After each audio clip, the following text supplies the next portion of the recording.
Chapter 1. November 1817. The family parlour at Boxall Priory was an intimate space amid grandeur, furnished for comfort rather than fashion, and easily warmed by one crackling fire.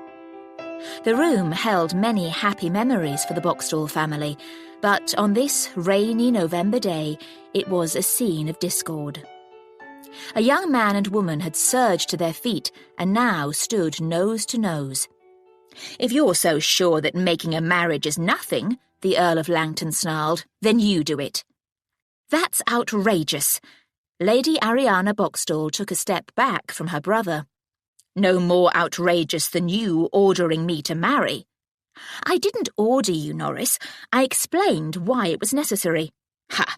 Talking about it as if it were no greater matter than choosing a new pair of boots." Both were tall, with curling amber-coloured hair. Their mother formed an audience of one, observing with concern from a chair near the fire. The world openly wondered how such a tiny lady had produced two such strapping children, but so it was. Norris, Lord Langton, was a Corinthian, a gentleman dedicated to the sporting life, and at 6'2", built for it. He was famous for his daredevil ways. Lady Ariana Boxall was made along more feminine lines, for which she was grateful, but she almost matched him in height. She was sometimes described as an Amazon, or even called Hippolyta, which she deeply disliked. Her name was a variant of Irene, the Greek goddess of peace, and she was beginning to think she should have taken a more peaceful approach.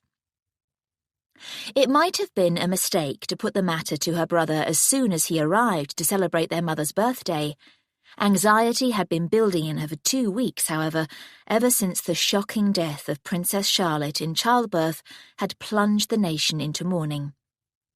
Ariana and her mother wore black, and Norris sported a black cravat and armband. The Windsor funeral had occurred on the previous Wednesday, and the bells of St. Ethelburga's had tolled across the valley at the same hour. Ariana had wept for the young mother and all who loved her. Everyone worried about the succession to the throne, for the princess had been the regent's only child. It had been a more direct succession that had given Ariana sleepless nights. Norris's death without a son would trigger disaster, so he must marry, and soon. "Here's an idea," he said, his sudden mildness a warning. "You prove to me that it's an easy business, and I'll do it." "You'll marry?" Ariana asked warily. "That's what I said." "But how can I prove it?" "You go first. If you marry before the end of the year, I'll wed before the end of January. There's no shortage of women eager to wear a countess's coronet." Suddenly breathless, Ariana turned to their mother. "Mamma? You did say it was a simple matter to choose a marriage partner, dear.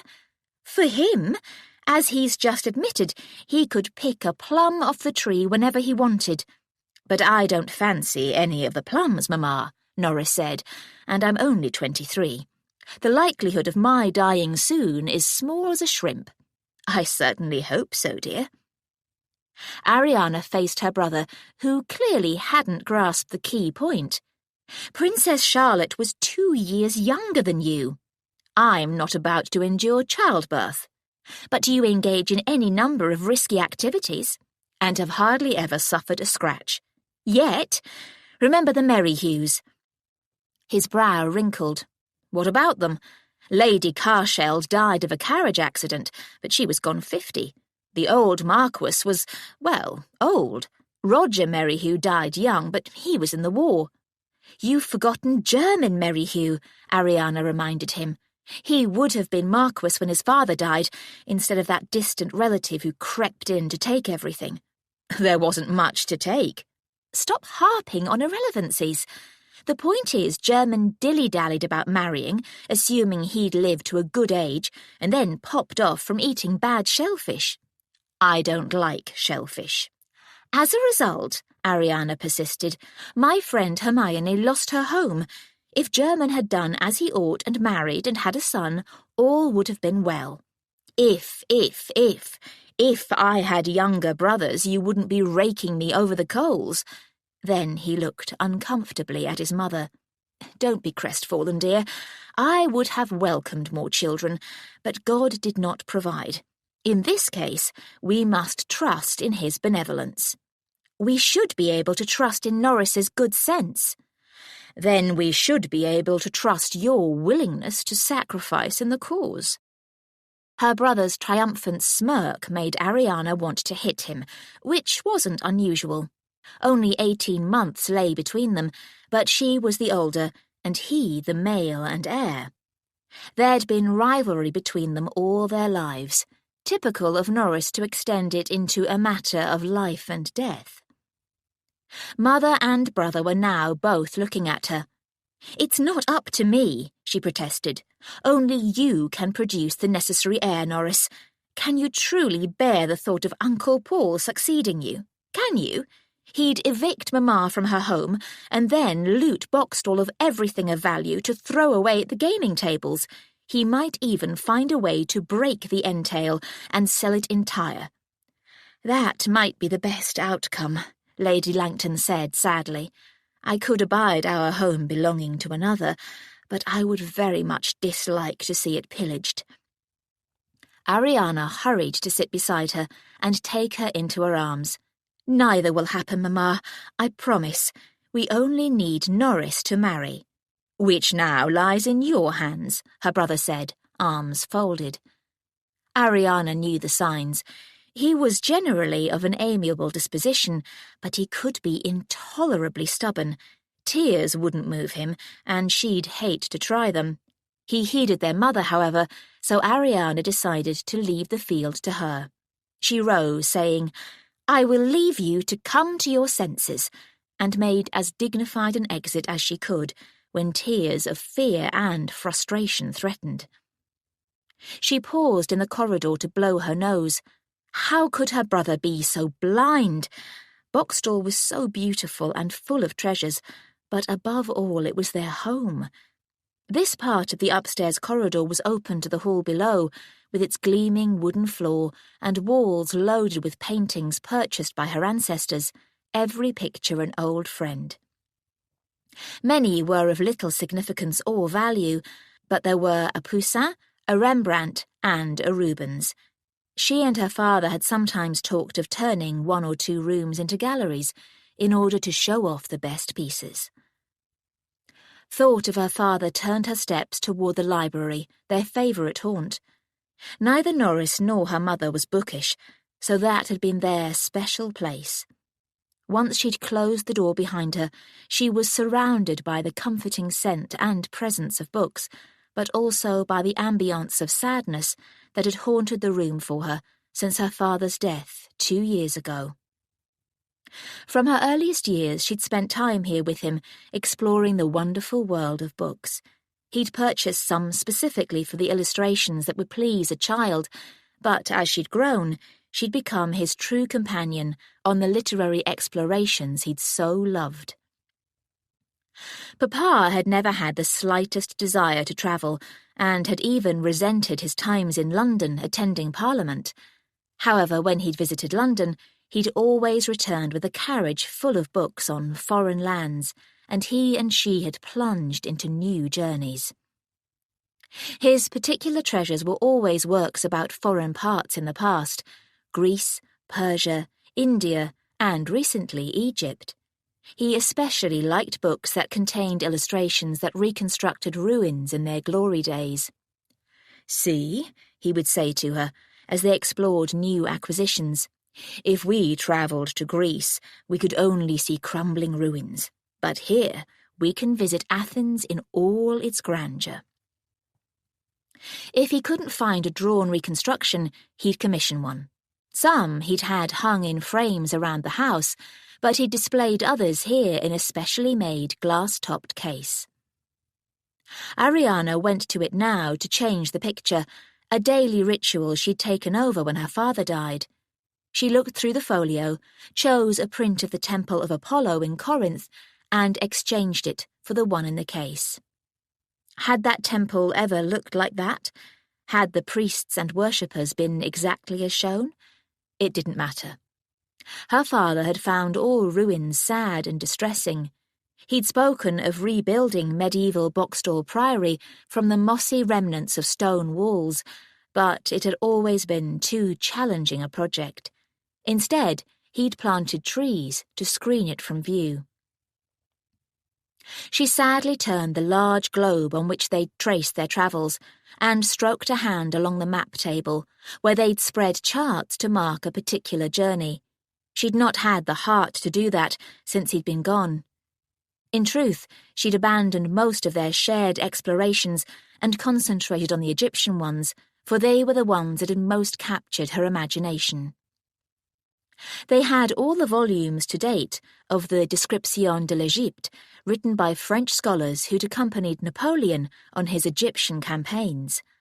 Her father had commissioned a monumental pedestal stand, able to hold one of the 12 volumes open and the rest closed beneath.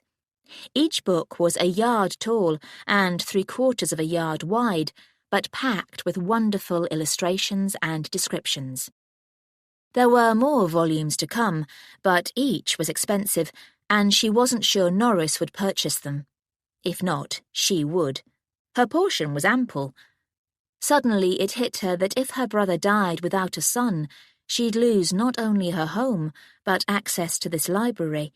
In fact, the library would cease to be. Until this moment, the imagined loss had been of the earldom's houses and estates.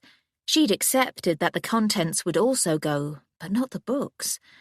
This wonderful collection would be shipped off to an auction house and scattered to the wind. The Description de l'Égypte would be the first to go, because it would command a high price. Each volume had been printed in a limited edition of 1,000 copies. She clutched the open volume on the pedestal as if to hold it down. Could she claim these books as her own? If she said the Description de l'Égypte had been a gift to her, could anyone deny it? Her mother would support her. She could seek legal advice. No, she must do more than that. She had to protect everything: the house, the estate, the art, and the contents of this library, and not just for herself. Everything must survive for future generations. That meant Norris must marry and fill a nursery with boys. She hadn't expected such fierce resistance, but that couldn't weaken her resolve. She left the library to go up to her room and plan. "What's the matter now?" asked her lady's maid, Ethel Burgess, putting aside the stocking she'd been mending by the fire. "Norris," Ariana said. "Ah." Ethel was more of a companion than a maid, and dressed accordingly. Her black gown was made of fine cloth, and she wore no apron nor a cap on her wiry black hair. She played the servant well enough when she and Ariana were in company, but they'd been together since girlhood, and in private they were equals and friends. 24 years ago, Ethel had been christened in the local church, St. Ethelburga's, and, uniquely in the parish, been given the saint's name. Nellie Burgess had chosen sensible names for her other 7 children, all sons, 6 of whom were still alive, but when finally bearing a daughter in her 43rd year, she'd credited the saint with the miracle and named the baby accordingly. Ethelburga Burgess had immediately become Ethel, thank heavens, but even the full name didn't seem to distress Ethel. Little distressed Ethel. All the Burgesses were tall, and when Ethel, the 12-year-old kitchen maid, had shown signs of following the family pattern, she'd been trained to be Ariana's maid. Now she was an inch taller than Ariana, which served the purpose of making Ariana's height less striking, and she was of larger build as well. Ethel wasn't fat, but she had much the same build as her sturdy brothers, and could probably have done the same hard quarry work if she'd had to. As it was, she'd learned the skills of a lady's maid and the manners to go with them, and she and Ariana were close companions. Ethel had little interest in books, but she was a well of placid common sense, too often expressed in proverbs and sayings. "All storms must pass," she said now. "This one won't because I can't let it. He has to marry to save the earldom. You addressed that subject with him." "Of course I did." "As soon as he arrived?" Ariana grimaced. "An error, I admit. More haste, less speed." "And then he had the gall to throw it back at me." "How did he do that, then?" Ariana hesitated, reluctant to put the absurd suggestion into words, but she never kept secrets from Ethel. "He said that if I marry by the end of the year, he'll marry by the end of January." Ethel's brows rose. "I didn't think he had the wits for that." "He's not stupid." "No, but you can't expect an old head on young shoulders. He is young to be marrying. At 25, I'm considered past hope." "Young for a man," Ethel said. "He's not just a man. He's an earl. He has a duty to start his nursery. His suggestion was all hollow. My marriage won't help." "True enough." Why couldn't Ethel share her outrage? It would never happen. Ethel was the personification of calm. "He'll come to his senses," Ariana said. "A leopard can't change its spots." "Are you saying he has no sense? Mamma will convince him." "Maybe." Ariana understood the hesitation. Lady Langton was kind and sweet-natured, but she should have been named after the goddess of peace. She disliked all forms of hostility. "You need a ride," Ethel said. Ariana almost argued, but Ethel was right. Fresh air and exercise would blow away her desperation and put her in a better state for deft persuasion. It even helped to put on her dark blue riding habit, for it was a relief from black. The princess's death had plunged everyone into mourning, but seeing black all around only tightened the screw of her anxiety. Ariana went down the back stairs, hoping to avoid her brother. She was not yet in a state for sweet persuasion. An hour later she returned, much calmer, but even more resolved. A ride around the estate had reminded her of how far the misery could spread. Uncle Paul wouldn't take care of anything. He'd raise rents and cut down trees for ready money. He'd neglect all repairs of drains, fences and coppices, and especially the cottages where the farm labourers lived. There'd be no support for the church, the sick, or the almshouses. Ariana returned to the house with stronger purpose, but plotting a more subtle course. Though she'd love to see her brother at the altar tomorrow, she could give him time to come around to the idea. True, Norris could kill himself at any moment in some sporting wildness, but it was very unlikely. Her task now was to turn his mind toward finding a bride. As Ariana dressed in black silk for dinner, she explained her new reasoning. Ethel said, "Bear in mind that the world's in mourning for a wife who died trying to give birth to an heir. Could turn some men off." "Off women entirely?" Ariana asked sceptically. "It has to make a man think." "I can't not push him a little." "No, but as you say, give him time. This gloomy mood will pass and everyone will forget." She finished fastening the back of the gown. "What ornaments?" Ariana thought it sad that Princess Charlotte's tragic death might fade into the mists, but it probably would be best, all in all. For now, it would serve her purpose to look a little less funereal. "My amber beads and bracelet." Ethel fastened the triple row of beads, which sat neatly at the base of Ariana's throat, just above the high neck of the gown. Ariana added the matching bracelet at her right wrist and pulled on short black net gloves. She liked to wear amber because it matched the colour of her hair, which was undoubtedly one of her finer features. It was even easy to manage, since it was naturally curly. Not frizzy, but with a pleasant, obliging curl, which was much easier to manage now she'd had it cropped to shoulder length and shorter around her face. Curls on the forehead were all the fashion, and she had them without resort to curling irons, thank heavens.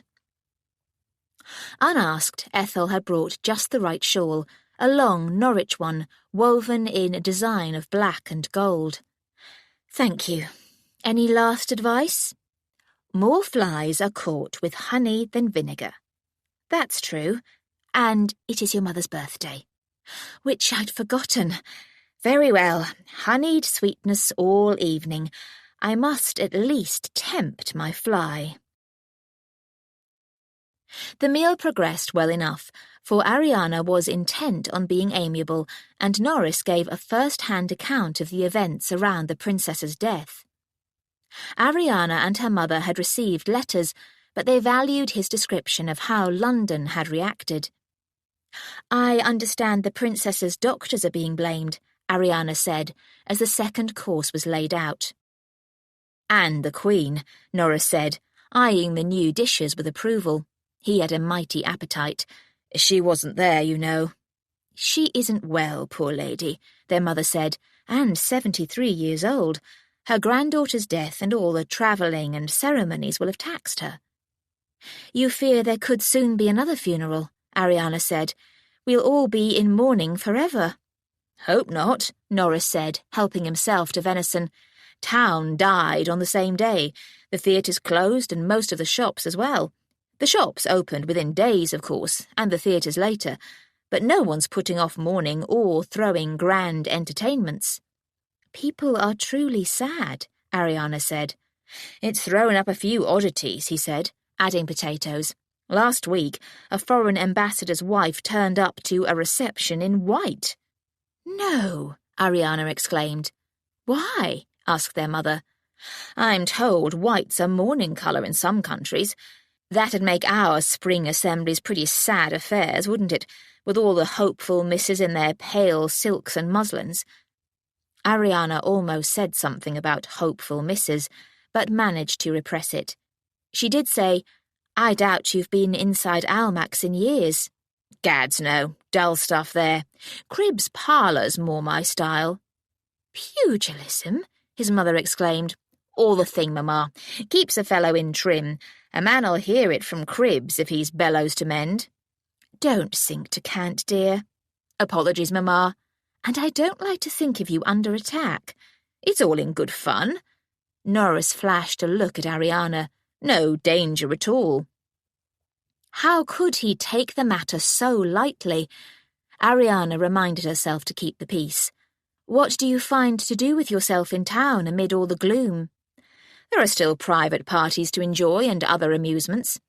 I took part in a splendid steeplechase near Chiswick, the Great All Black." "All black?" "In keeping with mourning. Men to be dressed in black and riding completely black horses. The price of an all-black horse rocketed the week before, but of course I had Torrent." Lady Langton smiled at him. "Then of course you won, darling." Norris was a brilliant rider and could afford the finest horses. Torrent was his best. Neck and neck with Arden on Viking and Templemore on Beelzebub. Then Torrent put a foot in a rabbit hole and down we went. Damned shame. "Is Torrent much injured?" Ariana asked. "Dead," Norris said, lips wobbling. "Broken leg." "How very sad," his mother said. "But thank heavens you were unscathed." "Pretty well. Knocked out by a damnably placed rock. I came round to find I'd nothing but a headache and bruises, but Torrent was a goner. He was a fine beast." He pulled out a handkerchief and dabbed his eyes. "A fine beast." "He was," Ariana said, "but—" She cut another piece of meat, though she wondered if she could swallow it. Norris had almost died. The idiot made light of it, but a slightly harder blow could have killed him. Or he could have broken his neck, or been mortally injured in some other way. Not long ago, young Lord Scorton had broken his back in a similar accident. He'd lingered a day or so, but died. At least he'd had a son.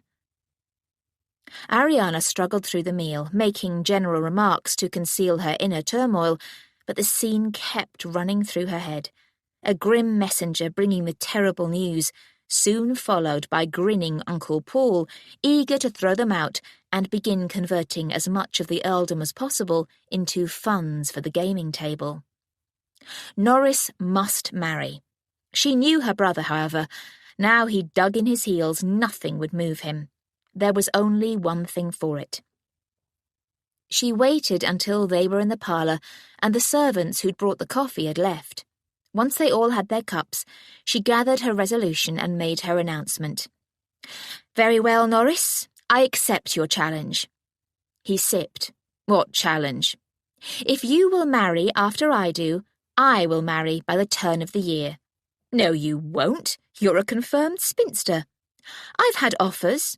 First I've heard of it, and clearly you've accepted none of them." "Now I will." Despite the sick churning inside, she took satisfaction in his alarm. "You will accept a man you've rejected simply to force me to the altar? I don't believe it." "To force you to start filling the nursery, I will." He surged to his feet. "You damnable woman!" "Norris!" his mother exclaimed. He froze.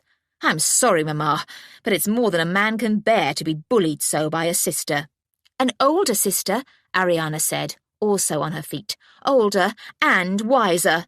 "A foolish woman, like all women." "Now you're insulting our mother." He clutched his curls. "No, I'm not. She's not supporting this mad plan. Are you, Mamma?" "Whether I support it or not, Norris, you did propose this arrangement. I don't see how you can back out now." For their mother, it was a remarkably resolute statement, and Norris stared at her. "It's a petticoat conspiracy, is it? Very well. I'm a man of my word, but I feel safe in the certainty that Ariana will never take herself to the altar. She'd rather marry a book." With that, he slammed out of the room. Ariana found she was actually shaking. "I'm sorry, Mamma. I've ruined your birthday." Her mother patted her hand. "That's all right, dear. It's time you married, and I'll be happy to have grandchildren. But please be sure to marry as agreeable a gentleman as you can find." "So you've gone and done it," Ethel said, helping Ariana off with her gown. She didn't seem surprised. "I had no choice." "Everyone has a choice." Ethel went into the dressing room to put the gown away. Ariana called after her. "You had no choice about coming to work here at 10. "Every adult, then," Ethel said, returning and setting to work on the corset laces. "Not even that, and you know it, especially women. But this should be a simple enough matter. I only have to choose between one of my disappointed suitors." "There's many a slip," Ethel said. "I have 3 cups to bring to my lip. Lord Wilbury, Sir Charles Overton, and Reverend Aston." "What about that Viscount Moole who was sniffing about you?" "The one with all the ailments and potions? Never. But the other 3 have asked for my hand in the past year, Overton and Aston more than once. I simply have to choose, and I can be wed in weeks." The thought of standing at the altar with any of them seemed unreal, but once she'd committed herself, she would become accustomed. "You had reasons to reject them," Ethel reminded her. "And now I have reason to accept one. My mother can advise. Enough quibbling. It must be done." However, when Ariana sat down with her mother the next morning to discuss the matter, she found it wasn't so simple. As her mother poured them both coffee, she said, "Lord Wilbury married last month, dear. You should pay more attention to local gossip. It's always so trivial, but that's annoying. He was a tolerable sort. And Sir Charles is now betrothed to Jane Howes." Lady Langton passed over a cup to Ariana. "I wouldn't like you to disrupt their arrangement." "I wouldn't consider it," Ariana said, but the news was a blow. That left only Reverend Aston, the handsome vicar of a nearby parish, with a private income in addition to his stipend. Excellent, one might think, but he was 32 and unpleasantly full of his own importance as the cousin of a duke. In addition, he was ambitious. Ariana struggled to see herself as a parson's wife, but was definitely not made to be the wife of a bishop. She reconsidered Viscount Moole. He was a Sussex man who'd been a guest of Aston's during the summer. She'd had no hesitation about rejecting his offer, for his conversation had been almost entirely about his ailments and the numerous odd treatments he'd taken in an attempt to cure them. He'd even been experimenting with electricity. She tried to imagine being his wife, but it was impossible. "Who else is there?" she asked. "You're familiar with all the local gentlemen, and they with you. I don't think there are any particularly eligible ones, certainly not close to your height." "My pestilential height. Do you dislike it very much, dear? I don't think there was anything I could have done about it, though I remember your grandmother suggesting that we feed you less." "Thank you for not taking that advice. I might prefer to be less distinctive, but there's no purpose to that. I do want a husband of similar height, even though Ethel says that makes no sense, given that tall men marry short women." "Ethel is sensible, but often in a non-sensible way. The world looks oddly at a couple where the lady is much taller than the gentleman." Ariana considered again the gentleman of the area. She was acquainted with all the best local families. Her mother was correct. There were no other suitable tall gentlemen. She considered those slightly shorter than herself, and still didn't find any who appealed. "I must be oddly particular," she said. "It would be odd not to be particular about the person with whom you'll share your life." "So I was wrong to push Norris?" "Not wrong, dear, but perhaps engaged in a somewhat quixotic endeavour. As it happens, you might have found the way to hurry him along. But if I marry, and thus he must, he might pick unwisely. That is a risk, but he could do that anyway." Her mother sighed. "He's young and should be left to take his time, but disaster does hover in the wings. You'll have to look further afield." "Visit some of our relatives?" Ariana asked, not welcoming the suggestion. After a disastrous season when she was 17, she'd preferred to stay in Hampshire, among those accustomed to her height. Strangers did tend to stare. "Go where there's the greatest concentration of gentlemen, dear." When Ariana frowned a question, her mother added, "Go to town."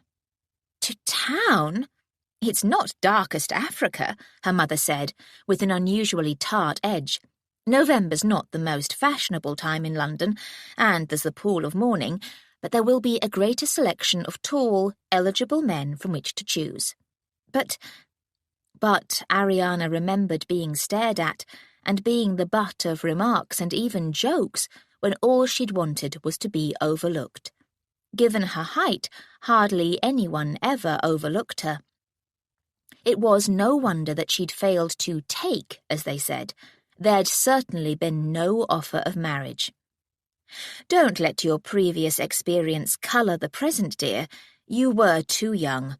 I should never have agreed, but it was another piece of advice from your grandmother, and your father generally paid heed to her. She advised us to get you wed before you grew any taller." That had been the most miserable period of her life, and some parts of it she'd never forget. The overheard comments, and the sudden silence when she'd entered a lady's convenience room. The awkwardness of dancing with men shorter than herself. The cartoon, displayed in shop windows, which played upon the family name, Boxstall, showing an overdressed young lady crammed into a tall box, surrounded by people small enough to be midgets. Then there'd been the cruelty of a man she'd begun to spin fantasies around, the handsome young Earl of Kynaston, the godlike darling of the beau monde. His looks and easy charm had been fodder for impossible dreams, but when he'd played on a lute, singing an Elizabethan love song, he'd stolen her heart. And then he'd crushed it, sending her fleeing back to Hampshire. Lady Langton sighed. Perhaps Bath, then. Ariana dragged herself out of the painful past. Bath is full of ancients. Brighton? In November, with the regent in residence in his pavilion drowning in grief. Death and grief reminded Ariana of why she must marry, and soon. She wasn't 17 anymore. She was 25 and had come to terms with her height. She joined in the society of this area and had many friends. She had received offers. Despite quivering nerves, she said, "You're correct. There's nothing for it but London." At least morning would mean there'd be no dancing. Being partnered with a short man was so very awkward, and it was almost impossible to refuse an offer to dance. Her mother smiled. "Wonderful. I'm sure you'll attract many gentlemen from whom to choose." Ariana drained her coffee to fight a dry mouth. "One reasonable specimen will suffice. If we must do this, we can leave tomorrow." "Tomorrow? There's no time to waste. There's enough time to make proper preparations. We'll leave in 3 days and no sooner." When Lady Langton made a clear statement, she was to be obeyed. They were settling some details of the preparations when Norris came in, glowing from a morning ride. Perhaps he'd been planning a campaign of his own. He tried a smile as he said, "Let's forget about our silly challenge, Ariana. It's not fair on you. It's plain that you don't wish to marry." "Is it? As you said, you've had offers and turned the men down." "I'm now ready to be less particular. Of course, if you remove the condition and marry soon—" His smile slid into a glare. "Tell you what, your resolution is unwomanly. I doubt any man would take you, even if you weren't a giantess." "Norris," Lady Langton objected. "Apologise." "No," Ariana said. "It's true that I'm too tall for a lady, and finding a husband will be a challenge, but I know my duty and don't intend to be too particular." Norris growled, actually growled. "I'm leaving for town. Now." He stormed on his way, slamming the door, leaving Ariana shaking again. They'd not had such fights for ages, and it had been different when they were children, and there'd been nursemaids to pull them apart. "He can never hold a bad mood for long," her mother said. Ariana wondered about that. Clearly Norris felt as strongly about his freedom as she did about Boxstall's security, which meant he'd fight for his freedom as fiercely as she must fight to take it away. He'd given his word, however, so she need only do her part. She had only to catch a husband in the next few weeks, which for an earl's daughter with a large dowry was no challenge at all. Chapter 2. Ariana and her mother left 3 days later in the family travelling chariot, followed by a simpler coach which was carrying the servants, and piled high with additional luggage. It wasn't until they were well on their way that Lady Langton made her announcement. "We won't be going directly to the Boxstall townhouse, dear. I've arranged for us to stay for a few days with our cousin, the Dowager Countess of Cornwall." "No," Ariana protested. "Why ever not?" Ariana wanted to say, "I don't like her," but she knew she'd sound like a timorous child. Unfortunately, she felt like one. It had been 8 years since she'd met the woman, and then only briefly. It had been another disaster. "The arrangements are all made, dear," her mother said. "But why?" "You'll be able to stay out of sight there. Once we're known to be in our own house, people will call and invitations will arrive, but you don't want to appear in society until your wardrobe has been refurbished. I'm not dressed in rags. First impressions are crucial, and you're sadly out of date. I don't think you've ordered a new gown in ages, except for your riding habit. As everyone is in mourning, what I have will do. It's all only 2 years old, purchased after our father's death. An age in fashion. Then why do we have trunks packed with dowdy black and violet? Are we to walk around in our shifts? We must wear something while new is made, and some of your clothes can possibly be brought up to style. Lady Cornwall will know. She's a very fashionable and influential lady, well thought of by all." "Well thought of? I remember being warned that a bad word from her could ruin my chances. As for fashionable, I presume she still dresses in that odd way, à l'ancien régime, waist at the waist and huge skirts. She should be a figure of fun, but isn't," her mother said. But isn't, Ariana had to admit. In a way, the eccentric Dowager Countess of Call ruled society. That had been drummed into her at the time of her come-out in preparation for the visit to Albemarle Street. Lady Call could surround her with a halo of approval or cast her into the darkest hinterland. The lady had done neither, but she'd surveyed Ariana through a lorgnette and declared her too young and overdressed. Ariana had been so crushed that she'd turned clumsy and knocked the china figurine off a table to smash on the floor. Lady Call must remember that gawkish, clumsy girl. Ariana could tell herself that she was older and more confident, but she was no shorter. She was even less able to flutter and sigh and do all the things appropriate to a husband-hunting maiden. The closer they came to London, the more nervous she felt, but she reminded herself again and again of the crucial purpose.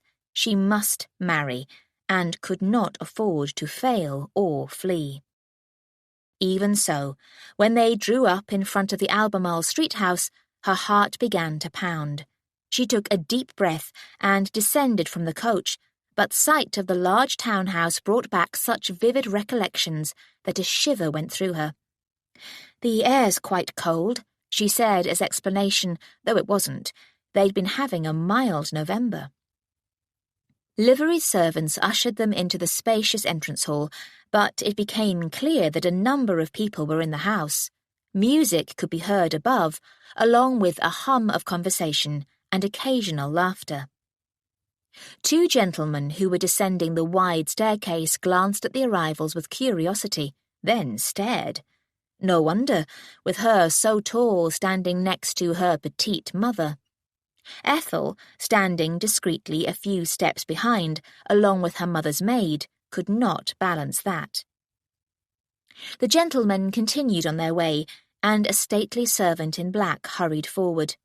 "My ladies, the Countess is engaged in one of her musical afternoons. She is sure you would wish to progress to your bedrooms without unnecessary encounters." Keep the country bumpkins out of sight? All the same, it was a huge relief not to have to face town fashionables immediately, and it had nothing to do with how she was dressed. The mere ambience of a ton party and the stares of the two gentlemen had brought back all the memories and thrown her close to panic. "You're a grown lady of high rank, long lineage, and handsome dowry. You have no reason to quail." And she merely had to marry. Then Boxstall would be safe, and she need never come to town again. They were taken down a passage and up a set of secondary stairs to emerge into a luxuriously quiet corridor. Soon they were installed in pleasant side-by-side rooms. They provided everything a guest could wish for, including small dressing rooms attached to each, with narrow beds for their maids. "Most convenient," Lady Langton said. "I shall take tea in my room. Do you want some?" "Yes, but I'll order it in here." Her mother left in one direction with her maid, Lucy, and Ethel went into the dressing room to manage the arrival of the trunks and hat boxes. There were ingenious back stairs from the dressing rooms to the basement, so that labouring servants wouldn't disturb the carpeted corridors. This place was certainly larger and grander than her family's own townhouse, but Ariana would rather be elsewhere. She removed her bonnet, then rang for a servant. When a maid came, she ordered tea with 2 cups, for Ethel would want some. It soon arrived, with the welcome addition of small sandwiches and cakes. Ethel came, but took her tea and some food back into the dressing room. "Maids are doing the unpacking, but they need watching." Ariana enjoyed the refreshments and a bit of peace to collect herself. She even found some gratitude. She and her mother had been absent from town for 8 years and had no close acquaintance here. Ariana had written to her friend Hermione Merrihew, who was now Lady Farringay, hoping she might be here, but alas, no. Lady Call's influence and patronage would be very useful. She was pouring her second cup when Lucy came in. "This note was received from Lady Call, m'lady." She left, and Ariana unfolded it. Their hostess apologised that her gathering was not yet over. They were to command anything they wished, and she hoped they would dine with her at 6 o'clock, 2 hours from now.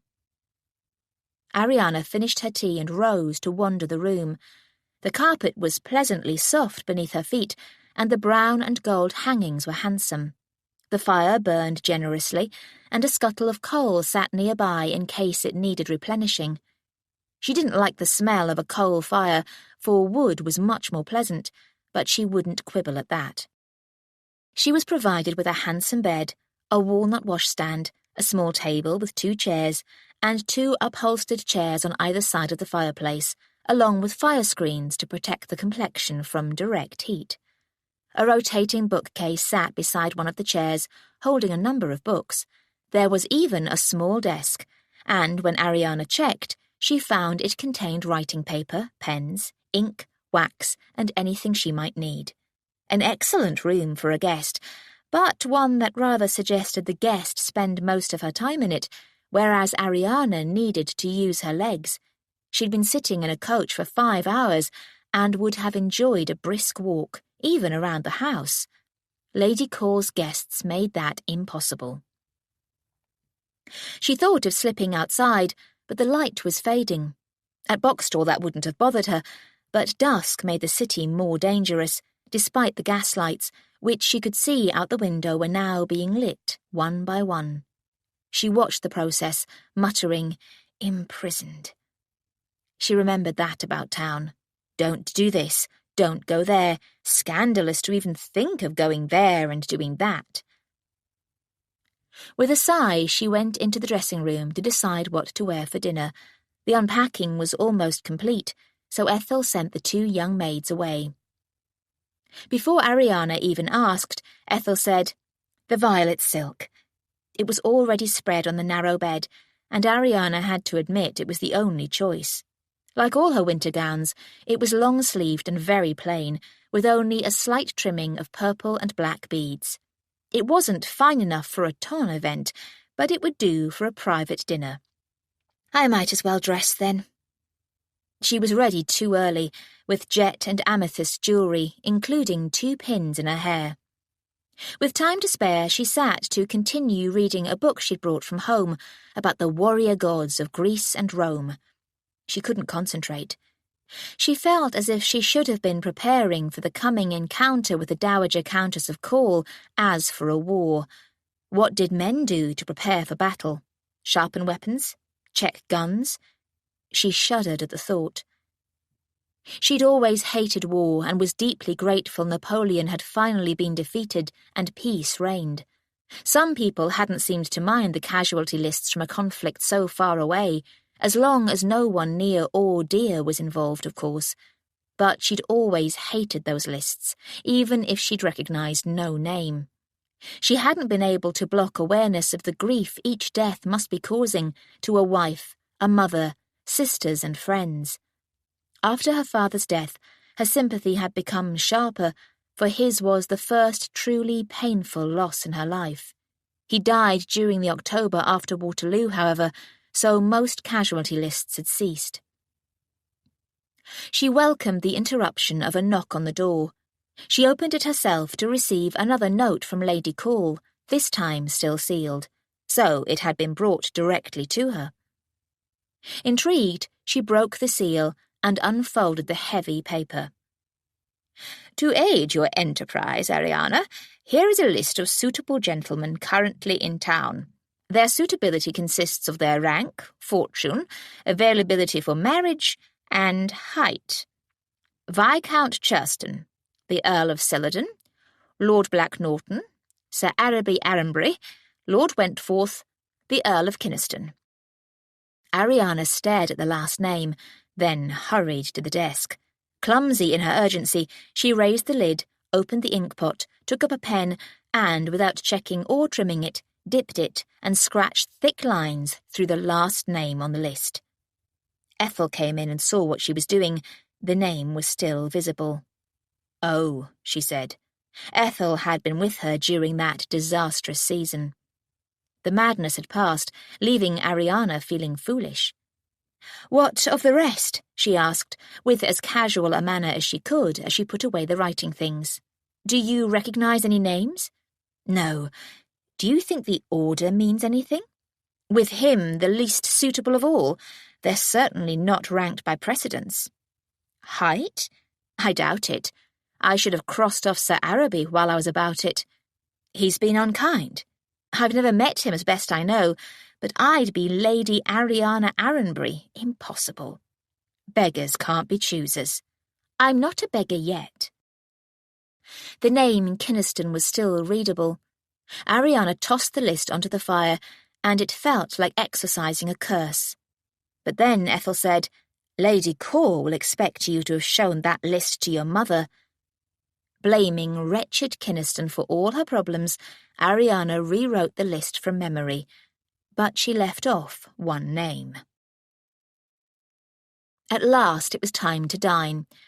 Ariana felt as if she were finally going into battle after being kept waiting for an age. Did men waiting for battle orders become impatient, or did they welcome all delays? She and her mother were escorted to a small drawing room that was elegantly decorated with a Persian carpet on the floor and a few portraits in gilded frames on the dark red walls. It formed a perfect setting for Lady Call, who awaited them, magnificent in black silk. The fitted waist and wide skirts, supported by cane hoops, should have made her ridiculous, but with new insight, Ariana thought it made the high-waisted style dull by comparison. It certainly flattered a still magnificently curved figure. The lorgnette came out. "I am pleased to see you much improved, girl." Ariana remembered that Lady Call even spoke in the drawl and cant of the past. "And you, Clorinda, you've been absent from town too long." "I don't care for it," Ariana's mother said calmly. "If I want a city, I prefer Winchester or Bath." A twitch of Lady Call's brows dismissed that as folly, but she didn't argue. Dark hair and brows might have artificial help, but if so, it was skillfully done. Her complexion was largely unwrinkled. She was a very handsome woman. "I have arranged for 3 mantua makers to attend here tomorrow. They will assess your wardrobe, Ariana, and amend what can be usefully amended. They will do the same for you, Clorinda, if you wish. They will also provide some new garments within days." "Hence the 3, Ariana said. "Glad to see you've your wits, girl.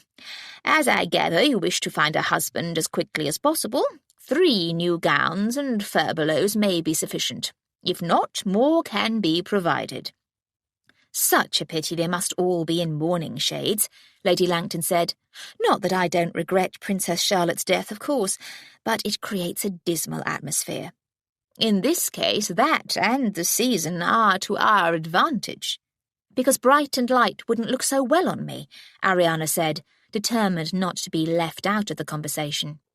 Again an approving look. "Precisely, especially with the way fashion goes at the moment, with excessive trimming wherever it can be tacked on. Simpler by far to ignore the changes and carry on as one wishes." "I should continue in the current style for the rest of my life?" Ariana asked. "But what if a new fashion comes along that I prefer? Pantaloons for ladies, for example." The lorgnette was raised again. "Are you a revolutionary?" "Would it be revolutionary for women to sometimes be free of skirts, when working in the fields, for example?" "As I don't suppose you intend to trudge the fields in the next few weeks, that hardly matters. Dress as you wish for the rest of your life, Ariana, but you'll dress suitably for your current purpose." Ariana said, "Yes, ma'am," with only spurious contrition. "Something of a minx, are you? Remember that our purpose is to see you married, as suitably and comfortably as possible, by the end of the year, thus compelling your brother to produce legal progeny. Conceal any eccentricities until the vows are said." "I can hardly conceal my height." "That is not an eccentricity.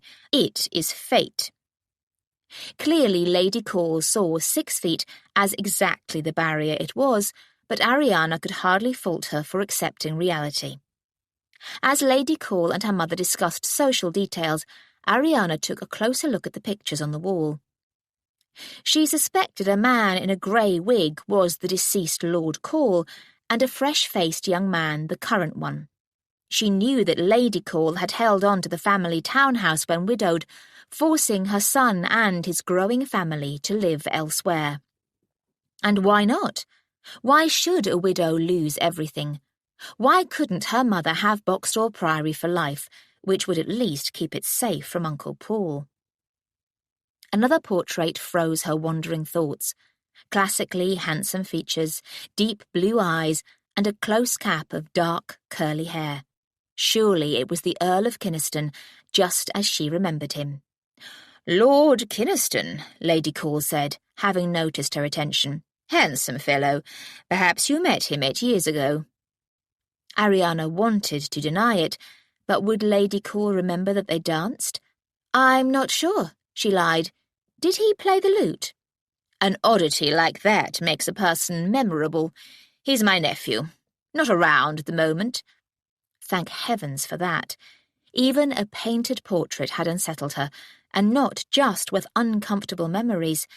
It seemed as if he were looking at her, assessing her even, which tempted her to sink into the nearest chair before her legs gave out and ply her ornamental fan. Lady Call's nephew. Not around at the moment could imply that he frequently visited. Thank heavens even more that they'd be in this house for only a few days. "Next to him's my daughter, Clara, pigeon-brained, but I steered her into marriage with another dimwit, and they seem happy enough. Bear that in mind, girl. Choose a mental match. Now, let's dine." The meal was more enjoyable than Ariana had expected. The food was excellent, and Lady Call an adept conversationalist. Some of her anecdotes were slightly scandalous, but to Ariana's surprise, her mother made no objection. In fact, she seemed to be enjoying herself. When they retired to the drawing-room, brandy was served as well as coffee. Ariana and her mother declined, but Lady Call sipped from her glass as talk turned to the matter in hand. "I sent you a list of tall gentlemen, Ariana, but consider temperament as well as height. Looks fade, but temperament is for life and often intensifies with age. The charmingly impetuous young man can become an erratic disaster. The romantically protective can become a tyrant." "Surely some men improve with age," Ariana said. "From callow youth, yes, but not from 30 onward." "Then I shall marry under 30, Ariana said, "and improve my husband as necessary." Lady Call considered her. "Quite possibly you could." Ariana wished she weren't blushing. "I was funning, Mum. I don't have the knack of managing men." "You may surprise yourself. All the men on the list are under 30. A husband has enough excuses to be domineering without adding significant age. I'd suggest that you marry a man younger than yourself, but I doubt you'd agree." "I've never considered the matter. I suppose he might be easier to bully." "A threatened man is a dangerous one." "Like a wild beast?" Ariana was enjoying the bout with Lady Call, but her mother wasn't. "Don't be silly," she said, and it seemed to be addressed to both of them. "A man's nature is not dictated by his age. My son could never be a wild beast, but I wouldn't like him to marry a bully, and I wouldn't like my daughter to be one." "Again, that was only in fun, Mamma. I don't care about the age of my husband, within reasonable limits, as long as he's sensible." "Now she sets an impossible standard," Lady Call exclaimed, but with that gleam of amusement. "What a pity that men no longer wear high heels," Lady Call added.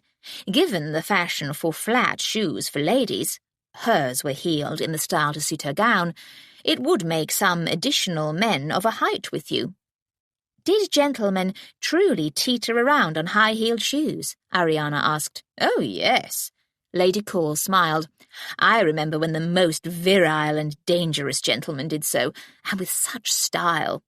A heeled shoe shows off a man's calf extraordinarily well." To Ariana's astonishment, her mother joined in. "It does, and now it's nearly always boots or pantaloons. I do like to see gentlemen dressed for the evening in breeches and stockings." The two older women continued to discuss men's fashions and the way clothing revealed or concealed manly attributes until Lady Call noticed Ariana's silence. "Have you never admired a gentleman's physique?" Hot-cheeked, Ariana said, "I don't think—" She'd intended to say that she didn't think it proper, but how could she criticize her mother?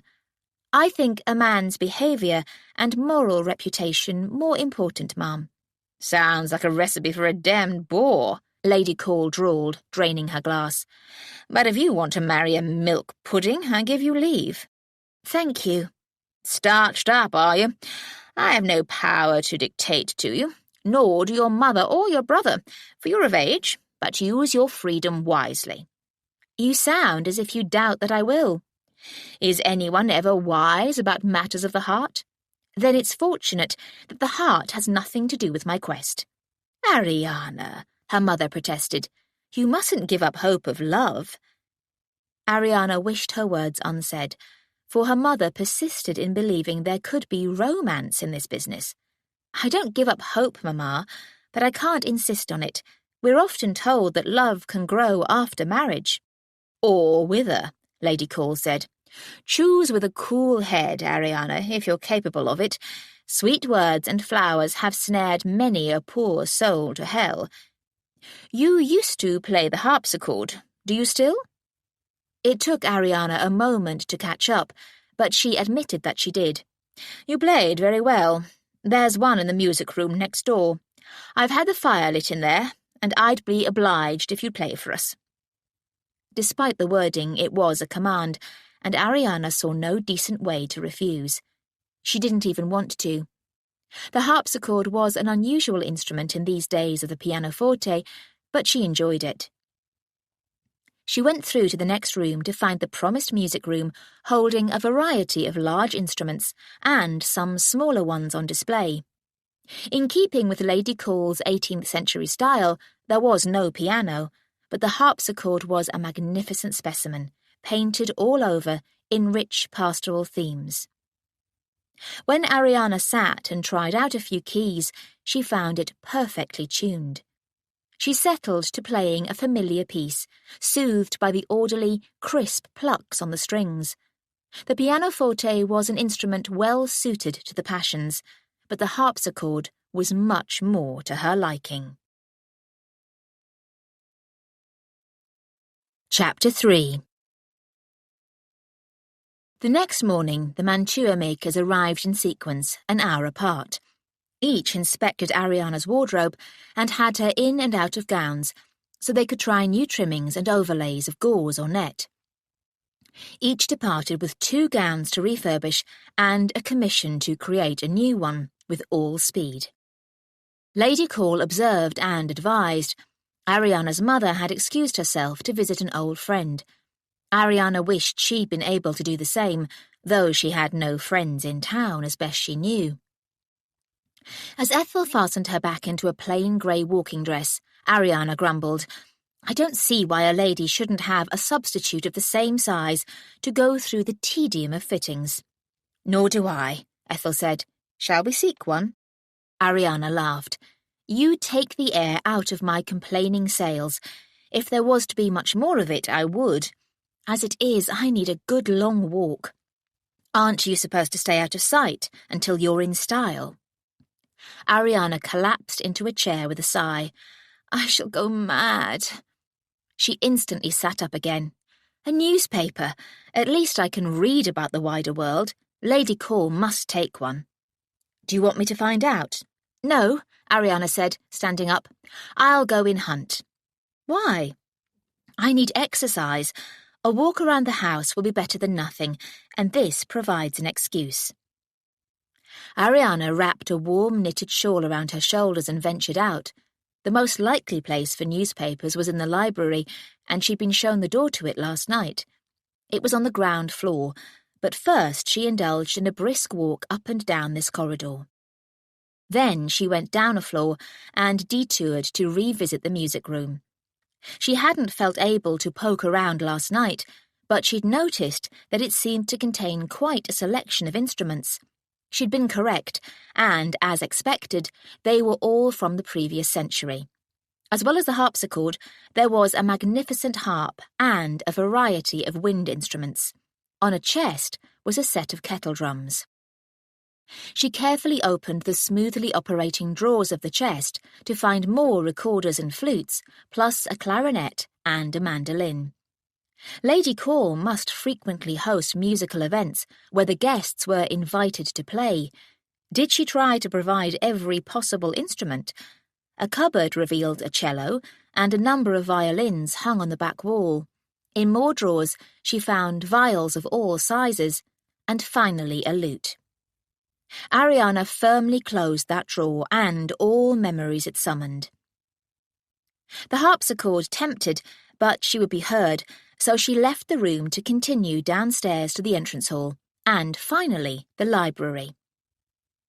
It was a small room but fully lined with bookcases, except for one window and the fireplace, where a lively fire kept the room pleasantly warm. She saw 2 newspapers on the central mahogany table, the Times and the Morning Chronicle. Delighting in the sight and smell of books, Ariana decided she'd sit to read the Times in one of the large, high-backed chairs placed to face the fire. She closed the door and went forward to pick up the paper, but a movement startled her. A man was rising from one of those chairs. He stood, but then clutched onto the back of the chair to keep his balance, muttering something that might even have been a curse. Was he drunk at 11 in the morning? The wretch was dressed in what seemed to be a gentlemanly jacket and breeches, but his cast-off boots sprawled on the wooden floor. Had he slept here? He wore no neckcloth, his shirt stood open the full 6 inches, and his buff waistcoat gaped unbuttoned. Some drunken miscreant had somehow invaded Lady Call's house in the night. Ariana edged back toward the door, keeping her eyes on the danger. The slovenly mess was topped by an unshaven chin and an unruly abundance of dark curling hair that looked as if it hadn't been combed in days or barbered in a 6-month. He got his balance and stared at her, and between stubble and dark brows she saw deep blue eyes. She might not have made the connection, except for the portrait in Lady Call's small drawing-room, but could this disreputable mess be the damnable Earl of Kynaston? Once she considered, she was sure. But why was Lady Call's nephew languishing here, rather than in a bedroom? 8 years ago he'd worn his hair cropped short, and the tight dark curls had made an enticing frame for his beautiful features, but it was clear that he'd taken the ruinous path she'd feared for him. His complexion was sallow, his stance unsteady, and those memorable eyes were surely bloodshot, though it was hard to tell when they were half hidden by drooping lids. From perfection, he'd become a perfect picture of slovenly debauch. She'd intended to summon servants to throw the intruder out, but he was no intruder. She couldn't imagine how he had come to be in the library in such a state, but he was frowning at her in the same puzzlement. That was a gift from heaven. He hadn't recognized her. She still wanted a newspaper. He seemed fixed in place. In fact, he looked as if only his clutch on the back of the chair kept him upright, but drunks were unpredictable. Still watching him as she might watch a snarling dog, Ariana edged toward the table. "I beg pardon for disturbing you, sir. I came to find a newspaper." He gestured permission with a hand that retained much of its old elegance. She remembered that, and his signet ring, a carved red stone set in heavy gold. What a thing to recall about a man she'd spoken to only twice, and that so long ago. But she'd observed him back then. Oh, yes, closely and frequently. Keeping the table between them, she edged toward the Times. He suddenly cocked his head in curiosity. "Who are you?" he asked, voice husky and slurred. "A guest," she said, progressing another few inches. "So am I." Ariana realised that she should pretend not to know who he was, or that he had a right to be here. She spoke, slowly and clearly. "This is the house of the Dowager Countess of Carew."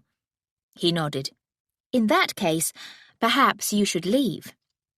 He blinked at her. "Why?" She'd heard of men who ruined their bodies by endless drinking.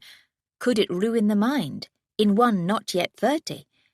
"If you're found here, there could be trouble." "True enough. Fussing and botheration." He swayed, and then, giving up the effort of standing, turned and collapsed back down onto the chair and out of sight. Perhaps he'd hidden there in the hope his aunt wouldn't discover how drunk he was. Ariana seized the copy of the Times and edged back toward the door, still watching him in the mirror.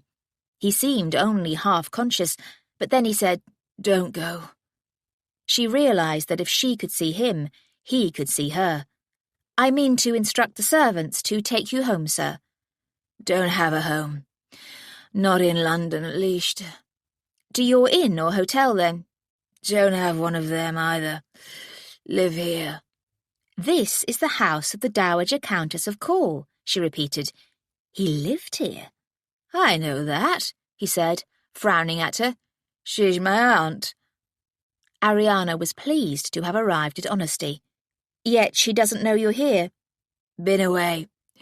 Arrived back late. The question is, who are you, my gold-topped Amazon?" Tone and faint gleam in bloodshot eyes were warning enough. "Another guest," Ariana said, and backed again toward the door. "Lady Ariana Boxtel," he said, making it to his feet again, brow furrowed, as if trying to remember more.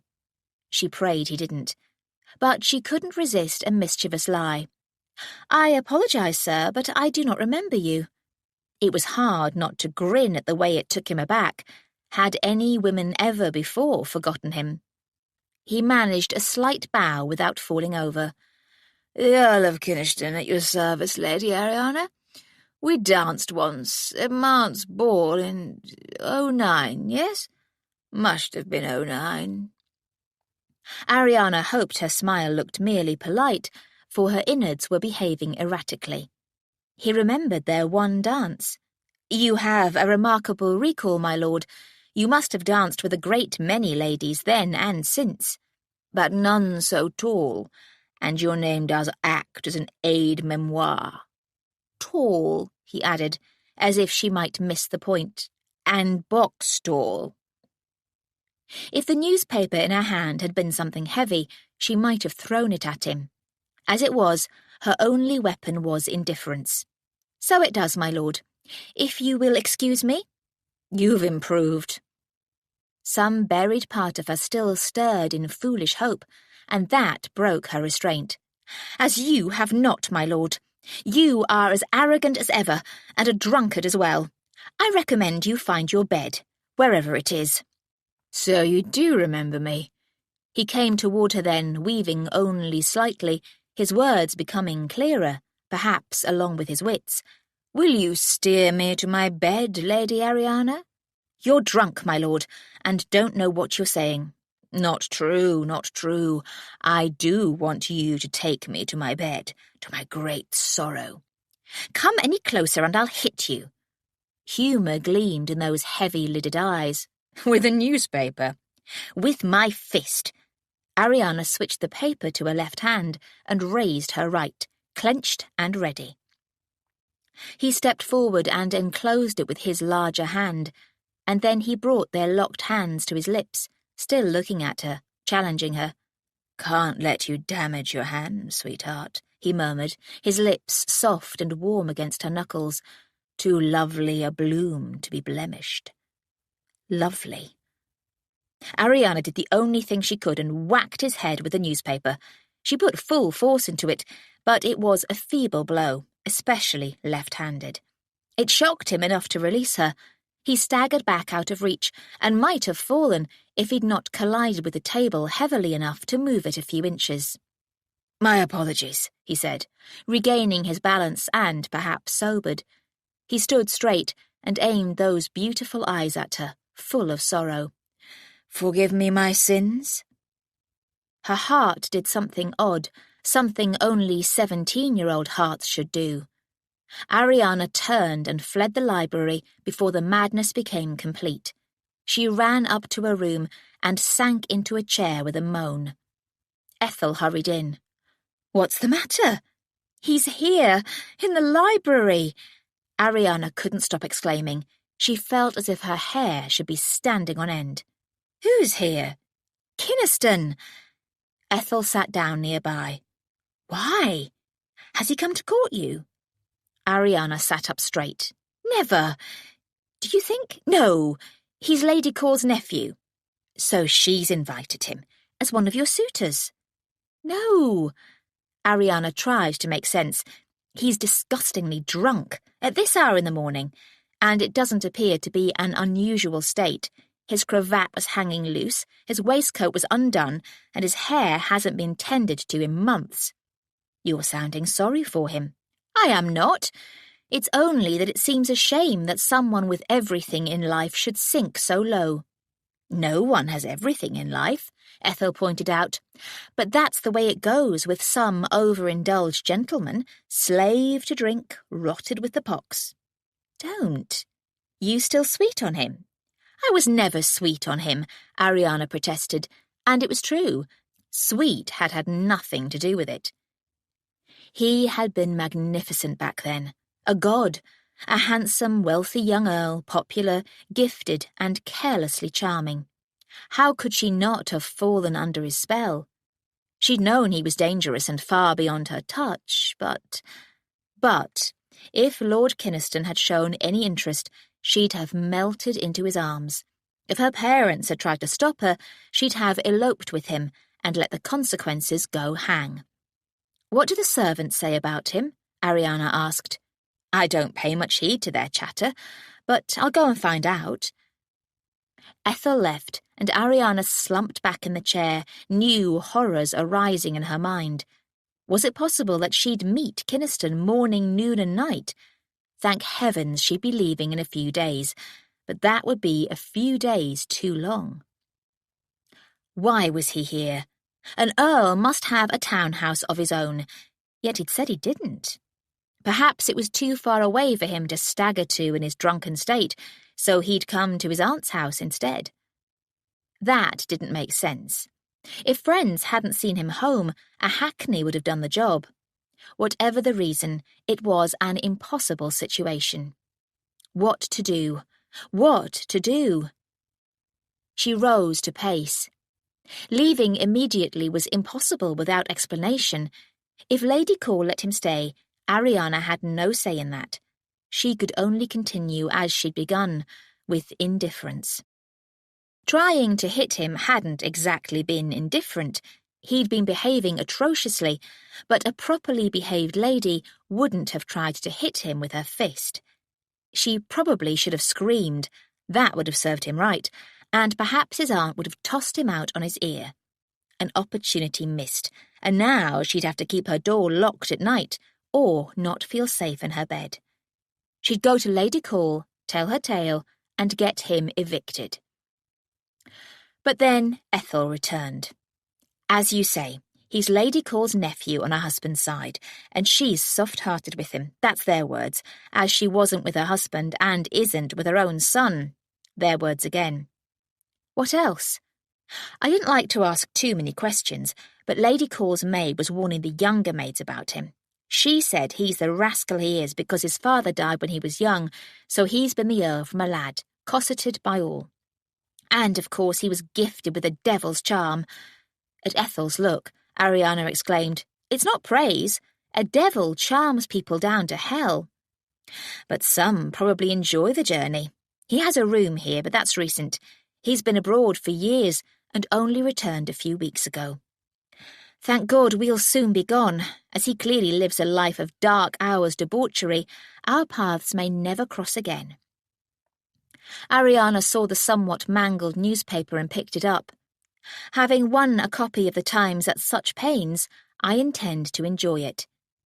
She sat down again and opened the paper, but her mind wouldn't stick to the words on the page. He'd remembered dancing with her, but only because she was tall. Forgive me my sins. There'd been such sorrow in that, as if he felt true repentance. Surely he couldn't remember everything about that night. After the memorable set danced with Lord Kynaston, at the hostess's insistence, of course, she'd resumed her regular station as a wallflower. She'd felt conspicuous as always, even when sitting down, especially when she'd just made a spectacle of herself with the object of her dreams. Even though it was obvious his aunt had been compelling him, he'd been gracious as he'd asked her to dance. Unlike one gentleman she'd heard whispering, "Gads, no, ma'am, please, a veritable maypole." Alas, she'd paid him badly for his courtesy.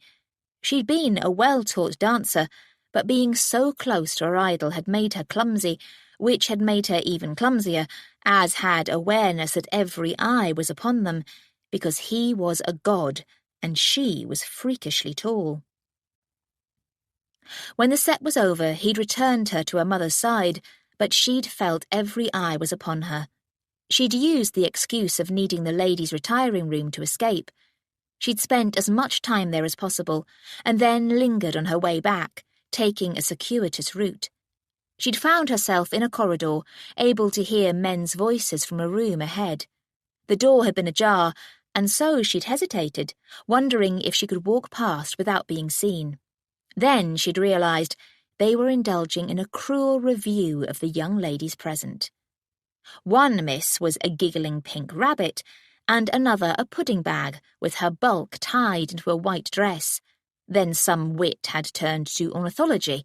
Miss Penty was a big-breasted buzzard because of her hawk-like nose and large bosom. Miss Salacum, who had pimples and sadly crooked teeth, was a lesser-spotted crossbill.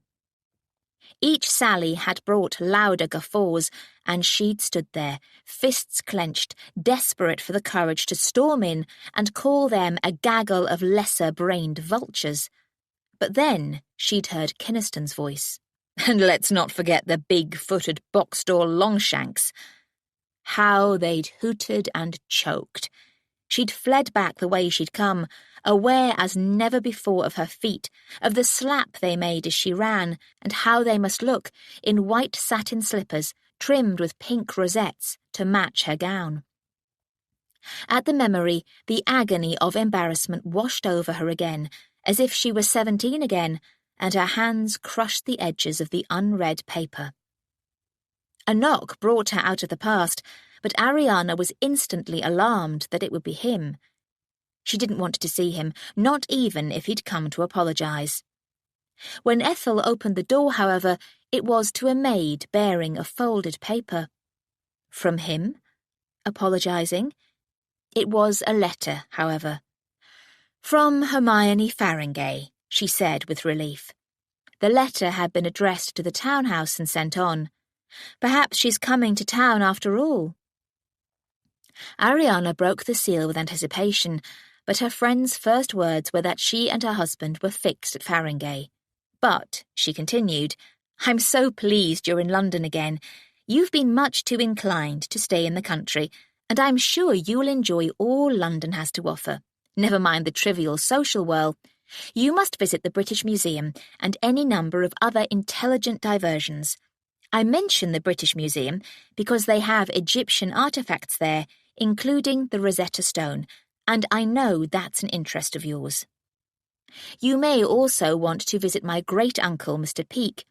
He has recently acquired a townhouse where he can display the items he brought back from the East. He's also amusing himself by hosting gatherings of a society called the Curious Creatures.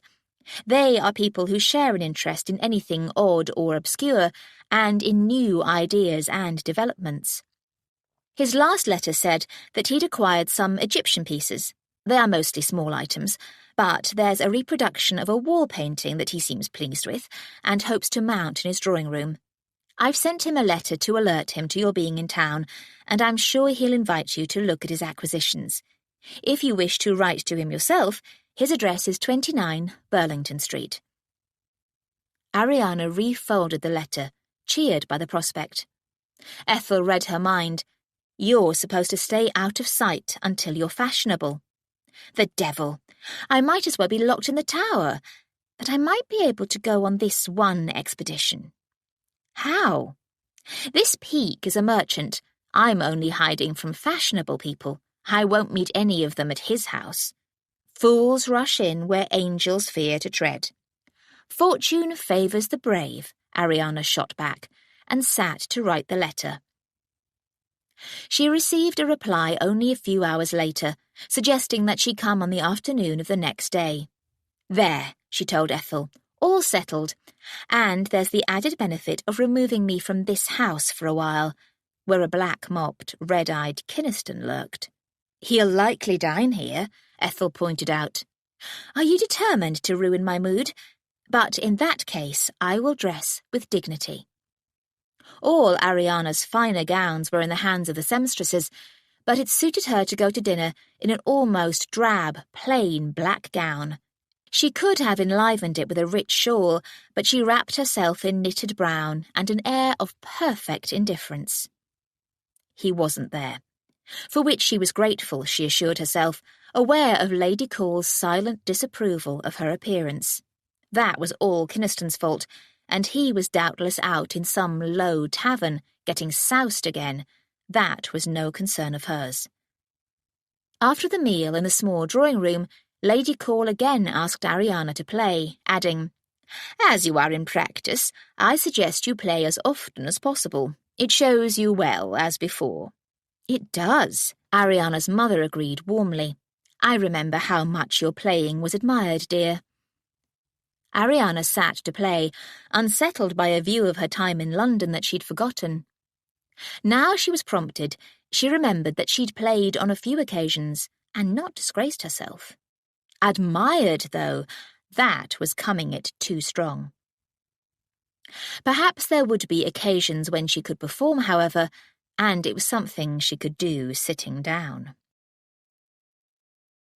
Ariana was comfortable in the certainty that she'd meet none of the fashionable set at Mr. Peake's house, but she decided not to request permission. "Discretion is the better part of valour," Ethel said. "I don't need permission to go anywhere," Ariana stated, and she put on her dark grey pelisse and a black velvet beret and went downstairs, Ethel a step behind. However, Lady Cole must have had some means of knowing everything, for Ariana was halted in the upper corridor by a request that she visit her hostess. She told Ethel to continue down into the hall and was taken to Lady Cole's white and gold boudoir. "You are going out?" Lady Cole asked. "As you see, ma'am." "Where?" "Is that not for my mother to ask?" "Have you asked her consent, girl?" "No," Ariana said, irritated to be made to feel like a naughty schoolgirl. "I'm on my way to visit the elderly relative of a friend. He has Egyptian artifacts, but he's a merchant. I will not be revealing my shabbiness to the ton." "Egypt is fashionable these days, but very well. You may go, but with an escort. Ah, there you are." Ariana turned to find Kynaston coming in. His eyes were still bloodshot, and the general slackness remained, but he was shaved, his hair was cropped short, and his jacket, breeches and boots were in perfect order. Ariana was an honest woman, and had to admit that despite everything, he was, once more, distressingly godlike. "You required something, Aunt?" His tone suggested resentment or even something more arrogant, but that didn't deter Lady Cole. "Make yourself useful and escort Lady Ariana to some eccentric relative of a friend. Don't let her go to any fashionable spot." Kynaston's dark brows rose. "How far am I allowed to go in restraining her?" "Don't be tiresome. It's a simple task, and shouldn't be beyond even you." Clearly he'd been taxing his indulgent aunt's patience, which wasn't surprising. Ariana thought he might refuse, but Lady Cole's power seemed to hold. "Do we use the town carriage?" he drawled. "It could draw attention. A hackney will suffice." He bowed to his aunt and opened the door for Ariana. She sought a way to avoid the situation, but short of changing her mind and remaining at home, she saw none. She wanted to see the Egyptian artifacts and wouldn't let a dictatorial woman and a disreputable wretch steal the opportunity. Ethel would be with her. Together they could handle him if he proved troublesome. She went through the door and along the corridor in the direction of the stairs, down to the hall. Titus Delacourt, Earl of Kynaston, had no desire to visit an eccentric collector. He had no desire to go anywhere that required him to dress and behave as a gentleman should. He particularly had no desire to be escorting Lady Ariana Boxstall, not when she stirred feelings he'd renounced. Despite the drunken haze yesterday, he'd responded to her bright eyes and vibrancy, but he'd hoped he'd felt only an irritation that would fade. But today had been the same. She'd plagued him with a direct gaze that had spoken of her low opinion of him. Hardly surprising after their last encounter, but he didn't want anything to do with the woman. She was too disturbing to his mind and his purpose. She had looked directly at him, not up at him. Excessively tall women usually had the grace to hunch in an effort to reduce their height, but she'd stood tall and bold. Damnable Amazon. Damnable aunt. Aunt Claudia had been good to him, however, even at times when he'd not been appreciative, especially then, and she asked little in return. Of course she was matchmaking, which was strange when she'd been glad to see the back of her own husband, but she seemed moved by Lady Ariana's quest. He could appreciate a desire to save an estate from a wastrel, but was surprised that such an Amazon would make a martyr of herself. She'd taken the lead down the corridor, straight-backed, poised and confident. She hadn't been so confident all those years ago, but she'd been young then, and on her first season. He'd also been young, so very young. Clearly her life had been less troubled than his. Unfortunate that their first encounter in years had gone so poorly. He couldn't claim that being badly foxed was unusual, but to have passed out in the library and still been there at nearly noon had been uncouth. Memory of her raised fist stirred a smile. She'd meant business, as she'd shown by whacking him with the newspaper. Not a painful blow, but rather like a slap with a glove. A challenge. Had she meant it that way? Any husband she chose would have a challenge, perhaps an exciting one, but that man wouldn't be him. Aunt Claudia had to know that, or did she think she could change anything by the force of her will? Probably. At the top of the stairs, Lady Ariana halted and turned to face him eye to eye. "There's no need for you to inconvenience yourself, my lord." Such bright eyes, such healthy, glowing skin. "If I don't obey, my aunt will be displeased. It's never wise to displease the Dowager Countess of Call." "It's a blessing that you heed somebody, sir." "What a low opinion you have of me." "Hardly surprising after our previous encounter." He really should have apologized, but better by far if she despised him. "I promise not to assault you in the cab," he said. "You'd be most unwise to attempt it." Without waiting for a response, she set off down the stairs. He followed, damnably tempted despite everything. But then he saw the woman waiting for them, plain clothing and demeanour declaring her to be some sort of lady's maid or companion. She was as tall as her mistress, but more broadly built, and not in a feminine way, but with mannish jaw and shoulders. Black gloves covered very solid hands. He appreciated Lady Ariana's warning. This creature could be a female pugilist if she wished. "Lord Kynaston is to escort us, Ethel. My lord, this is my companion, Miss Burgess." Miss Burgess dipped a very slight curtsy, not trying to hide guarded hostility. "Good. Do your job." He inclined his head, then summoned the hovering footman and sent him for a hackney. By then his valet stood ready to assist him into his greatcoat. He pulled on black gloves and set his beaver hat on his head, aware of the difference short hair made. The hat fit better, but it felt strange. He should have summoned a barber sooner, but he'd felt that losing his locks would be some sort of Rubicon, with only disaster on the other side. Shades of Samson? Was Lady Ariana Boxstall his Delilah? If so, what destruction would follow? He caught her frowning at him. She instantly looked away, but he was bruised by her concern. What was he to her or she to him? She'd be gone from this house in a few days, off on her husband hunt. May she soon be safely shackled. The carriage arrived and they all left the house. Miss Burgess climbed in unaided. He handed Lady Ariana in, asking, "The address?" 29 Burlington Street. He gripped the edge of the door to keep his balance. "Is that not a street?" she asked, concerned. "I'm sure that's what—" "It's a street," he said. It was no great matter. Just one more trial in a sequence of them, and all must be endured. He repeated the direction to the driver, then entered the carriage. Miss Burgess had taken the backward-facing seat, as a servant should, but that meant he must settle down beside Lady Ariana. It shouldn't disturb him, but as the carriage moved off, he accepted that it did. She was an alluring woman, and, despite her height, beguiling in a very feminine way. Her lips were full and soft, demanding to be kissed.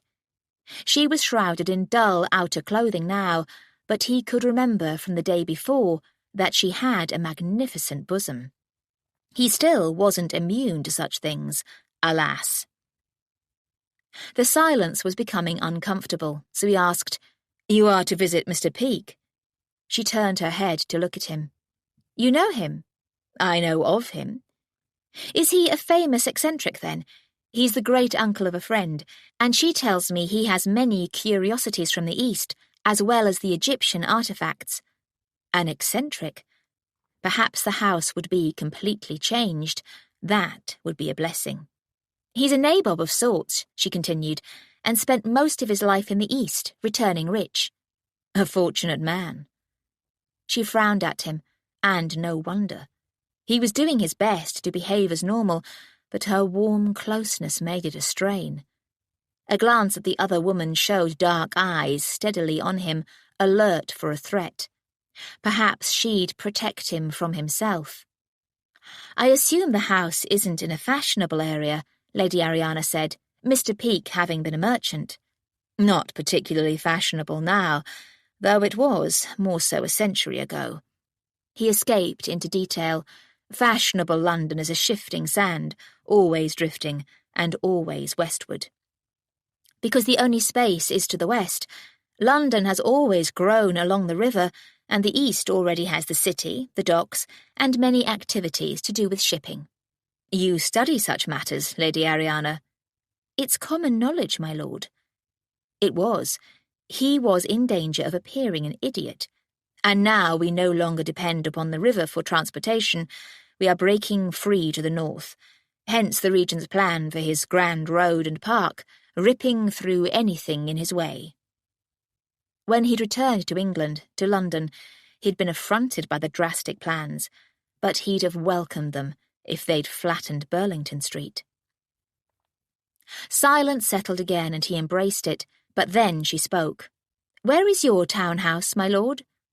"I don't have one," he said, and looked outside. That should put an end to that. Ariana met Ethel's interested eyes. Yesterday Kynaston had said he had no nearby home, and now he'd confirmed it. That was hardly believable of an earl. Unless... Was he all rolled up, as the saying went? Had his rakish ways ruined not only his body and mind, but his fortune? In that case, Lady Call could be trying to capture Ariana's very large dowry for her wastrel bankrupt nephew.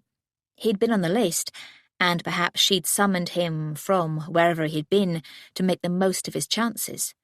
Had he arrived drunk out of resentment? Forewarned is forearmed, as Ethel would doubtless have said. Ariana resolved to avoid all future attempts to throw them together. The carriage stopped on a street of terraced brick houses. Kynaston climbed down and paid the driver, then handed down Ariana. He escorted her to the glossy black door. She'd expected somewhere eccentric, but Mr. Peake's house was one of a conventional brick terrace, probably built a century or more ago. As Kynaston had said, this had once been a fashionable area. The door knocker was more promising, being a gargoyle with long tongue protruding. Kynaston used the tongue as it was intended, to rap the knocker, and the door was opened almost instantly.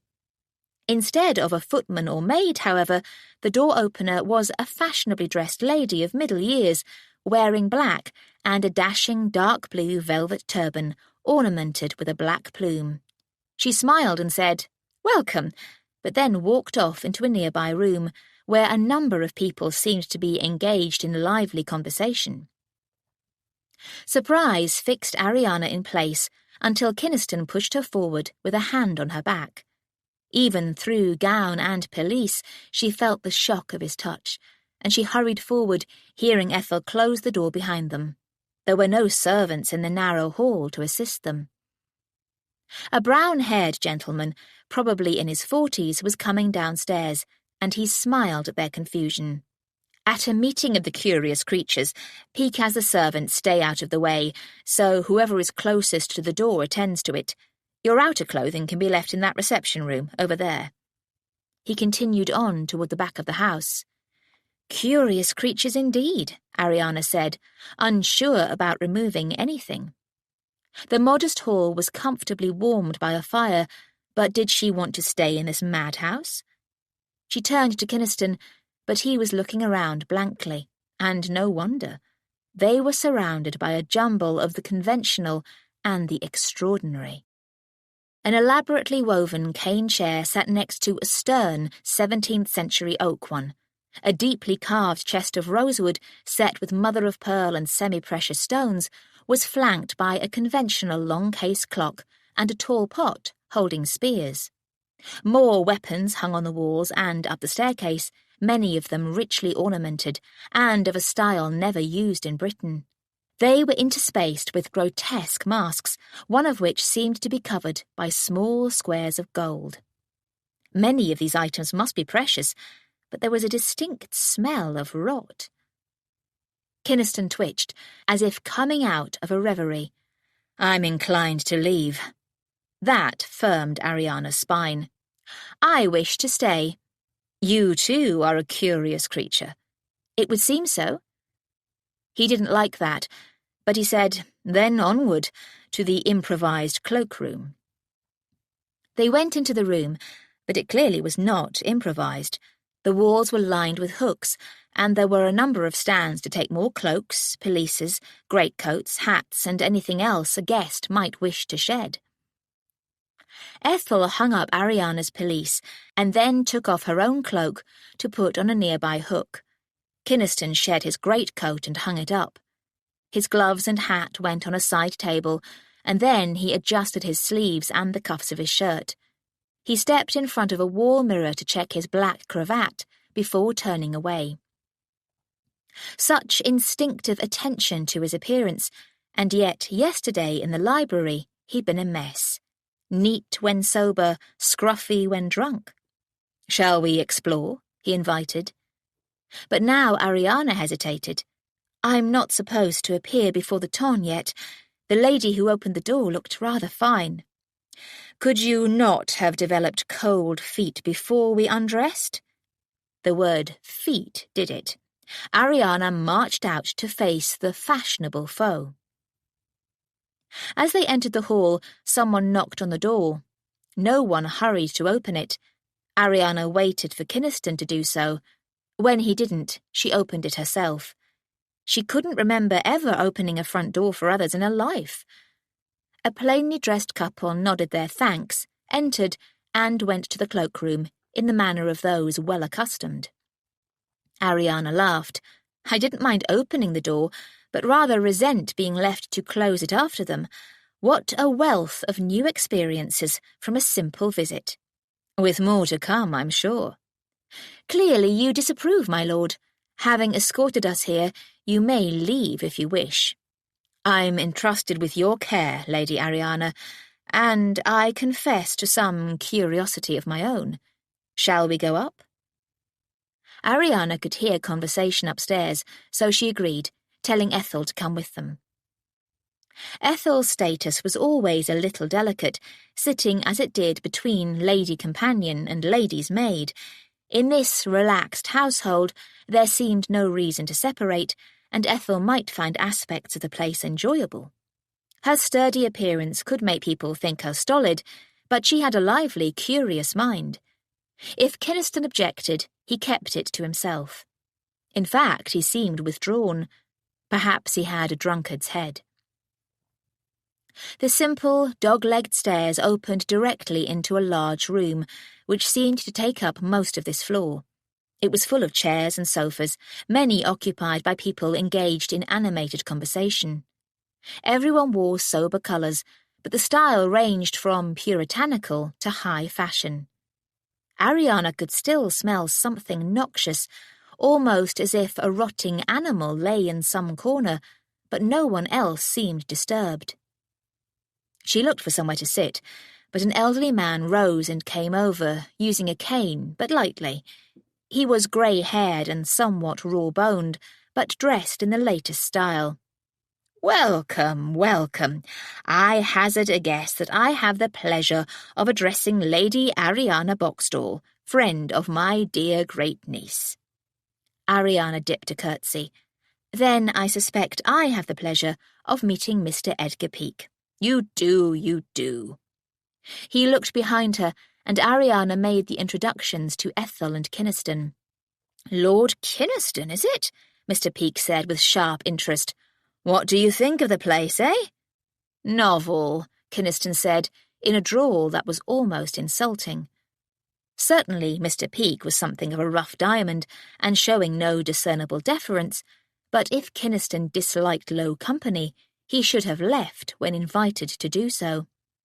"I've already seen so many intriguing items," Ariana said with a smile, "and I'm curious about the curious creatures." Mr. Peake gestured around.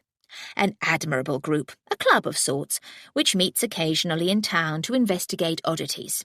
It used to gather in a tavern, but now I have this house, I make it available. One benefit is that more ladies attend. We'll have a presentation shortly on the possibility of life on the moon." "You plan to live on the moon?" Kynaston asked, in the same insulting manner. Mr. Peake wasn't at all deterred. "All things are possible in our marvellous modern age, my lord.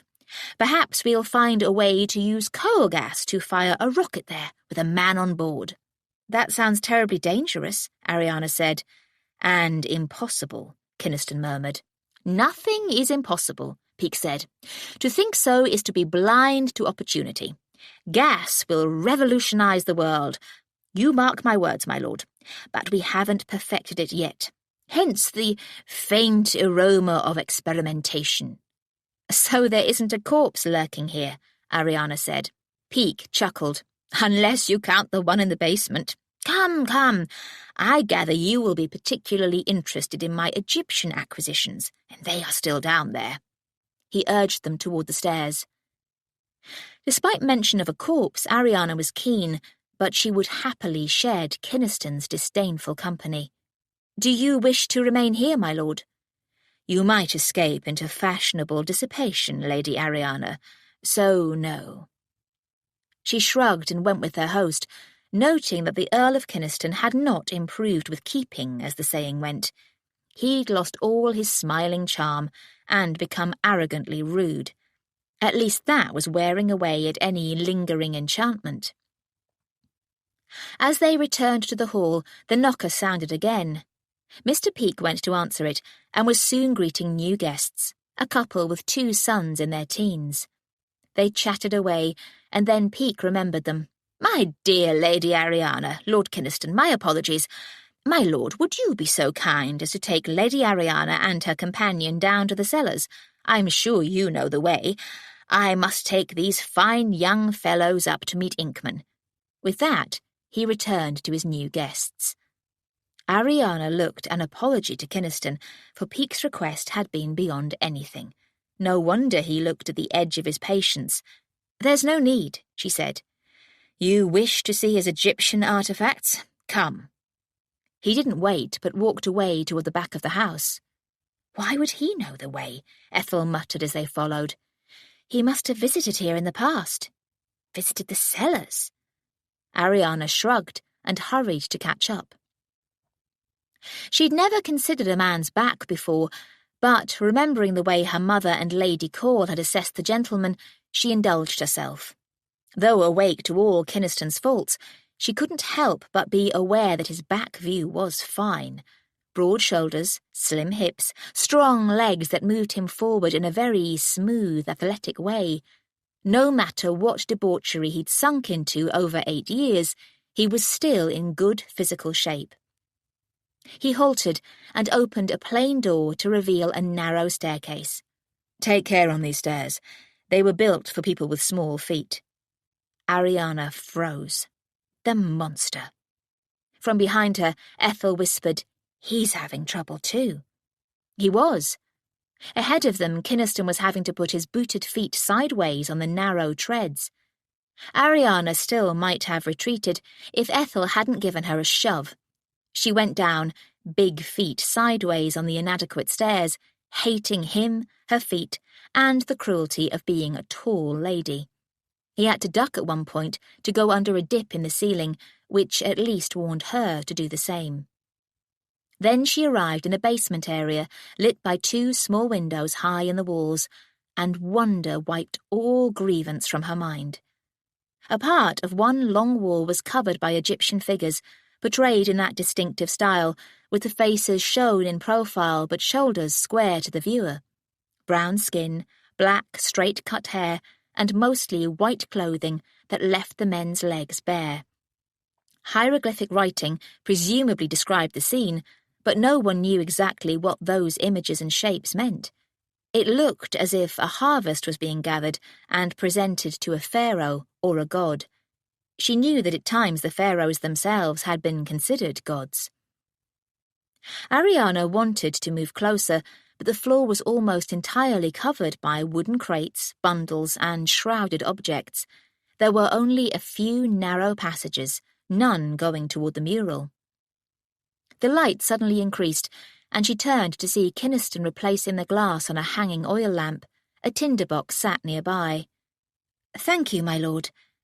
Ariana turned back to the wall painting, which had become brighter and more alive. "Isn't it magnificent?" "Impressive," he agreed, moving closer.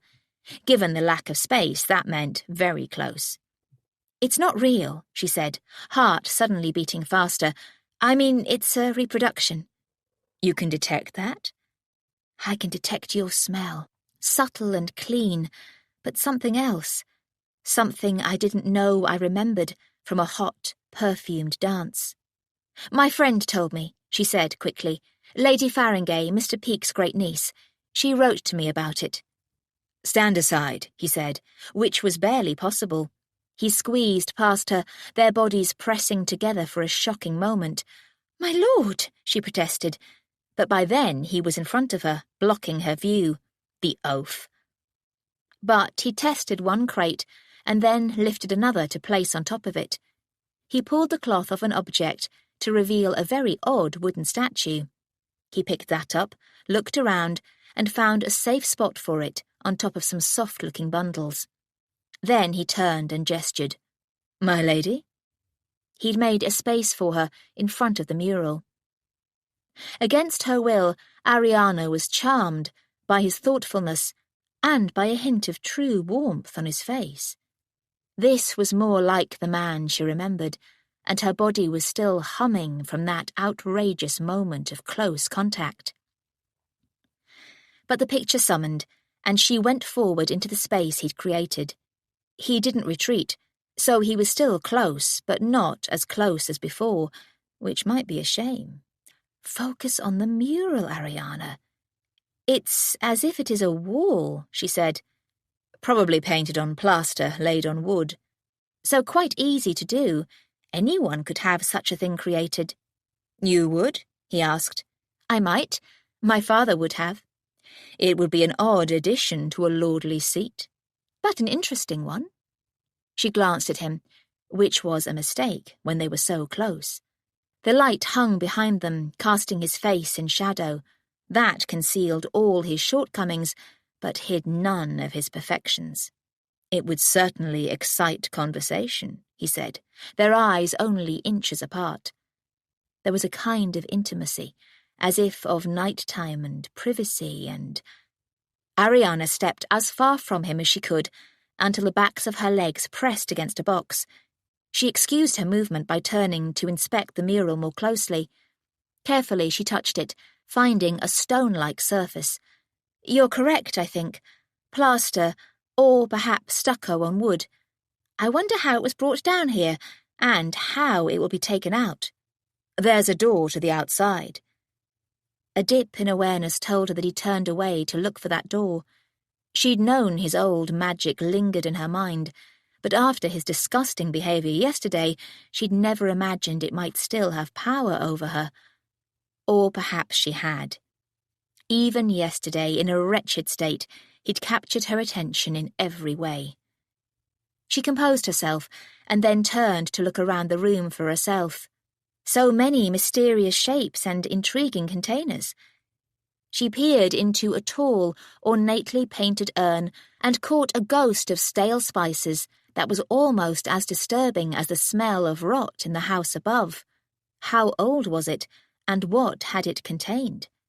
She was ready to face Kynaston again and did so, but he was standing stock still, staring into a corner, at a mummy case.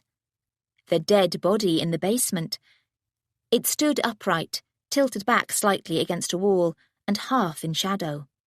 As always, it was shaped like a bundled person, narrow at the feet, wide at the shoulders, and then head-shaped above. The case was elegantly decorated in black, brown, and ochre with touches of gold, but the most striking aspect was the portrait set into the head where the face might be. It wasn't the stylized picture she would expect, but a vivid, lifelike portrayal, the equal of modern artists such as Lawrence and Phillips. Ariana edged sideways to take hold of the base of the hanging lamp and move it to throw more light. A young woman's dark eyes seemed to come to life, looking directly at her, holding a slight, questioning smile, as if she were wondering, "Who are you?" Her brows were as dark as her eyes, but lighter brown hair clustered in curls around her face in a style that would pass as fashionable now. Her lips were pink and full, and, despite a complexion somewhat too dark for English fashion, she was lovely. "It's as if she's alive," Ariana whispered. "I assume that's a picture of the—" She'd been about to say the corpse, but it seemed cruel under that lively gaze. She looked so young, perhaps less than 20. She heard a sound and turned to see Kynaston going back upstairs. He stumbled on one step, then hurried on. Chapter 4. "Upset him, that did," Ethel said. She'd stayed by the stairs and Ariana had completely forgotten she was there. Had Ethel sensed anything of Ariana's reactions to Kynaston, or had everything appeared normal? And why on earth had Kynaston fled, discourteously abandoning his escort duty, from fear of an ancient coffin? Ariana let the oil lamp return to vertical, returning the mummy to the shadows. "It upsets me," she said. "Doesn't it bother you?" "Why should it?" Ethel said, coming forward, "any more than any other tomb or memorial. I wonder why we've never thought of painting portraits on the outsides of coffins." Ariana shouldn't have been surprised that Ethel was discussing the matter in a prosaic way, but she was tempted to tell her to be quiet. That would have been irrational. The vibrant image was of a person long dead, and, as Ethel said, it was no more eerie than the stone effigies in Boxstall Church. "It's a clever portrayal," Ethel added, "but no one would see it once the coffin was buried. Did the Egyptians not bury their dead?" There were different practices at different times, Ariana said, trying to be as calm. But I don't think mummy cases were buried. Then did the bereaved visit them as we visit graves? Possibly. Ariana wasn't sure that seeing such a picture of her father on his tomb would comfort her. Ethel might have had the same thought. Do you think they painted them as they were in death or in their prime? What a question. But if you die at 80, would you want to be remembered like that, or as you were as a young woman? I'd like to be remembered at my best. Who wouldn't? Ariana said. So this lady might have died of old age after a long and blessed life. Ariana liked that idea, but when Ethel said, I doubt it, she wasn't surprised. This wasn't a portrait of a woman in the prime of life, but of a girl on the brink. She could have been as young as 16 and no more than 20. A tragedy lay behind the mummy, and Ariana couldn't bring herself to poke among the other contents of the room. All the same, it seemed cruel to leave, to abandon the girl once more to her dusty corner. Ethel picked up her disquiet. She's been dead 2,000 years or more. She can't care. Ariana extinguished the lamp and picked her way carefully back up the awkward stairs, knowing that was true, but feeling like a traitor all the same. Then there was that moment with Kynaston at her side to disturb her. It clearly hadn't meant anything to him, unless that was why he'd fled the cellars. As she emerged into the hall, she saw Mr. Peake approaching.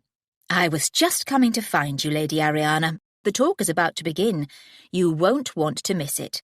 Ariana might, for it sounded like nonsense, but she wanted more information about the lady in the mummy case. The Egyptian mural is lovely, she said as they went toward the stairs, and it seems you have many other treasures below. I do. Soon I'll find places for them around the house. Even the mummy? That felt wrong. Lord Kynaston is still below? Peake asked. He came up first. I wonder where he is. Mr. Peake shrugged. The nobility have their ways, he said, ignoring the fact that Ariana was also noble. She rather liked that. Come along. As they started up the stairs, he said, That Egyptian stuff isn't mine. I mean, I didn't collect it. Never been to Egypt. Belonged to Lord Ombro, but he's rolled up from too much collecting and too much card-playing. Sold up and gone abroad. Seemed ashamed to see the collection broken up, so I bought it. They were about to enter the drawing room, where people were seated ready for the talk, so Ariana quickly asked, The young woman? Remarkable, isn't she? Painted in hot wax, which is why it has that depth. Oh, I've read of such things. There are very few examples. So I gather. It wasn't Ombro's. Came across that 2 weeks ago and snatched at it. Some people grind up mummies, you know, believing the powder is a potent cure for everything that ails them. Atrocious if that happened to such a rare thing. Yes, indeed, Ariana said, almost sick at the thought, but what her mind conjured was that happening to a young woman, not a mere antiquity. Is anything known about her? There's no writing. I'll have some experts in to have a look. Have them treat her with respect. She seems so real, alive even. Ariana shut up before she sounded entirely mad. She found she needed to name the young woman. Cleo. That sweet, curious person could never have been a resolute queen, but the name pleased. She was Cleo, and she must be treated with respect. That meant she couldn't remain in the corner of a basement forever, but where should she be? Peake said, I see 2 chairs over there. Come along. Ariana followed him, looking around for Kynaston. He wasn't there. Was he so squeamish about an ancient corpse that he'd fled the house? Ah, well, she was capable of making her way back to Albemarle Street. She thought the lecture about the possibility of living on the moon more fancy than fact, but it was entertaining. A quite serious discussion followed, including speculation on the various means of getting there. Someone even suggested a ladder, citing Jacob's Ladder of Angels. Ethel said nothing, but Ariana could read her expression. Eventually, a door was opened to reveal a room set with refreshments, but Ariana realized time was flying by. She found her host and thanked him. "I must leave now, Mr. Peake. I've enjoyed this very much." "You must come again when I have fewer guests, my dear." "I'd like that, but I fear I'll be engaged in social fripperies." "Break free of them." She considered him. "You seem very sure I can." "I've lived a long life, Lady Ariana, and rarely done what I was supposed to." "You're a man." "A definite advantage, yes, but I've known women who made their own way. If you can't return sooner, the curious creatures now meet every 2 weeks on a Tuesday.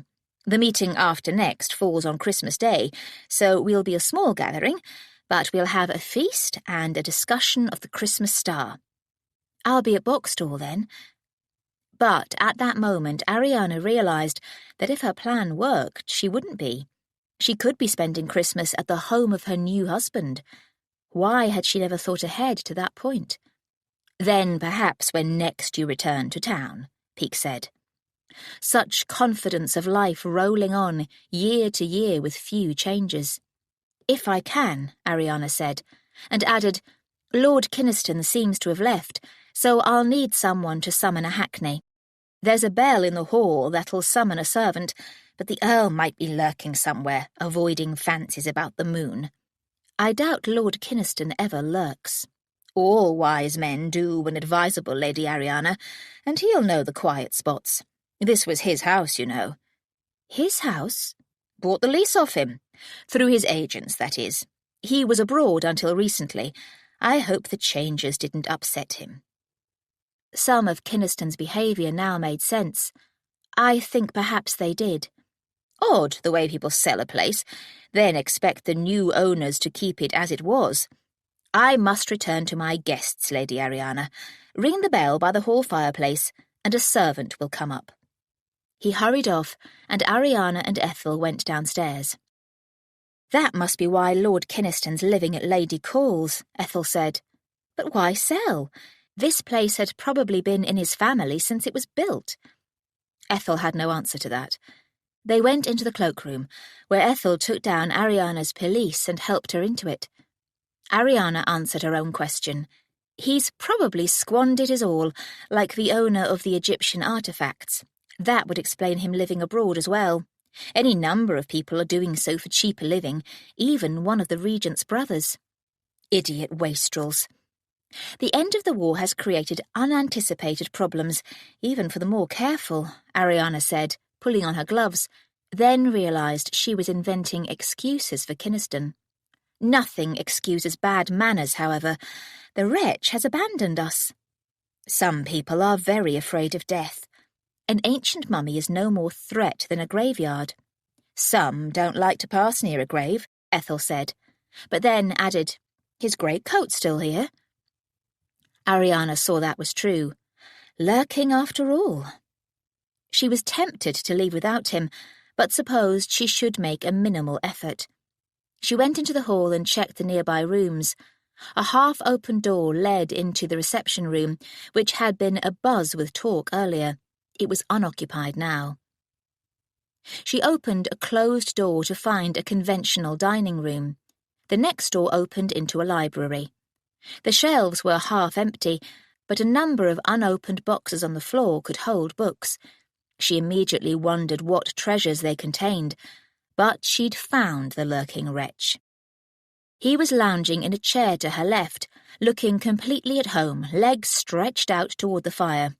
Clearly he'd not hesitated to order service, as if he still owned the place.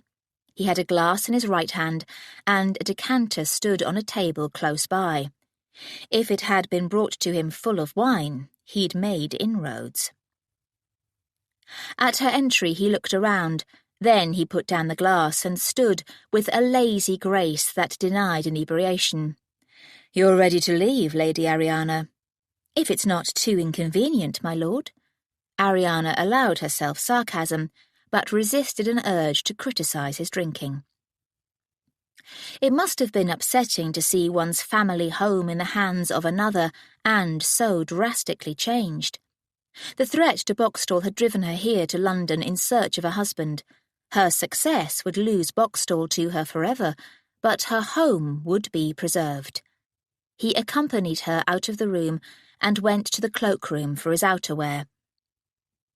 In a turmoil of emotions, Ariana tugged the bell pull hard and heard the jangle below. Perhaps she'd sounded impatient, for the young man who hurried up was still shrugging into his jacket. Given the order, he dashed out. Kynaston joined Ariana and Ethel in the hall, but he made no attempt at conversation, so neither did she. The servant returned. "Coach is here, my lord." Kynaston gave him a coin and they went out. He instructed the driver to take Ariana and Ethel to Albemarle Street, handed them in and joined them, and the coach set off. The silence continued. Ethel never chattered when Ariana was with other members of the nobility, and Kynaston looked fixedly out at the passing streets. He might as well have shouted that he didn't want to talk about anything. Ariana let him be. He was probably contemplating the road to ruin that had led to the loss of his house and who knew what else. His primary country estate would be entailed and thus safe, but he could have sold off any contents that were legally free. Secondary estates would have gone. She could only hope they'd been purchased by better landlords who'd take care of the tenants and labourers, as he doubtless had not. Did he have family who'd been dragged down with him? A mother, brothers and sisters? She should have been furious at him, but instead she felt the ache of threatening tears. She'd known, even at a raw 17, that he might be heading for disaster, that such a glitter could not last. Or was that simply the wishful thinking of the outsider? The rich must be miserable. Luck must run out. Beauty will fade. In fact, the poor were more often miserable than the rich. Some people lived blessed lives even without doing anything to deserve them, and though the bloom of youth passed, some people were beautiful all their lives, through good bones and graceful movement. Kynaston was an example. As he was turned away, she felt able to study him. Despite his ruined life, his features were still classically fine, and the years had added strength. He could model for a marble bust of a god. Apollo, she thought, remembering a bust of the god at Boxstall, a noble head set perfectly on a strong neck, curls on the brow. A perfect Apollo meant the epitome of manly beauty, the nobility of his high brow, the straightness of his nose, the fullness of his perfectly formed lips. Kissable. Ariana twitched away from that thought, looking away and praying Ethel wasn't watching her and guessing her mind. He was a ruined wretch. He'd been blessed with everything and thrown it away, probably to the ruin of his family, servants, tenants and all. No wonder he feared death. He'd go straight to hell. Perhaps that mummy had reminded him of some particularly vile betrayal of a charming young woman. If so, she hoped it had seared his soul and would haunt him all his days. Chapter 5. When they arrived back at Albemarle Street, Kynaston separated from Ariana with only an inclination of his head, presumably to go in search of brandy to try to blank out his sins. She wished him joy of it. She went to her room, took off her outer clothing, and washed her hands. Ethel was unusually silent, and Ariana didn't probe that. Instead, she went to join her mother and Lady Call in the small drawing-room.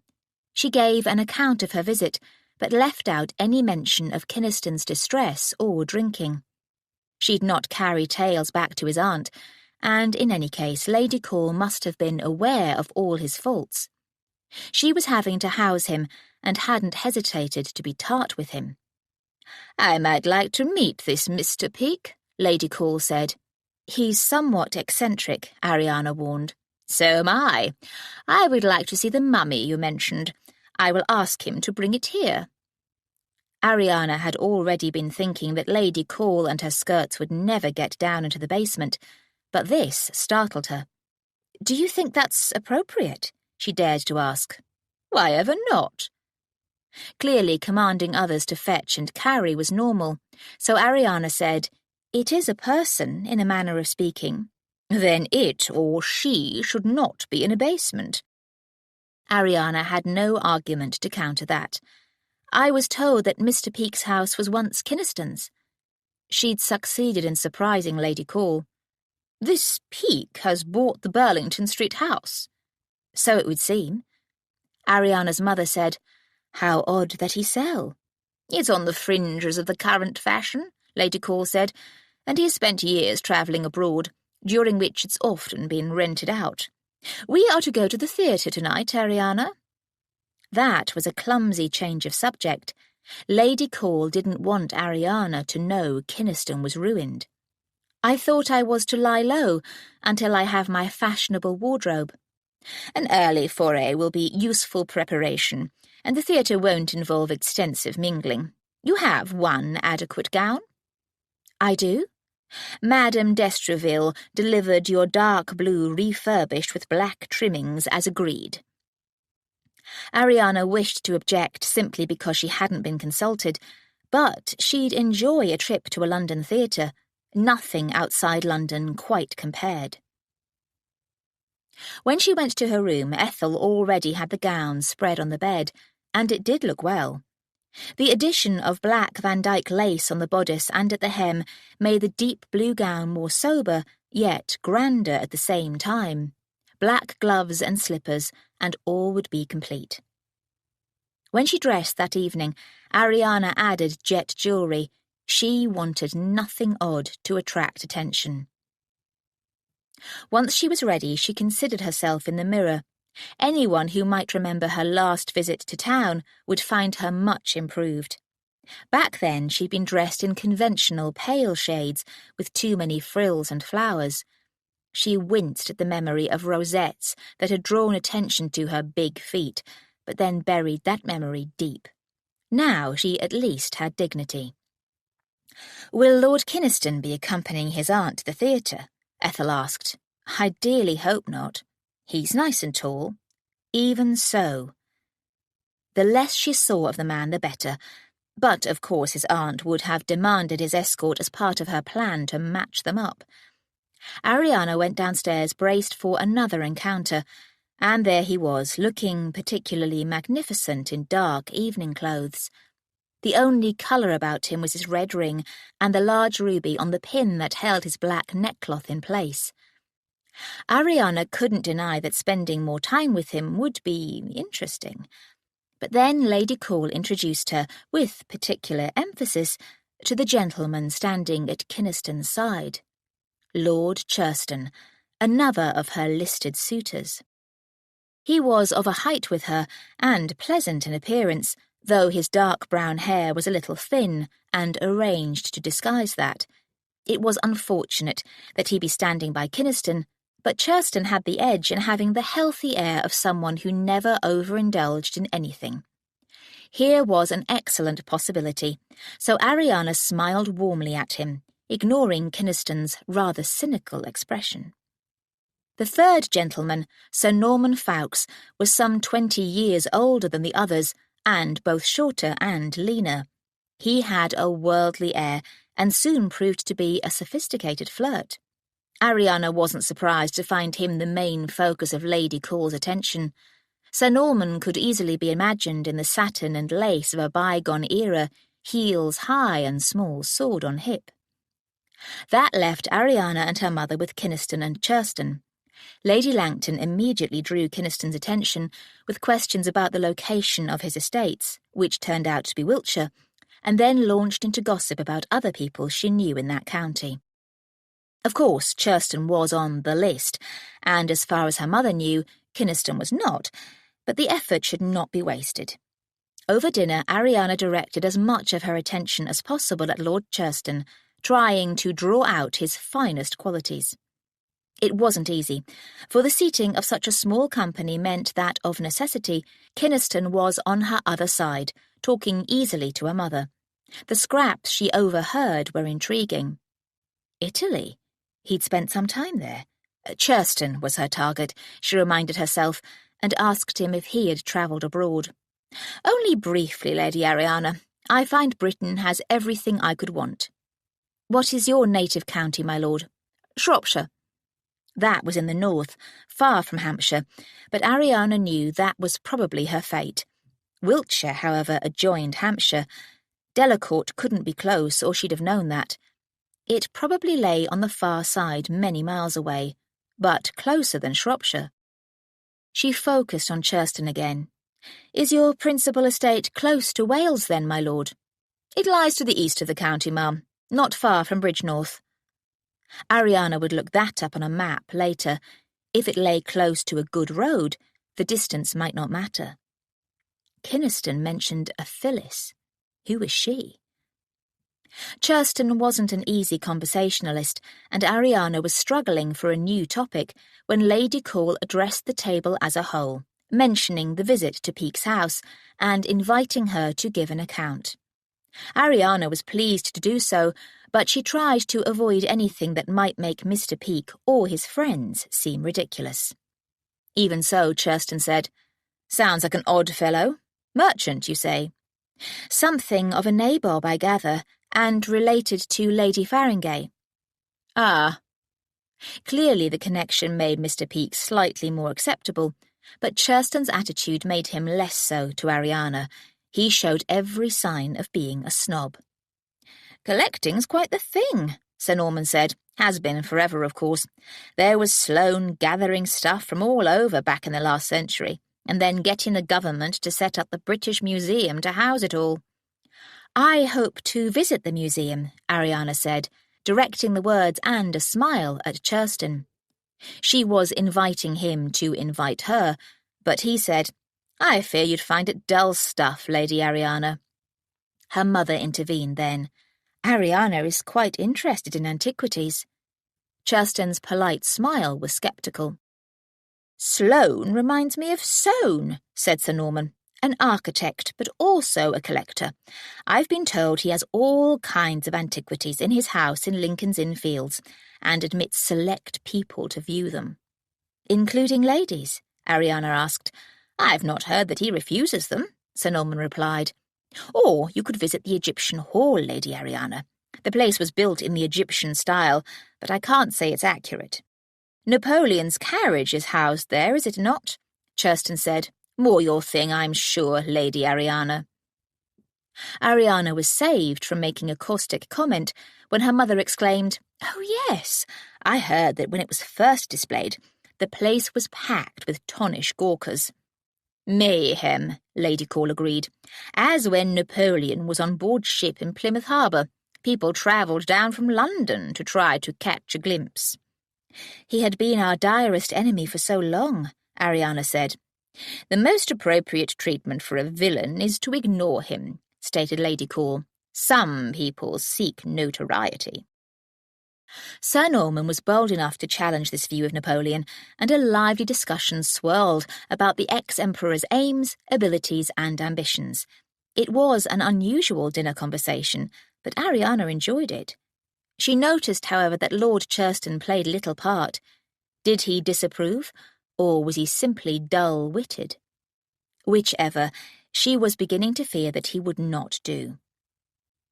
They didn't linger after the meal, but left for the theatre, scurrying under umbrellas to the 2 carriages. Lady Call and Sir Norman used her town carriage, and the rest had a hired one. It was from a livery, however, and almost as fine. As they rattled over cobblestones, Ariana became nervous again. The trip to Peake's house had exposed her to some fashionable people, but they'd all seemed more interested in life on the moon than in her. This would be a different sort of affair, one where many of the theatre-goers would be there to see and be seen. As soon as she entered the Theatre Royal, Covent Garden, she felt her peculiarity. Even with tall Lord Churston at her side and Kynaston nearby, she was the focus of stares.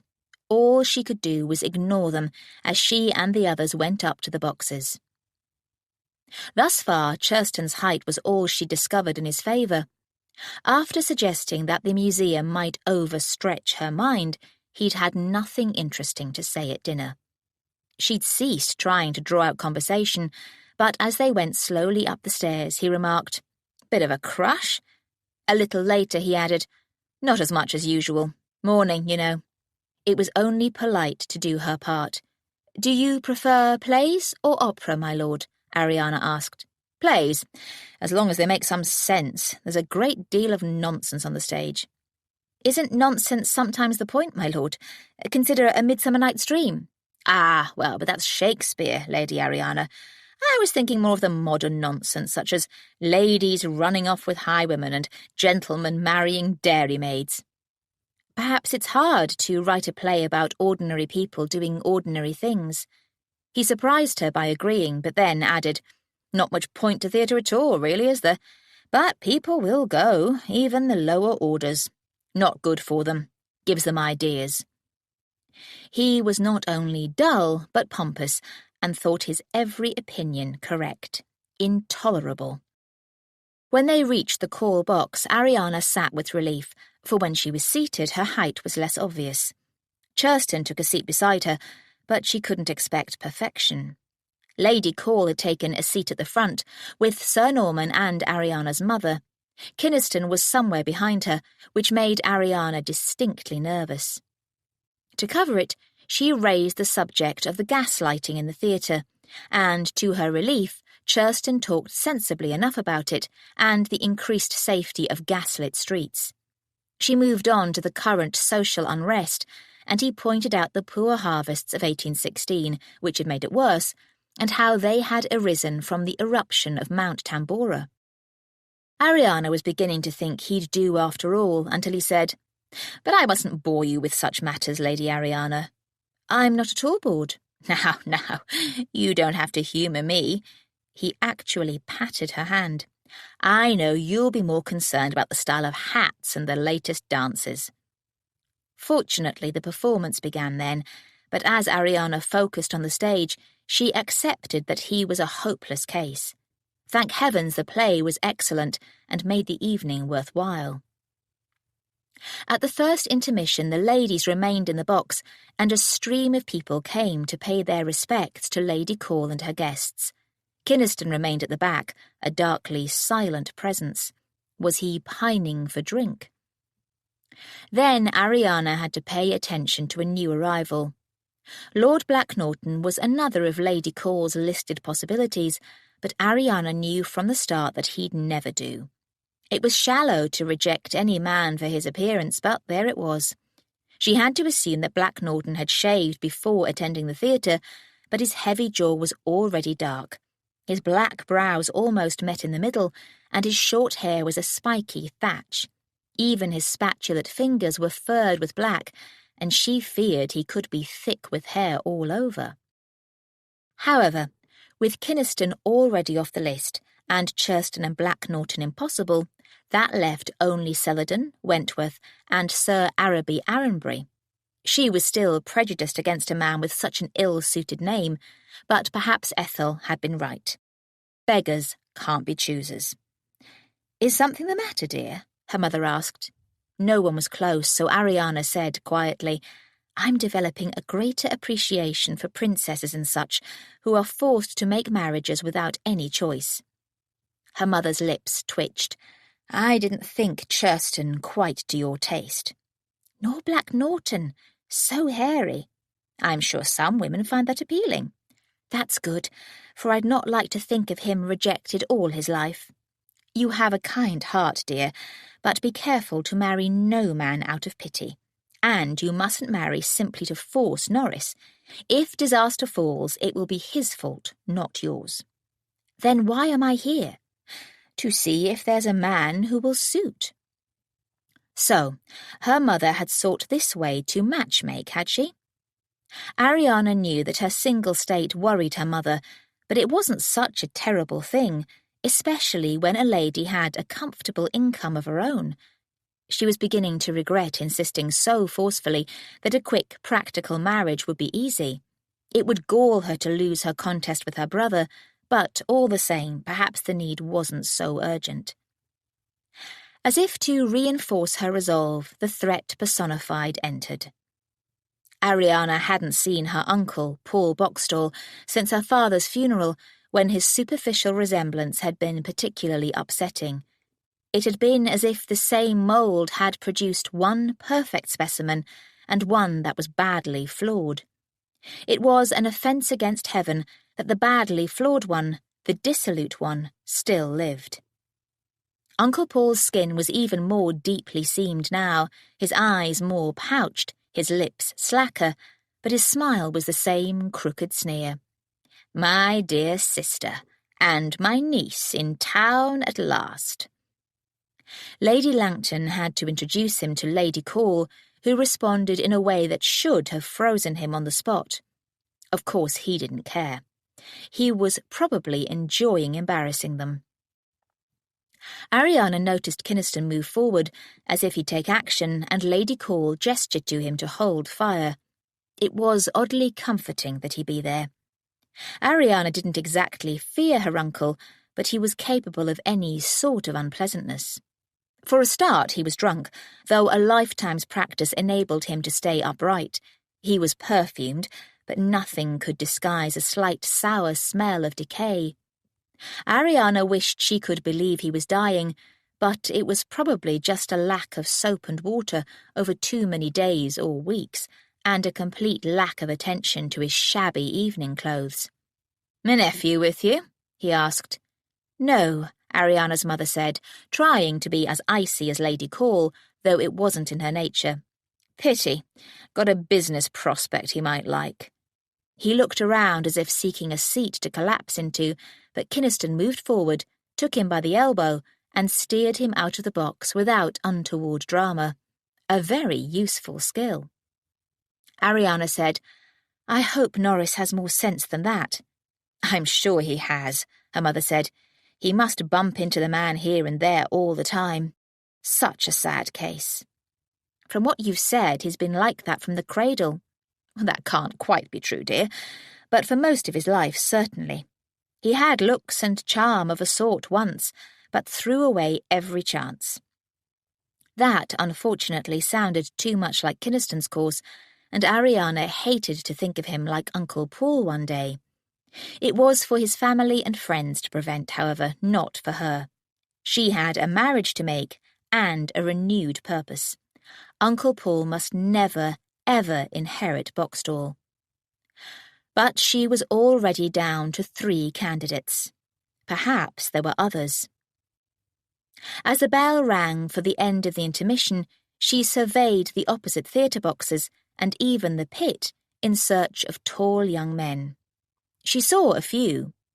Some might have been married, and some ineligible, but there had to be more than 6 possibilities in the beau monde. At the second intermission, Ariana decided to face the world standing. Lady Call and Sir Norman remained in the box, but the rest of the party left to stroll the box corridor. Ariana would have liked to partner Kynaston, but her mother took up her duty and linked arms with him. Ariana had no choice but to endure more of Churston's dull company. "It was well done of Kynaston to remove my uncle," she said. "He would have left of his own accord in due course, Lady Ariana. There was no call for the possibility of a scene." "But there was no scene, my lord." "You do not fully understand these things, dear lady." Ariana was immensely glad when 2 tall men in regimentals came to join them. Churston introduced his brother, Captain Pace, and Captain Pace introduced his friend, Captain Grant. They were both excellent company, but it was clear Churston disapproved of their high spirits. In Ariana's opinion, men who were willing to risk their lives for their country were entitled to as much high spirits as they wished. The officers moved on, and a lady with 2 daughters came over to greet Churston and be introduced. It was clear Mrs. Motley had him in her sights for one of her chicks. She was welcome to him, but mother and daughters were all petite, making Ariana feel like a maypole. Amazon, she reminded herself. If she had to be anything, she'd be a warrior, but she wished the Motleys would move on. Kynaston and her mother were part of a group who were enjoying some sort of joke. Heavens, Kynaston was laughing. It quite transformed him. Lady Ariana Boxstall. The Moatleys had gone and a couple was coming over. Ariana recognised the lady who'd opened the door at Mr. Peake's. Very unconventional to introduce myself, but I do think that opening a door for you allows it. I'm Lady Hatchard, and, of course, my husband, Lord Hatchard. They were a genial couple of middle years and middle height, but for some reason Ariana didn't feel excessively tall in their company. She curtsied. It was kind of you to let me in, ma'am. Do you know Lord Churston? They did, and they all four conversed, or rather all three did, for the Hatchards wanted to talk about life on the moon. Churston showed no interest, except for muttering, "Piffle," more than once. Then Lord Hatchard said, I understand that you were invited to investigate Peake's cellars, Lady Ariana. A rare honour. Is it? Most items down there are boxed or shrouded, but there are some interesting pieces. If most haven't seen them, I won't spoil the surprise. Lady Hatchard laughed. You have my husband exactly, Lady Ariana. He was trying to wheedle out some details. You could ask Lord Kynaston, Ariana said. He was with me. In the cellars? Churston asked. Why did she have to blush? Mr. Peake asked Lord Kynaston to take me down there. I understand it was his house. Indeed it was, Hatchard said. Understandable that he sell it, of course. His move to a sad tone confirmed Kynaston's ruin, and was a bracing reminder of reality. The Hatchards moved on, and Churston said, I cannot think it wise of you to go off alone with Lord Kynaston, Lady Ariana. Ariana was about to tell him that Ethel had been with her when she recognised an opportunity to get rid of him for good. Thank you, my lord, she said, layering her words with frost, but my behaviour is none of your concern. A lady being alone with a man like Kynaston is any gentleman's concern. She looked him in the eye, pleased, and not for the first time to be able to do it. No, it is not, sir. I wish to return to the box. In moments Ariana could settle back into her seat, satisfied with her work. She'd not have to fend off an offer from Churston, explaining why he would not do. He'd avoid her from now on. He had to take his seat beside her, but immediately leaned forward to speak to Lady Call. Apparently Lord Kynaston was showing Egyptian artefacts to Lady Ariana in some cellars. The blackguard. She'd told him off, so he was trying to stir trouble, and Kynaston wasn't yet here to intervene. Ariana was about to explain, but Lady Call turned to say, So I understand. I did ask my nephew to escort Lady Ariana to Mr. Peake's house. Then she added, Are you suggesting that they are compromised, Churston? He spluttered, I'm sure it's not so bad as that, ma'am. I'm sure you're correct, she said, with a cat-like smile. Churston turned toward the stage, his stiff shoulder registering his affront. Ariana shared a grateful smile with Lady Call, but she had to wonder if her hostess had hoped Churston would say yes. Had she wanted him to make a great pother over the incident and force Ariana to the altar with her nephew? If it came to that, Ariana simply wouldn't go. Though she intended to marry, and soon, she would never allow herself to be forced in such a manner. Never. When Kynaston returned with her mother, Ariana tried to register indifference with every part of her body. As the curtain rose, however, a new thought stirred. Had Lady Call peopled her list with undesirables in order to give her nephew a clear field? Ariana glared at the back of the lady's head, promising, You'll catch cold at that, my lady. For the last intermission, she remained safely in the box. Churston abandoned her, which suited her perfectly, though she was left with only Lady Call. Would Lady Call attempt to plead her nephew's charms? If the lady had any such intention, she was foiled by a visitor. The man paid homage to Lady Call, but then turned to Ariana. I wonder if you remember me. He was tall, with a long, lean face and thin lips. His tight, wasp-waisted jacket and elaborate neckcloth marked him as of the dandy persuasion. She did remember him, but couldn't produce a name. Something in his smug manner made her happy to be able to say, "Alas, sir, I do not." She remembered lying about that to Kynaston, who had left with her mother. They were probably both enjoying themselves more than she was. "The curse of time," the man said. "Frank Fettersby, at your service, my lady." "Ah, Mr. Fettersby, now I remember. You tried to steal a kiss." "Who could not?" he protested.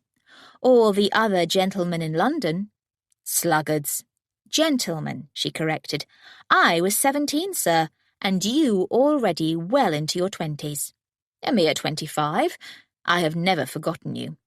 Was I the only one who hit you on the nose?" He smiled. "The only one."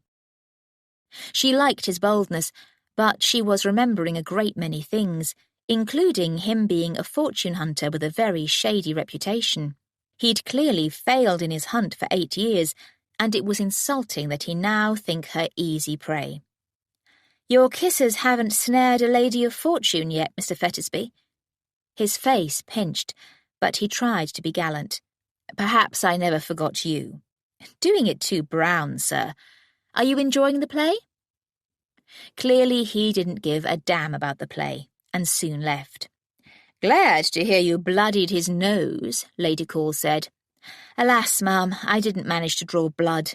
"You were only 17. I'm sure you could do better now." "I probably could." But Ariana was remembering raising a fist, and that fist being overwhelmed by a large, warm hand. A drunkard's hand. "Ah!" Lady Call raised her lorgnette to look across the theatre. "I didn't know he was in town. Viscount Dawntree, standing behind the lady in the excessive silver turban. Blonde, handsome, stylish, and tall." "Dawntree? He's recently come into the title, hasn't he? My friend Lady Farringay wrote to me about it. He had no idea he was in line." "Thus he's probably seeking a bride." Lord Dawntree was a friend of Hermione's husband, which made him an attractive parti to Ariana. She missed her friend. Trying not to be obvious about it, Ariana assessed him.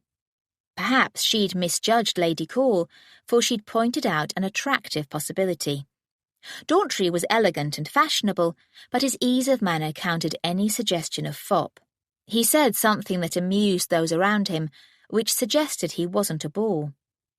A knot of anxiety loosened. It was too soon to decide anything, but Lord Dawntree seemed to have everything to recommend him. See? She'd known it couldn't be so very difficult in the end.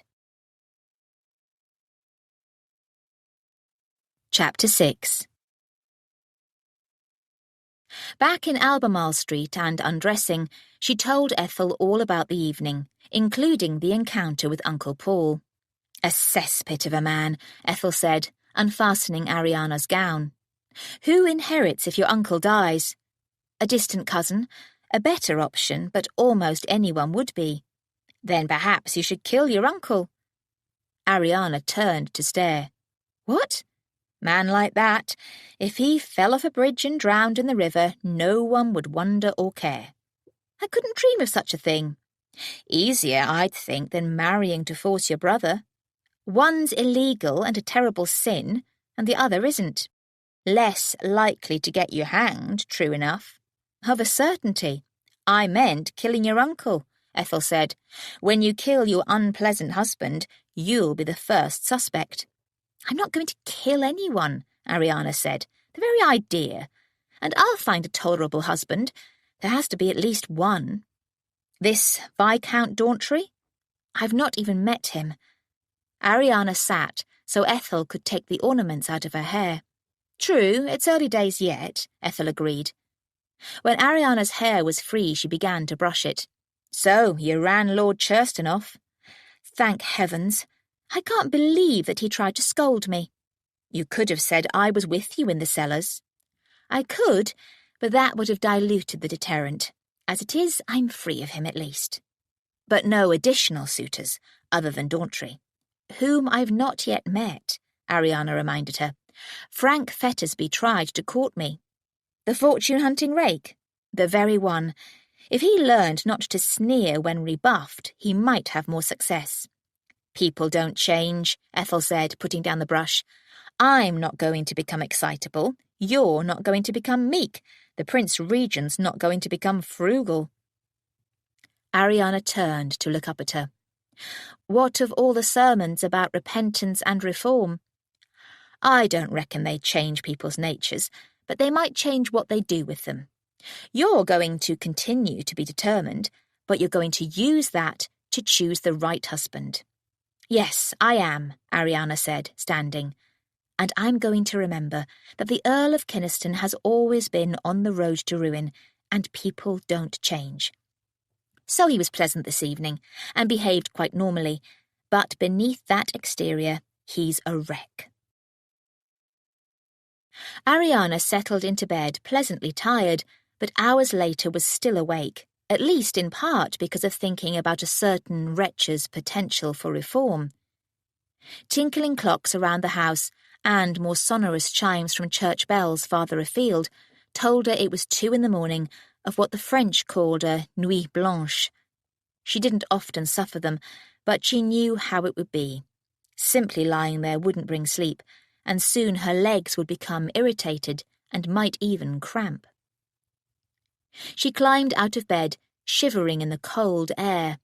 The fire had died long ago. She drew back the curtains to let in the moonlight, and then wrapped herself in her thick woolen robe, even pulling the hood up over her head. Her fur-lined slippers would help keep her feet warm. Even so, she needed to be vigorous if she wasn't to become chilled through. A few circles of the room told her this wouldn't do. At home at these times, she walked the corridors. There were no long corridors here, but there was more space outside this room, and staircases to go up and down. Clearly the whole house was asleep. No one would know.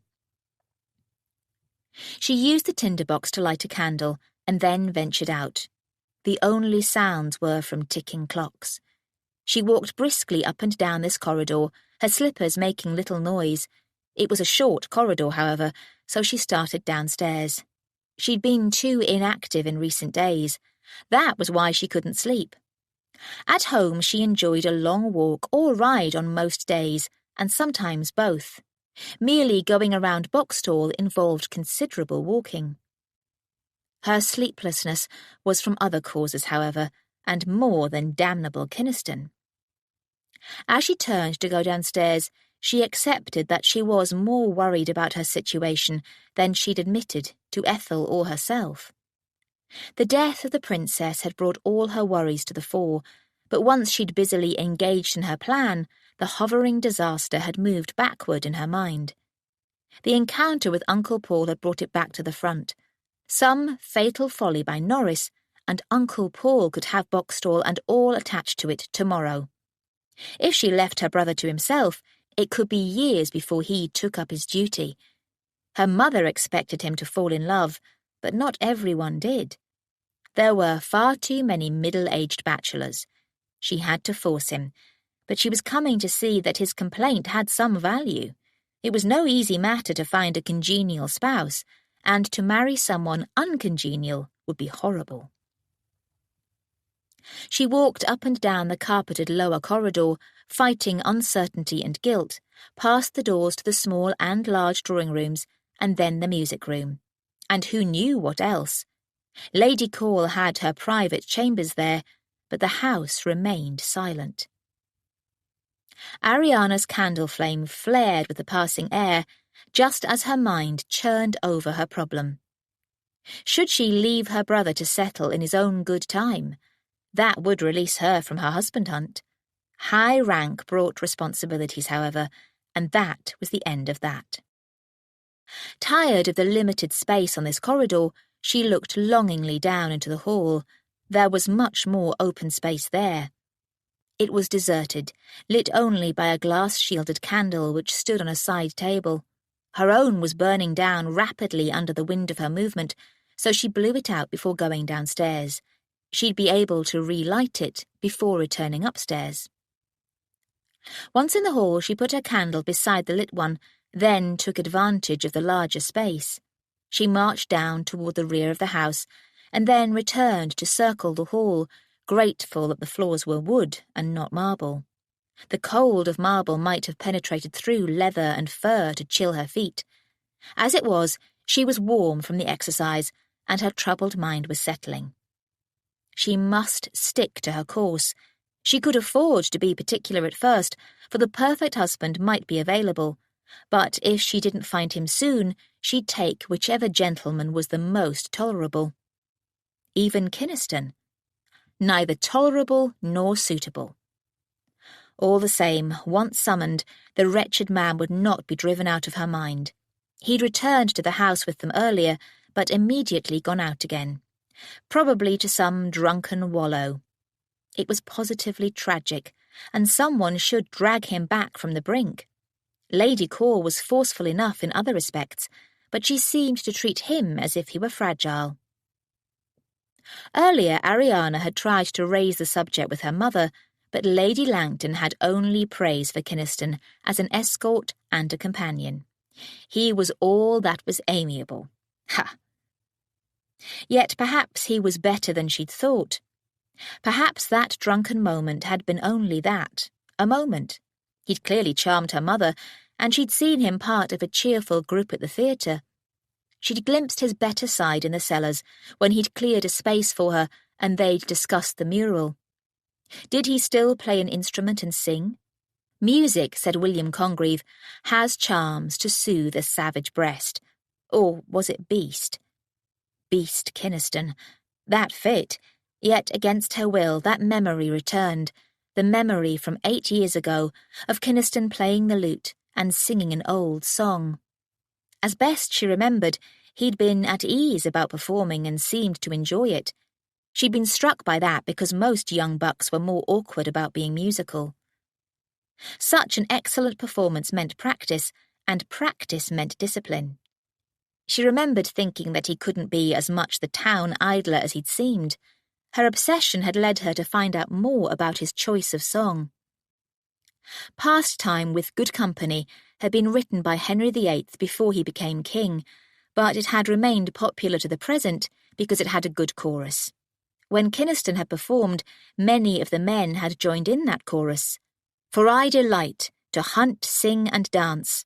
My heart is set on all goodly sport, to my comfort.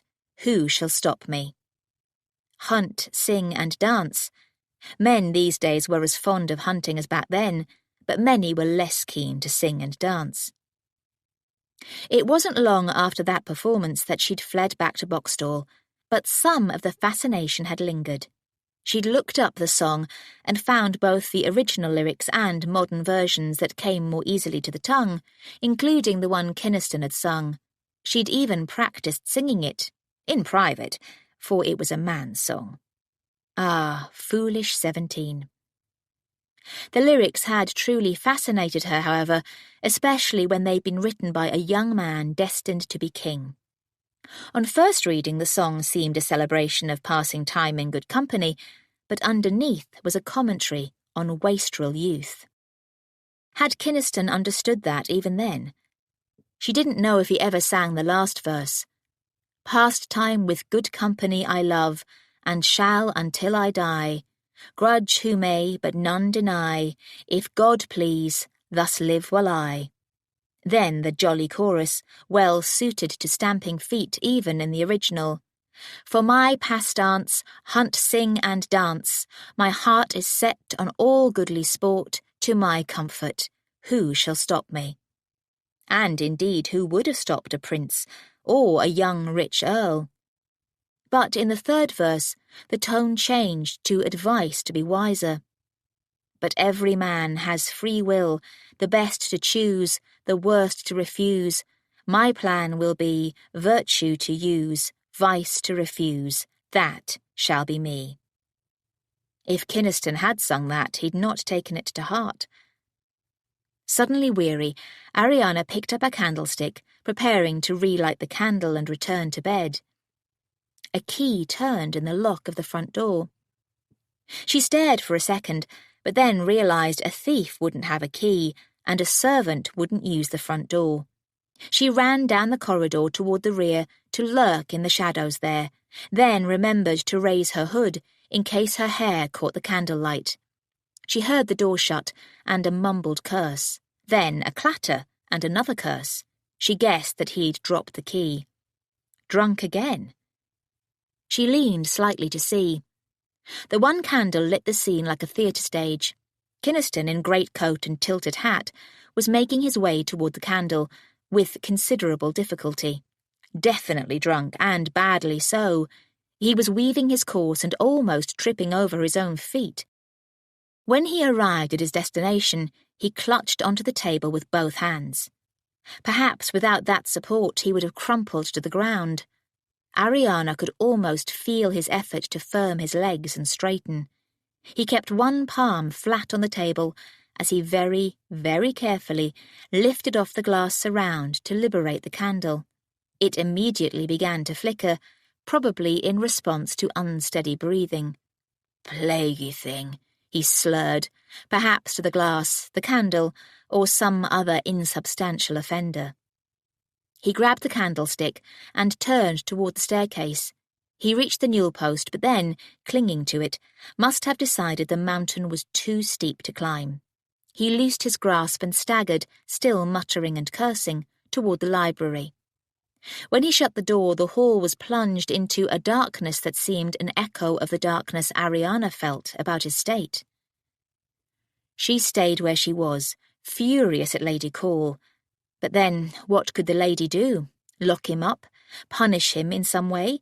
Maybe she did lecture him and even berate him, but housing him might have been the only kindness in her power. Ariana felt the inevitable temptation to go to the library to see if there was anything she could do. That candle could be a danger in such unreliable hands. It would be folly, however, and whatever the Earl of Kynaston needed, it wasn't her preaching at him. She no longer had any way to light her candle, but the moonlight coming in through the fanlight over the door was sufficient for her to make her way up the first flight of stairs. As she turned into the next flight, that light ended, so she had to feel her way back into her bedroom.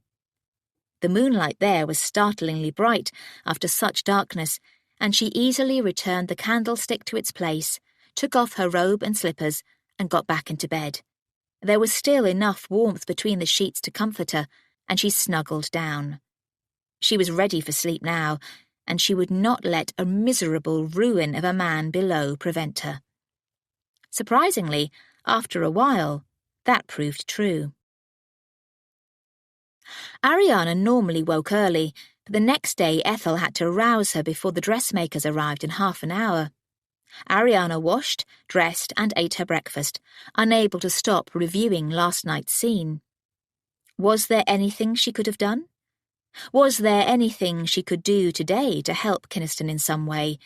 She wasn't fool enough to take him on for life, but she would help him if she could, restore the damaged treasure. But some ruins, like those of old Boxstall Priory, were beyond human effort.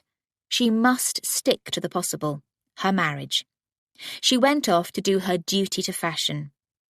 Her mother came to observe and advise, and Ariana said, "You should get some new gowns, Mamma." "Oh, no, what I have is perfectly suitable, especially for a widow of advanced years." "Advanced years? You're only just past 50. Old enough not to have to fuss over my clothing, dear, for which I am very grateful. Now, if you have no need of me, I have an engagement to visit an old friend, Lady Bumford. We will probably happily forget that we're in our dotage." Ariana smiled and gave her mother her blessing, pleased to see such light spirits. Her mother didn't have the temperament to be gloomy, but she'd never truly recovered from her husband's death. Living quietly at Boxstall these past years had perhaps not been the best thing for her, but it had been part of Ariana's cowardly hiding away. Whatever had happened, that must cease. When the dressmakers left, Ariana decided to read another newspaper. She'd missed doing so yesterday out of sheer cowardice, avoiding any possibility of encountering Kynaston again in the library. Given what she'd witnessed last night, she might have been wise, but she wouldn't pander to him any more. She went to the library and walked in, braced for unpleasantness. The room was uninhabited, blessedly so, she assured herself, and in perfect order. No boots lying on the rug before the fire, no brandy, nor even the smell of it. It felt strangely empty, but Ariana put that folly out of her mind and picked up the Times.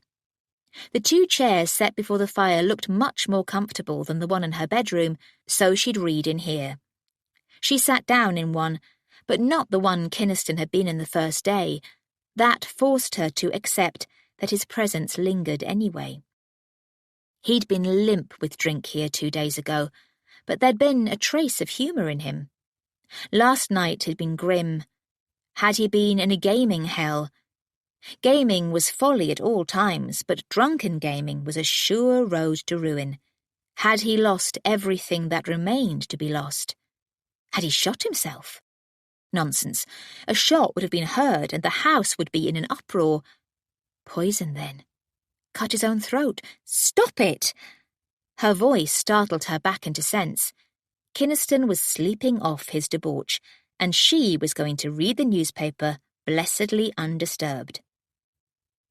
She was engrossed in an article about South America when the door opened behind her.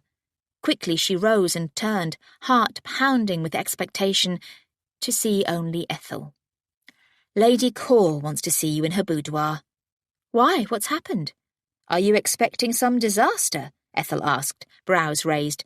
"I'm simply passing on a message from her maid." Ariana calmed her mind as she replaced the newspaper on the table and then set off for Lady Carew's boudoir, but she couldn't stop the worry. Had Kynaston achieved some terrible disaster? If he'd managed to stake and lose the family seat, Lady Carew might push for the marriage to rescue him.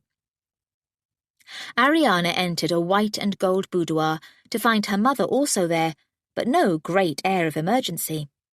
Lady Carew was reclining on a chaise, dressed in a loose silk robe, and some hothouse lilies released a light perfume. Feeling foolish, Ariana sat down, determined to be sensible.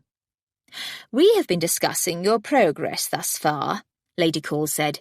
"What is your state of mind now?" "Churston is pompous and boring." "Black Norton?" "Too hairy." "What do you find attractive?" Lady Carew asked. Pinned to the spot, Ariana actually stammered. I'm not sure. Height?" Lady Carew dismissed that with a wave of a plump hand. "Dark or fair?" "Dark." In reaction, Ariana said, "Fair, but that's not a fixed preference. Character and temperament are more important." "As long as the gentleman is not hirsute." "If that means excessively hairy, then yes." "Lord Wentforth is blonde and bookish."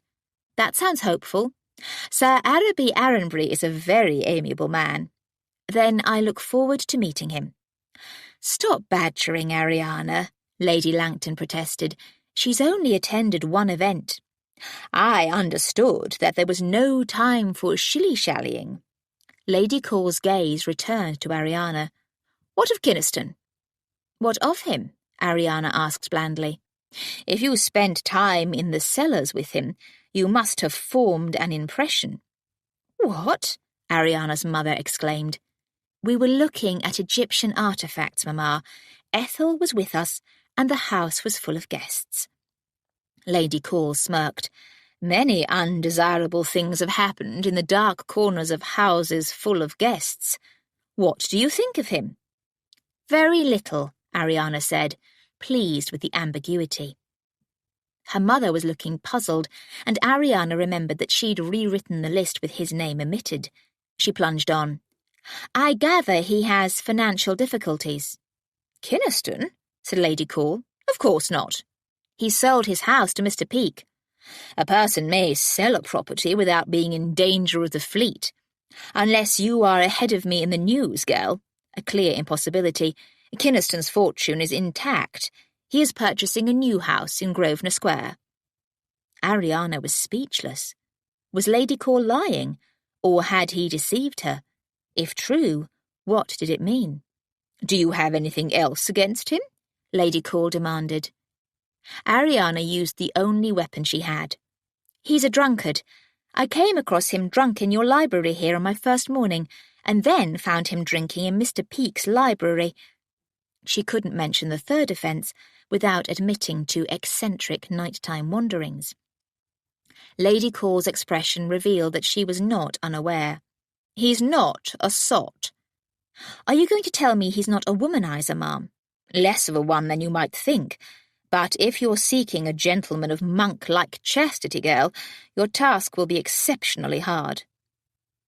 Ariana was annoyed to find herself blushing at the frank discussion. She reached for the only escape. "I did like the look of Lord Dauntry." "Who is Lord Dauntry?" her mother asked. "He wasn't on the list." "I wasn't aware that he was in town." Lady Call considered. "Lady Leven is hosting an entertainment tonight. Dauntry might be there." Ariana probably looked lost, for Lady Call added, "Lady Leven is the Russian ambassador's wife." "I know that, ma'am." "It was in her box that I saw Dauntry last night. I hadn't thought to have you appear at a significant affair yet, but we will attend." Ariana wanted to ask if they had invitations, but the Dowager Countess of Call was probably invited everywhere, and if not, would never be refused admittance. Things were running out of control. A mere mention of Lord Dauntry to deflect attention from Kynaston, and now her hostess had him in her sights. But that wasn't intolerable. Any target other than Kynaston was a relief, and she couldn't be dragged to the altar with any man she didn't want. "Despite mourning," Lady Call said, "there will be dancing. Dancing gives an excellent opportunity to assess a man." Dancing? Ariana had thought mourning would spare her that. It seems rather soon, after Princess Charlotte's death. "Life goes on beneath the mourning veil. You've come to town a courting, girl. Have some spine." "I have plenty of spine, if such a statement makes sense. If I have a suitable gown, I'll be delighted to attend." Ariana felt safe in the knowledge that she did not. Lady Call's smile should have warned her. At 4 in the afternoon, Mrs. Lassiter arrived. She had been given the task of enlivening Ariana's black silk evening gown. Lady Call must have instructed her to make all speed, for the woman entered Ariana's bedroom in triumph, followed by an assistant bearing a white muslin bundle. It was unwrapped to reveal a transformation. The densely black evening gown had been ordered in the early days of mourning, modestly cut with a high neck. Now the bodice had been lowered to an alarming degree. The gown was made of crepe fabric to avoid shine, but now black satin ribbonwork gleamed around bodice and hem, and the work on the bodice seemed designed to emphasize the wearer's breasts. As a finishing touch, bodice, hem, and long sleeves were also ornamented with a dark gold braid woven through with metallic gold thread which caught the light. It had become rich and rather splendid in only 2 days.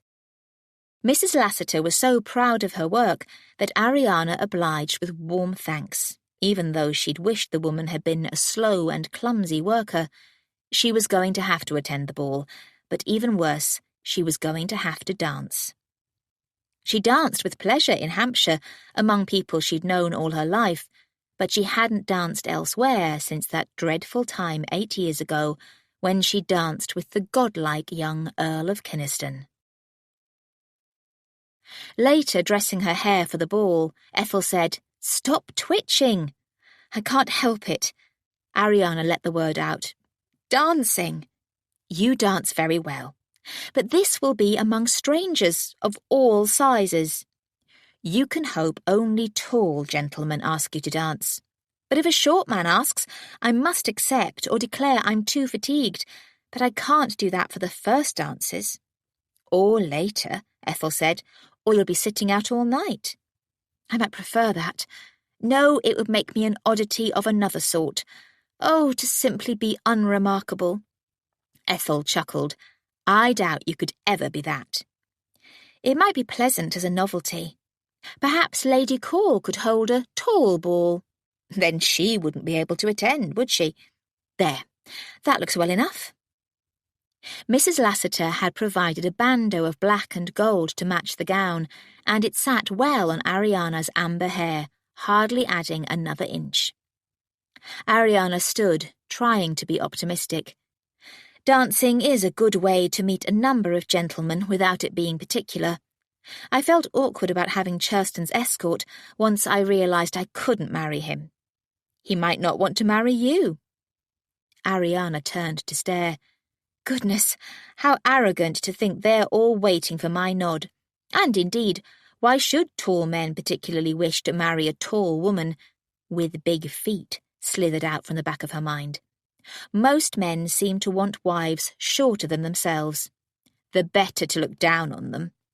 Ethel picked up the gown from the bed and put it deftly over Ariana's head. But what's to say a man who's interested in you will be in a hurry? That Lord Dauntree, though, he might be. You could cut through the dither by asking him yourself. I couldn't possibly. Fastening the back, Ethel said, Reckon you can do anything you set your mind to. I can't stand for Parliament, or join the army or navy, or go to a university, or vote. True enough, Ethel said calmly, passing over a black lacquered fan. But you could ask a man to marry you. I could walk down the street in my shift, Ariana retorted. Ability and possibility are not the same thing. I'm not made to be outrageous. True enough. Ariana eyed her. Would you ask a man to marry you? I might, Ethel said, if it seemed he wouldn't get around to it himself. That was probably true. Ethel had no allegiance to conventional ways. Ariana turned to survey herself in the mirror. She did look striking. Too striking? Outside of mourning, black was rarely worn, and within strict mourning, all colour was avoided. The gold against the black was truly magnificent, and it seemed to pick up the colour of her hair. She'd much rather be in plain, dull black, but if she had to do this, she'd do it boldly. I'll wear the golden parure. Gold was a little bold for mourning, but this was an odd sort of mourning. The set of golden ornaments in an Egyptian design had been a gift from her father on her 21st birthday. Soon she was wearing the coiled gold necklace and matching earrings. The snake bracelet should be worn on the upper arm, but with long sleeves that was impossible.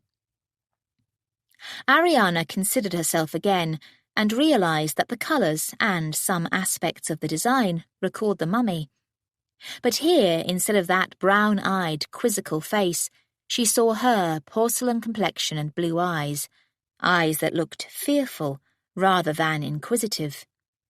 Who are you, Ariana Boxstall, and what do you truly want? She turned away, but was still tangled in thoughts of that poor girl, trapped in her coffin in a basement. It didn't seem right, but where could she be put with decency? Even a museum would put her on public display, but that would avoid the danger of her being ground up to make potions. No wonder Kynaston had been so upset. He might have been showing a sensitive side. Or a guilty conscience, she reminded herself. That was much more likely, and at least he wouldn't be escorting them tonight. Lady Call had already stated that. He had other commitments. With a brandy bottle, Ariana assumed. Ariana couldn't believe her state as they travelled to the Russian ambassador's residence on Harley Street. Her innards felt knotted, and it was all she could do not to grip her black-gloved hands tightly together. At least she didn't have a suitor to contend with. For escort, Lady Call had summoned Norris. At heart, her brother was an amiable man, so he was doing his duty with good grace, and looked very fine in his black evening wear. His elaborately tied grey silk cravat was pinned with silver. Ariana's mother was in black with jet jewellery. Lady Call was not travelling with them, but in one of her elaborate sedan chairs. 4 in a carriage is a crush, she declared, and it certainly would have been with her hoops. She, too, had been dressed in black, but a glossy black striped with deep blue. With it, she was wearing magnificent sapphires. She'd approved of Ariana's golden touches. As they rolled along the streets, Ariana noticed Norris studying her, as if to assess the danger. In the end, she said, "No, I haven't chosen a husband yet." "I didn't say anything," he protested. They completed the journey in silence. Conversation, even dispute, would have been a welcome distraction from the coming trial. A crowd had gathered outside the ambassador's house to witness the fashionable guests going in. Their eager faces were illuminated by flambeaux, which weren't truly needed on the gaslit street, but which created drama. Ariana would rather have slipped inside in the dark, but she would not show fear. However, she was grateful for the fact that Lady Call's chair opened first. The Countess could have been carried into the house, but the weather was fine, and perhaps she liked display. She emerged, cloak open, sapphires flashing, creating a ferment in the crowd, then swept into the house without acknowledging the attention at all. Ariana tried to follow her example, but it wasn't in her nature to be arrogant. She was pleased by some overheard appreciation of her appearance, until one person said, "Mighty tall, though, ain't she?" She entered the house feeling rawly exposed. "You're only imagining that every eye has turned to you." One eye had, and was welcome. Black Norton hurried to her. She couldn't marry him, but she could greet him warmly simply for being tall, and she was happy to promise him the first set. One hurdle overcome. In the patterns of a country dance, she'd have to encounter other men, some of them shorter, but she'd mostly dance with her partner. They shed their cloaks and went upstairs to make their bows and curtsies to the ambassador and his wife. Lady Leven had not been in London when Ariana had last been here, and she was interested to meet such a famous lady. Countess Leven was only a few years older than Ariana, and as pretty and charming as reported. Even in a brief encounter, Ariana saw sharp intelligence. No wonder she was said to play a major part in her husband's embassy.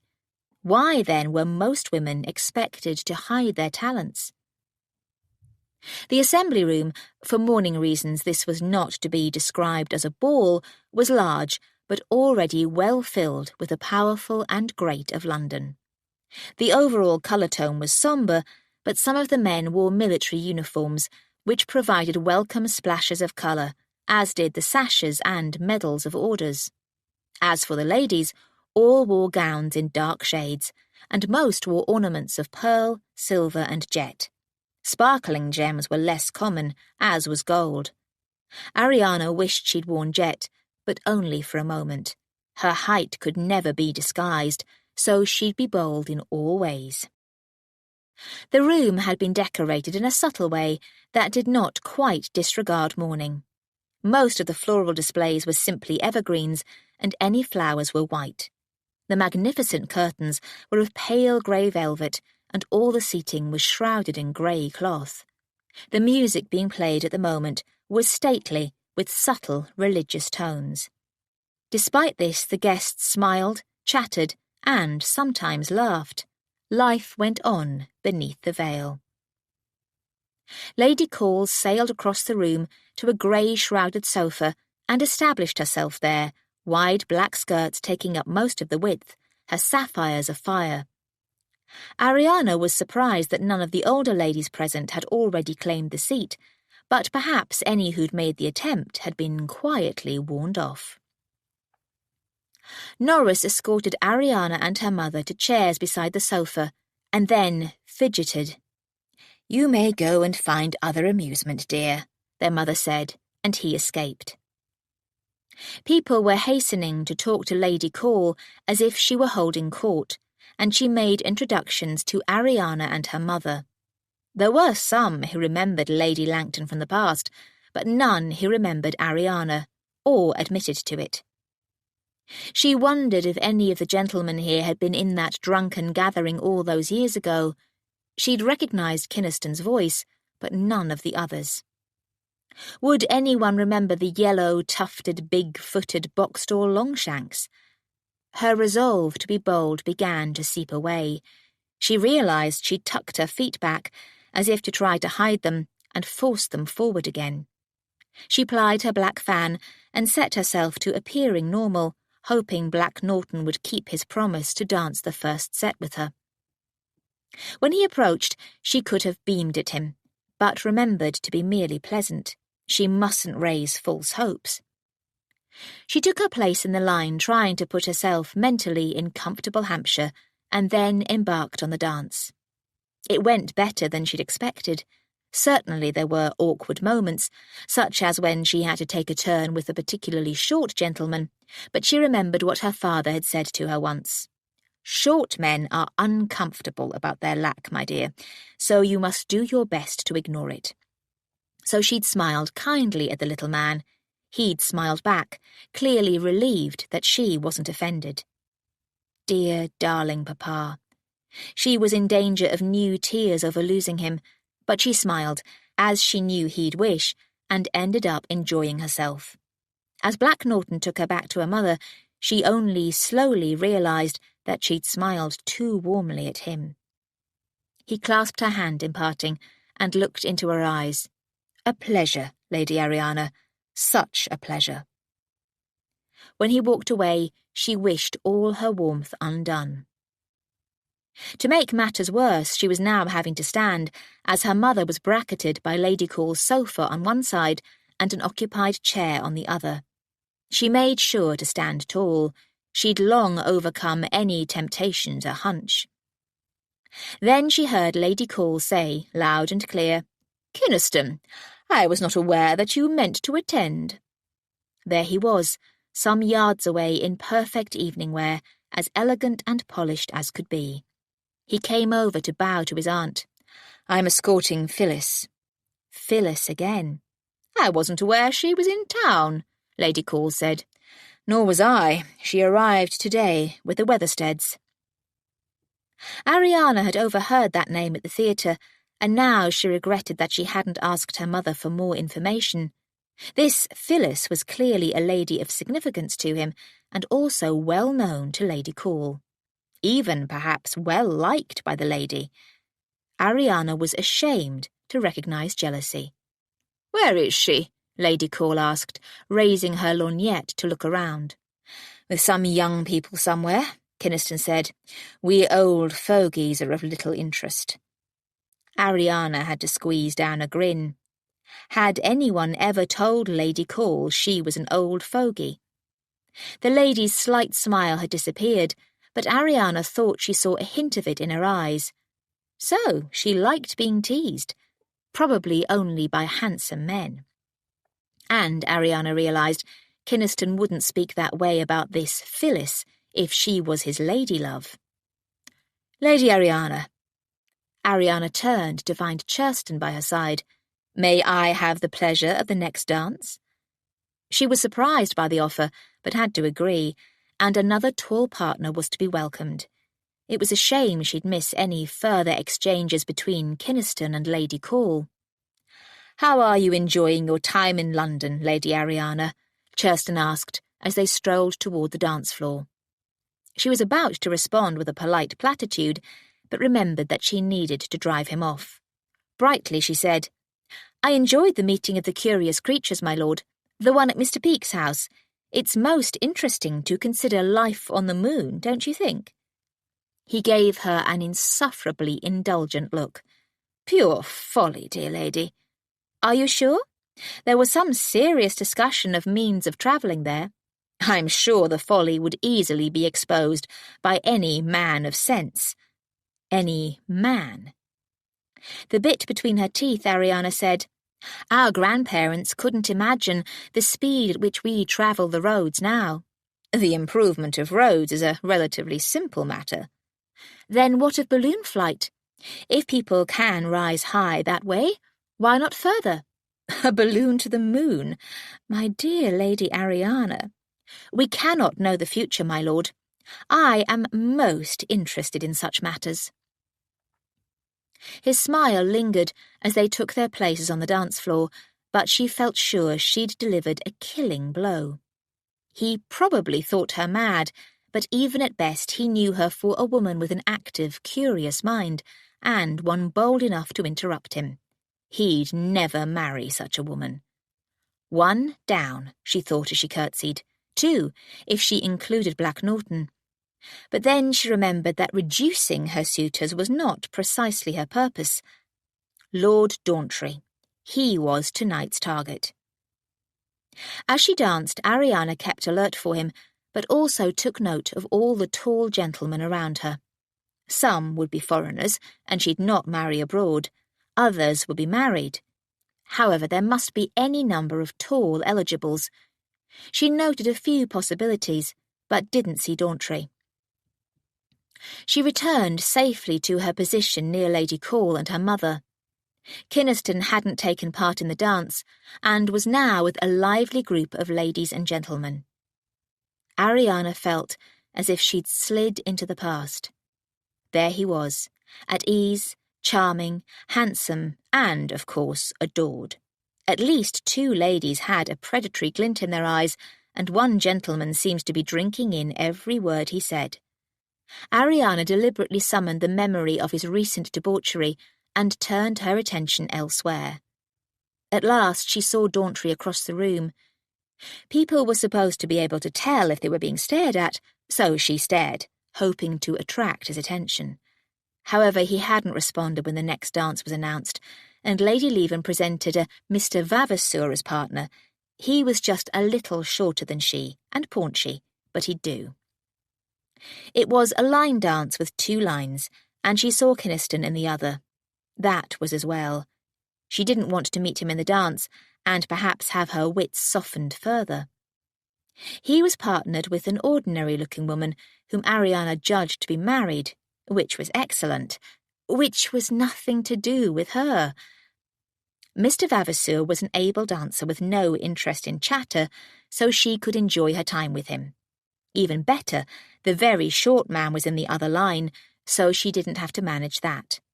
All was well, but then, as the set ended, the next was announced to be a waltz.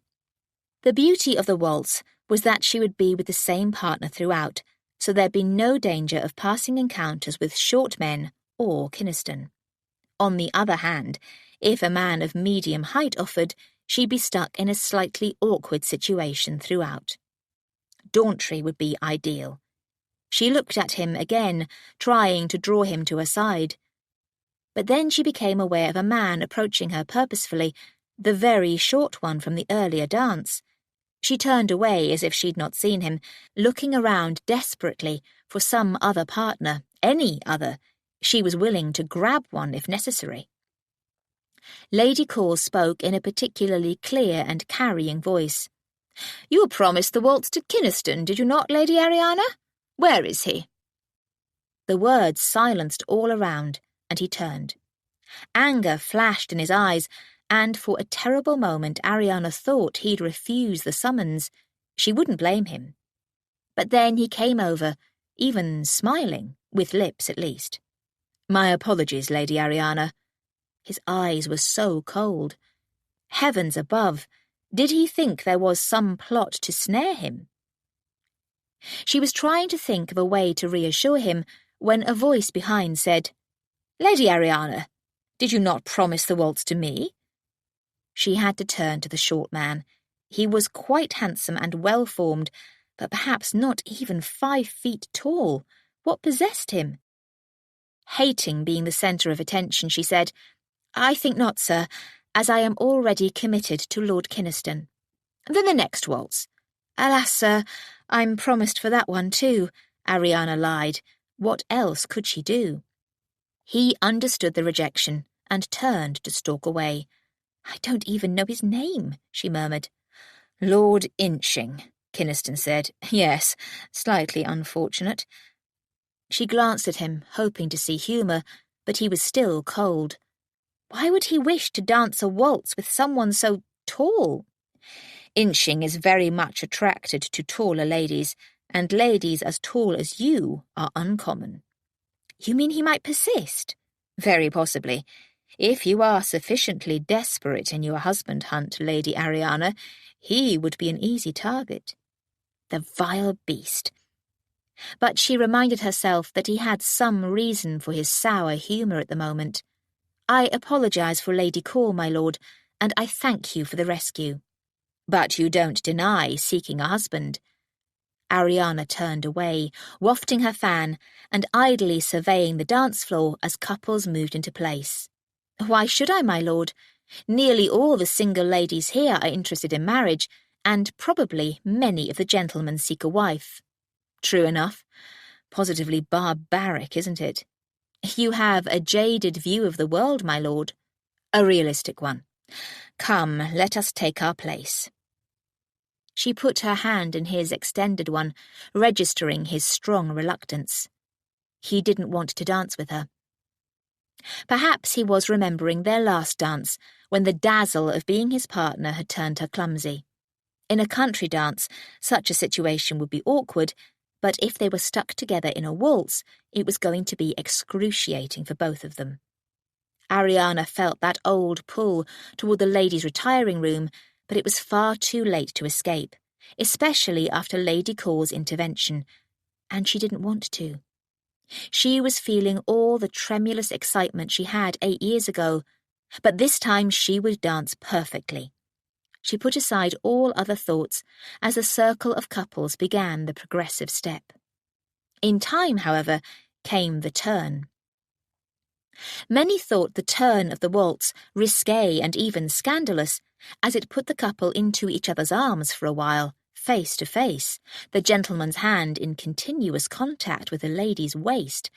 Ariana had thought that a mere quibble, until now. Turning, almost eye to eye with Kynaston, his hand warm through the silk of her gown, built her feverish unsteadiness to a danger point. Despite all good sense, she was still wildly attracted to him. She tried to summon memories of the slovenly drunkard, but at this moment Lord Kynaston was any lady's dream. Close to, his face was even more handsome than from a distance, and she could sense his body beneath the dark formal wear. "He's a sottish wretch," she tried to remind herself, but was relieved to switch again to the forward step and not have to look at him at all. According to Lady Call, he wasn't insolvent, but he was still a rake on the road to ruin. When they waltzed again, she made herself look over his shoulder at nothing in particular and dance perfectly. Perhaps her performance was why a number of gentlemen offered for the next dance, giving her the choice. That, or Lady Call's actions, had made her notoriously interesting. Whatever the cause, she was grateful, even though Dauntry wasn't one of the suitors. She passed over 2 taller men to choose one slightly shorter than herself, simply because he had smiling eyes. Mr. Tongford was as amiable as she'd expected, and made an excellent dancing partner. Perhaps he was a possibility. She was bracing for the challenge of the next choice when she saw Lady Call's eyes upon her in a commanding manner. Ariana was very tempted to give her the cold shoulder, but the woman was her hostess. She went to the sofa. "I'm sure you need a chance to catch your breath, Ariana," Lady Call said. "I'm not at all winded, ma'am." "It is more ladylike to pretend to be so. Sit down." There was just enough space on the sofa for Ariana to sit without crushing the hoops beneath Lady Call's skirt, so she obeyed, wondering if she'd added bumptious good health to her other flaws. Lady Call languidly waved her fan in front of her lips and spoke quietly. "Tongford is a fortune hunter and Irish to boot. Irishmen often have charm, but be wary. He's a better specimen than most, but without a feather to fly with and looking for a lady to give him plumage." Ariana's irritation faded. That was a useful warning. "I might not mind if I liked the man." "That is for you to decide. You danced well with Kynaston." Ariana also plied her fan. "I wish you hadn't done that, ma'am." "No thanks for the rescue." "Yes, very well. Perhaps you can now command Lord Dauntry to my side." "If he doesn't approach of his own volition, I will. Note that inching is definitely to be avoided. His interest in tall ladies approaches an unhealthy obsession. Your brother should warn him off." "I can't imagine Norris doing that." "Then what use is he? Sir Araby, Lord Celadon, and Lord Wentforth are not in attendance, so you must please yourself when it comes to the next dance." "If only I could." Lady Call turned her head to study her. "Whom would you choose?" "I choose to leave." "I have no patience with cowards, girl. Leave if you wish to." "How?" "Walk." "What of Mamma?" "She's old enough to take care of herself." Ariana was very tempted, but her sudden disappearance could be ruinous, and Lady Call knew it. "Why tease me so, ma'am?" "To see how foolish you are." "Very well." She surveyed the room and then raised a finger. As Lady Call couldn't have magical powers, she must have been looking to see which gentleman's attention she could catch, but it still seemed extraordinary that a man came to them, not seeming annoyed. Sir Tom North was tall, handsome, and amiable, though he must have been in his 30s at least. All the same, Ariana loosened her criteria a little, especially when he proved to be an excellent dancer. Ariana mentally added him to her list. As it was the supper dance, she went with him to eat, anticipating light conversation and delicious food, and an opportunity to learn more of him. Small tables were set out in a number of rooms, many already occupied by ladies, as their partners went to the buffet to select food. North steered toward a table where 2 ladies were settling, each with a gentleman standing behind. Something about a plump lady and her companion suggested a married couple, but a handsome, dark-haired lady was being seated by Kynaston. Phyllis? No, the lady must have been in her 30s at least. All the same, Ariana didn't want to take supper at the same table as Kynaston and looked around for an alternative. When she knew so few people, it was impossible. Kynaston saw them approaching, and his cold look implied again that Ariana was pursuing him. She desperately wanted to deny it, and even to tell him exactly what she thought of him. Being a well-mannered lady was a great impediment. Introductions were made, and Ariana discovered that the couple was Lord and Lady Eastonholme, and the lady Mrs. Manners. Wife or widow? North seated her, and then went with the other gentleman to find food. "I don't know why we can't select food for ourselves," Ariana said. Lady Eastonholme smiled. "One of the many advantages about being married, Lady Ariana, is that my husband knows just what I like." "Another reason to regret that I'm a widow," Mrs. Manners said, adding, "I feel the need to say that. With everyone in mourning, it's not instantly clear, and gentlemen keep asking me to dance." "My condolences, ma'am," Ariana said, annoyed by a pang. She didn't want Kynaston, so why begrudge him to another woman? Mrs. Manners would be an odd choice, however. She was a good-looking, well-bred woman, but her clothes and ornaments didn't suggest a rich widow, and she might have been as much as 10 years Kynaston's senior. She certainly didn't seem a likely match for a rake. "In addition to that," Mrs. Manners said, "I'm Lady Phyllis Delacourt's companion, and not quite an equal of this company. So thoughtful of Lord Kynaston to partner me for supper." "I'm sure he enjoys your company, ma'am," Lady Eastonholme said kindly. "May I ask, was your husband a military man?"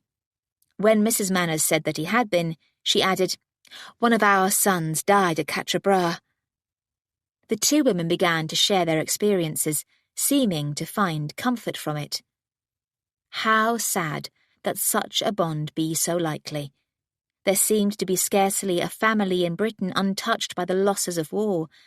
If peace prevailed, there could come a time when a similar coincidence would stir astonishment.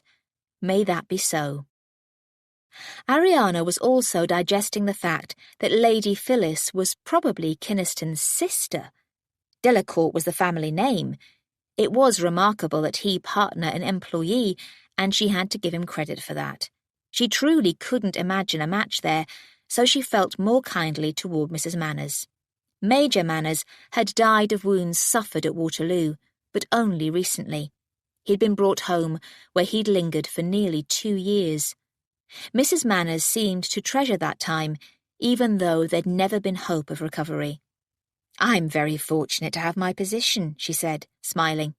"Lady Phyllis is a good, quiet girl and can be relied upon to be sensible.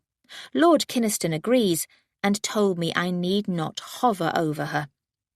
A kindly brother and a considerate employer. Can it be believed?" Ariana said, "I assume you and Lady Phyllis have been living in the country." "At Delacourt, yes, but a problem developed with the roof that made leaving the house for a while advisable."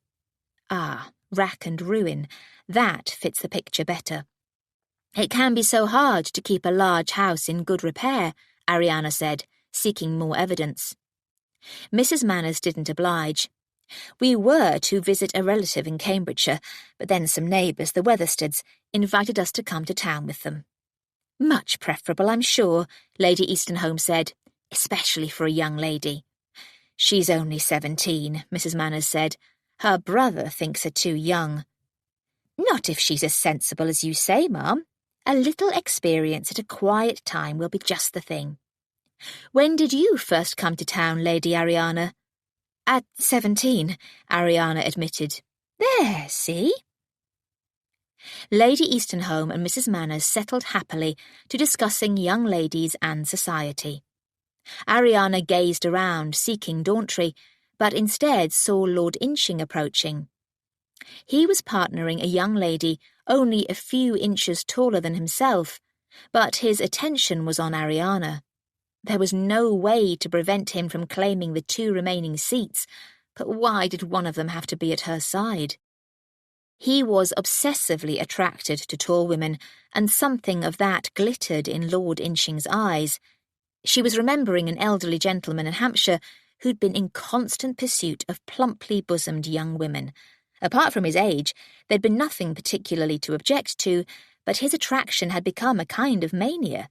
When he'd progressed to lurking in wait for his targets and then rushing out to grab their breasts, his family had installed him in a home for the demented. Everyone had been most relieved. Thus far there'd been nothing to object to about Lord Inching's behaviour, but it was a relief when he went to the buffet of food, leaving Miss Cushing at the table. Kynaston, Eastonholme and North returned, and the food North had selected was satisfactory. She'd never before thought of food selection as a means of choosing a husband, but perhaps it could be useful. She noted how easily he spoke to the other ladies, especially to Mrs. Manners, who was on his other side. Ariana gradually became aware that he was particularly interested in Mrs. Manners, and that the lady, while composed, was not unaware or displeased. North had only just been added to her list, and now she must cross him off. Wine was served, and Ariana took a deep drink of hers. Husband hunting was a slippery affair. However, despite Inching returning to the seat at Ariana's side, the supper went well for a while. Then she felt a touch on her ankle. She twitched, thinking, "Mouse," but then realised it was the despicable Inching. She moved her feet away from him, but went too far and touched North's. He slid her a rather surprised look. She didn't think her cheeks had heated as much in years, and across the table Kynaston was watching her sardonically. "Is something amiss, Lady Ariana?" "No, of course not." She tucked her feet backward, wishing she could engage in lively conversation with North, but he'd turned back to Mrs. Manners. "I believe this is your first town ball in quite some time," Kynaston persisted.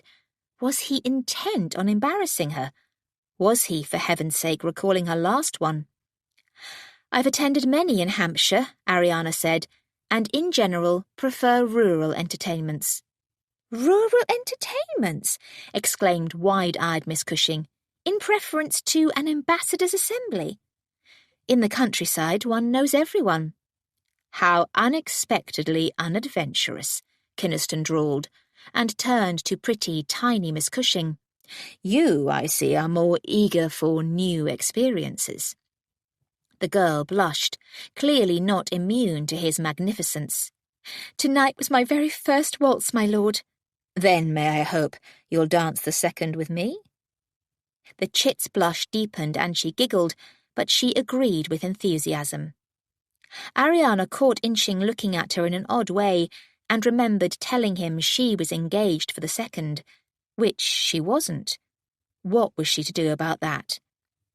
She thought he might ask again, but instead he raised the subject of the Amazons, asking whether their military abilities were likely to be true.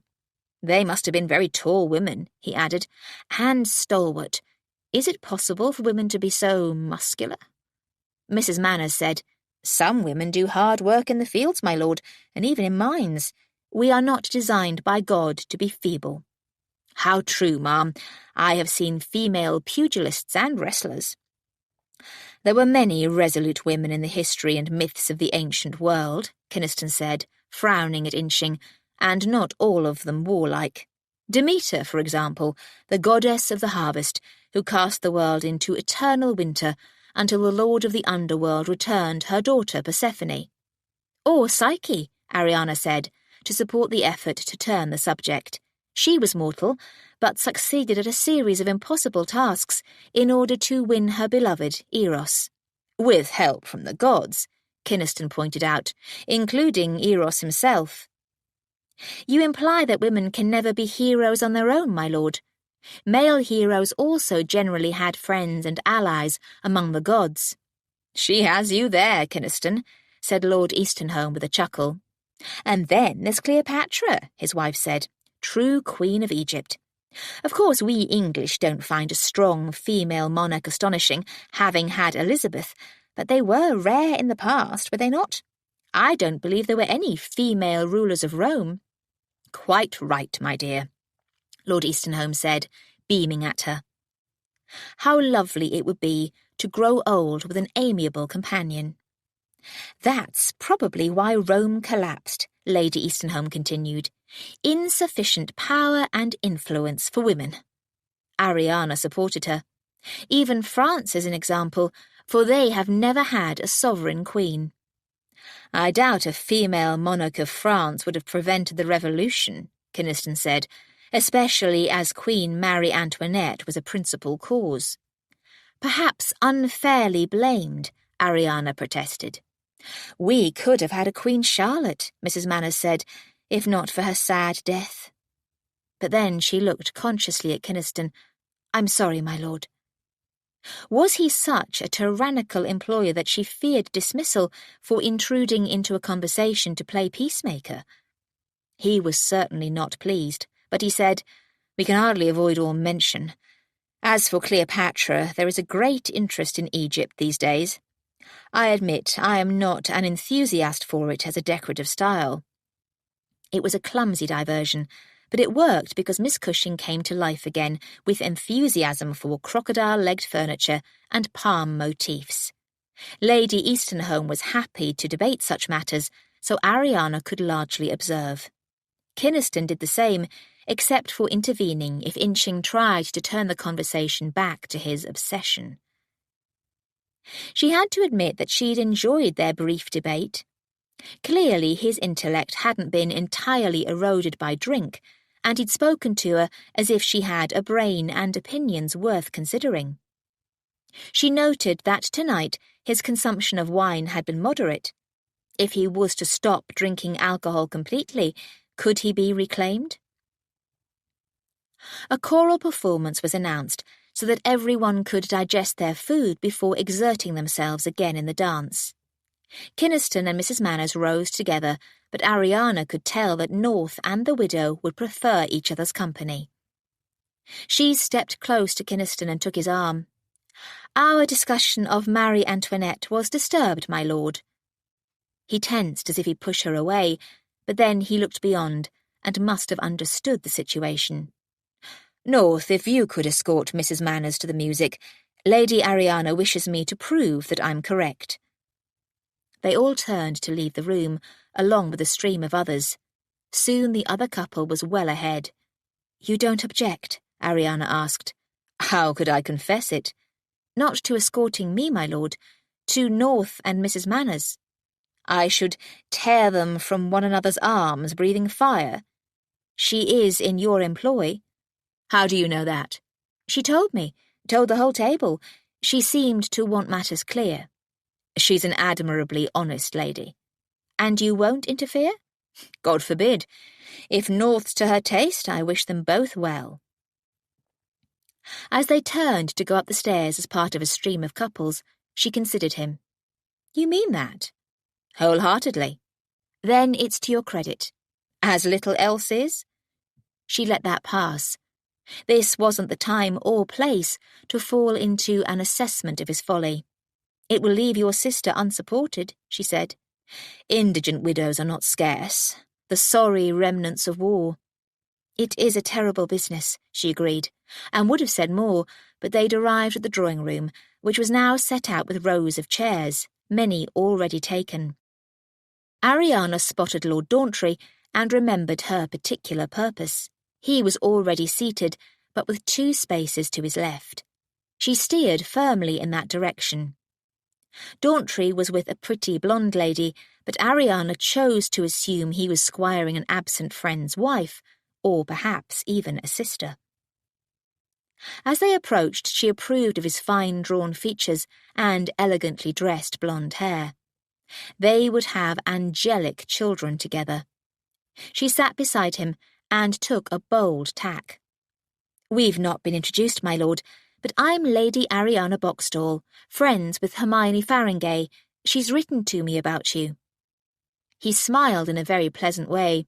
"And to me, to ask me to remember her to you if we met in town." Hermione had probably expressed concern and asked him to help if he could, but Ariana would ignore that. "A shame she isn't in town, for it's an age since we met, but as Christmas approaches, many are settling onto their country estates." "Will you spend Christmas at yours?" he asked. "Of course," Ariana said, but then remembered that she could be married and elsewhere by then. He proved perceptive. "You would rather not?" "I will delight in it," she replied with a bright smile. "It's such an enjoyable time of year in the countryside." "Have you ever spent it in town?" "No. That, too, has its charms, but I suspect my wife will want a country Christmas." He was married. Despite the shock, Ariana maintained her smile, but how had Lady Call not known that? Why had Hermione not told her? "Only suspect, sir," she teased. "Should you not know? We marry next week and still have much to learn about one another." Thank heavens the music was introduced then, and Ariana could turn her attention elsewhere, if not her thoughts.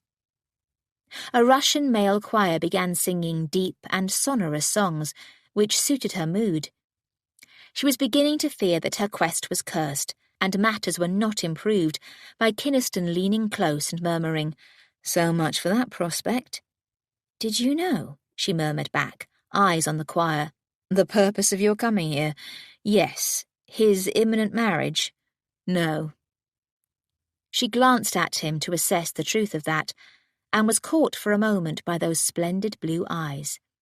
Yes, they still showed a trace of his debauchery, but they were magnificent at such close quarters, and there was something in his expression.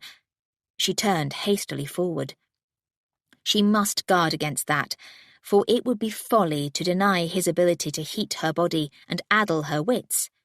She needed a sensible, reliable husband, and must work harder at that. The candidates were dwindling, and no new ones had presented. North had been a new possibility, but he was interested elsewhere. Dauntry was soon to wed. After a while she realised that she shouldn't be surprised. It was true that many unmarried members of the beau monde were intent on changing their state, but people weren't attracted to every member of the opposite sex they met, especially oddities such as excessively tall ladies.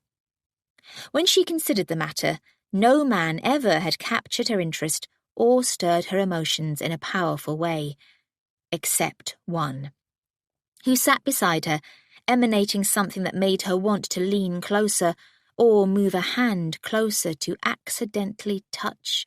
None of that. This was her first social foray, and she had weeks ahead of her. She settled to appreciating the deep-voiced harmonies, trying not to hear sorrow and tragedy in every note.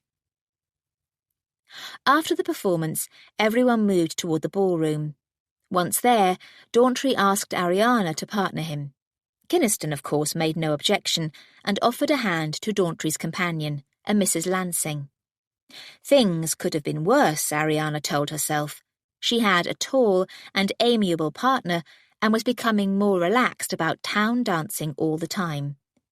For the rest of the night, she would simply enjoy herself, especially as she had a choice of partners for every dance. She was enjoying being part of one of a number of 8s when she almost missed a step because Norris was dancing in the nearest one. He usually avoided dancing as much as possible, but Lady Leven must have dragged him to his duty. He seemed remarkably cheerful about it. That was probably because he was partnered with a very pretty young blonde who smiled at him as if he were a god and danced with exceptional grace. He even grinned at Ariana as if he was enjoying himself too. Heavens, was he to be her salvation by falling in love? When the dance ended, she returned to Lady Cole's side, but kept an eye on her brother. He and the blonde had joined another couple, a dandified young man and a hopelessly dressed plain girl, but he still looked all aglow. Ariana asked, "Do you know the young lady with my brother, ma'am?" "The pretty flibberty-gibbet, a Miss Weatherstead, I understand." Weatherstead. Why did that name seem familiar? Then she had it. "I met a Mrs. Manners, who is companion to Kynaston's sister. I believe she said that Lady Phyllis is visiting town with some neighbours called Weatherstead." "Ah, the Weathersteads are Phyllis's godparents. That's her with them." The plain, badly dressed girl was Kynaston's sister. Ariana had begun to feel a little kindly toward the man, but here was yet more proof of his fecklessness. He could do little about his sister's looks, but he could ensure she was better presented. Lady Phyllis's dark hair was scraped back from her nondescript face without a trace of curl, and she was wearing a plain black round gown that was only barely suitable for this occasion. She must have felt particularly uncomfortable when constantly in company with a beauty like Miss Weatherstead. Ariana would like to have words with Kynaston, but then the second waltz was announced, wiping away all other thoughts. She'd told Inching she had a partner and was about to be proved a liar. Across the room, Inching was watching her, probably ready to leap into the breach. Then a very tall man entered her line of sight and bowed. "Count Lubinov, my lady," he said in a heavy accent. "Do you forget? You promised this honour to me."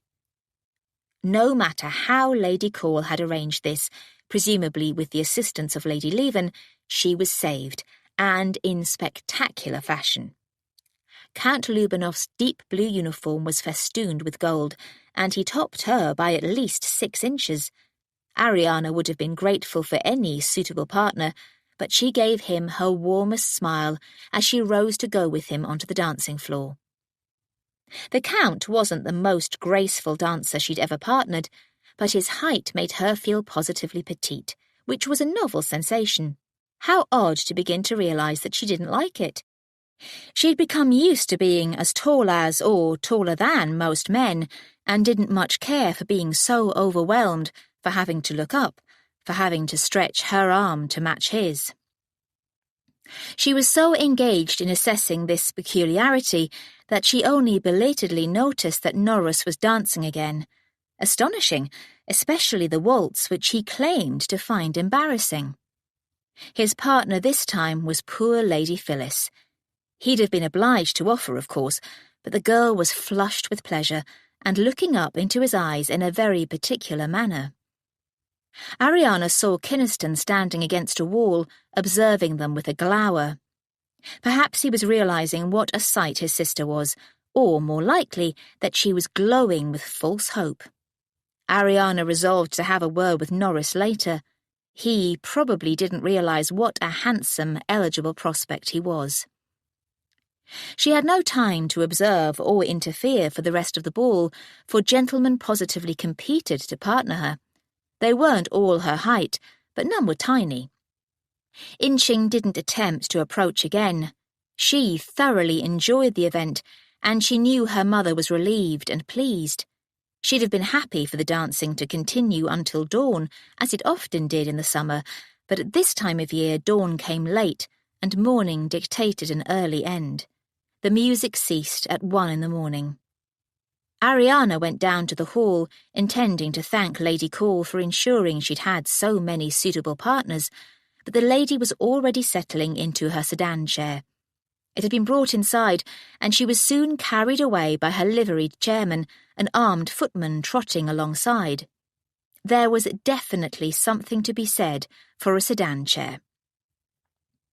Eventually the box-stall carriage was called, and Ariana went outside with her family, finding the ground wet from recent rain, but the air fresh. As they rolled through the dark, damp streets, her mother said, "You remember we're to move to the house tomorrow, Norris?" "Of course I do, Mamma. What do you take me for?" "All is in order, and Mrs. Milner is looking forward to having a lady take charge." After a moment he said, "I was thinking we might hold a small entertainment once you're settled." "An excellent idea," Lady Langton said, but with some surprise, and Ariana knew why. She couldn't remember Norris ever taking an interest in hosting an entertainment, not one that involved ladies, that was. He flushed a little. "For Ariana. Or for a pretty blonde." "Aren't you afraid it might facilitate my wooing?" Ariana teased. He seemed startled by the notion and looked away, shrugging. "You'll woo wherever you are. Thought you might like it." Ariana resisted the urge to tease him some more and thanked him, feeling more at ease than she had in days. Norris was smitten, and surely ardent young love was impatient.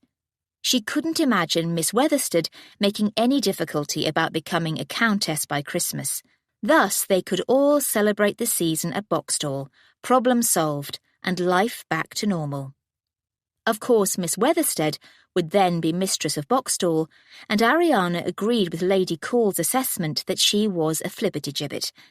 However, no one could command her brother to marry a sensible woman, and all that was truly needed was marriage and an heir. After they'd dropped off Norris at the Boxstall townhouse, Ariana said, "I think he might be interested in young ladies at last, Mamma." "I know. Isn't it exciting? I may see both of you married by the spring." Ariana hoped her mother wouldn't be too disappointed to have only one wedding, and that one much sooner than spring. Everything was suddenly bright. Her brother was falling in love, and tomorrow they would move out of Lady Call's house. There'd be no further risk of coming across Kynaston in his cups, and little chance of seeing him at all. That would put an end to any temptation to be foolish. Chapter 7. After that comforting thought, Ariana was aggrieved to arrive back at Lady Call's house at the same time as Kynaston. He was paying off a hackney cab as their carriage halted, and came over to hand them down. Ariana would not have believed that the contact of gloved hands could be significant. Ariana's mother went ahead toward the open door, so Ariana was left to walk to the house with him. "You leave tomorrow, I believe," he said. "You will be pleased to see us gone." "It would be most discourteous of me to agree." This was an opportunity to clear away one matter. "I am not eyeing you as a future husband, my lord." He raised his brows at her. "You're eyeing all the men of London that way, Lady Ariana." Angry words rose, but they were passing through the doorway by then, with servants and family ahead, for Lady Call was waiting to see them safely returned. Ariana said, "Not Lord Inching, I assure you," and Lady Call put in, "That dreadful man. Keep your distance from him. Good night." With that, she went upstairs. "Lord Inching?" Ariana's mother asked. "The very short man. Apparently he has something of an obsession for tall ladies." Then definitely to be avoided. I hope your sister enjoyed the dance, Kynaston. She's in alt. His tone was distinctly sour, and no wonder. Every young lady is thrilled by her first ball, Ariana said. Such events soon become humdrum. I wished to keep her out of the social whirl a while longer, Kynaston said, but circumstances forced my hand. A poorly maintained roof, Ariana remembered, which had led to his sister being here by charity of neighbours, but with no money for pretty gowns. Lady Call had denied that Kynaston was in financial straits, but he could have concealed the truth from her. She's 17, is she not? Her mother said. Not too young for a first dabble, but too young for marriage, ma'am. With those stern words, he wished them a good night and walked off toward the library. That room again. Did the servants know to have a decanter of brandy there waiting? Ariana was tempted to run in there and smash it. As if she's going to marry within days of her first town dance, Ariana's mother remarked, heading for the stairs. But my older brothers were the same, as bad, if not worse, than my father. Because they knew what young men get up to. Her mother chuckled. I'm sure you're right, dear. When they reached their rooms, Ariana's mother said, "Good night," and went into hers, but Ariana lingered in the chilly corridor, thinking that no young man had ever tried to get up to anything with her. In Hampshire she'd had admirers, but they'd all behaved with perfect propriety, exactly as it should have been. But she couldn't help wishing that some fevered gallant had tried to clasp her in his arms and seize a passionate kiss. Just once. Especially if it were Kynaston. Memory of Fetisby returned like a dose of salts. He'd tried to kiss her against her will, and she'd thumped him on the nose for it. Probably every other man had sensed she'd do the same thing, since she was an Amazon of a woman. Which had her remembering Kynaston clasping her raised fist. Ariana hesitated, knowing she mustn't do what she was thinking of doing.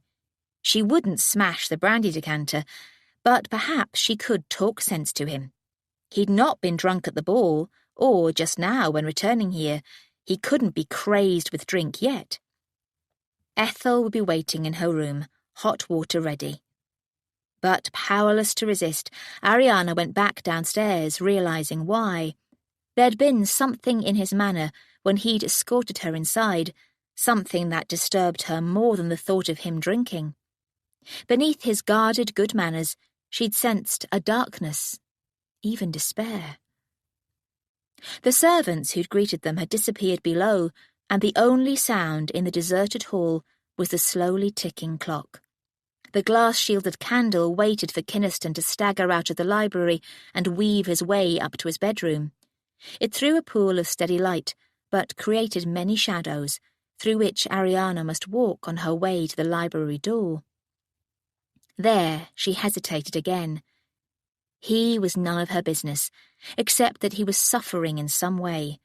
The cause was probably years of indulgent debauchery and the consequent financial straits, but she was plagued by an urgent need to prevent disaster. She realized exactly why she was here. She was imagining him preparing to shoot his brains out. Every scrap of reason shouted that was nonsense, but the idea, the vision of it would not be dismissed. Yet she couldn't make herself open the door. She could enter and claim to be looking for a book to read. At gone 1 a.m.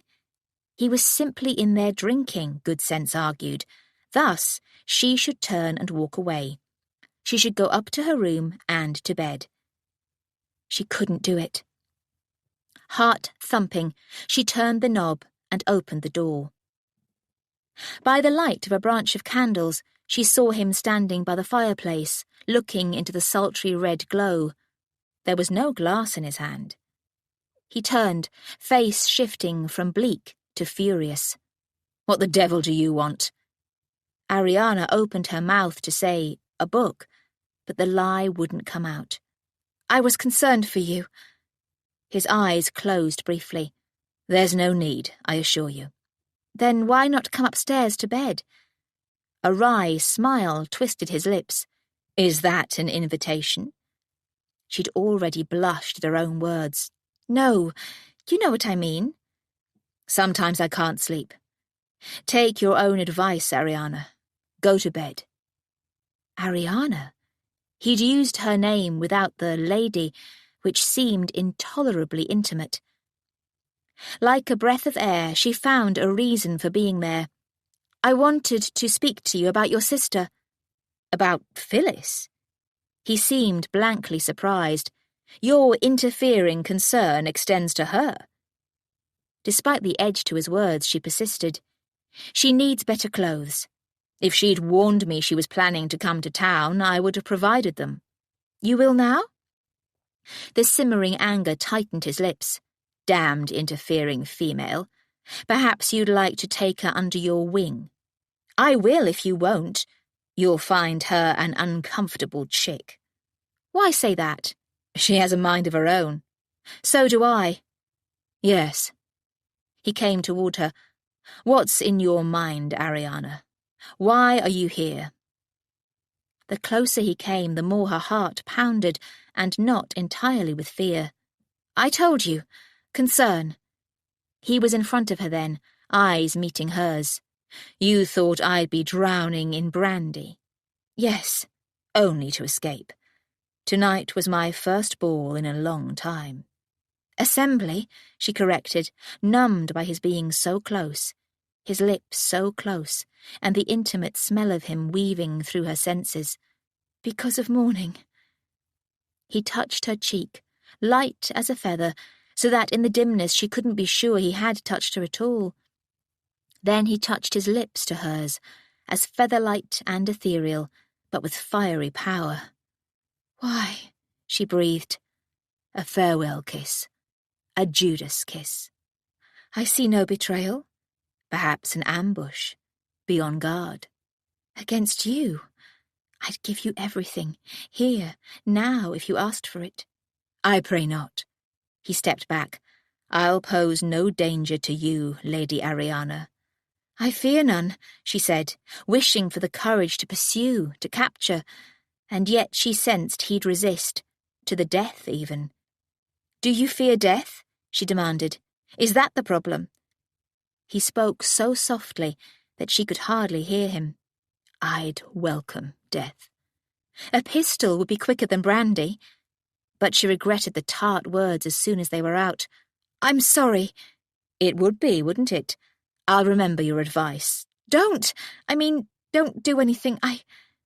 Humour touched his lips. "Lost for words, Lady Ariana. Unusual, I'm sure. Go to bed. You leave here in the morning." She didn't want to go, now or tomorrow. How could she abandon him? And yet she knew, she sensed that he truly wanted her gone, now and tomorrow. Pride could not withstand that. "Good night, then," she said. "Good night." There was nothing for it but to leave, abandoning him to his dark devices. But once out of the room, she ran upstairs as if he might pursue. She paused in the upstairs corridor to catch her breath and gather her wits. He wasn't following her, no matter how much she might wish he was.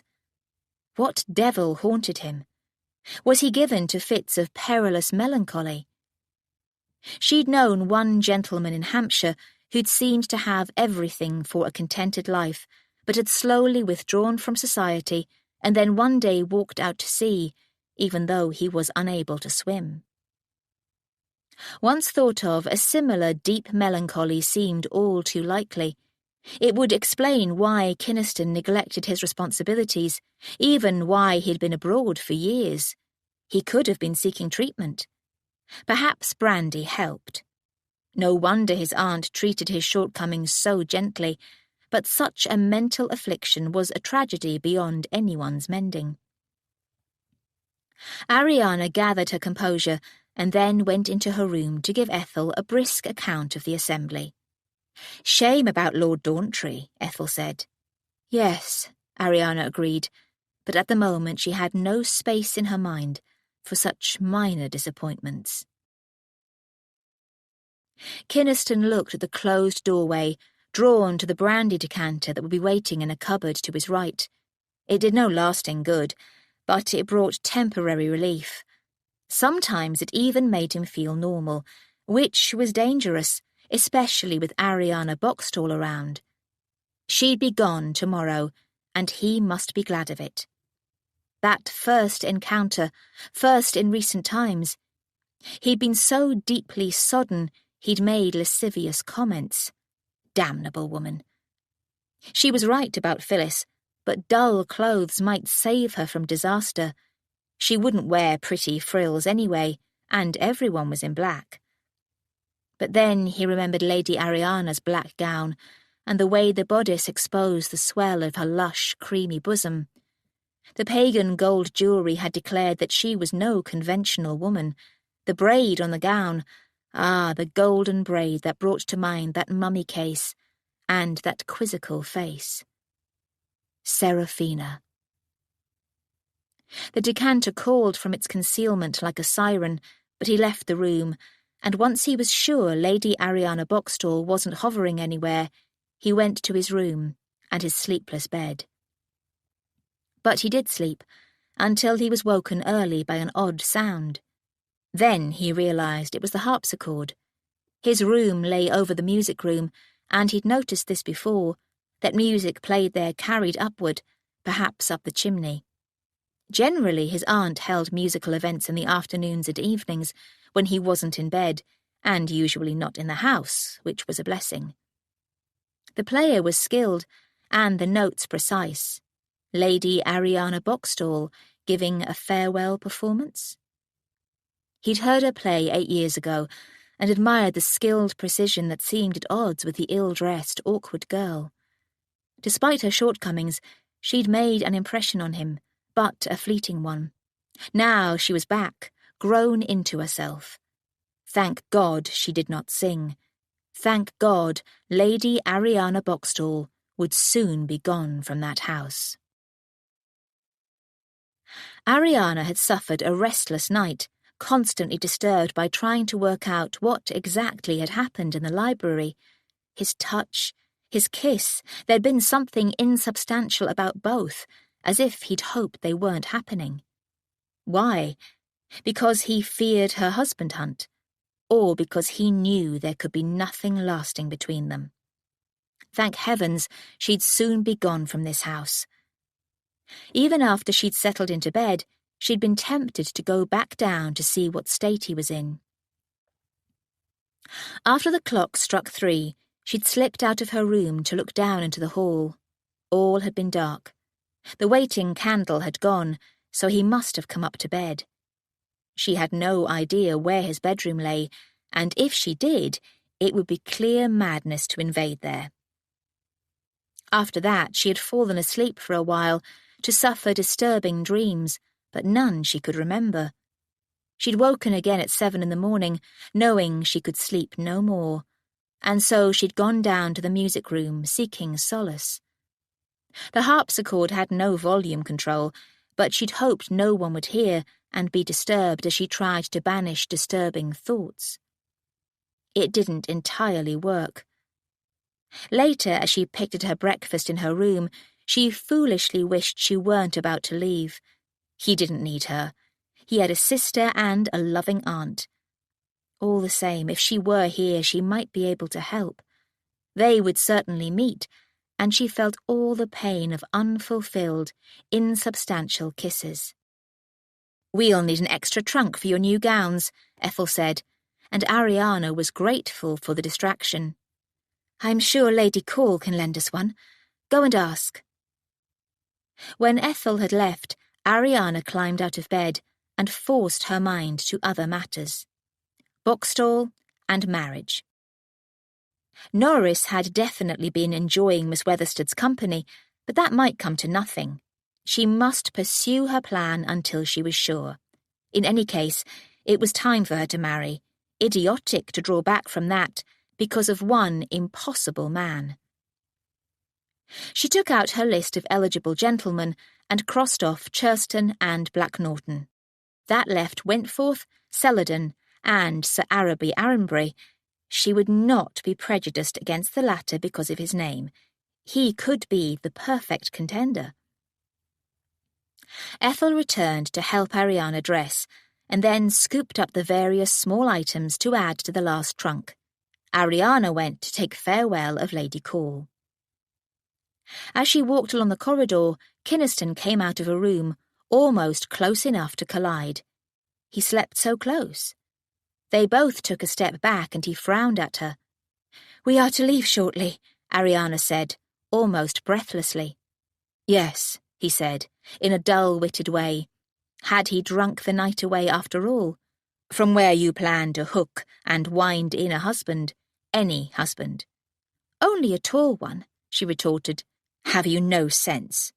"I have plenty of sense, sir. Kindly step out of my way." He grabbed her wrist and dragged her into the room he'd just left, shutting the door. It was his bedroom. Mad, definitely. He released her but stood between her and the door. Ariana looked around for the bell pull. Unfortunately, it was by his bed, but she inched toward it. "My lord, think what you're doing." "What do you think I'm doing? Planning a rape?" "As you're clearly insane, anything is possible." "I'm not insane. Stop acting a theatrical scene. I merely wish to talk to you." "Talk to me? The drawing room would be more suitable." "You invaded the library last night." "Which is not a bedroom." "Yet I have slept there, as you know." She was close to the bell pull now, which meant she was very close to his bed, and he was watching her in a particularly perilous manner. She stepped away from the bed. "Kindly move away from the door, Kynaston." "Not yet. I mean you no harm. Quite the opposite." He seemed calm and sincere. Parts of her wished he weren't, but she walked toward him, speaking firmly and meeting his eyes. "Step aside, my lord." "You need my advice." "I need to leave this room. We can go to the drawing room for more conversation." Unmoved, he leaned back against the door and folded his arms. "This will do." She bumped into something and glanced down to see the chest at the foot of his bed and the object on it. A lute. The recollection rolled over her of him singing and playing. But this lute was unstrung and neglected, along with all the rest of his sad life. She could have screamed and brought a dozen people there, but she wouldn't bring scandal down on him if she could avoid it. She folded her arms in imitation of him. "You wanted to talk to me? Do so, in brief." She'd swear he was disappointed. What did he want? "Very well," he said. "You're not desperate enough to marry Inching, but don't marry Churston either." "He's a pleasant enough gentleman."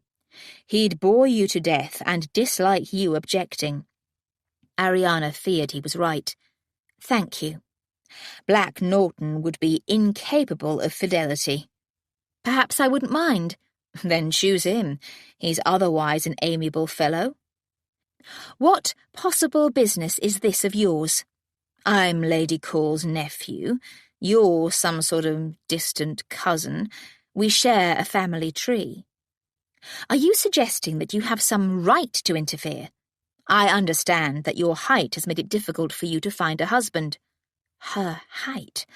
But some choices would be worse than spinsterhood. I'm offering manly advice.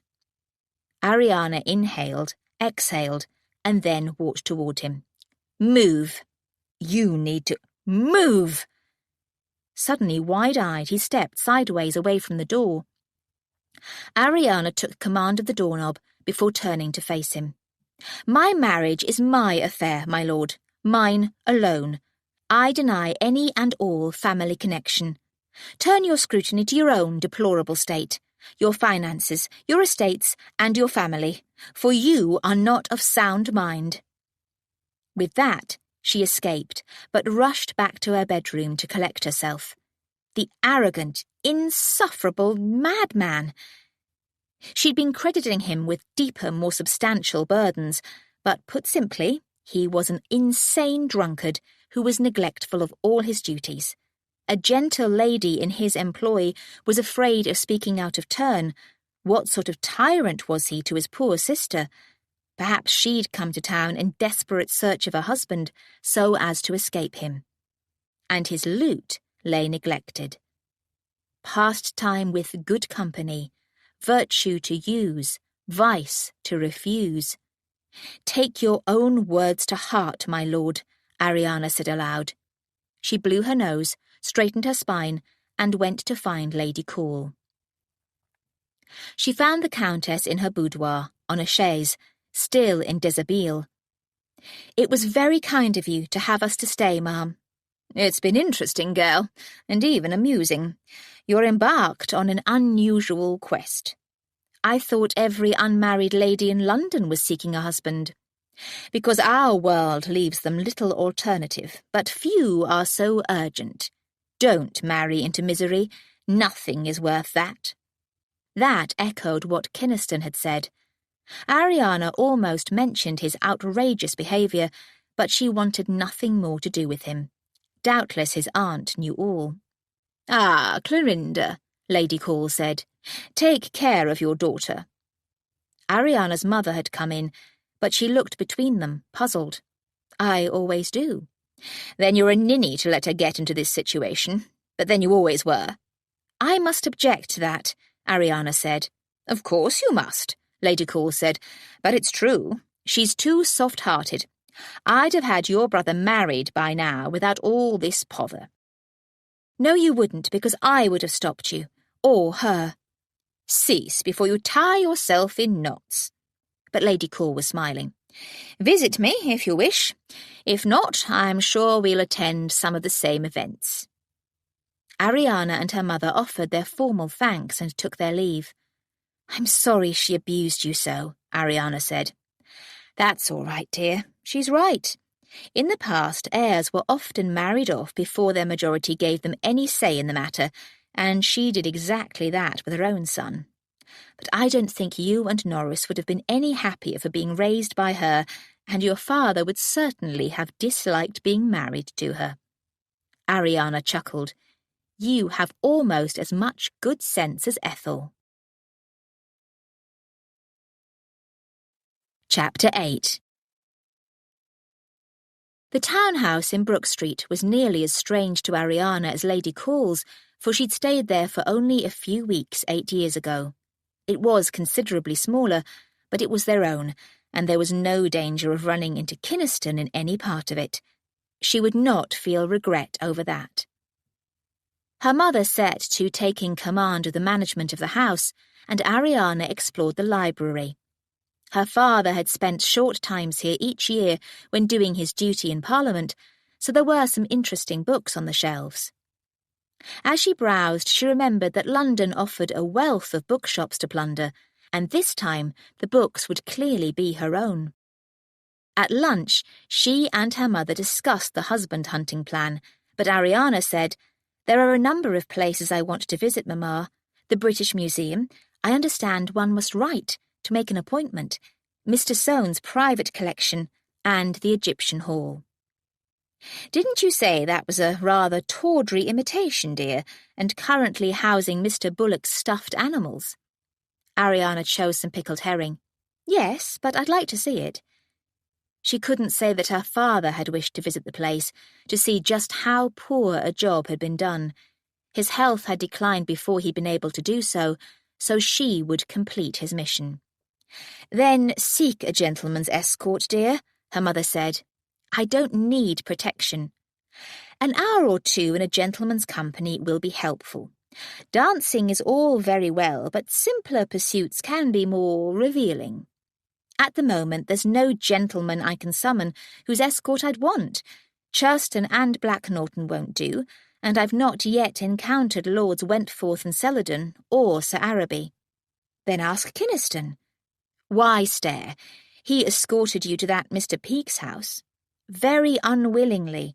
I'd not impose. Then perhaps Norris can take you. Mamma, he'd be bored to death, and it would serve no marital purpose. I need to meet the other candidates before I can request their escort. I'm sure you will. We already have a number of invitations. If you're finished, we could go through them. Ariana participated, but they had no way to tell which events Celadon, Wentforth and Arranbury would attend. Considering an invitation to a talk on the Highlands of Scotland, she said, "Perhaps I'd like to travel." "Not north," her mother said firmly, "but you might enjoy a wedding trip to those places you and your father found so fascinating. Greece, Rome, Carthage and such. Though they all seem to be hot, dusty and uncomfortable." Ariana chuckled. "How unromantic you are, Mamma. I can't see any romance in heat, flies, dirt and dreadful roads. Let's talk of more pleasant matters. Norris's entertainment. We don't have a wide acquaintance as yet, but we can hold it in a week or two." "Sooner," Ariana said, realising that Norris or she needed to be well on the way to the altar 2 weeks from now. She was ready to argue her point, but her mother said, "You're right, dear. Town will thin out as we get closer to Christmas." There was another problem Ariana hadn't foreseen. Her eligibles could even now be planning their departure for rural estates. "Next week, then," she said. "And we'll invite Lords Wentforth and Celadon and Sir Araby." Her mother nodded. "Something simple. Cards, not for money, of course, and music. You can play, which always shows a lady off well." "Did I really perform when I was in town before? I don't remember." "Only 2 times, dear. You were a little shy, but you were warmly applauded." How selective memory was. All that had stuck in her head were the excruciating balls. "Some readings, perhaps," her mother continued, "and some books and prints on display in the library. I'll leave that to you." "Perhaps Lady Call will attend. She'll bring half of the ton in her train." Her mother looked up in alarm. "I do hope not. I prefer a comfortable gathering to a crush. But you're more in favour of the lady now." "I admire her confidence." "Don't try to emulate her yet, dear. Wait until you're married." "Isn't that rather deceptive, Mamma? Shouldn't a gentleman see the true goods before he buys?" "What a way to put it. I'm sure any suitor will try to show you only his best parts." That put Kynaston out of the running, but she already knew that. She looked through a few more invitations, but then pushed away one to a view of the presepe, or Christmas scene, at the Italian embassy. "Have you thought that if I win this challenge, I won't be at Boxtel for Christmas?" "Oh, dear. No, I hadn't. Oh." Ariana squeezed her mother's hand. "I'm sorry I've upset you."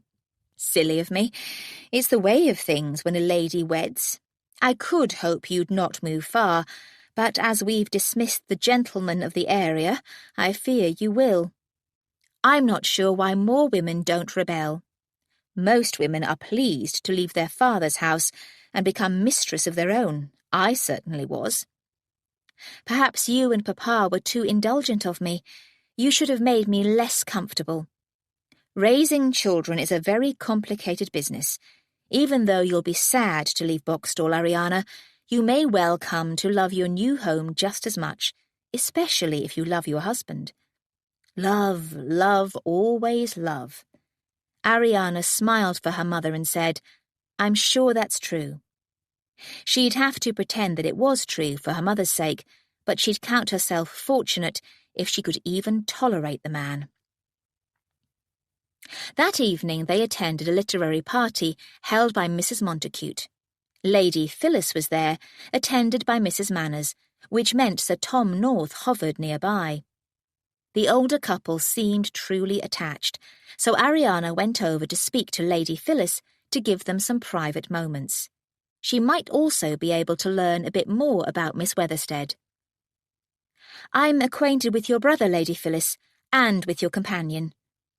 The plain girl smiled, and it certainly improved her appearance. Ariana couldn't help mentally choosing a better wardrobe for her as they spoke. Nothing frilly. "He took Della into supper at Lady Leaven's," the girl said. "That was thoughtful of him." Soft greens and blues to pick up her eyes, which weren't as glorious a blue as her brother's. "You seem surprised," Ariana said. Lady Phyllis blushed slightly.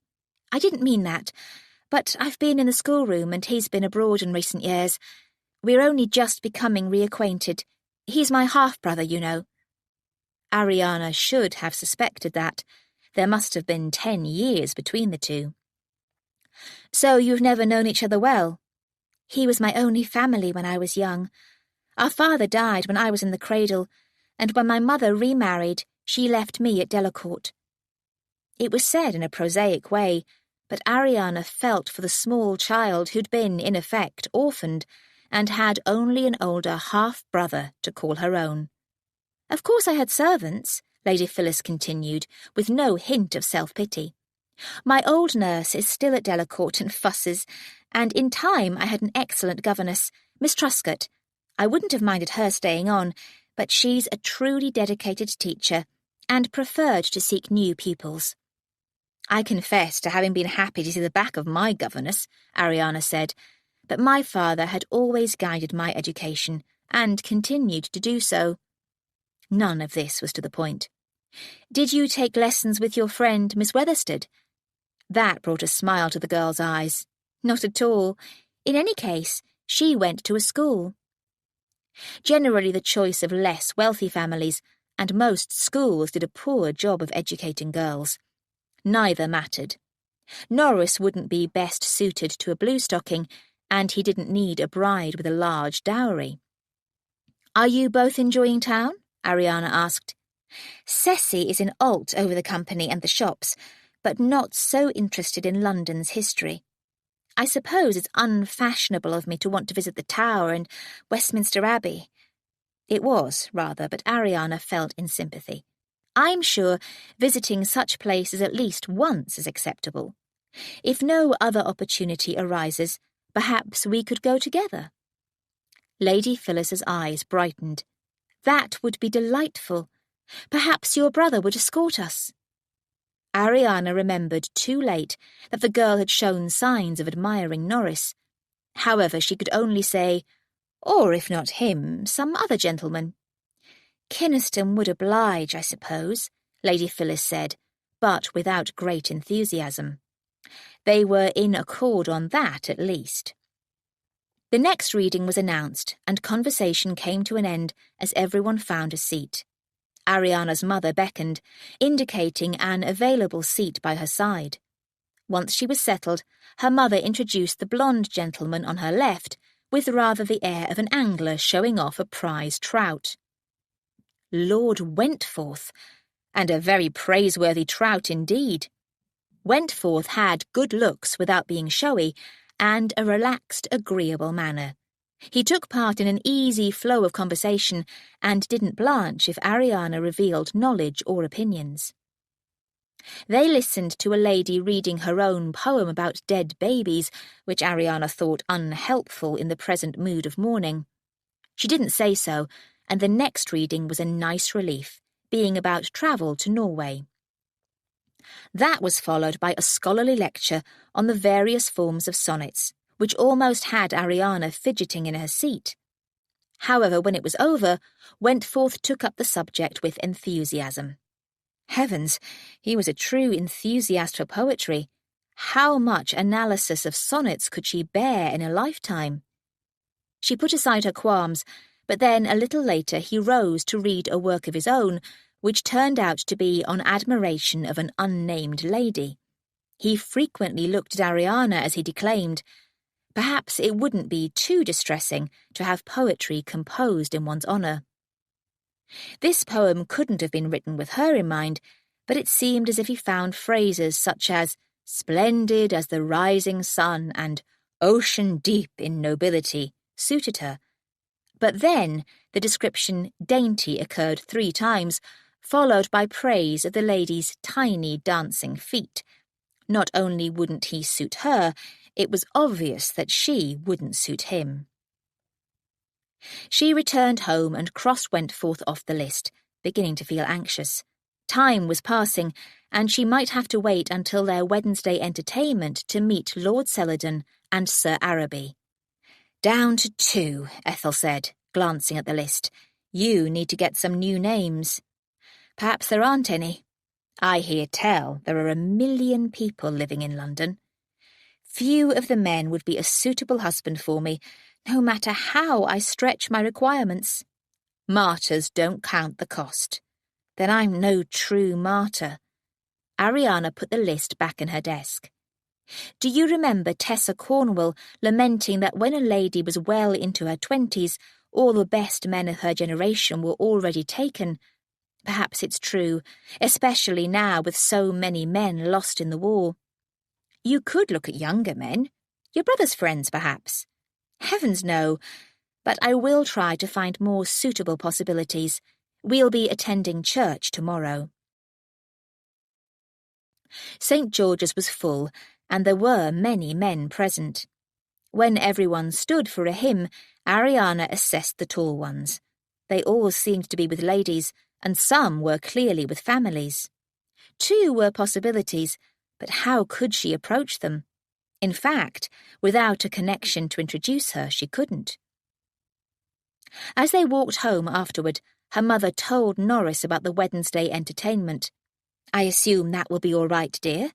"Anything you want, Mamma. May I add a few names to your list?" "Of course. Some younger guests would be pleasant. Then Stuckley and Mifflin Pole, both excellent fellows." Ariana resolved to seriously consider them if they had the height. A few years' difference in age wouldn't be impossible. Stuckley may want to bring his sister, who's a decent sort. Perhaps also Miss Weatherstead and Lady Phyllis Delacourt. Of course he wanted Miss Weatherstead to attend, and Lady Phyllis could hardly be excluded, but Kynaston might escort her. Ariana's expression must have been revealing, for Norris said rather huffily, "You object, sis? They're agreeable ladies." "I'm sure they are," she said quickly. "They'll be most welcome," Lady Langton assured him. "Kynaston will probably attend," Norris said, and he seemed as unhappy at the prospect as Ariana. He's always hovering over Lady Phyllis. "There's nothing amiss about a protective older brother," his mother said. There wasn't, but Ariana would have preferred that he be neglectful. "Kynaston can be difficult," she said, "but that's neither here nor there." "Difficult?" her mother asked, making Ariana regret her words. When they arrived home and Norris took himself off, Lady Langton said, "I wasn't aware that you spent time with Lord Kynaston, apart from that waltz." "I encountered him in the house a few times," Ariana said. "He seemed somewhat morose." "Lady Call is concerned, which is only natural. It's a sad case, and she's very fond of him." A sad case. So everyone knew he was sunk in drink and melancholy, and beyond hope.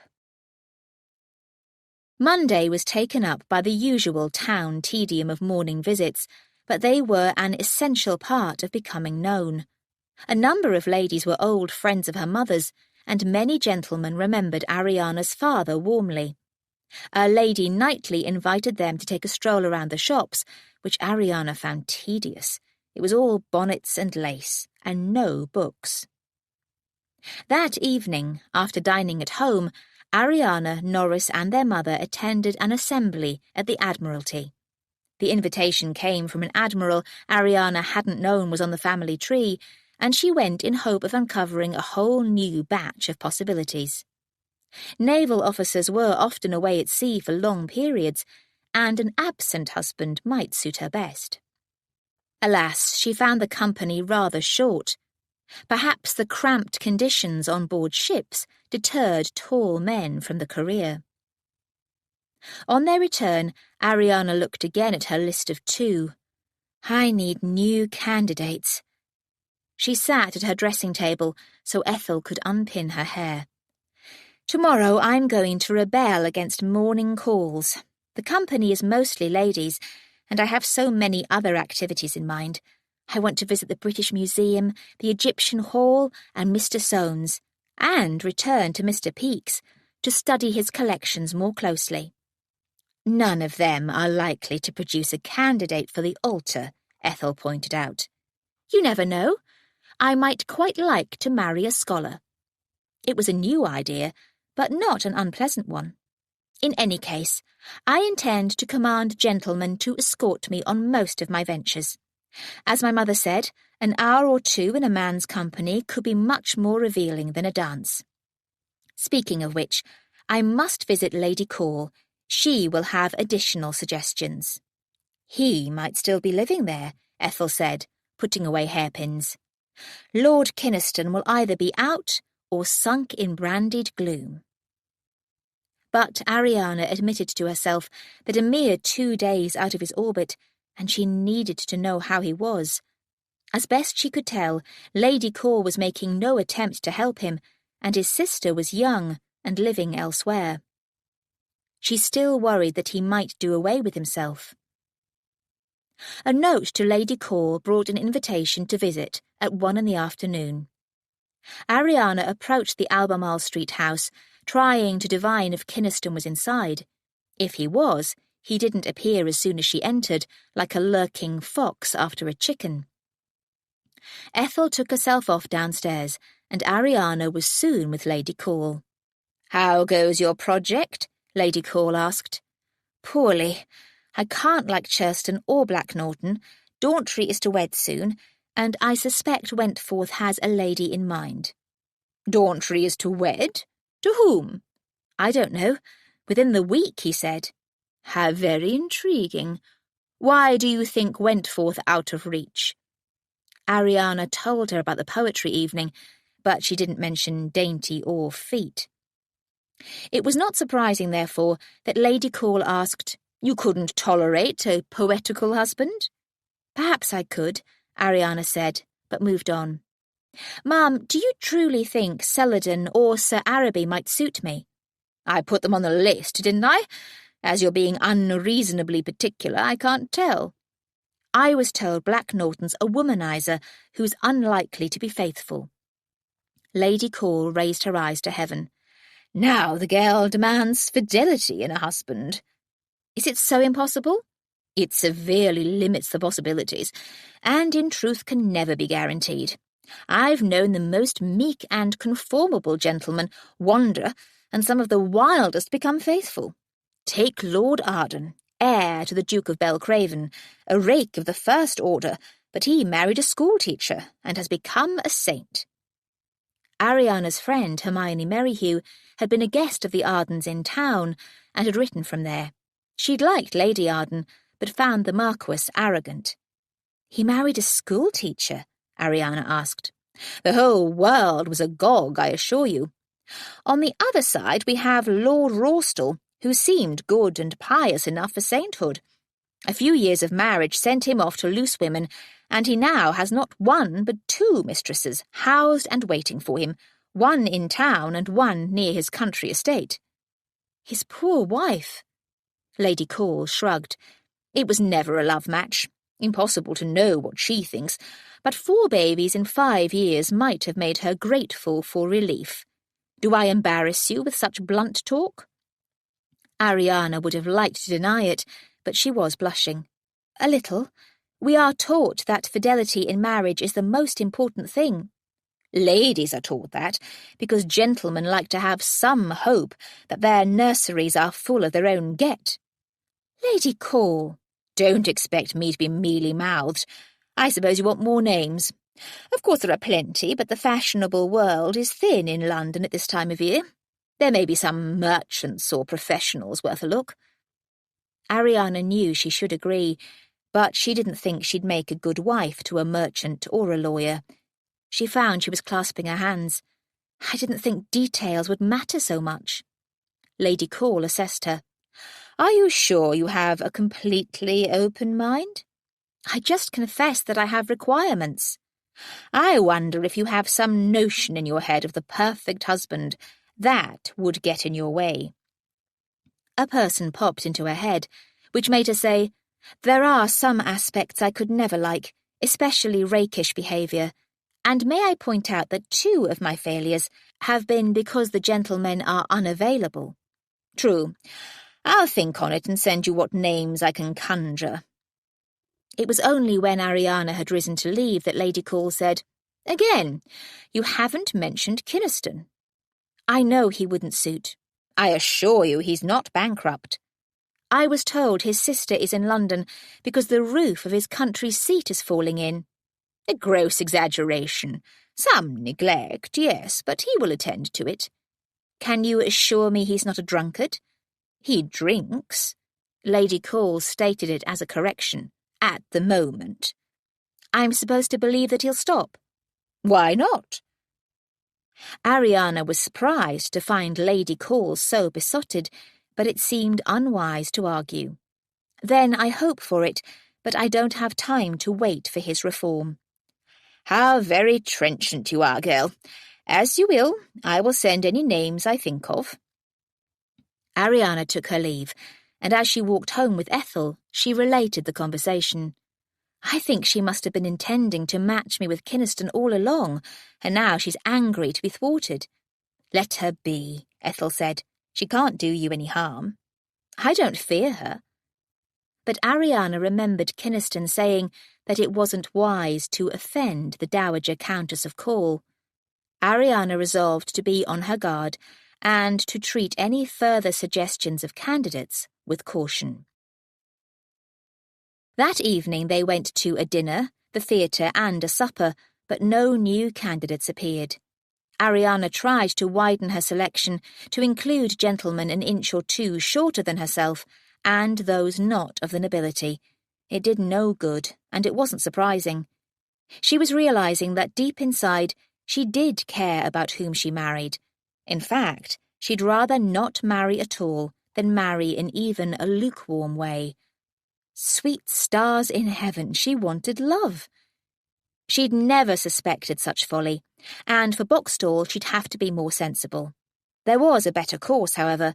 Norris must wed Miss Weathersted. How could she promote the match?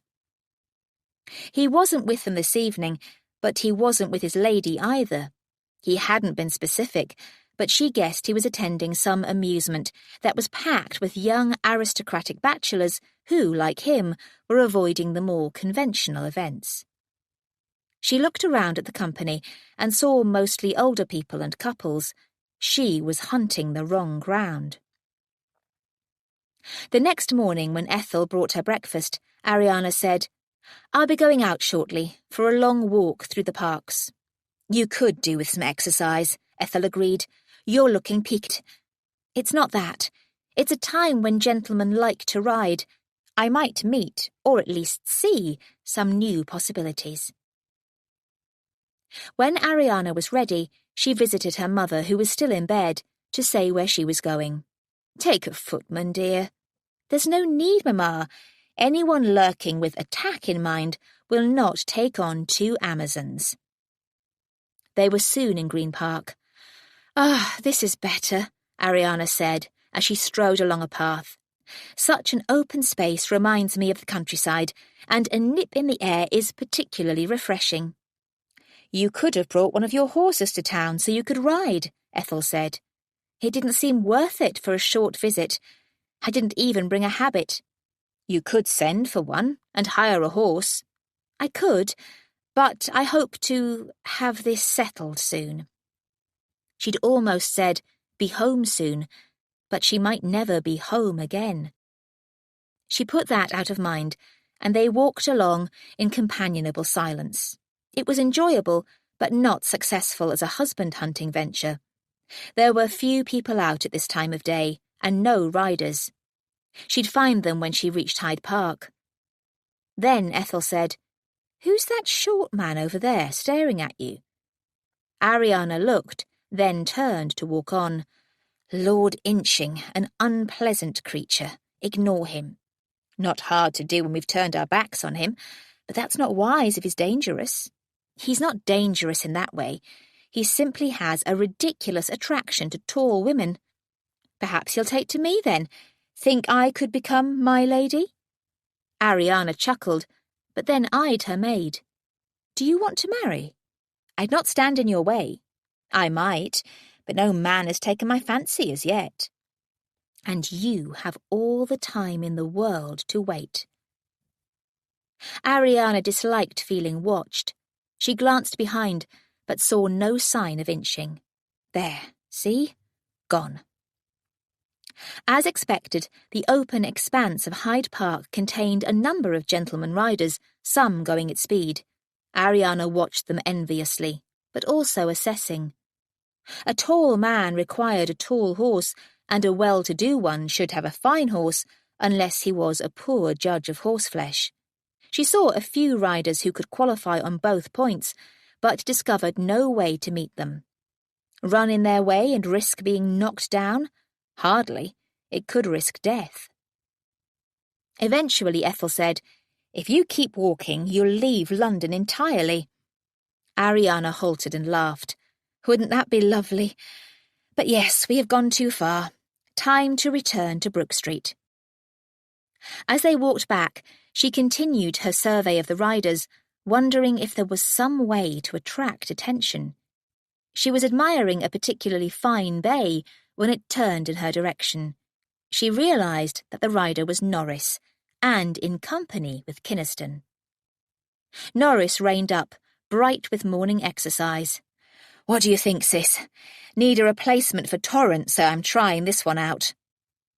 Ariana stroked the horse's nose and looked it over, trying to ignore the other rider, but unavoidably aware of him all the same. "Seems excellent. Have you had a chance to try it at speed?" "Not properly yet, but I think it'll do." Ariana really couldn't ignore Kynaston any longer, so she looked up at him, assessing his state. Quite healthy, all in all. "Are you, too, trying out a purchase, my lord?" "Merely borrowing. I don't have my horses in town at the moment. Do you not ride, Lady Ariana?" "Ride?" asked Norris. "She's a regular Nimrod." "You hunt?" Kynaston asked with surprise. "There's no reason I shouldn't," Ariana said, even though it wasn't considered suitable for ladies. "But I don't care for it. My brother was being a little imprecise." "She's a grand rider," Norris corrected impatiently, "on the flat and over fences. If she did hunt, there'd be few to beat her." Ariana was surprised by her brother's words. When the riders continued on their way, she said, "I've never heard him praise me like that before. Do you think he does it all the time away from me?" "Or he wants something." "Ah, yes, but what? For you to give up your plan?" "I don't see how praising my riding skills would achieve that." A little while later, Ariana said, "I wish Lord Kynaston hadn't been with him." "Looked in good trim, though. Perhaps he was drinking because there were guests in his aunt's house." Ethel meant it as a joke, but Ariana considered it. Could the man be mad enough to hate strangers under the same roof, as well as anything that reminded him of death? "I'm wondering why Kynaston was with Norris. There must be 8 years or more between them. Happened to meet and rode together. He was looking at you in a very particular way." "Norris?" "Lord Kynaston." "Nonsense. How can you tell if you weren't looking at him, which you weren't most of the time? He was probably wary of some attack." "Been attacking him, have you?" Ethel asked. "Only when he's attacked me." Ariana instantly regretted her words and marched on. "We've received a satisfying number of acceptances for tonight's entertainment, including from Lord Celadon and Sir Araby Arranbury." "So you'll meet them at last?" "Yes." Perhaps by tonight the matter would be settled and she could be at peace again. And the Weathersteads will attend, so Norris's wooing could progress. With Lady Phyllis? Yes. "Her brother'll probably come too," Ethel warned. "True, though I wish he weren't going to be there. If wishes were horses, beggars would ride." "Don't continually refer to me as a beggar." Ethel raised her brows. "Those who don't have all they need are indeed those in want. But those content with what fate brings are as rich as princes and kings." "Fate hasn't yet brought me a husband to be content with," Ariana replied, and set a brisk pace home, where she spent the day helping her mother with the details of their entertainment. 1 extra footman and 2 extra maids had been hired, and some of the food was being brought in from Fortnum and Mason, but there was still much to do.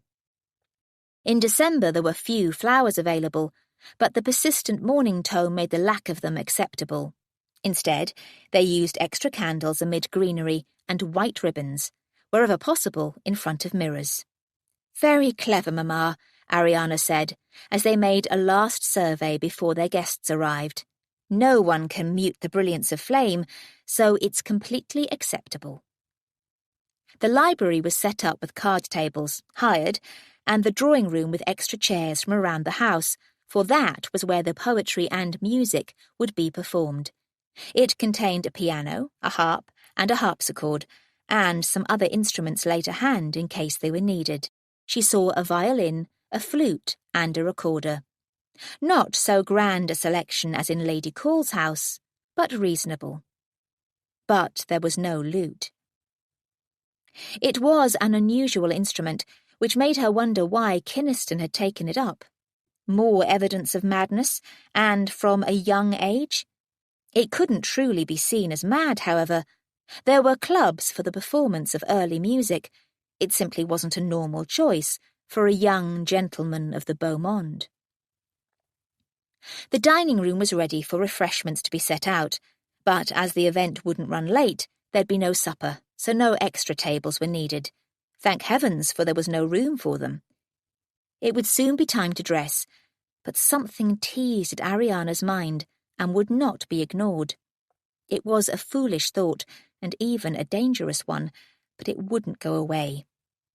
The servants were all busy, so she sent Ethel off to the music shop. Soon a hired lute lay alongside the other instruments in the drawing room. Ariana hoped it would be used. She truly wished to hear Kynaston play and sing again. Ethel would quote, "Music has charms to soothe," and perhaps that was part of the plan. If he played, would it heal him? After a meaningless contemplation of the glossy instrument, she went to prepare. She'd chosen to wear one of her new gowns. It was in mourning hue, but closer to deep lilac than to violet. The cut of the bodice was daringly low and wide, dipping between her breasts and exposing her shoulders. An almost transparent veil of pearly gauze was a nod to sobriety, but concealed nothing. "Wicked, that is," Ethel said, but in approval. Ariana felt a slight tug toward changing into something else, but she wouldn't be a coward. She was husband hunting, and for that the gown was perfect. At least 2 possibilities would be here tonight. In addition to the daring bodice, the cut of the silken skirt seemed designed to cling, with the deep froth of grey and lilac lace at the hem enhancing that. She considered that trimming with concern. The lace might draw attention to her feet. She could do nothing about that. Her dark grey silk slippers were as discreet as possible. She was as she was. She wore her pearls, with a long string wound around the base of her neck so as not to interfere with the view below, more pearls at her ears, and a brooch between her breasts. She wore nothing on her arms and hands other than long grey silk gloves. Many-headed hairpins gave the effect of tiny seed-pearl flowers scattered throughout her curls, and there she allowed some sparkle. Each had a diamond chip at the heart. Perhaps it was all a little light and bright for morning, but she felt ready for the fray. To avoid overstretching the servants, they were dining before the gathering alone. As the dining room was unavailable, they were to eat a simple meal at a table set up in the library. When Ariana joined her brother and mother there, Norris goggled in a very satisfactory way. "I say, Ariana." "You disapprove? A fellow's not used to seeing his sister. Decked out for husband hunting. Are you worried that in this garb I'll win?" "No, no," he said, but then babbled, "Mean to say, look splendid. That's what I meant." "Dear Norris," their mother said, "have you only just realised that Ariana is a very handsome woman?" Ariana smiled thanks at her mother, but was it foolish to wish that just once someone would substitute beautiful for handsome? She worried that reminding Norris of the plan and his fate would cast him into a bad mood, but he was behaving well. In fact, he was in high spirits. As they ate a pear tart, Ariana said, "It's almost as if you're looking forward to this evening." "I am," he said. "Good to see the house used for proper entertainment." The contrast being improper, she teased. He even took that in good part, chuckling. "Aye, I've hosted a few gentlemanly parties here, sis, but nothing beyond the line," he assured his mother. "I'm sure not," their mother said. "You are looking as fine as Ariana, dear. That neckcloth is cunningly arranged." Ariana hid a smile. She and her mother had often been amused by the fuss men made over the way they tied a strip of cloth, giving different knots particular names. Doubtless the twists and turns of Norris's grey silk had taken him and his valet a great deal of time. He was blushing with pleasure. "It's a Braden. Very tricky, but I think we pulled it off." They left the library so the evidence of their meal could be removed, and made a final check of the arrangements. The lute in the drawing-room now seemed like evidence of stupidity, and her mother spotted it. "I didn't know we provided a lute." Ariana found no response other than the truth. "Kynaston plays, or did. I heard him once. If he can be tempted, it will provide variation." "It certainly will. What an excellent idea." Ariana distrusted her mother's bland tone, but she wasn't about to poke into that pile of trouble. The hired musicians began their soft music from a corridor on the first floor, and so the family gathered in the hall to prepare to greet their guests. Soon the house began to fill in a most satisfactory way. Ariana did her duty, but she was alert for her targets. There were no formal announcements of guests, so she hovered near the door to hear people give their name and invitation to the footman as they came in. Kynaston arrived with a Weathersted party. Ariana noted that her words had not had effect. Poor Lady Phyllis was as ill-dressed as before. Norris hurried forward to greet the Weathersteads. Perhaps her problem was solved, but she wouldn't count her chickens. At last she heard a man say, "Sir Araby Arranbury." What a mouthful. But she saw a tall, rather gingerish man. She would not be prejudiced against ginger, with a square chin and a pleasant expression. She moved forward. "Sir Araby, welcome. I'm Lady Ariana Boxstall." He smiled and bowed. "Honoured, ma'am. From Hampshire, I believe." "Yes." A maid came by with a tray of wine. Ariana took a glass from it and presented it to him. "Thank you, ma'am, but I don't drink." She almost said, "Not even water," but was mainly dismayed by the implications. She managed a smile. "Very wise, I'm sure. Do you forbid all inebriating beverages in your house, Sir Araby?" "I permit small beer for the servants. Above stairs, we drink tea." "Tea is an excellent beverage," she agreed. His smile became approving, but Ariana knew another candidate had tumbled off her list. She wasn't addicted to alcoholic drinks, but she enjoyed wine with her meals, an occasional glass of port, and even a small brandy now and then. She didn't want to live in a house where only small beer and tea were allowed. What was more, she wondered what other restrictions on pleasure ruled there. She took him over to her mother. "Mamma, I present Sir Araby Arranbury. He is as fond of tea as you are." With that, she escaped. "Arranbury not to your taste?" She turned to find Kynaston by her side, with a glint of amusement in his eye. "I assume you know his ways." "You could tipple in your boudoir." He'd know. "And read you a lengthy lecture on the subject."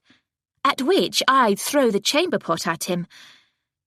Ariana realised with a start that she was chatting to Kynaston in much the same joking way she might talk to Norris.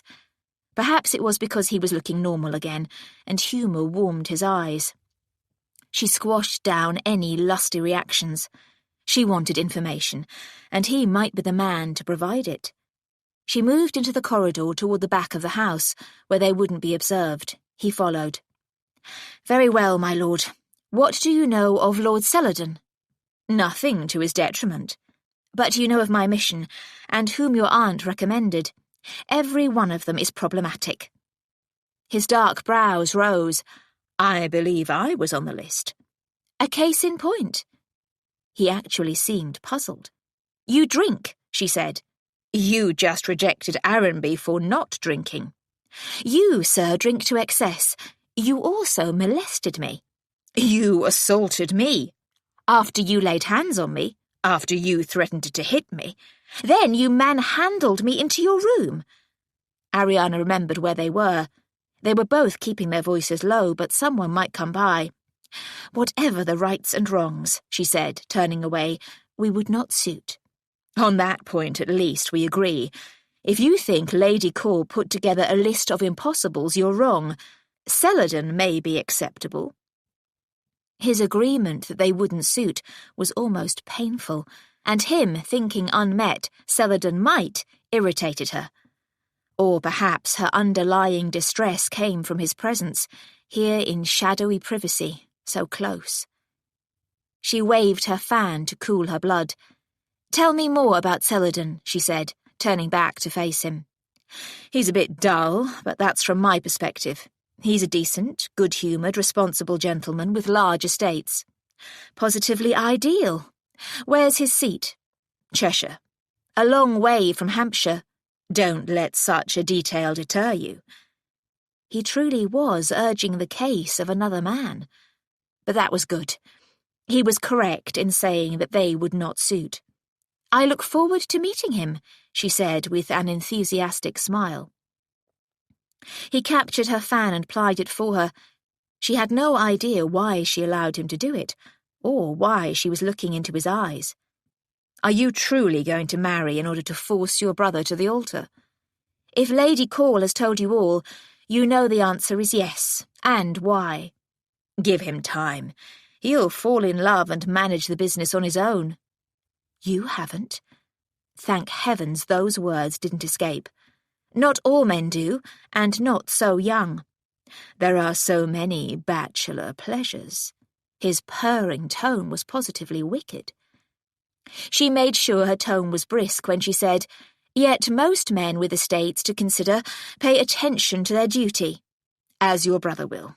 Give up your plan." Ariana narrowed her eyes. "Has he set you to this?" "Of course not." "Then I can't see it's any business of yours." "You didn't hesitate to poke into my concerns." "So you play tit for tat?" She snatched back her fan. "Look to yourself, Kynaston, for you have many more problems than I do." She returned to the hall and heard, like a rescuing bugle, the name Lord Celadon. She went over to brightly welcome her last hope. He was exactly as Kynaston had implied, a pleasant, healthy man with brown curls, excellent manners, and a couple of inches on her. He'd do, she decided, squashing down all temptation to be more particular. She could sense some dullness, but it wasn't extreme. She chatted to him, introduced him to her mother, and then, most of the guests having arrived, took him up to the drawing-room for the first entertainment. This was a reading by a new author whose novel was a humorous take on society's foibles. As it was gently done, everyone chuckled along and applauded warmly at the end. That was followed by a piano performance, and Ariana could exchange a few quiet words with Celadon. How to set her hook. "It's many years since I visited town, my lord. What new attractions should I sample?" "What sort of attraction would interest you, Lady Ariana?" Another point in his favour that he asked rather than prescribed. She decided to be honest. If he couldn't tolerate her true nature, she'd have to extend her search. "I confess to an interest in ancient history, my lord. Greece, Rome, Egypt and such." He didn't seem dismayed. "Then have you visited the British Museum?" "No, and I do want to." She expected him to offer to escort her there, but he missed his cue. "There's also the Egyptian Hall," he said. "Only a few years old, mind you, but generally admired." "Oh, yes," Ariana said, layering on the enthusiasm. I gather it isn't particularly authentic in its portrayal of Egypt, but I definitely wish to see it. This time it worked. Be delighted to escort you there, Lady Ariana, if you wish, at your convenience. She beamed on him. How very kind of you, my lord. I'm free tomorrow morning, if venturing out before noon is not too unfashionable. He looked taken aback by the haste, but agreed. Shall we say 11? Rather later than Ariana had in mind, but she agreed. She paid attention to the music for a while, and then excused herself with the need to check on other guests. She left the room feeling satisfaction and even virtue. She was keeping to her dutiful course, and there was every chance she could get Lord Celadon to the altar before the new year. Whatever his virtues and vices, he seemed easily led. It would be preferable, however, for Norris to be at the altar instead. Where was he? She looked into the library, where 8 people were playing whist, with 2 others watching. A young couple was going through some prints she'd put out on display. From their manner, they were using the activity as an excuse to court. Indeed, the very angle of their bodies spoke of it, and of a sweet, innocent yearning she'd never experienced. She shrugged off regret. People were different, and she'd never attempted to fit a conventional mode. In the dining room, some were already enjoying the dishes laid out, and the servants there seemed to have everything under control. Norris had insisted on a smoking room being set up toward the back of the house. She couldn't intrude there, and could only hope few men would lurk there for the whole evening, especially him. She went down to the kitchens to be sure there were no hidden disasters, and then took the servant stairs back up to the drawing-room floor. She could hear that the pianist was still playing, so she decided to go up one more flight to check her appearance in her bedroom before returning to the company. The kitchen had been rather hot and steamy. The mirror assured her that she'd not stained her gown or acquired a smudge on her face. She adjusted some pins to catch stray wisps of hair and reapplied a slight touch of rouge to her lips, wondering if Kynaston would find that attractive or too bold. She couldn't imagine him finding anything too bold for a certain sort of woman, the sort he doubtless preferred. Did her lips look scandalously pink? She tried to scrub off the rouge with her handkerchief, but it mostly remained, and now her lips were redder from the scrubbing. She shook her head and turned her mind to her brother. She must find Norris, and if he wasn't with Miss Weatherstead, make it so. As for Celadon, she had her arrangement for tomorrow and didn't want to seem in hot pursuit. Any wealthy, titled bachelor in town had to know he was a tasty quarry, and he might take flight. Norris, however, might need a little help. A glance in the mirror showed her lips still too pink, but she couldn't hide away forever. She emerged from her room and startled to find Kynaston in the corridor frowning at her. "Are you hiding, Lady Ariana?" "Of course not. What are you doing up here?" "I was concerned for you." Was that a deliberate echo of what she'd said to him in Albemarle Street? "Why?" she asked. "And why up here?" Then she wondered if he remembered more about her London season than she'd thought, and knew that she'd often hidden away when she could. That intolerable thought brought heat to her cheeks and anger to her aid. "As usual, you are being impertinent, sir, but nothing is amiss." He'd placed himself between her and the main stairs. She could turn and go down the servants' stairs, but be damned to that.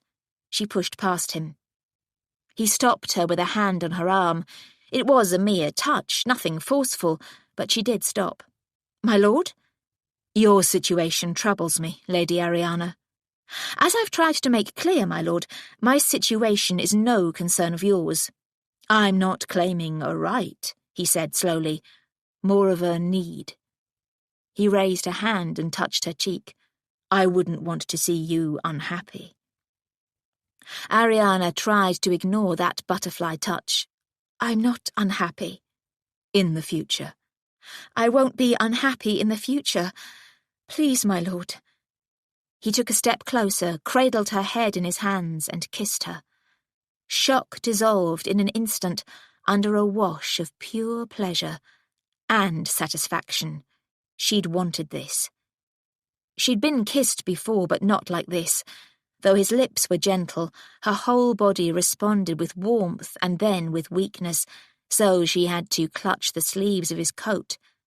And then he deepened the kiss. He tilted his head and his tongue teased at her lips, coaxing her to open. The intimate heat shocked. She'd never been kissed like this before, but instantly excited and then delighted. She leaned into him, wanting to be closer, ever closer. Her breasts suddenly tingled, and the heat everywhere intensified into hungry need. She must have pushed forward, for he moved back against a wall. A strange growl came from her own throat, or perhaps from his, or both. They were crushed together by desperate arms, but trying to get closer, ever closer. But then he pushed her away, his eyes dark and wild. "My lord, I apologize." "What the devil for? I started that. I should have rebuffed you from the first." She stepped out of his hold and fussed with her gown. "We will forget this, if you please." "Can you?" She had to meet his eyes to give her word force. "Certainly." Liar. Did he know she was still feverishly hot and aching in extraordinary places? She turned away. "I must return to the guests." Again he stopped her, with a hand, this time tight on her wrist. Sensation rippled up from his hold, and she looked at him, fearing she knew not what. "Take a moment to look less hectic," he said. "Let me go. Ariana, I kissed you to try to show you what marriage is about. Wickedly unfair to use the weapon of her name. I understand what marriage is about, my lord. Then don't go to the altar lukewarm. Many a hot-blooded marriage has ended in disaster." It was as if she'd hit him. His grip loosened, and she twisted her wrist free.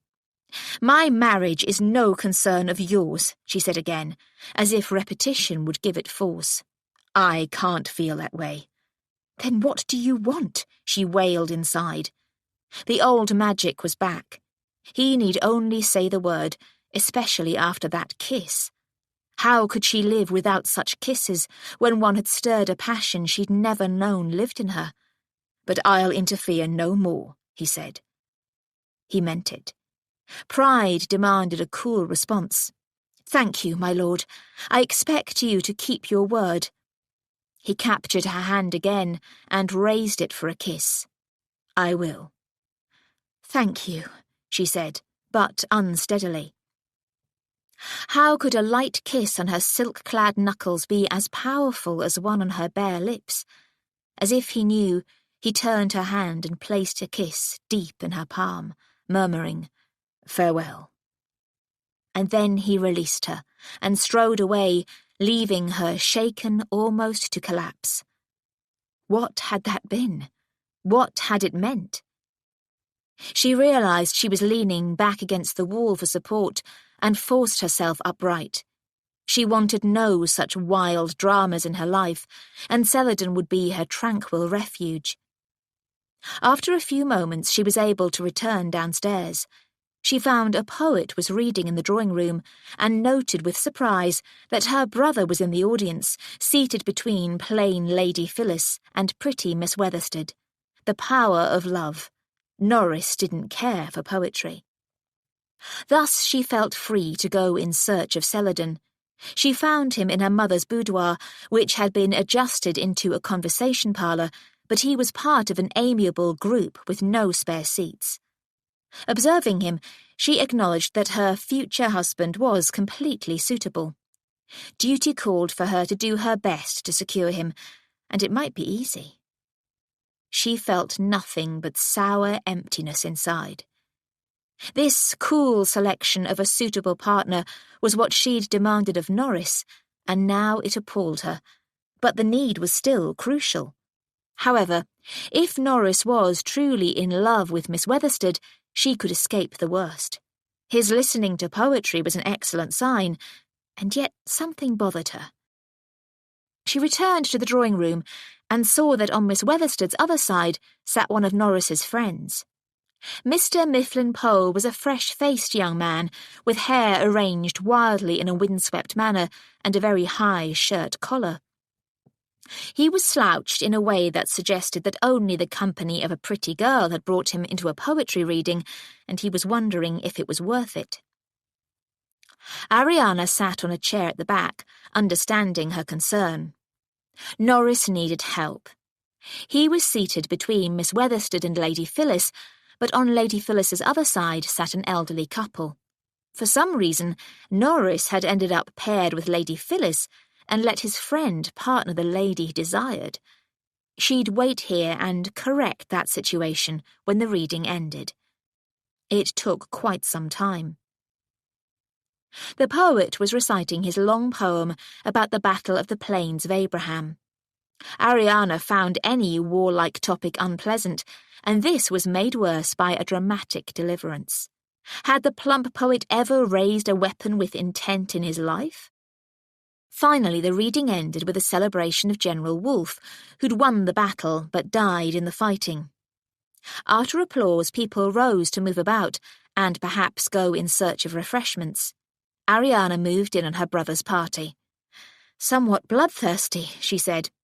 "Stout as the blood," declared Mifflin Pole, causing Miss Weatherstead to look at him adoringly.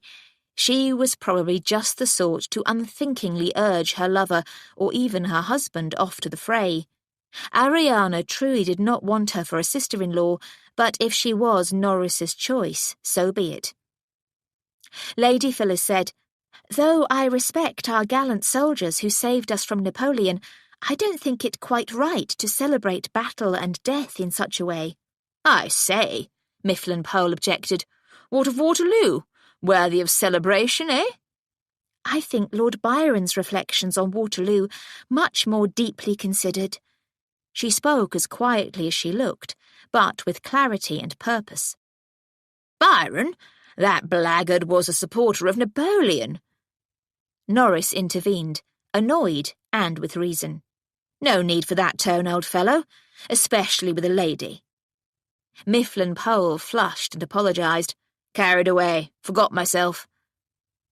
Lady Phyllis didn't seem upset, but Ariana wanted to give her some support, especially as she agreed with her. "Battle is battle," she said, "no matter who has the right or wrong, or who is victorious. It is a bloody business and inherently tragic." To her surprise, Norris chimed in again to support her. "Didn't Wellington say something about there being nothing worse than a battle won than a battle lost, or something like that?" He'd mangled it, but he caught the gist. He did, Ariana said, and he would know. Miss Weatherstead, clearly bored, said, "Won't we go into the refreshments?" She addressed that to Norris, so she knew what she wanted. Ariana moved between her brother and Lady Phyllis, which put Lady Phyllis in the natural position to partner Mifflin Pole.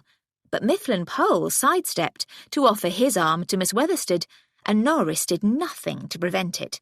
Then Norris had no choice but to politely partner Lady Phyllis.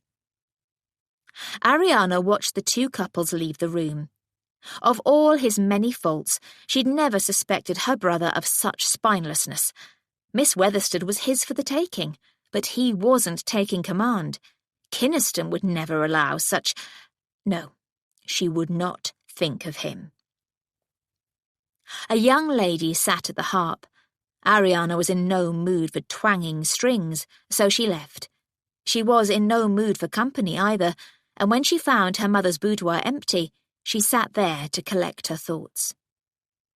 Norris would be regretting his spinelessness by now, and that should impel him to be more forceful later. Mifflin Pole was supposed to be a friend. A word to him should sort it out, because Ariana had seen no sign that Mifflin Pole was in love with anyone. He probably simply hadn't wanted to partner Lady Phyllis because of her serious mind and lamentable appearance. Lady Phyllis's gown tonight was a particularly ugly shade of grey, and excessively full and shapeless in the skirt, so as to conceal any hint of her curves. It was equally nun-like in the bodice, which ended tightly around her neck, with only a slender white frill for ornament. How painful it must have been to have an Adonis for a brother and none of his looks or charm. She didn't even have his curls. Ariana had always been grateful not to have to use a curling iron, but if she had such straight hair, she would. Everyone wore curls around the face these days, everyone. Why wasn't someone advising the girl about these things? Where was Mrs. Manners? Probably somewhere with North neglecting her duties. Even Lady Call had failed to take the girl in hand. Ariana realised her fretfulness rose from the lingering hurt of her first experience of London. Nothing could have altered her height, but she could have been more attractively dressed. Lady Phyllis would never be a beauty, but she could show much better than she did. She remembered what the girl had said of her family. Her mother had been the Earl's second wife, and Kynaston's father had died when Kynaston was quite young, about 10, she thought. Then Phyllis's mother had remarried and, it seemed, abandoned her daughter at Delacourt. It must have been a sad situation, but Phyllis had said her half-brother kept an eye on her. That had been kind, but as he'd reached adulthood, he'd abandoned her, in particular by travelling abroad and neglecting all his responsibilities. Poor girl. But Kynaston was back in England now, and no matter how short of funds he was, he should spend on his sister, especially when he himself was dressing finely. As if summoned, he entered the room. More trouble? She regarded him wearily, rather than with anger. You said you'd cease your interference. On the matter of your marriage. From your dismal pose, I thought something was amiss with the entertainment. Then be assured that all is well. Ariana knew it would be wiser to send him away, but this was an opportunity. I was thinking about your sister again.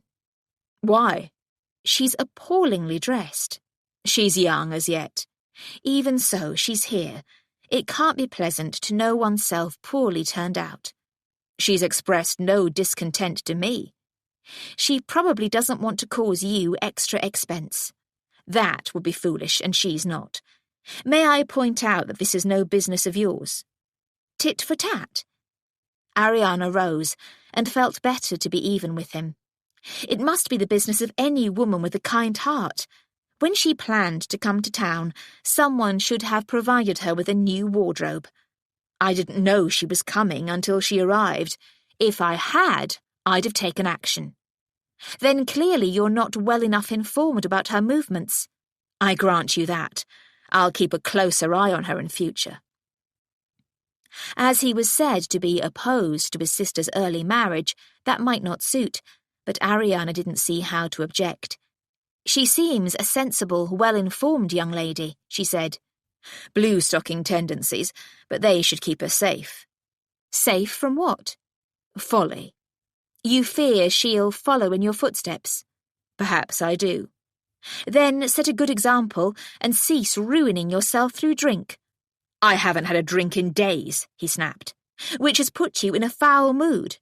But addiction to alcohol could be easier to recover from than a bad marriage. Give up your plan. Not that again. What do you want? She asked, suddenly at her limit. Why can't you leave me alone? It was as if she'd hit him. He even stepped back. I apologise. I did promise not to interfere. He bowed. My sincere apologies, Lady Ariana. With that, he turned and walked away. Ariana collapsed back into the chair and rested her throbbing head on her hand. Why did she become so ridiculously dramatic whenever she was in his company? She couldn't seem to control herself. Of course, put like that. Oh, no. What did such irritation have to do with the sweet sentiments of love poetry, with sighs and blossoms and gentle adoration? Her situation felt more in tune for him. Foe's poem about the ruinous love of Helen of Troy.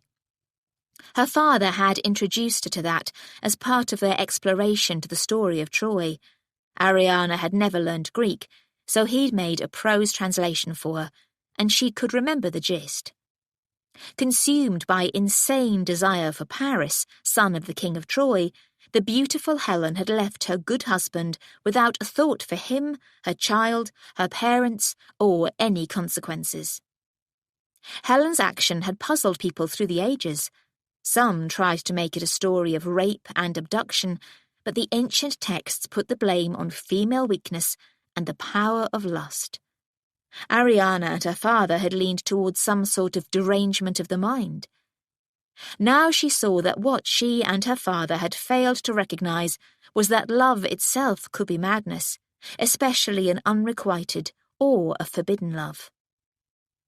Perhaps her father and mother and others like them, people who'd met in comfortable normality and progressed to marriage with universal approval, felt only the slightest flickers of love's mad flame.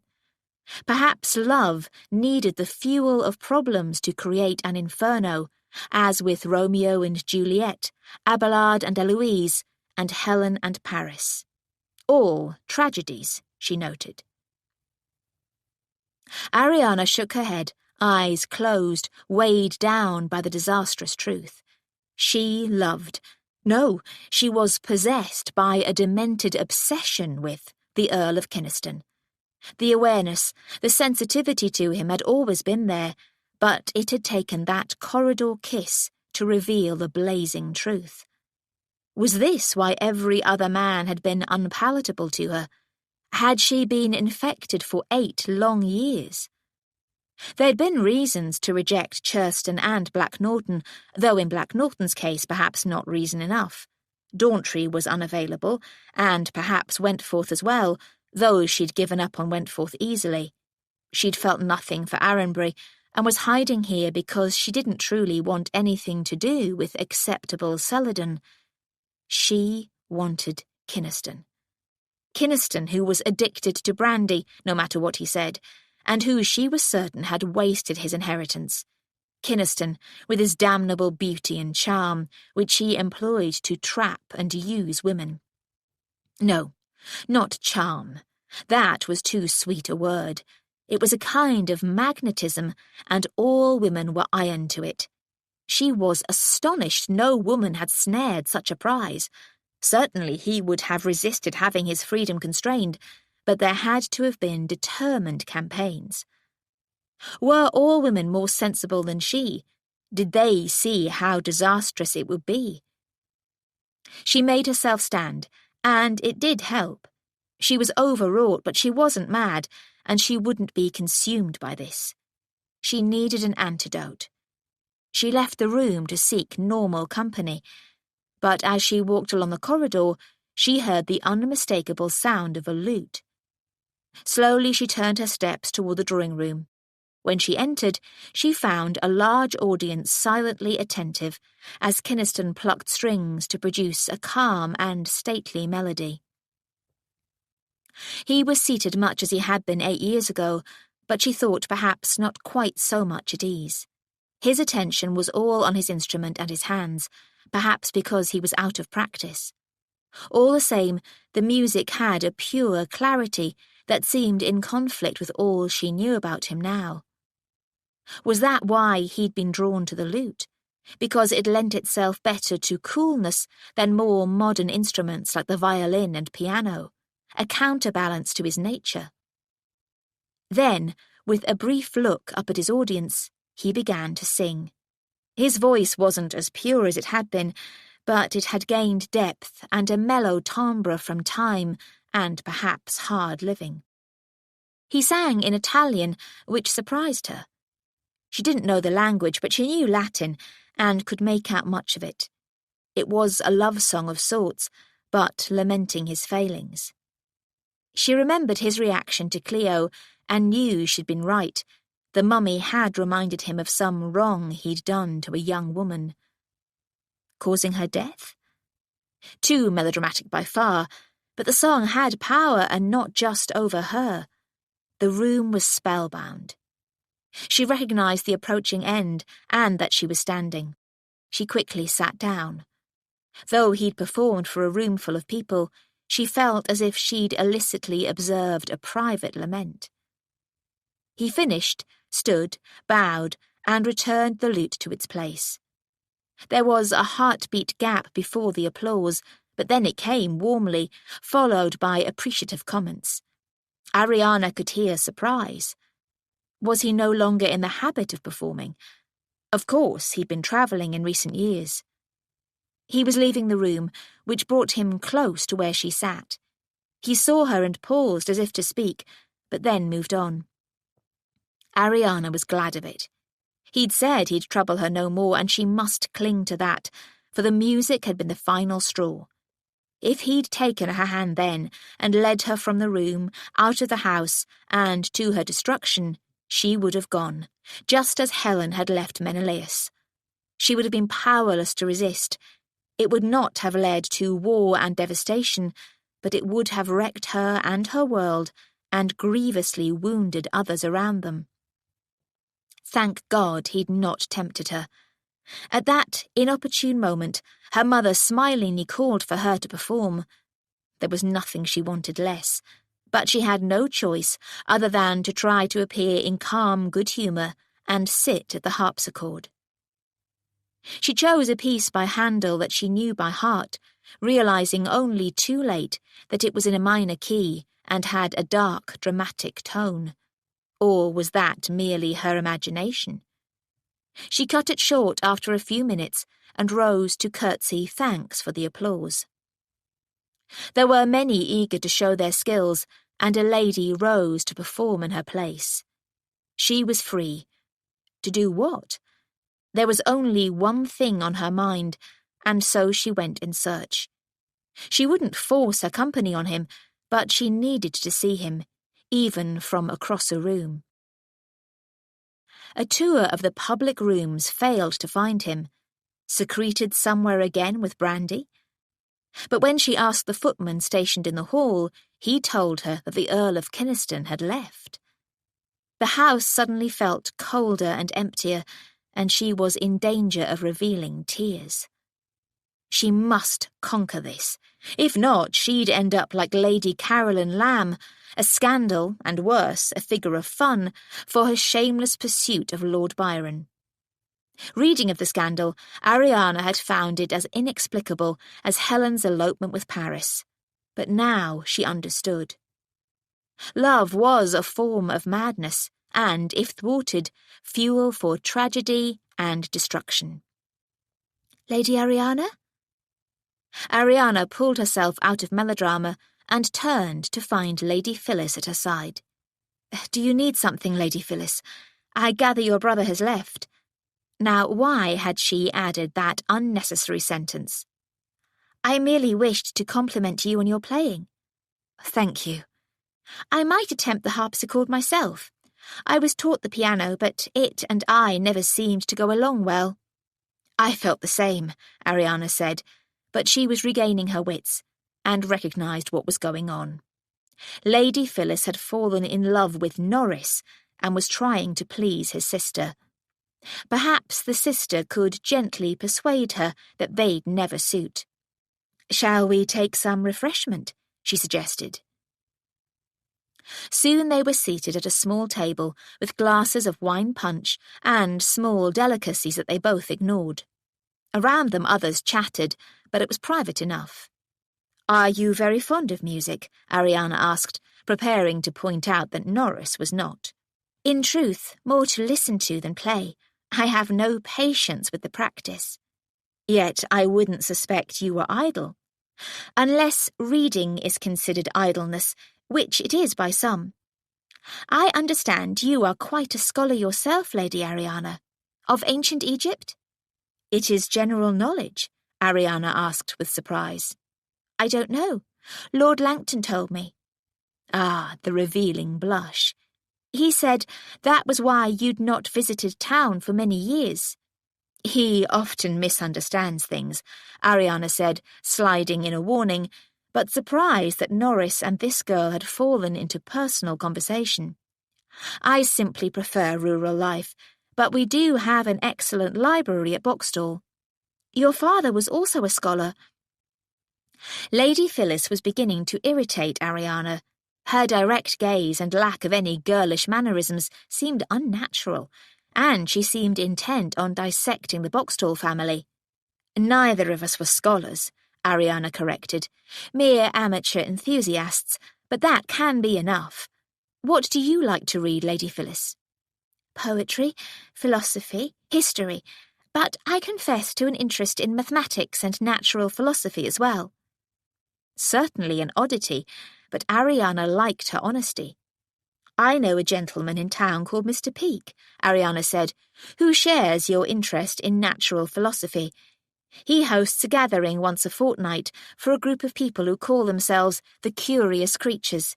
You might enjoy that, if not this year, in future." "I might well," Lady Phyllis said, and then dug beneath the ample skirts of her gown to produce a leather-bound notebook with attached silver pencil, in which she made a note. Ariana could only hope no one noticed.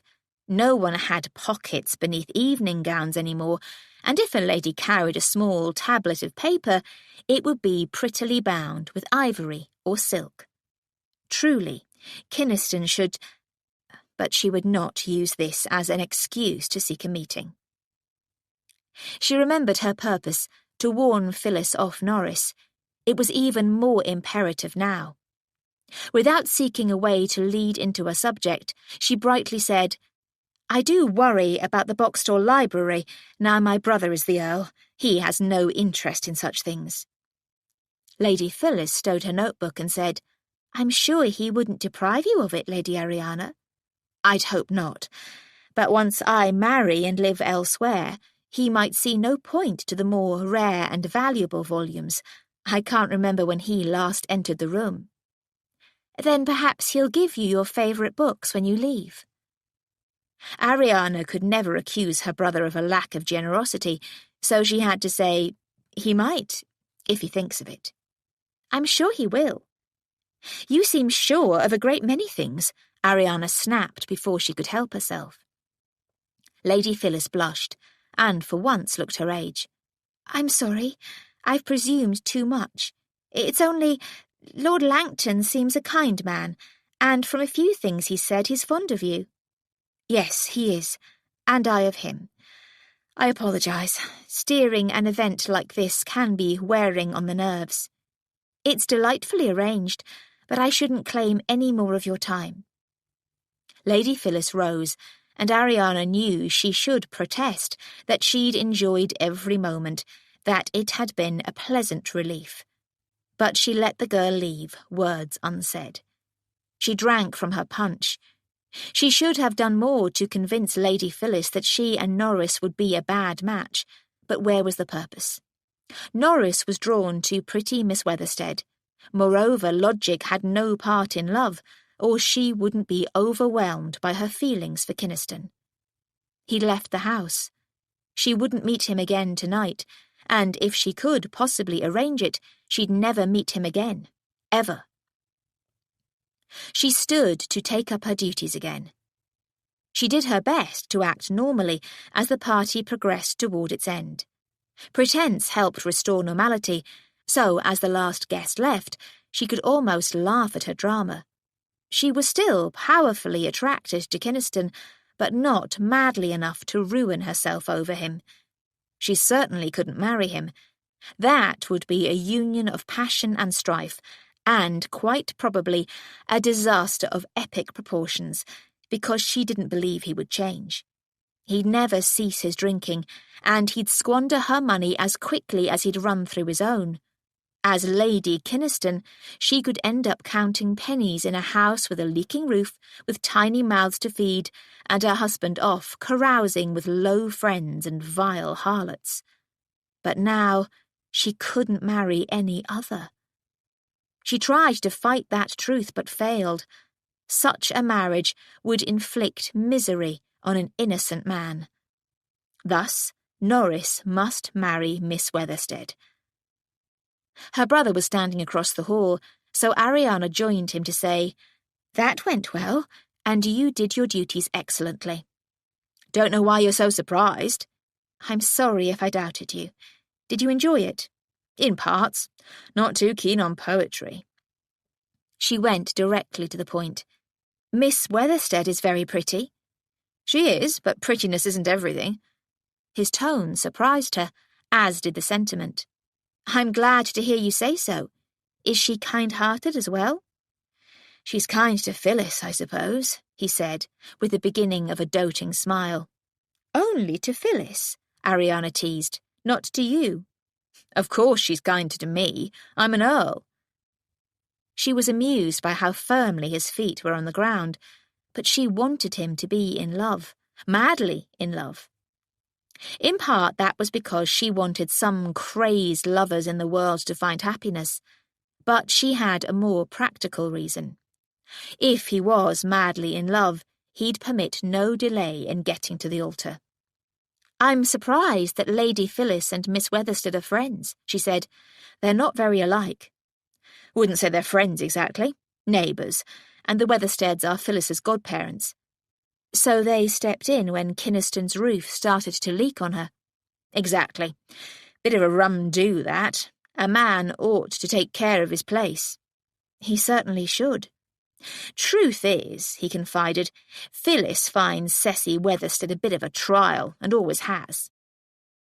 An unpleasant worm of an idea slithered into Ariana's mind. He kept referring to Kynaston's sister as Phyllis, no lady attached. Plain, ill-dressed, studious Lady Phyllis. She tossed out a test. Lady Phyllis seems a very serious-minded young lady. Yes, isn't she? And he blushed, as if describing perfections. Ariana was so astonished as to be speechless, but she quickly seized on one thing.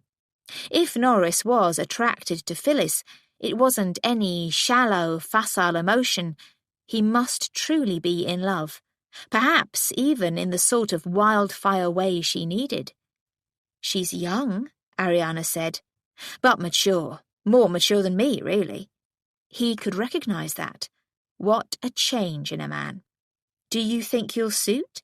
Ariana asked. He blushed and seemed startled, as if he believed he'd been keeping his feelings secret. Ariana prayed she was a better actor than he.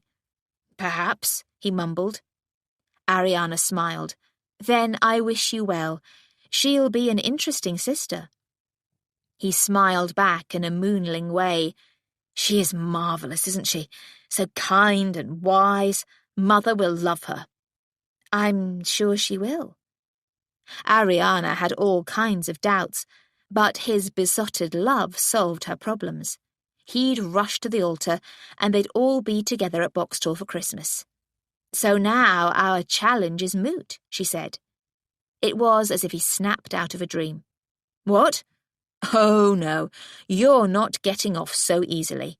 You'll have to admit you're beaten. It went against Ariana's instincts, but she was still sane enough to agree. Of course I will.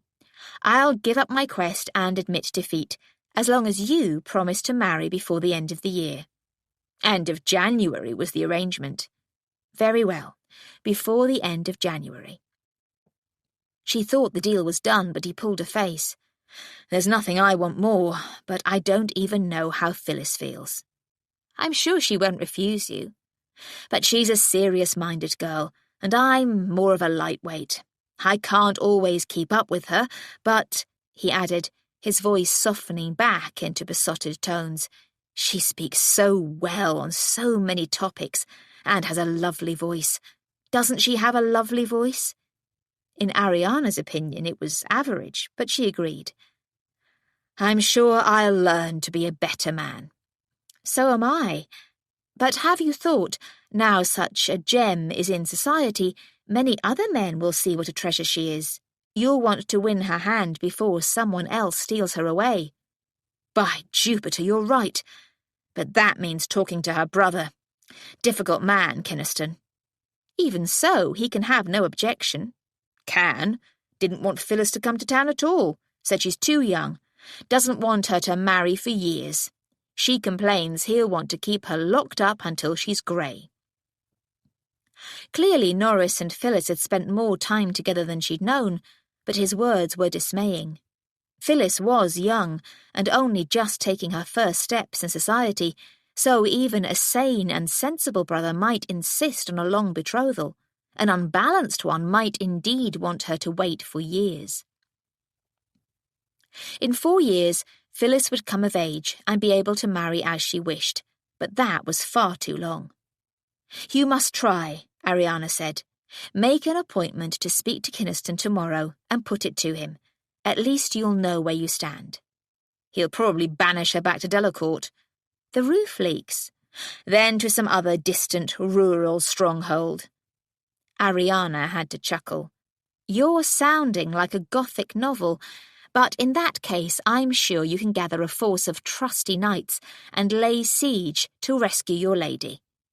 He grinned. "This love business does make a fellow a bit silly. I don't think Phyllis would think much of an armed assault. You never know. Even the most serious-minded lady might be charmed by being treated as a damsel in distress, just once." He nodded, standing straighter. "I'll beard Kynaston tomorrow. Thanks, sis." Ariana smiled tenderly as she watched him go to his room. This marriage could be the making of him. Her smile faltered, however, when she recognised a new problem. If the plan worked, she'd have Kynaston as a brother-in-law. How could she survive that and remain sane? At best, Phyllis would be constantly mentioning him, speaking of his actions, and breaking Ariana's heart with worry over his road to ruin. At worst, he would frequently visit Boxstall and torment her in the flesh. Very much in the flesh. This marriage business had all seemed such a simple matter once. Had the gods laughed over her confidence that day at Boxstall? Ariana knew she should go to her room, but she didn't want to face Ethel yet. Ethel had a way of guessing what was going on, or at least that something was going on. Ethel also had access to servants' gossip, and heaven knew what had been seen and heard. Below in the hall, servants were tidying up with busy footsteps, and the occasional clink or clatter, but saying little. They must all have been tired and keen for their beds. There was a smell of wine, from the amount that had been drunk, as well as some inevitable spillage, and even a whiff of pipe smoke. She went quietly downstairs and to the back room that had been set apart for the gentleman who enjoyed a pipe. It hadn't been cleaned yet, so used pipes lay on the hearth, and some tobacco had been spilled onto the table by the box. She picked up a little and smelled it. Her father had enjoyed a pipe, but only in his study, never in the library, where the smoke could infiltrate the books. A wave of sadness made her blink against tears, and she wished desperately that he were here to advise her. What would he say about Norris and Phyllis, and about her own terrible impulse towards self-destruction?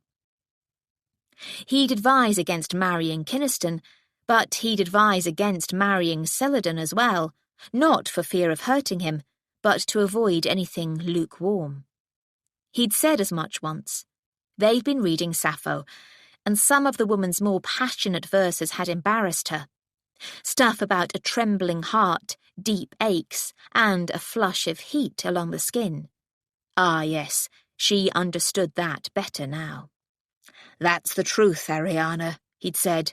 "We dress it up in ribbons and lace, and some poets prate on about sweet smiles and tender hands, but you'll find real poets address the power and fury of it. If there's no fire, and never the slightest touch of pain, it's weak tea." That conversation had been years after her season, years after Kynaston's cruel words, and she hadn't recognised the fire and pain of that incident. Now she saw that it had hurt so badly because she'd cared so deeply, even back then. She'd had no hope or expectation of winning him, but she'd yearned with all her young, defenceless heart and soul, and, probably unwittingly, he'd trampled on both. Only a fool would let him do that again. She brushed tobacco off her gloved hands and went back to the hall to go upstairs. Her mother came out of the dining room. "Not in bed yet?" she asked. "On my way there. It went well, didn't it?" "Very well. I enjoyed arranging a town party again." Despite the late hour, her mother did look bright and even younger. "Did you ever do it before?" Ariana asked. "Of course. In the early years, I came to town when your father did, and entertained for him. Once you came along, and then Norris, I generally stayed at home. I didn't mind, especially as your father never stayed in London longer than he had to." Thoughts of fiery passions invaded, but Ariana pushed them aside. Despite her father's words, she couldn't think of her parents that way. As they turned at the top of the stairs, her mother said, "You probably don't remember the times we brought you and Norris here when you were young." "No. Your father wanted to show you the wonders that London has to offer." "Now I do remember some things. A visit to Westminster Abbey?" "Yes, and other places. You were 6 when Norris became ill in town with some fever and nearly died. After that, we didn't bring either of you to London again." "Oh, I do remember that. It was frightening, and I was taken away by someone. Uncle Willoughby?" "That's right. We wanted you far away in case it was infectious. Fortunately, no one else caught it and Norris recovered, but we were all very alarmed." "We think we know about our family and our world, but much is forgotten or not spoken of." "Perhaps we should all be diarists for our children and posterity, but I never had the patience for that." Nor did Father. They'd reached her mother's bedchamber. "May I come in for a moment?" Her mother agreed, but said, "Is something amiss, dear?" "Not at all. Or not really." Ariana didn't want to speak of her insanity. "I think Norris might be seriously interested in Lady Phyllis Delacourt." "The plain one?" her mother asked, and Ariana wondered how much it hurt to be constantly referred to that way, like the tall one. "Say, rather, that her looks are quiet," Ariana said. "I suppose so. She'd be greatly improved by colours. Then we'll hope the morning ends soon. He plans to ask Kynaston tomorrow, but he thinks Kynaston will want them to wait." "No harm in that." Her mother smiled happily.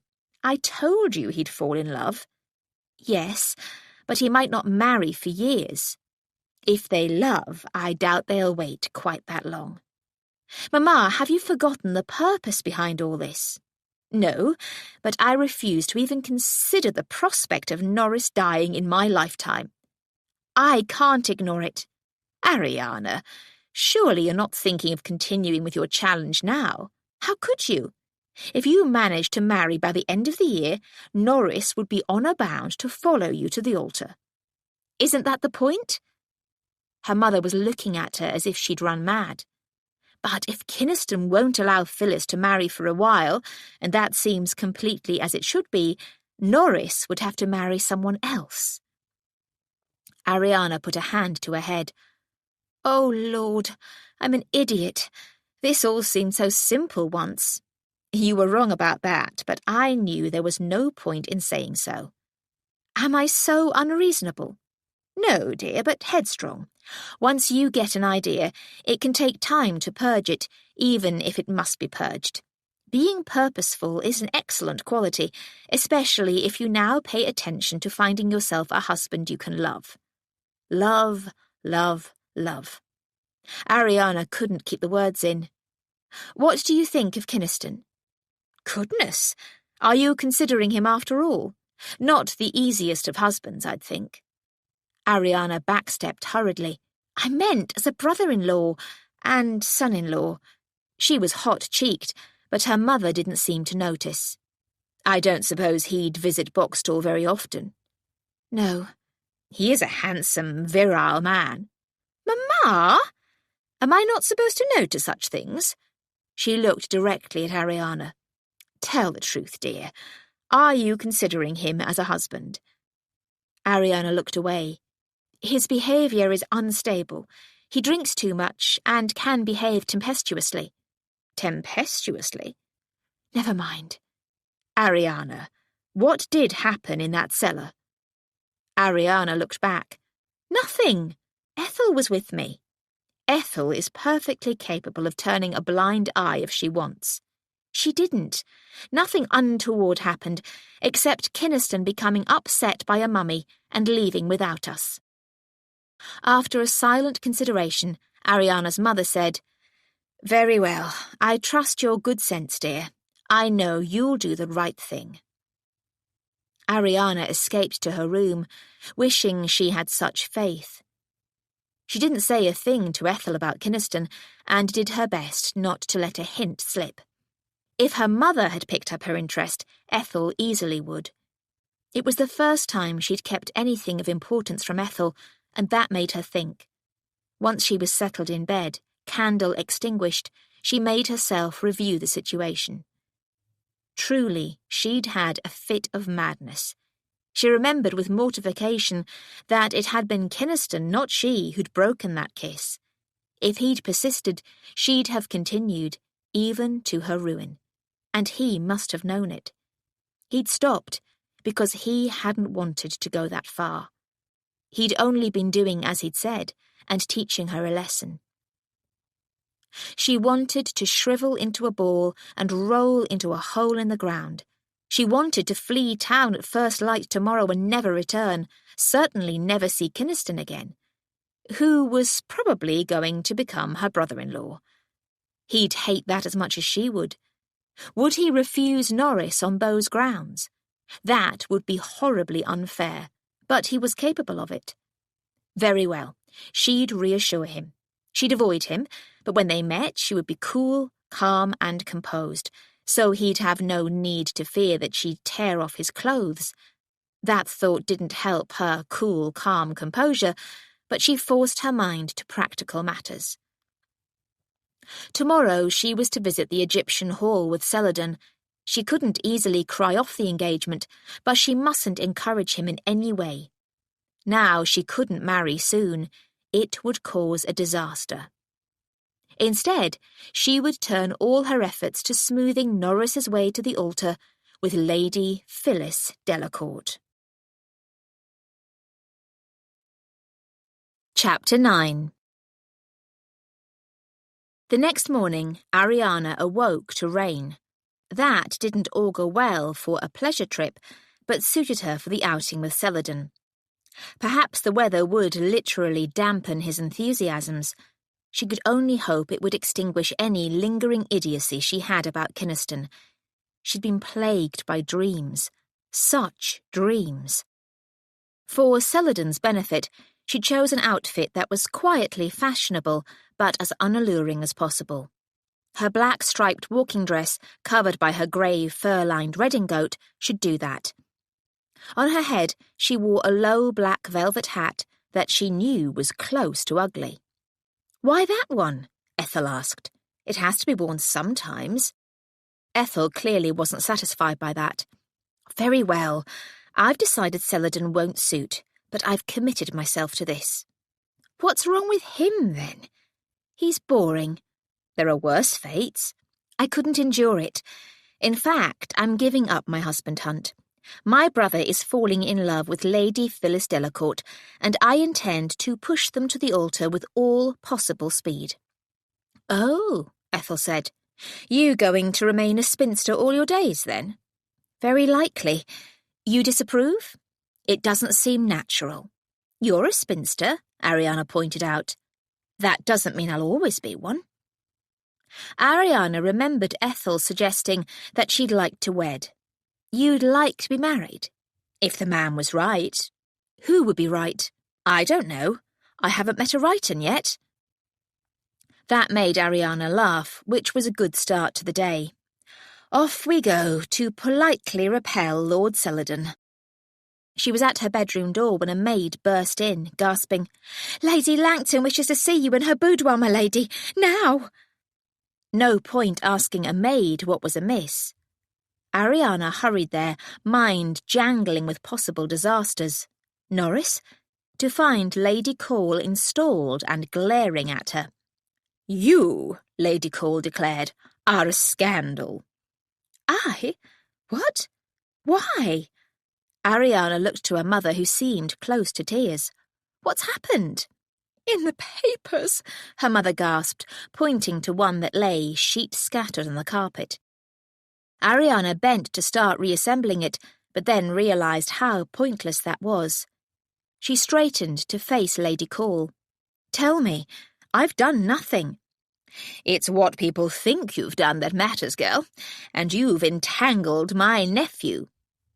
Kynaston? What is he claiming? Innocence, of course, but who'll believe him? According to the London Intelligencer, a scandal rag of the lowest sort, you and he were fornicating in the cellar of that Peake's house. Ariana was grateful for a nearby chair to collapse into. It's not true. But who will believe that? Lady Call demanded. You said it was a scandal rag. Who on earth reads that thing? Not me, said Lady Call, as if she'd been accused. Someone sent me a copy with a weaselly note about my needing to know. Because of Kynaston. If anyone believes the lies, it will be because of him, not me. How does that matter? You'd best leave town. What? Why can't he leave town? I've told him to do so. His estates need attention, but you cannot stay. Ariana looked toward her mother. If I run, everyone will believe it's true. They'll believe it if you stay, Ariana. It will be horrible. Ethel was with me. We can make that clear. Maids have connived at sin before now, Lady Call said. There's nothing to be done but let it die down. Meanwhile, I and others can spread the word that it's malicious nonsense, but it will take time to extinguish the last ember. The best thing would be for you to quietly marry in Hampshire. If I could have married in Hampshire, do you think I'd be here? Lower your standards. To the cowboy? Ariana snapped. No, I won't. I'm innocent. Can't I sue? Sue? Lady Call asked, outraged. I've read of such cases. Slander or libel. I can sue the newspaper, and then the truth will come out. That you weren't in the cellar with Kynaston? That Ethel was with us. We've dealt with that. We weren't there long enough. It doesn't take very long. Ariana wasn't sure what that meant, but she tried not to show it. What does Kynaston say about this? She asked. Will he simply let it die down? He has gone to speak to the editor of the foul rag. Ariana relaxed. Then there'll be a retraction in tomorrow's paper. You have great faith in him, Lady Call said, narrow-eyed. He's an earl. If he pushes hard enough, they'll print that the moon is made of cheese. The press is not so cowed by the nobility as it once was, but you could be correct. However, mud sticks. A tap at the door brought the footman with a note for Ariana. She took it eagerly, expecting it to be from Kynaston. It was from Celadon, apologising for having to disappoint her, but he'd been called to the country by a family emergency. She folded it, chilled by the first breath of disaster. What was that? Her mother asked anxiously. I was to go to the Egyptian Hall with Lord Celadon, but he's been called out of town. Lady Call expressed her opinion with a grunt. Ariana's mother sagged back. We'll not be received anywhere. Truly, Ariana, we should go home. Ariana feared it would come to that, but it would seal her fate. I'll wait until I hear from Kynaston. Kynaston was entering the shabby backstreet premises of the London Intelligencer. Mr. Yarby, he demanded of the sour-faced, shirt-sleeved man who was sorting through sheets of paper on a counter. Who wants to see him? The Earl of Kynaston. The man's prominent Adam's apple bobbed. I'll see if he's in, my lord. He went toward a door, but Kynaston stepped forward and pushed him out of the way. He opened the door himself to see a man at a desk in a musty, ramshackle room that teetered with books and papers. The editor of the Intelligencer was a spare man with hollow cheeks and a blotchy complexion.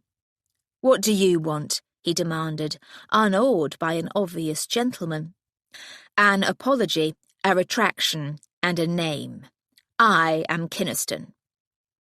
Again a swallow, but then the man smirked. "If you can prove that anything I've printed is untrue, my lord, I will certainly apologise and retract. My word should suffice. Not for my readers, my lord." Kynaston slammed his furled umbrella down onto the mess on the desk, stirring a cloud of dust and something that scurried away. Yarby shot to his feet. "None of that, my lord. The days are gone where the likes of you can threaten the press. If you believe that, you're a fool. If you don't print a grovelling retraction, you'll next see me in court, and I'll sue you for every penny you have and more. You'll end up in the Fleet, and I'll see this place torn down. Now, the name. What's the source of your lie?" "Don't know, truly, my lord. Anonymous letter." "Show me." Yarby scrabbled among the papers on his desk, discarding most onto the floor, and then snatched one. "Here it is, my lord. If it's a lie, you can't blame me." Kynaston didn't bother to respond to that. He took the letter and read the words. Yarby had printed them almost exactly. Of course, there was no signature, but when he turned the letter to see the address, he saw the man had signed it there to pay for delivery, and he shook his head. Idiotic Lord Inching had franked the letter. He folded it and put it in his pocket, then left without another word. The newspaper office was located some distance from Mayfair, but he chose to walk back, even in the rain, in part to work off some of his simmering fury, but also in order to think. He'd not led a virtuous life, nor one free of notoriety, but he'd never before been involved in this sort of scandal. The wrong reaction could fan the flames, and the one to suffer most would be Lady Ariana. He searched his conscience. Had he done anything to precipitate disaster? In fact, yes, if anyone had known of that hot corridor kiss, but not in Peak Cellar. It was as if the universe were intent on making him suffer. He deserved that, but not at another woman's expense. He should put an announcement in the papers. "Warning to all women, keep your distance from the Earl of Kynaston, or be caught with him in the wrath of heaven." Lady Ariana should have been warned. She was magnificent. But part of her magnificence was her caring heart, and a streak of powerful determination. She cared about the fate of her home, and was set on a trip to the altar to save it. He'd berated his aunt for some of her selections, but she'd argued, reasonably enough, that she hadn't known that Churston disliked clever women, or indeed that Ariana was a bluestocking, or that Arranbury was opposed to drink. Now Ariana was left only with Celadon, but he should suit her well enough, as long as Kynaston hadn't ruined everything with that kiss. That kiss. Had he truly wanted to teach her something, or merely to kiss her? He'd needed to kiss her from that time in the library, but he'd thought it drink insanity then. The impulse had never left him, however. Perhaps it never would. He dragged his mind from impossibilities to the service he could do her now. This mess must be sorted out and leave her blameless. He wanted to thrash Inching, but it would be more suitable to call him out. That itself would be a new scandal, however, especially with their differing heights. The cartoonists would make hay of that, and though his reputation wouldn't be dented by notoriety, Ariana could be ruined. That brought to mind that cruel cartoon from years ago, of Ariana, enormous in her box, surrounded by midgets. He hoped she'd not seen it, but probably she had. A popular cartoon could be printed off in thousands and displayed in shop windows all around London. Even if she'd avoided seeing it that way, people shared such things with the targets, all in sympathy, of course, and because they needed to know. Sometimes, frequently, the world disgusted him. Perhaps it was time to grasp the nettle and visit his estates. Phyllis had not spared him in her description of the problems at Delacourt and his steward's shortcomings, but his spirit still shrank from it. He'd already rid himself of the townhouse, but he could hardly shed Delacourt, even if the entail allowed. The house had been his family's home for centuries. If only he'd not returned to England. With a sublime piece of misprognostication, his aunt had commanded him to return in time for the celebrations of the birth of the next in line to the throne. As an earl, she'd written, he must be present to represent the house of Delacourt. That, added to Phyllis's pleas, had brought him back, to be assaulted by tragedy and embroiled in this protracted mourning. Since then, he'd not attended to much except the brandy glass. Until recently, when Lady Ariana Boxtall had entered his life. Re-entered, to be precise, though he could scarce remember her from years ago, except for her height. She presented a great deal better in dark colours than pastels, but perhaps the improvement also came from maturity. She'd grown into herself, as some did, men and women. Others outgrew a youthful glow to become more ordinary as they aged. He'd been heading toward Albemarle Street, but changed direction. He must visit Ariana. Ariana felt in danger of one of her sick headaches. She'd not suffered one for months, but then, despite her anxiety over Boxtall, her life had been orderly. Until now. Her decision to wait until Kynaston arrived had not silenced anyone, and soon Lady Call and her mother had been joined in a chorus of disaster by a Mrs. Scott and a Lady Jerome, who were apparently bosom beaux of her mother's. Ariana hadn't paid close attention to her mother's comings and goings in town, but it seemed almost a betrayal that she now had old friends who felt entitled, obliged even, to come to support her in her time of trial. Especially when both ladies clearly believed every word of the scandal. Tired of protesting her innocence, Ariana retreated to her room to take off her outdoor clothing and tell Ethel what was going on. As Ethel removed the hat, she said, "So someone can print lies in a newspaper, and everyone believes it?" "So it would seem." Ariana rubbed her aching head. "Oh dear," Ethel said, and took over, massaging the base of Ariana's skull. "Oh, that's wonderful. Thank you. It's a long time since you've had one of your headaches. This situation is enough to make a stoic ill. And it'll make no difference if I tell the world I was there the whole time. Crazed it is. You two didn't even touch. You can tell them, and some will believe it, but you know that horrible saying, 'There's no smoke without fire.' It's Kynaston's damnable reputation that's to blame. If I'd been there with Churston or Celadon, no one would believe it for a moment. You say he's gone to speak to the newspaper. He'll sort it out. I hope so. He might make it worse, though." "How?" "Murder the editor. He's not insane." "Is he not?" Ariana managed not to voice the query, but Kynaston was unpredictable and could act wildly, and even now could be making everything worse. She wished he would come to report his actions.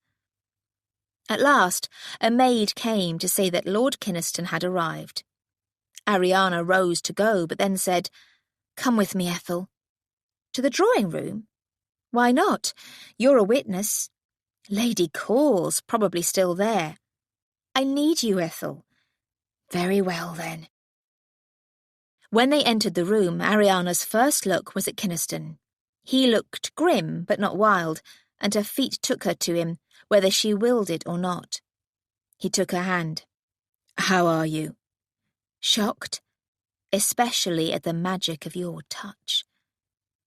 She hoped she concealed that, but perhaps not, for he said, "Sit down," and led her to a sofa. Ariana liked his caring attentions all too much. Ethel would have stood behind, but Ariana patted the seat beside her and asked her to sit there. She needed her friend Anne's stalwart support, but also she didn't want Kynaston sitting beside her. She'd give herself away, and she couldn't bear that. But more to the point, it would toss fuel on the fire. People might think that, indeed, they'd been up to no good in that cellar. He returned to standing beside the fire and said, "I visited the newspaper. There will be a retraction." "But the harm is done," Lady Jerome pointed out. Lady Langton protested, "We must be more positive, Julia." "We must face facts," Lady Jerome countered. "You always did live with your head in the clouds, Clorinda."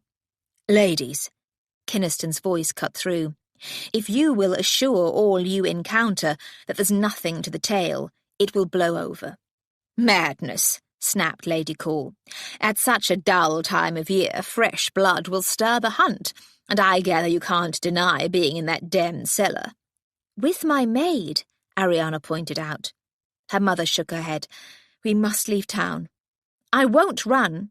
"Then you'd best marry him," said Lady Call. Ariana's heart leapt, but she was still sane enough to be furious. "That's what you've been wanting all along, isn't it? Did you send that information to the papers?" The visitors gasped, and Ariana's mother went pale, but Lady Call merely curled her lip. "I would be amused if not for your low opinion of me, girl. If I had wanted to spread a scandalous story, it would be in a finer publication." "You do want me to marry your nephew, though, don't you?" "In a mild way. Other men would have suited you." Kynaston broke in again. "There is no question of marriage here. It would only imply that the story was true." "Exactly," Ariana said, "as would fleeing town. We must carry on as usual." "Are you sure that's wise?" asked Mrs. Scott, looking distinctly uneasy. But Lady Jerome raised her chin. "I shall support you, Lady Ariana." Lady Call smiled at her.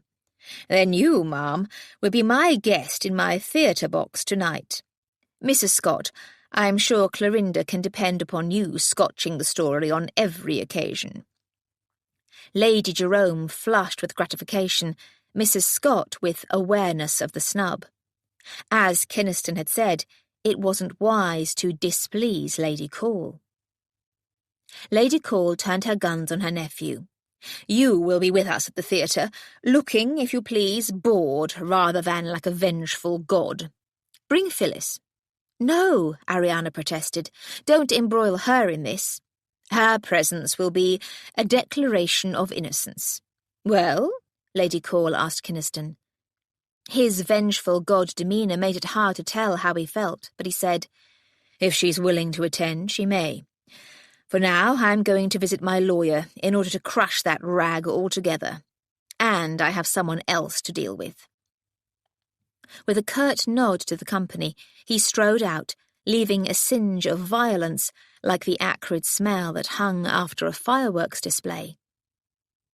Ariana shivered slightly, and the other ladies were silent, but then the spell broke, and she rose to pursue him. She ran downstairs and caught him as he was taking his umbrella from the impassive footman. She tried to sound casual as she said, "A word with you before you leave, my lord." He almost refused, but then followed her into the dining room.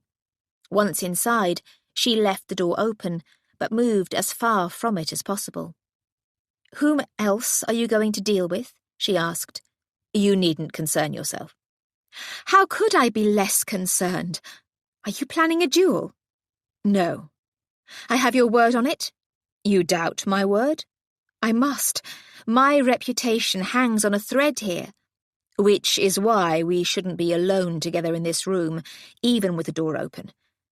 Ariana, this is all my fault." "No." "It's my reputation that makes people think the worst." "Or your nature." Ariana was aware of wild energies, ones grown from his kiss last night, and her weak reactions to his dangerous appeal. Her mother came in. "I think perhaps you should have a chaperone." Ariana exhaled and smiled. "You're right, of course. I merely wish to know what Kynaston knows and what he's going to do. Perhaps it's best to leave it in his hands, dear." That would be the conventional thing, but Ariana turned back to her target.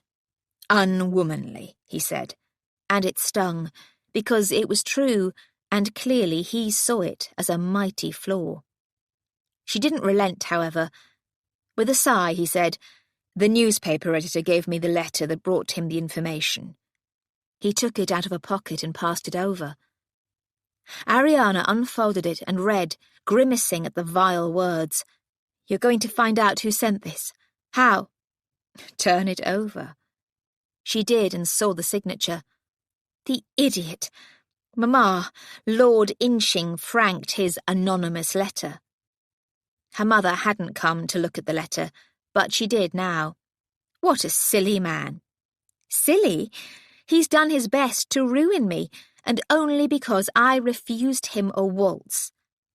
She gave the letter back to Kynaston, glad to have the disgusting thing out of her hand. "What are you going to do?" Some of the fury left him. "There's the question. His small stature makes him almost untouchable by a man like me. Perhaps I should hire a tiny firebrand." Then Norris burst in, his banyan open over an open-necked shirt and breeches, hair on end. "What's this I hear? You've created a scandal with my sister." "Norris," Ariana protested. "It wasn't his fault. It was Lord Inching." "Inching? That worm?" "Whom you can touch no more than I can," Kynaston said. "I can step on him." Ariana quickly related the whole story, and then Norris had to read the letter for himself. "I have to do something." Ariana rescued the paper from his throttling hands. "Violence will only put fuel on the fire," his mother said. "Then private violence," Norris snarled. He could actually have been grinding his teeth. "Thrash the man. Drive him out of town. Out of England." "Keep your head, man," Kynaston said. Norris's wild response seemed to be calming him, and Lady Langton set to soothing Norris. Ariana went to Kynaston. "I'm trying to think how Inching knew of the events at Peake's house. I don't believe he was there.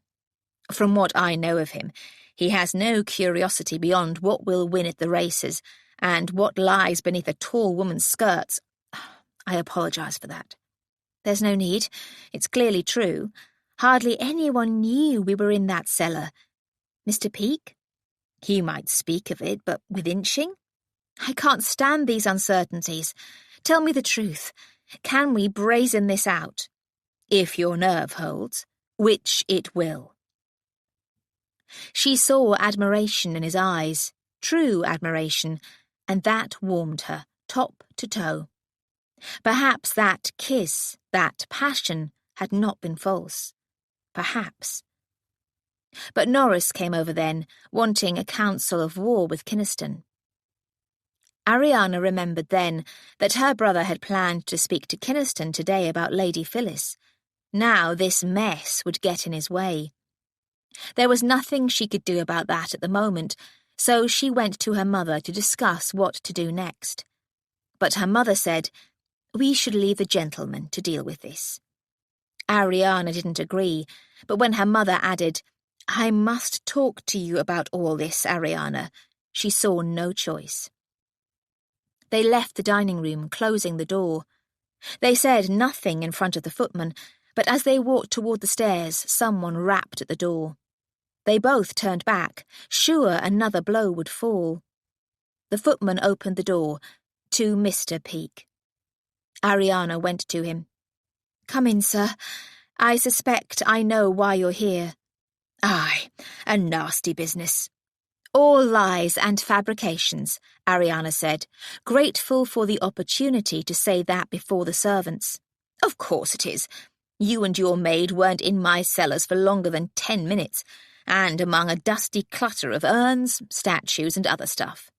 Ariana smiled at the clever old man. The servants would carry that downstairs, and from there it would spread around town. She took him up to the drawing room, feeling that matters were already improving. Outside the door she paused to say, "Forgive me for asking, sir, but did you speak of Lord Kynaston and me being down in your cellars? We're wondering how the news got out." "Not that I can recollect, Lady Ariana. There were more interesting things going on. And, of course, my servants were below stairs unless summoned."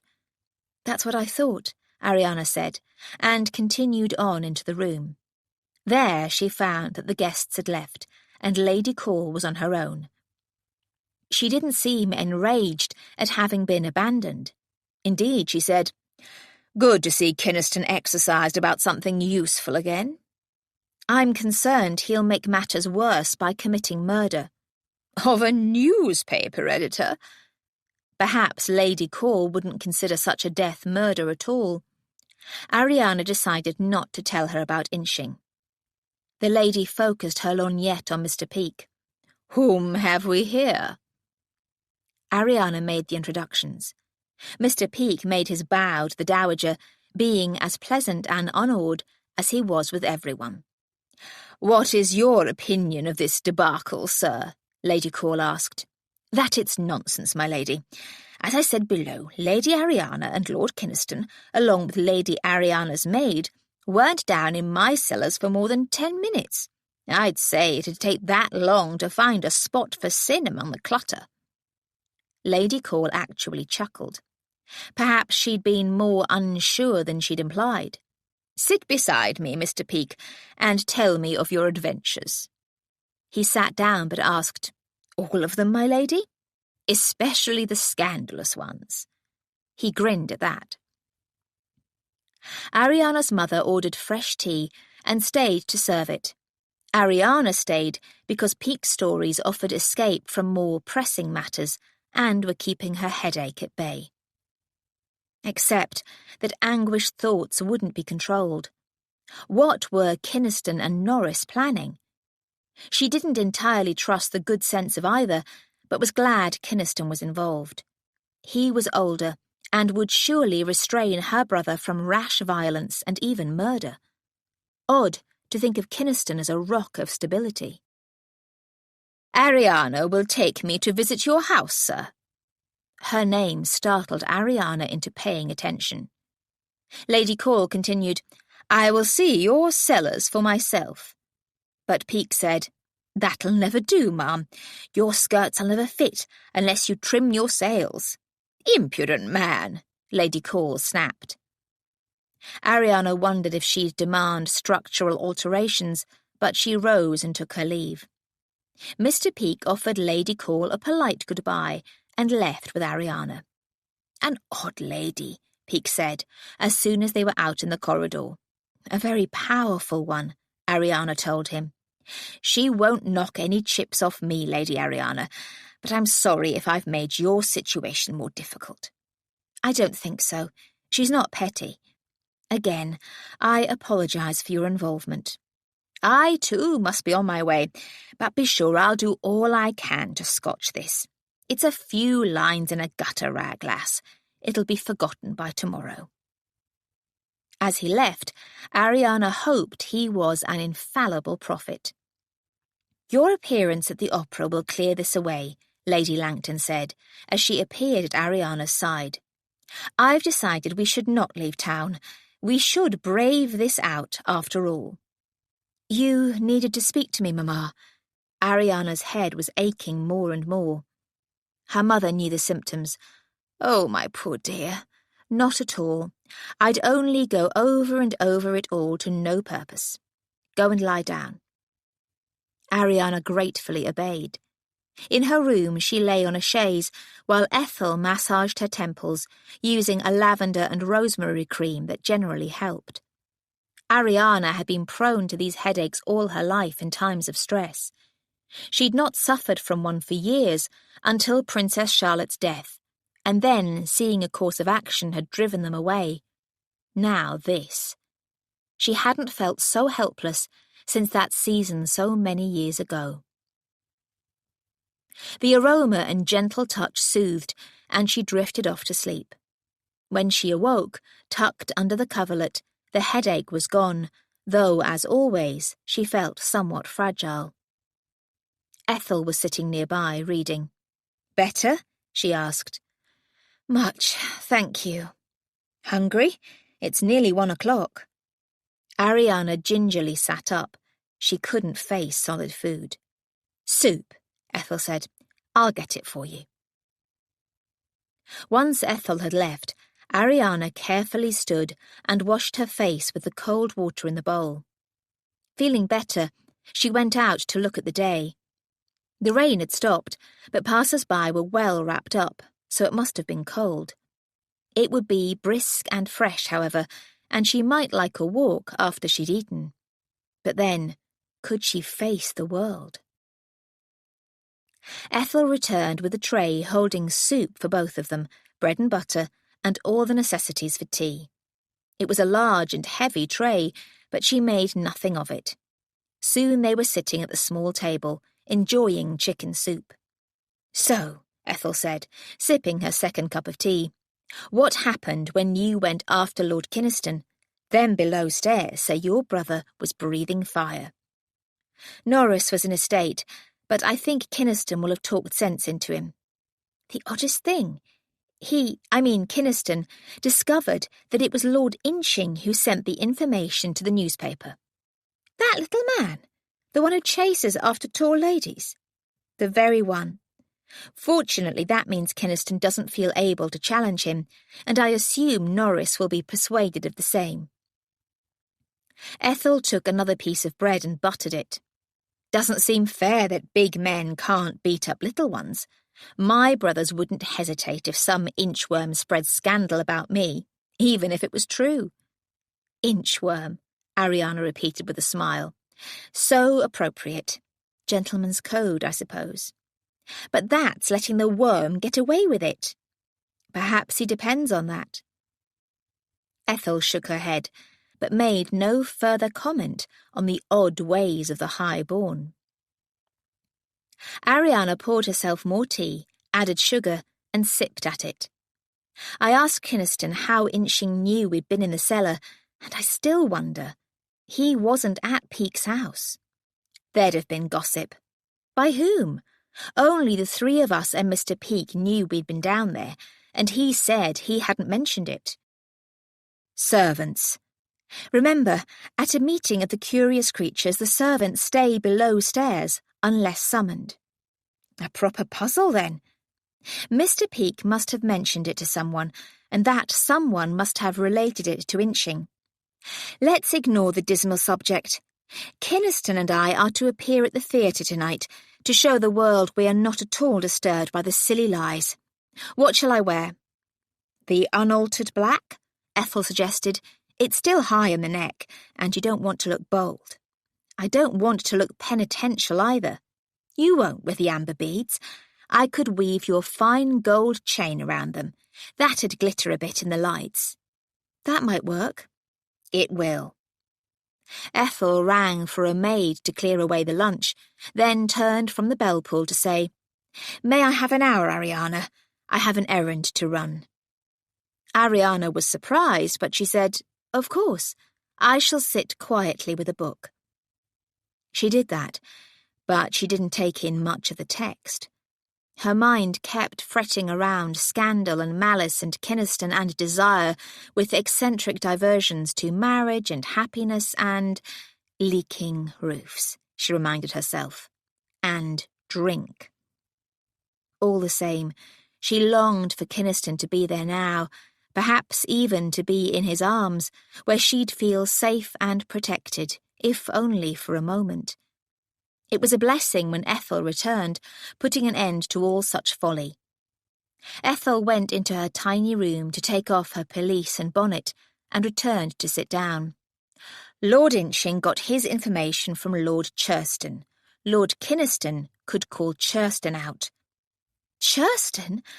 But I don't want anyone calling anyone out. How did you find out? I asked Lord Inching. You went to speak to him? Seemed the easiest way. I thought that with his interest in tall women I'd probably get in.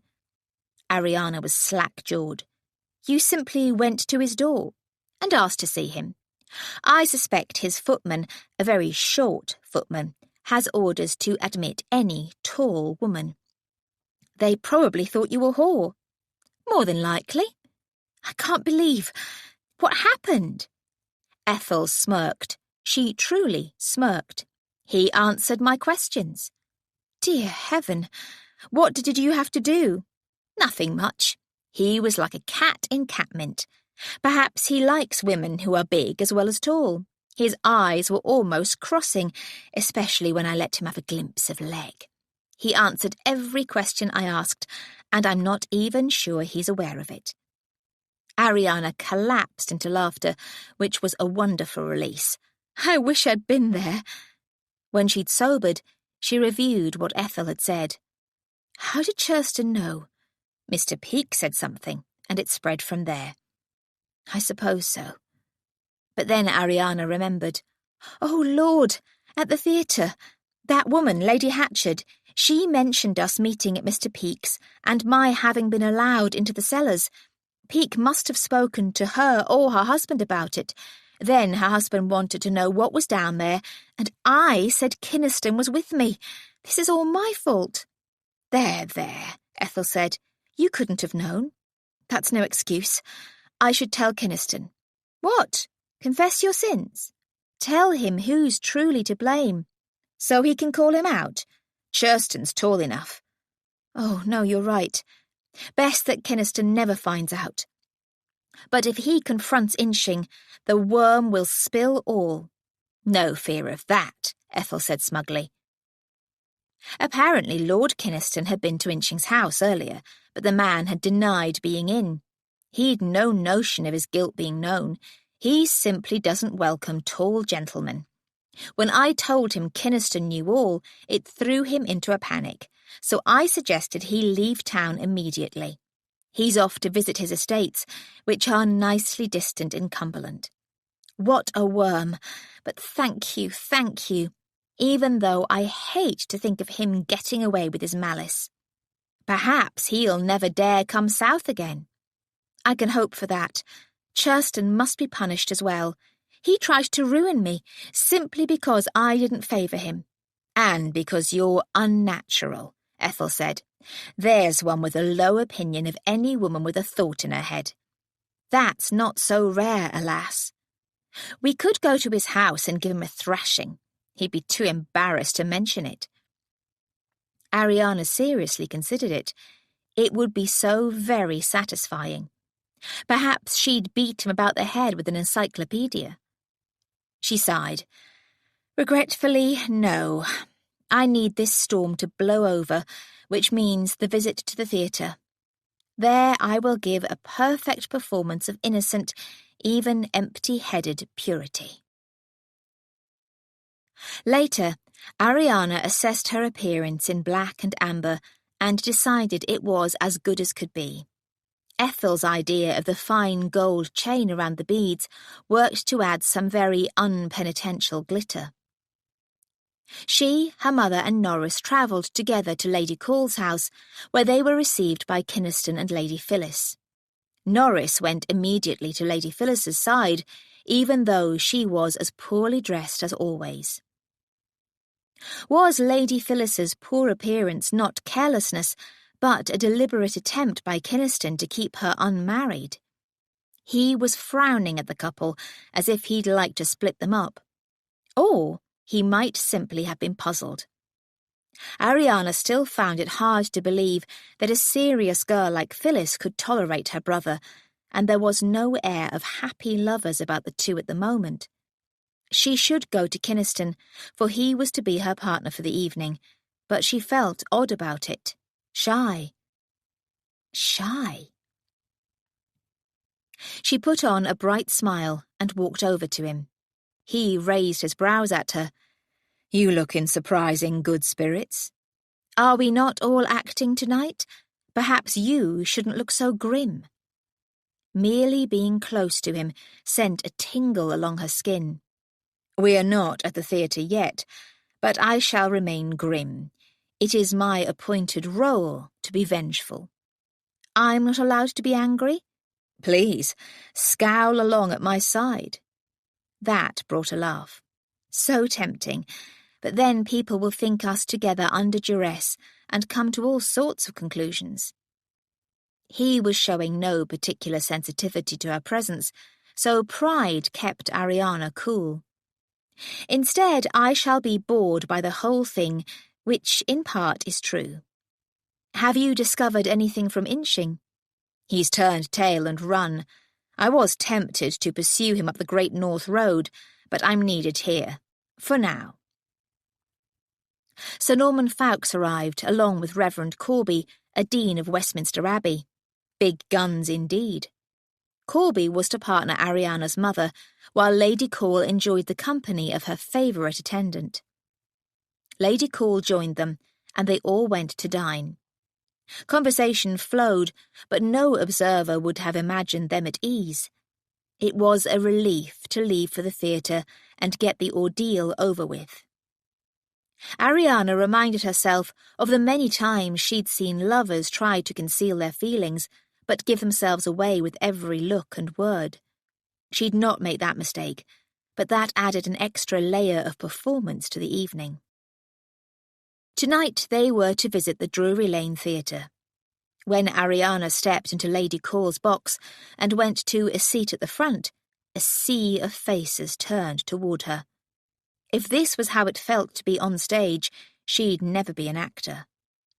She maintained a calm smile and turned at the last moment to make a casual comment to Kynaston. He responded, but kept his grim face on. She prayed Churston wasn't here, or she might let her feelings show. If Kynaston noticed, disaster. She realised she was probably looking grim now and put on a slight, relaxed smile. Acting was a great deal more difficult than she'd thought. Once the curtain rose, she focused on the play. It was a comic opera called The Haunted Tower, with exactly the sort of twisted plot that was diverting. The play was set in France, where the Baron of Oakland, an Englishman, was a false usurper, and the true Baron was in disguise as a French peasant, but in love with a grand French lady who was pledged to marry the Baron of Oakland, but in love with the true one without knowing who he was. To escape, she was impersonating her maid, who was in love with a ploughman. When the curtain fell for the first intermission, Ariana could naturally turn to Kynaston to say, "My head is aching with the attempt to follow that. I suggest you don't try. It doesn't bear close inspection." "But it's relaxed you," she said, "and it's very well performed. I particularly enjoy the maid, Cicely. A lovely singing voice and spirited charm." Was he attracted to her? Oh, no. Not that fatal trap for the besotted, irrational jealousy. Fortunately, Dean Corby joined in the conversation then. The play is translated from the French, Lady Ariana, and was originally set before the Revolution there. That gives the conflict between the peasants and the Baron a different reading. It would, Dean. Did he end up under the guillotine in that version? I believe so. And of course the English were all villains and the French the heroes. Whereas in this one, that's reversed. Despite the scandal, Lady Call's power held, and the usual number of people came to visit her box. The visitors must also talk to her guests, including Ariana and Kynaston. If eyes were sometimes sharply curious, no one mentioned the scandal. Until one lady, a Mrs. Overstall, said archly to Ariana, "It would seem we can expect an interesting announcement, Lady Ariana." "Can we?" Ariana asked, sincerely confused. But then she wondered with alarm if the woman thought she was with child. "You and Kynaston," the lady said with a chuckle. Ariana was grateful that Kynaston had left her side to speak to a one-armed gentleman, a Major Beaumont. "Such a fine couple you make," Mrs. Overstall said. "And after all that's happened." "Happened?" Ariana queried. "I hardly know Kynaston, ma'am." "Oh, you refer to that ridiculous bit of gossip. Lady Call suggested that we appear together tonight to put it to rest." "Oh, I see. Probably wise, but such a shame." The lady left, but Ariana felt the power of her words.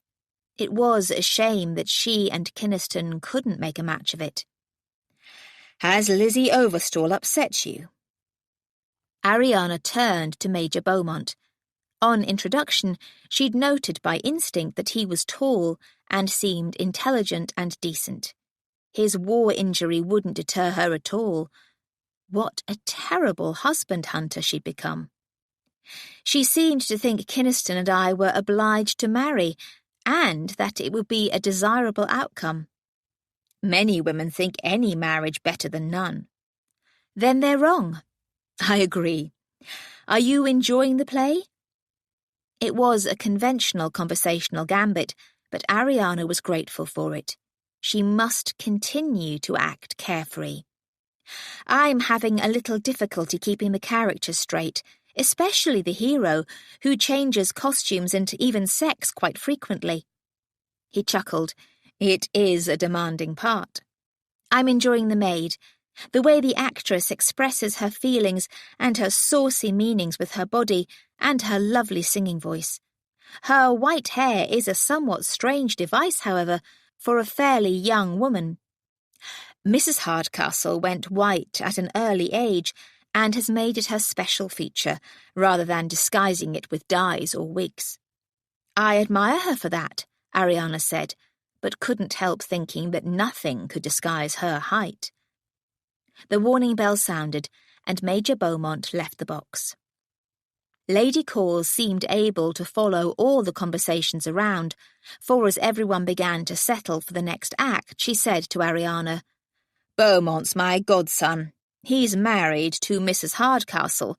Quite enchanting, isn't she?" "Extremely," Ariana said, reviewing the conversation for fear she'd said something less than glowing. Apart from the comment on the actress's white hair, she hadn't. "She makes a quite magical Titania," Lady Call said. "I'm sure she must." As the curtain rose and Cicely began a new song, Ariana considered the Dowager Countess of Call's acceptance of her godson's lowly bride. His marriage to an actress would have been a scandal, and Ariana doubted the highest sticklers in society accepted the Major's wife, yet Lady Call didn't seem to mind. What was the world coming to? Perhaps she should read more gossip and understand it all better. When they went to supper later, she found the answer to her question about society's acceptance. Beaumont and his wife joined them without any apparent awkwardness. Mrs. Beaumont, as she was offstage, was as lovely and charming as she'd seemed, and completely at ease, even among the highest of society. And they were among the highest of society. Lady Call did nothing by halves. The Levens were present, and the Hungarian ambassador, Count Esterhazy, and his wife. The Duke and Duchess of Leeds and the Earl and Countess of Warwick sat at the table, and even the Prime Minister, Lord Liverpool, had accepted the invitation, along with his wife. He was seated at Lady Call's right hand. Everyone seemed at ease with the actress, and they all politely ignored the scandal. Until Lady Call raised the subject. "Liverpool, don't you think the government should ban scandal sheets?" He looked resigned. "I might, dear lady, if anyone could distinguish between them and the valid purveyors of information. In days past, no one would dare to print lies about members of the nobility." Kynaston said, "But we live in more enlightened times, Aunt." "That is a matter of opinion. You want to give everyone the vote, even the penniless." Ariana glanced at him in surprise. He was for reform. She didn't need more virtues to put against his vices. "A vote for everyone of modest property," he amended. "Even women?" asked Mrs. Beaumont from across the table, eyes twinkling. Kynaston laughed. "In due course." Ariana hadn't seen him laugh for 8 years, and she found it magical. But it was at the teasing of a charming lady of normal size. Lady Call gave a very disapproving humph, but Kynaston turned to her. "You don't think your opinion of value, Aunt, when it comes to who governs our country?" Ariana had an impression that everyone held their breath, but did some of the other women feel the same as she did, that he was making an excellent point? "Women over 50, then," Lady Call said, "not young flibbertigibbets." Ariana couldn't resist. "Are there no young male flibbertigibbets, ma'am?" "Enough of this," Lady Call said, moving off losing ground. "The fact is that the credulous masses believe every bit of nonsense they see in print, so something should be done." She left it at that, moving on to the nonsense of some theatre plays, but her comment might shift some wondering minds. No one here would want to be seen as part of the credulous masses. Talk soon moved to education for the poor, with some supporting the idea and others suspicious of it. Kynaston was in favour, and Ariana noted that his drinking was moderate. It was something that he was able to behave correctly in public, but a marriage would involve a great deal of privacy. She must remember that, especially when she was fighting a powerful physical attraction that made him the focus of her attention. She hastily looked away and said something to Lady Leven. The discussion was unusually meaty for a supper party, but this was a gathering of intelligent people who took a keen interest in public affairs, and Lady Call was managing it to suit her purpose. As the supper drew toward its end, she raised the subject of Mr. Peake's collection. "Lady Ariana and Kynaston gave such an interesting report of Peake's curiosities that I thought of visiting his house myself, and especially his cellars, but I was informed that the steps down are steep and narrow." Eyes sharpened. Everyone knew another act of the play had begun. Ariana took up her part. "That's true, and it's a shame, for he has intriguing items stored down there. There's a replica Egyptian mural, and I glimpsed a statue of Anubis. Unfortunately, I couldn't get close enough to inspect it. I might have begun moving chests and bundles, except that there was a talk about to begin in the drawing-room, and Kynaston had already gone ahead upstairs." He gave a slightly indulgent smile in return. "Finding eventually that I hadn't been followed, I didn't realize how difficult it would be to drag Lady Ariana away from anything Egyptian." People chuckled. "Egypt is so fascinating," said the Duchess of Leeds. "I, too, would like to see these items. Are there any mummies?" Ariana knew she should say yes, but Cleo should not be crudely exposed to curiosity. Yet she didn't wish to outright lie. "Mr. Peake has a great many non-Egyptian items," she said, "having travelled extensively in the East.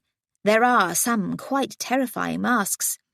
All these are in the main part of the house, of course, but I saw many unpacked boxes as well." "A treasure trove," said Fawkes. "It is," Ariana agreed. "I'm sure Mr. Peake will welcome appreciative visitors once he has his house in order. He's not been there long." "He purchased the lease on my house a bit over a month ago," Kynaston said. "That was why Peake asked me to take Lady Ariana down to see his Egyptian treasures. I knew the way." Another useful drip of information.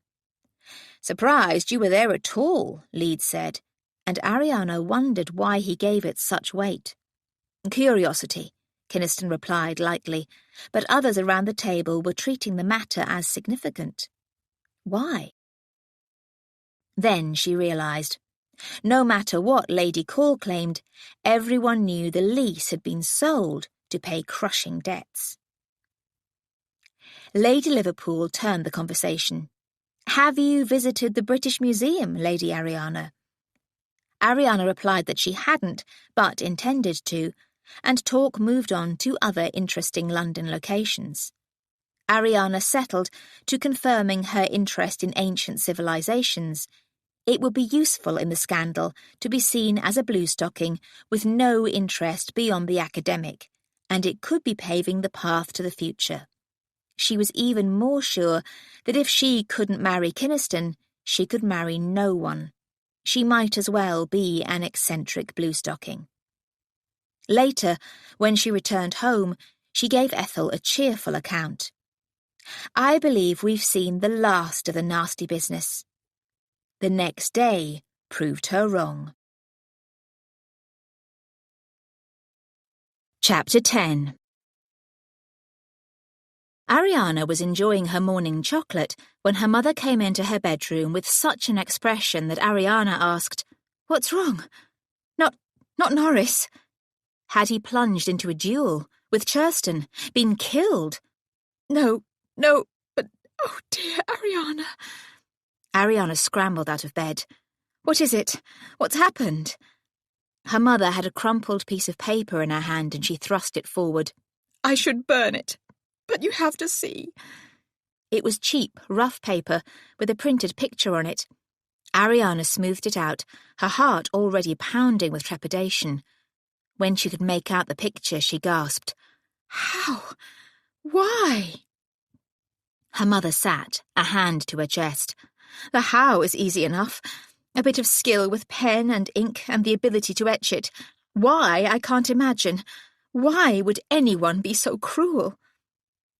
The cartoon was not the best drawn Ariana had seen, not nearly as fine as the one of her in a box, but it was clear enough, with the meaning made absolutely clear in bubbles of speech. The scene was a crowded space containing sketched-in statues, urns and boxes. A woman sprawled on a sarcophagus, her skirts revealing her legs, and she wasn't wearing drawers. Lady A.B. was crying a wild invitation to the finely dressed gentleman, whose flap was already down. The Earl of K. was saying, "Don't worry, my Amazon, I'll satisfy your bold desires." The whole thing was titled The Peak of Pleasure. Ariana sat on the chest at the foot of her bed, her legs actually failing her. "I don't believe it. This isn't possible." But it was, and this was far worse than the small item in a cheap newspaper. This was a print. That meant it would have been run off in hundreds, even thousands, and sent around to every print shop for display and sale. It was certainly being hawked on the streets for a penny. If it became popular, it would be sent around the country and even abroad, enclosed in letters that gleefully explained the scandalous situation in full. The letter slipped from her nerveless hand. Ethel hurried in. "What's amiss?" She grabbed the paper and looked at it. Her silence was eloquent. "Perhaps you should marry Kynaston after all," Lady Langton said. But Ariana straightened at that. "No, that would only confirm the lie. Oh, heavens, he'll make things worse." She struggled to her feet. "I have to speak to him." "I don't see how things could be worse, Ariana. He could kill someone. Ethel, clothes, now." Her mother wrung her hands. Oh dear, but who could he kill for this?" It was a good question. Had Inching or Churston been behind this? Would either go so far? Ethel had put the cartoon on the bed and hurried off to gather clothing. Ariana picked it up. Without looking at the picture, she searched the edges for the name of the artist or printer. The printer's name, at least, was usually at the bottom. There was nothing there. Whoever had done this did not mean to be caught, but Kynaston would already be on the hunt, murder in mind, and this time sanity might not hold him back. And Norris. What would her brother do? "Does Norris know?" "I haven't told him." Clearly her mother saw the same disaster there. Kynaston, then. A letter. She opened her writing desk and the first thing she saw was the list. She'd crossed out his name on the first day and then burned the paper. This was the one she'd written, with all the names crossed out except Celadon's, and yesterday he'd crossed himself off. The whole idea of the challenge to her brother had been rash, but it had paved the way for this disaster. She'd offended Inching and misled Churston, leading to that item in the paper which had somehow led to this. All her fault, and thus hers to deal with. She took out a clean sheet of paper, dipped her pen, and began to write. "What are you doing?" her mother asked. "Writing to Kynaston. You can't dictate to a man in a situation like this. He's going to want blood. And he can have it," she said, "but I can't allow him to make matters worse." She soon received a response, but it was from Lady Call to say Kynaston was investigating the cartoon and attempting to have all the copies destroyed. He would come to her as soon as possible. "She adds again that I should marry him," Ariana told her mother and Ethel. They were in the library by then, supposedly drinking tea, but the cup stood cooling, almost full. They would have sat in the drawing room, but that faced the street, where a crowd had gathered in hope of a glimpse of the scandalous Lady A.B. Norris, raging as expected, had wanted to send for the magistrates and the military to drive them away. He'd even threatened to shoot some of them. Ariana had persuaded him to leave, to join forces with Kynaston in the hope there was some sanity there. "A marriage does paper over a lot of cracks," her mother said. She was dry-eyed now, but mangling a damp handkerchief. "I hate how this is distressing you, Mamma. I wish I could waft it all away. But you can't. We can't even leave the house." "It will blow over," Ariana said, but she didn't believe it. This was a true disaster. The crowd outside their door would have to dissipate in time, especially as it was threatening rain, but could she ever appear in town again? Even if people didn't exactly believe the picture, it would be in their minds whenever Lady A.B. entered a room. "Perhaps Kynaston will discover the culprit," her mother said. "But will that help?" Ariana asked. "Probably some lowly printer saw that item in the paper and decided to exploit it for profit." But then she frowned. "If he's anonymous, how is he earning his filthy money?" "There's a good question," Ethel said. "Paid up front?" "If so, by whom?" "Not Inching." "You seem sure of that?" "Lord Inching would never sink so low," Ariana's mother said, clearly thinking no nobleman would. Ariana wasn't so sure, and Churston was also in the mix. She realised she'd told no one what Ethel had discovered. "We will leave for Boxstall," her mother declared. This time Ariana had to agree, but she said, "Not until we have some idea of how this came about." There was nothing more to be said, but the silence became intolerable. Ariana surged to her feet to pace the room. "Where the devil is Kynaston?" "Ariana," her mother chided. "This is not the time to fuss about language. I wish I knew some more heinous language.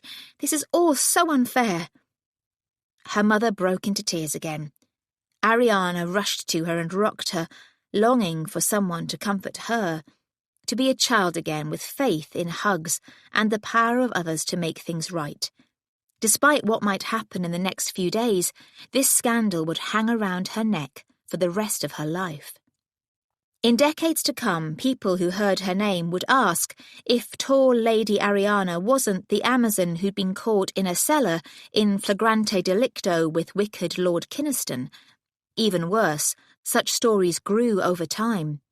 Eventually, she would have been discovered by dozens, naked in the act, and would have borne bastard triplets, each marked with a mysterious pagan hieroglyph. And then, decades hence, people would marvel that such a dried-up old spinster could ever have been racy, and she would have wasted away her life hiding in libraries because books were her only friends. Her brother returned. "Norris," Ariana exclaimed. "What's happening?" "Devilish little," Norris complained, "but Kynaston told me to come to give an interim report." "Then do so." "Don't take that tone," he snapped, making Ariana wonder if this hellish situation wasn't driving them all mad. "We've been making inquiries, with the assistance of the magistrates and some Bow Street runners." "That sounds excellent," she said, trying to be calm. "Has anything been discovered?" "Would you like tea, dear?" her mother asked, making Ariana want to scream at her. "Ale," her brother said. Ethel went out to arrange for it, and at last Norris sat down to make his report. The editor of the London Intelligencer has fled London and possibly the country, so it's suspected that he was behind it. His press might have been used, but there are no plates or other incriminating evidence there. Ariana sat down opposite. Why would he do that at his own expense? He had no reason to hurt me. He might not see it that way. Kynaston laid down the law to him about the piece in his paper and was taking action to shut him down. Apparently, he's a resentful sort, given to using his paper to attack anyone he sees as an enemy, but it's all supposition as yet. So Kynaston might have triggered this new disaster, but she'd caused the root of it. We were wondering how the printer would make a profit from this, but if it was his own vile plan, that wouldn't bother him. She realised something else. If you don't have the plates, they can't be destroyed, can they? Norris grimaced. I fear not. Which means there's nothing we can do. I find that intolerable. As do I. Ethel returned, followed by a maid with a tankard of ale and some slices of cold game pie. Sensible Ethel knew that food would calm Norris. He set to with appetite, but Ariana wondered if she'd ever be able to eat again. How can this happen? She demanded of the room and the world in general. I'm not ripe for scandal. I've lived a quiet, respectable life. Why is this even believed? No one had an answer, but she did. Because of my height. I'm a freak, and therefore anything is possible, even this. Oh, no, dear, her mother said, but her heart wasn't in it. On instinct, Ariana fought back tears, but she was tempted to surrender to them. Perhaps then someone would cradle her and make every problem go away. Perhaps Norris. But no, he was taking the manly part, but he was still her younger brother. He and her mother began to go over everything, worrying at it like dogs with a shredding ball, creating nothing but mess. Ariana went to a front room and peered around the edge of the curtain. The crowd was growing. She moved away before anyone saw her. She'd have liked to go to her room, but that seemed like a cowardly retreat, so she returned to the library. She didn't sit, however, but browsed the shelves, as if she could be considering sitting to read a book. Then the door opened, and their footman said, Lord Kynaston. He took in the mood of the room. What new trouble? None, Ariana said, wanting to rush to him with relief. Instead, she resumed her seat at the table. Only acceptance of disaster. Do you have hope to offer? He seemed more weary than angry, however, and not at all hopeful. Only that this thing will pass. It's clearly nonsense. I'm not sure people care. They relish stories of pig-faced men and women giving birth to rabbits. Is anything being attempted? He sat in the chair next to her, turning to face her. A magistrate is interrogating Yarby's print man, but he's a tough nut to crack.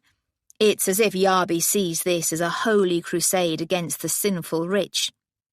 But it's a lie. All in a good cause. You're sure this Yarby is behind it? It's the most likely explanation. Ariana considered her next words, but Kynaston sought purposeful action, and so did she. I do wonder, she said. Yarby must have been raged up by victims many a time, so why take such action now? Could he have been urged to it, and even paid to do it? By whom? Inching? It was time to tell everyone what Ethel had discovered. Inching got wind of the story from Lord Churston. Might he have urged Yarby to this extra step? Everyone stared. Then Norris exploded. Churston? I'll have his gizzard. But why? Because I found his assumption of superiority intolerable and made it plain, and he doesn't approve of women with firm opinions. But how did he find out about events at Peake's? Kynaston asked. She turned to him. That's my fault. At Covent Garden, a Lord and Lady Hatchard mentioned my being in Peake Cellars, trying to tease out information about what is down there. I was with Churston at the time. They added that you'd been there with me, and Churston was shocked. I should have said that Ethel was with us, but I wanted to be rid of him, so I let him think what he chose. I'm sorry. You couldn't have known he'd turn to spite. How did you find this out? Ethel did. She went to Inching and he confessed all. Everyone looked at Ethel. Very enterprising, Kynaston said, but in an odd tone. Ariana wanted to protest that Ethel had done nothing but show some leg, but even that seemed too much, and Ethel was smirking. She wasn't at all ashamed. Ariana turned back to Kynaston. You are not to call out Churston. I'll do as I think best, but I'm more likely to take him to court if Inching will stand evidence. You can't depend on that, and if Inching and Yarby keep their mouths shut, you'll have no case. Damnation, he muttered, and no one complained. We had to do something, Norris said. Let it stand, and Ariana is ruined. All the fighting spirit drained out of her. I dislike fleeing the field of battle, but Mamma and I must leave town for a while. I'm sorry if this touches your sister in any way, Kynaston. If it does, it's not your fault. And what will become of Norris's hopes? Ariana wanted her brother married for the sake of Boxstall, but above all, now she knew love, she understood the painful necessity. She must do her best for him. She stood and said, I must prepare to leave town, but I would like to speak to you alone for a few moments, Kynaston, before we leave. He'd risen, but clearly didn't relish the idea. Her wild emotions were not reciprocated. She wouldn't let that deter her. Ethel, Norris, and her mother decided they had work elsewhere, leaving them alone together. As if in accord, they both moved closer to the fire, but farther apart. Your maid should have stayed, Kynaston said. Are you afraid to be alone with me? She meant it as a tease to lighten the moment, but he astonished her by replying, Yes. You think I'll do you harm? I've only ever tried to help you, Kynaston. Good intentions don't always absolve you of guilt. True. I wanted to apologize fully for embroiling you and your sister in this disaster. It is all my fault. The last thing I expected from you is an oversensitive conscience. It's a fact, as I explained, though why not wanting to dance with a short man and being a bluestocking should be offences enough for this, I have no idea. They aren't. And it's possible that Churston only intended a small piece in a minor newspaper, and that my anger at Yarby caused the cartoon. Perhaps, but I believe we're responsible for the consequences of our actions, even the unintended ones. That's harsh. I don't mean it so, but people will say that they never meant any harm, as if it should absolve them. Often a little thought would have prevented all. Come. You think you should have realised that refusing to waltz with Inching would lead him to such malice? Perhaps not, but I might have realised that being so abrasive with Churston would anger him. Stop this. It's his sin, not yours. But you've become embroiled through no fault of your own when you already have more than enough problems on your plate. I ask that you not make it worse by dramatic action. She expected agreement and was shocked when he said, I'll not be shackled by you. Not even when my life will be affected more than yours. I'm likely to be ruined by this, Kynaston, but you will simply continue to be a rake. If I don't deal with this, I'll be the man who allowed a lady to be unfairly ruined. But you can't deal with this, don't you see? Damnation. Tears were threatening again at the worst possible moment. He closed the distance between them and pulled her into his arms. Don't, he said huskily. Don't cry. I'll find a way to make all right. How? She wailed, but she was encompassed in strong arms, her head resting on his broad shoulder, his body warm along her whole length. She'd never been held like this since she'd been a girl, comforted by her father. Her mother's hugs had always been awkward unless they were seated. Those gentlemen she'd flirted with and kissed had never been so familiar. She could stay like this forever. She realised he might appreciate a little comfort from her, and tightened her arms. A moment later he gently separated them, but he looked into her eyes as if assessing her condition. She smiled for him. "Don't worry. I don't have the nature for tragedy. I will survive, even this.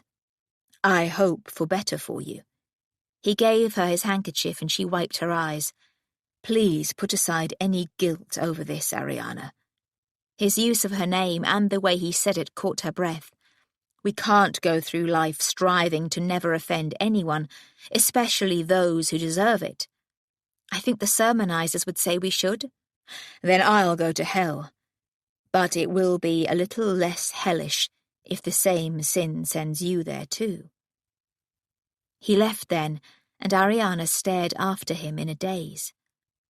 That had almost been a way of expressing eternal togetherness, but it could also have been a proclamation of love?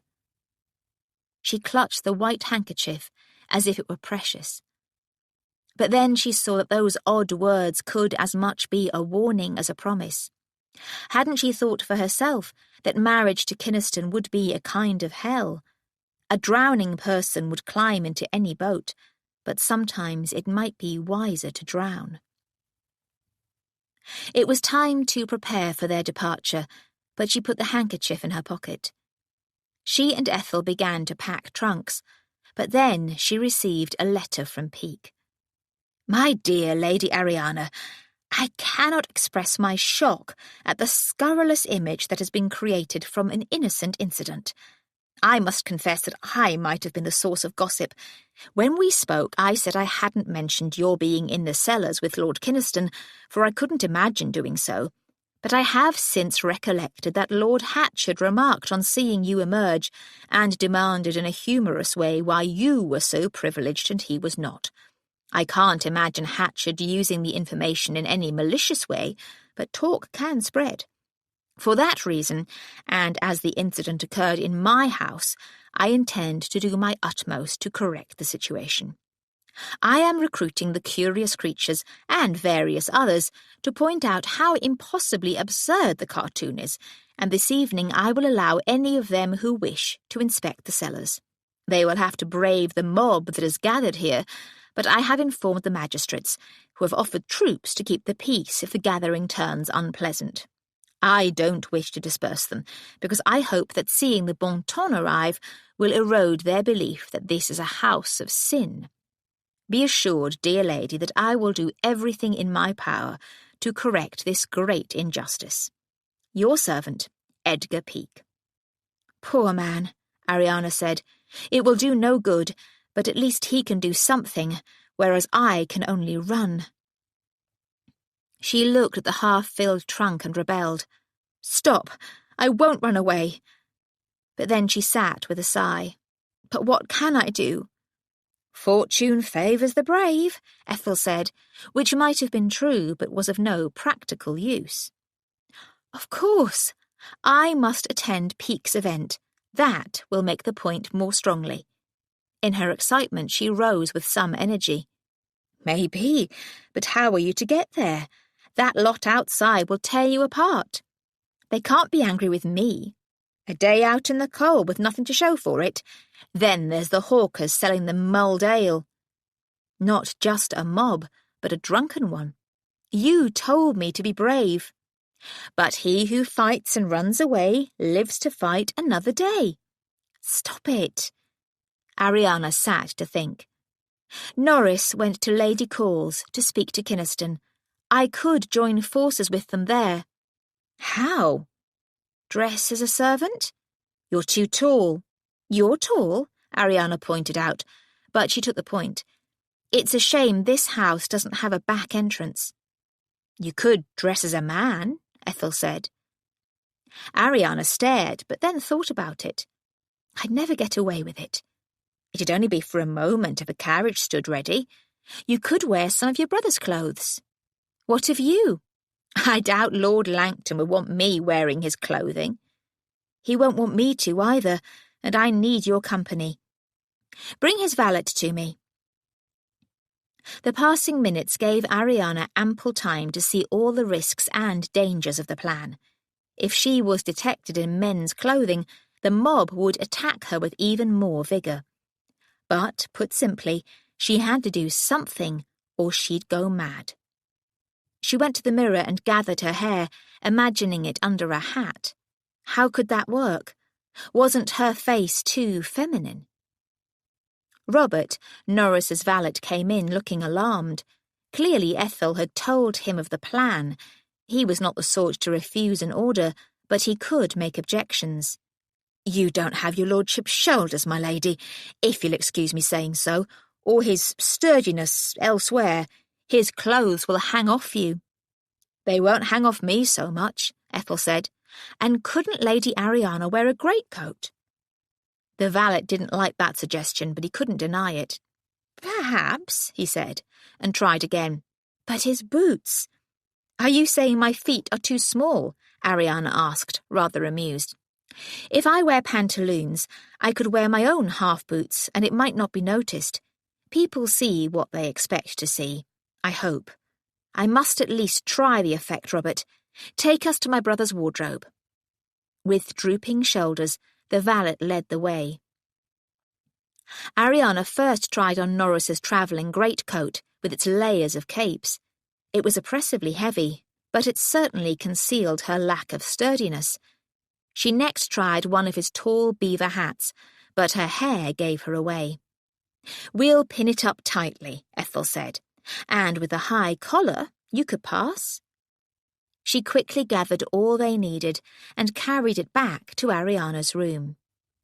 Ariana took off her gown and put on the pantaloons. Her bunched-up shift helped fill them, but even the draw laces at the back couldn't tighten them at her waist. Ethel produced pins. "Even so," Ariana said, "I look ridiculous. The greatcoat will cover all, but you need a shirt and jacket on top." Ariana put on a shirt, but refused the large jacket.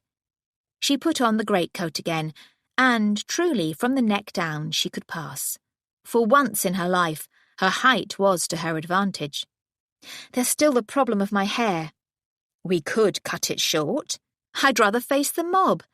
"Then we'll pin it up."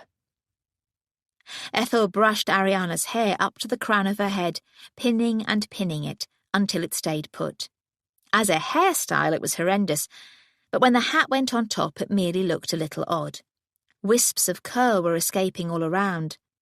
Ethel applied skin cream to the wisps, darkening them and making them look lank. Ariana considered herself again in the mirror. She still looked much like herself, but none of the mob knew her. They'd be waiting for a scandalous woman, not a poorly presented gentleman.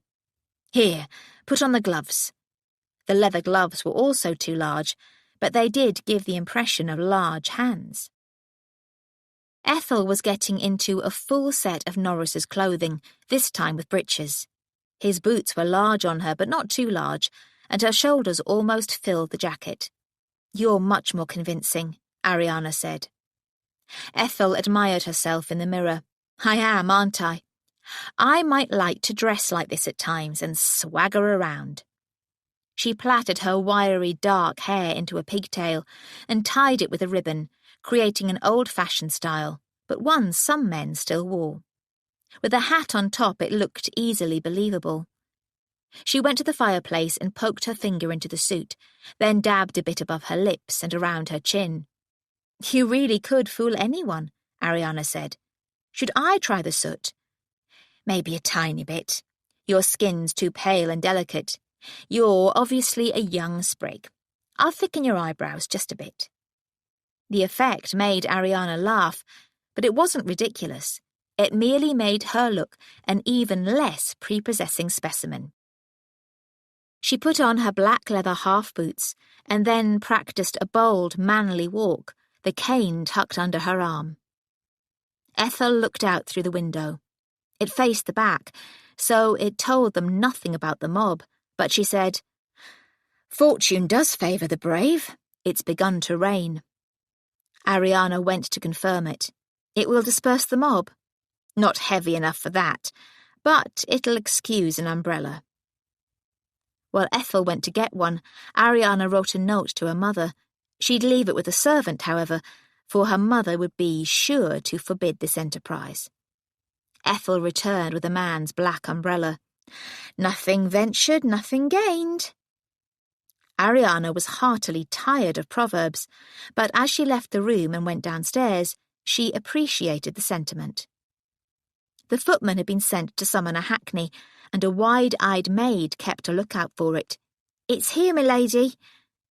Ariana gave the note to the maid, doing her best to ignore a panicking heart. She couldn't faint.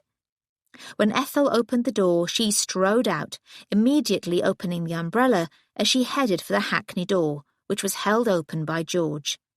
"Where's the lady?" someone called. "Aye, where's the Amazon?"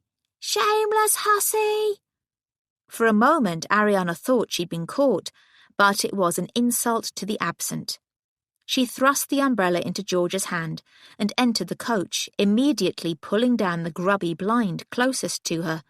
Ethel snarled, "Be off with you, you lowly scum," in an admirably deep voice before joining her. George slammed the door and they rattled away. "My, but I enjoyed that," Ethel said. Ariana had a hand to her unsteady chest, but she said, "I think I did too, now it's done. Never again, though, never again." They were soon in Albemarle Street, where they saw no gawkers. Either a sinful man was too commonplace, or Kynaston had dealt with them, he or Lady Call, who could probably summon the army to her assistance if she wished. Ethel went to rap the knocker, and as soon as the door opened, Ariana hurried inside, leaving one of Lady Call's servants to pay the hackney. Kynaston came out of the library, seeming puzzled for a moment. Then he recognised her. "The devil! Come in here." Ariana and Ethel went into the room and he closed the door. "I needed to escape," Ariana said, suddenly feeling foolish. "And this was the only way." "Very enterprising." He smiled at Ethel. "You, ma'am, are most convincing." "Sturdy stock, my lord. Here, my lady, let me take off that greatcoat. You must be sweltering." Ariana surrendered it gratefully, but then realised she was exposed in her ridiculous baggy pantaloons and her brother's large shirt, which she hadn't bothered to fasten at the neck. It hung down, exposing her corset. She quickly gathered it together, but she'd seen a reaction from Kynaston. A most interesting reaction. Chapter 11. "I'd best go and make arrangements," Ethel said, and left. Ariana stared after her, but Kynaston said, "Someone mentioned obliging maids." "I don't know what's come over her." But Ariana did, and she was hopeful, especially after the way Kynaston had looked at her. "She's matchmaking," he said. "A pity it's to no purpose." It was like a blow to the heart. She should have been grateful for honest bluntness, but she felt like crumpling to the floor in despair. Pride rescued her. "Indeed, a ridiculous notion. I came here, Kynaston, for a purpose." "I should hope so," he said, but he turned away to put more coal on the fire, which was already burning brightly. A sensitive man, to give her a moment to pull herself together, but she hated that he might guess her feelings. Why couldn't she have a grand, tragic, impossible romance? Instead, she was a victim of unrequited love.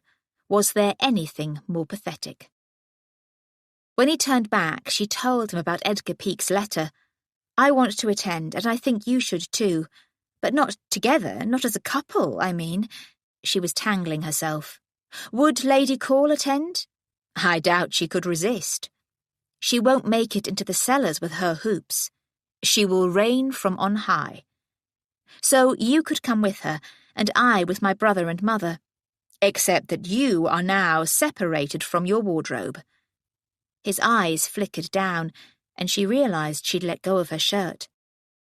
She fumbled behind for one of the pins holding the pantaloon waist together, but he came toward her, pulling out his cravat pin.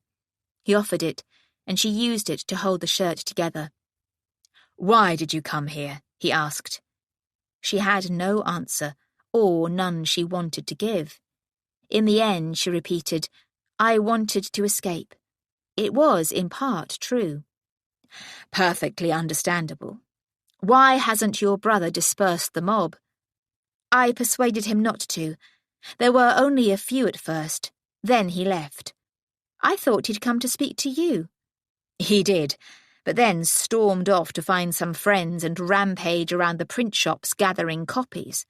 I thought it was the least harmful outlet for his passion." "He's young." "I might have done the same if I'd thought it would do any good. As it is, Peake's plan with your elaboration might serve a better purpose. I have also come up with another notion. We could have a different cartoon drawn." "A different one? For what purpose?" "Nothing so interestingly scandalous, but an accurate illustration of Peake's cellar with a few fashionable notables poking around in it." "Would that interest people?" "Not as much as Sin, but it will be a curiosity for a few days." "It might help. Is there a glimmer of hope?" she asked. "I said I wouldn't let this ruin you." "But you aren't God."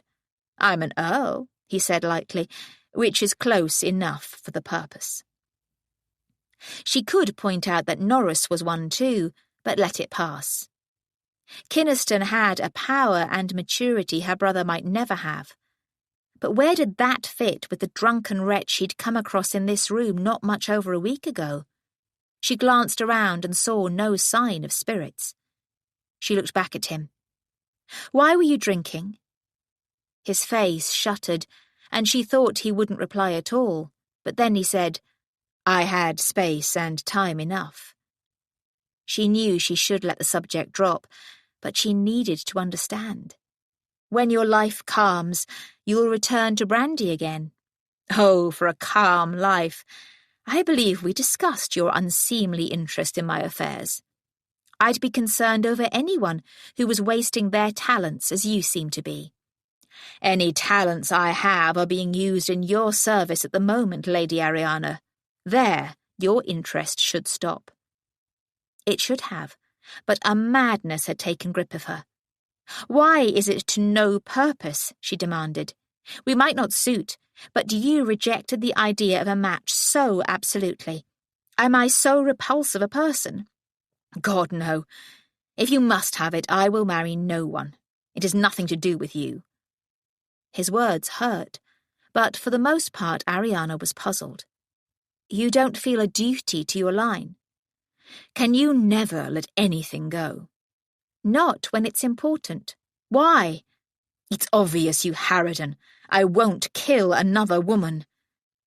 Ariana stepped back, in part in shock, but also in fledgling horror. He'd murdered someone. A wife. It made no sense. He was staring at her. "You don't know, do you?" She shook her head. "How, I can't imagine. My wife died in childbed 3 years ago." Ariana abruptly sat in one of the upright chairs by the library table. "I didn't know you'd married." "Have you lived in a hermitage?" "No, but I've never been interested in gossip. It's late to offer commiserations, but I do." "I doubt you can truly share my misery. There would be no purpose to my marrying other than to fill a nursery, as they put it, as you command your brother to do, and I will not do that." Things began to fall into place. "That's why you sold your house. It happened there." She didn't wait for a response. "That's why you don't want your sister to marry." "She probably will in time, but I won't encourage her to it." "You'd forbid all childbearing if you could." He didn't answer, probably because he had no answer, but yes, he probably would if he could. It was all too tangled for Ariana to cope with at the moment, but she remembered Norris. "My brother has fallen in love with your sister." "Then he'll have to wait." Ariana wanted to argue the urgency, but now that seemed a minor matter. "I finally silenced you," he said with wry humour. "Truly, I didn't know that you didn't know. That might have made me rough with you at times." But Ariana was thinking about those times. That first night in this room, you made an approach to me. One of the perils of drink. I never said my willpower was perfect. The more reason not to drink, which I remember most of the time. We should consider plans. And you kissed me, to make a point. Ariana met his eyes. Very well, he said. I am attracted to you. Nothing will come of it. Ariana couldn't help a smile, and a rather pathetic, truly? Escaped. Attracted to me? Zeus, surely you know you're beautiful. I'm too tall to be beautiful. Have you been locked away in a tower for the past 8 years? As good as, perhaps. But here in town men haven't been falling at my feet, except for inching, I suppose. Have they not? You have been so focused on your list that you've ignored the rest. Shorter than you on the whole, but not intolerably so. You're the toast of the clubs. I can't be. You're confecting this to try to soothe my hurt feelings. I wouldn't insult you that way. Churston was probably driven to extremes because he found your unsuitability intolerable. He wanted to capture the latest prize. Wentforth has written a poem about you. He does tritely make you Hippolyta, Queen of the Amazons, but it's a paean of praise. I had Count Lubinoff here today, trying to call me out for dragging your name through the mud. Oh, I'm sorry, Ariana said, but she was fighting delight. I never imagined. Where did you get the idea that you were an antidote?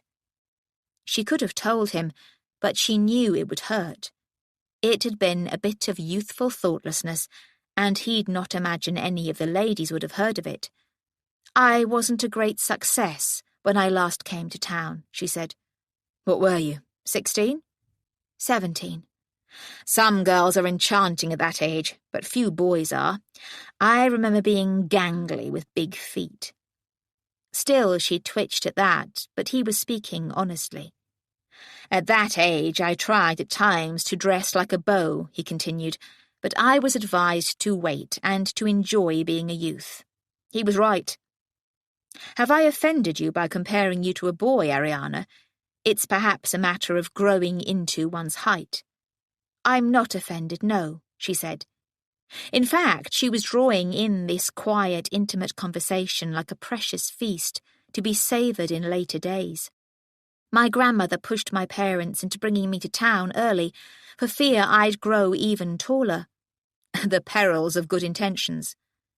I've never thought of her as having good intentions. Heavens above, perhaps I'm like her. She always pushed for action. She wanted my mother to starve me, in the hope it would stunt my growth. Let that be a lesson to you, then. She met his eyes. I'm not to try to bully you into sense. It would be painful for both of us. It will be hard. She could say that she'd marry no other, but that would be to put a burden on him. She probably should marry someone else to ease him, but she wasn't sure she was capable of that. Time heals, she said, briskly standing up, and it also flies. How do we arrange for the new cartoon, and how do I get back into my house for my clothes? In the end, Kynaston left to find Norris and remove the mob from the Brook Street house so Ariana's mother could emerge later without harassment. Ethel went back to the house to collect everything Ariana would need and returned in her female form. Ariana was left with nothing to do but wait and go over her time with the man she loved. How could she not have known of his marriage and his wife's death? Because she'd never been interested in gossip unless it was millennia old. In a sense, she had indeed locked herself away in a tower, safe from hurt. The death of Princess Charlotte had afflicted everyone. She herself had been spurred to drive Norris toward the altar, but she'd never thought that filling his nursery would involve putting her brother's wife at risk. It was the way of things, and most women survived. If not, the death of the princess wouldn't have hit so hard. Everyone had taken a healthy birth for granted. Babies died too often, as did young children, but mothers much more rarely. The Queen had given birth to many children. Then Lady Call came in. "I have only just been informed that you're here, girl, and I can see why. If you had to dress in men's clothing, could you not have done it with more panache?" Ariana laughed. "I don't see how. The greatcoat did cover the worst of it. Come to my boudoir." Walking across the hall and up the stairs, Ariana did feel exposed and ridiculous, but she was soon in the elegant room.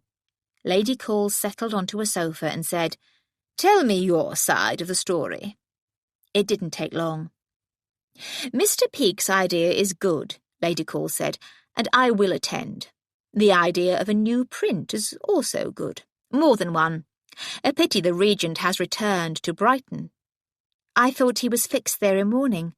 He was in town yesterday and gathered his Privy Council today, but has already left. He wouldn't wish to attend any social event." "Probably not," Lady Call said, but it was clear she would have made the attempt. It must be a glittering affair surrounded by complete propriety. Ariana had to ask. "Kynaston said, 'I'm generally admired.'" "Why are you surprised?" "Because I'm accustomed to thinking of myself as a freak." "Folly. You are distinctive, but that is no bad thing, as you see." Lady Call was referring to herself. "You are a handsome woman, Ariana, with grace and poise." "He said beautiful," Ariana said. She was still cradling that to her heart, despite her sadness. Not handsome, beautiful. And perhaps he loved her and even desired her despite his vow. Heavens, she had her tragic love. She'd much rather not. "Did he?" Lady Call said. "He's right, of course." Ariana had to recollect the conversation. "He also told me about his wife." "You didn't know?" "I've never been interested in gossip." "It was rather more than gossip, girl. He and Seraphina were a celebrated couple, celebrated for their looks, charm, and wealth. They were viewed as favoured by the gods, which made such an end a particularly shocking tragedy." "Like Princess Charlotte?" "Quite.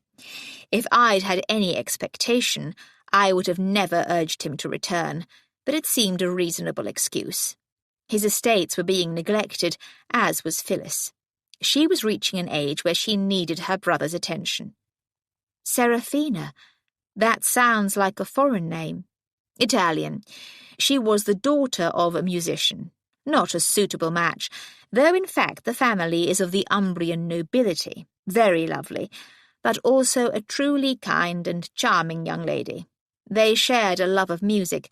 They would perform together. Their voices were perfectly matched." Ariana suddenly had a thought. Was she a little dark of complexion, with brown eyes? Yes. Not unusual for Italy, though her hair was a golden brown. "I have a small portrait of her."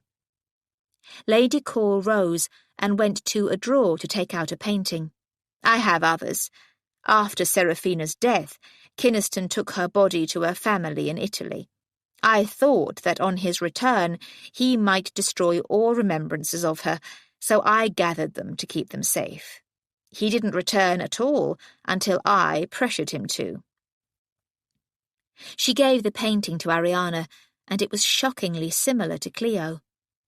Seraphina had worn her hair in a more modern style, but soft brown curls clustered around her forehead, and her large brown eyes were full of anticipation for the joys of life. No wonder he'd been shocked to his core. No wonder he'd resorted to brandy. Ariana stood up and gave the portrait back to Lady Call. "Your pardon, ma'am, but I must write a note to Mr. Peake." "Use my desk." Ariana sat to do so. Cleo must be hidden away. She must be preserved from the idly curious, but above all, Kynaston must not confront that mummy case again. Within half an hour, she had a reply to say that the mummy was now in a bedroom, which would, of course, not be open to the public. That didn't solve the problem of what to do with Cleo in the long term. Perhaps she'd buy the mummy and secrete it at Boxstall, where it seemed she was destined to spend her days unwed.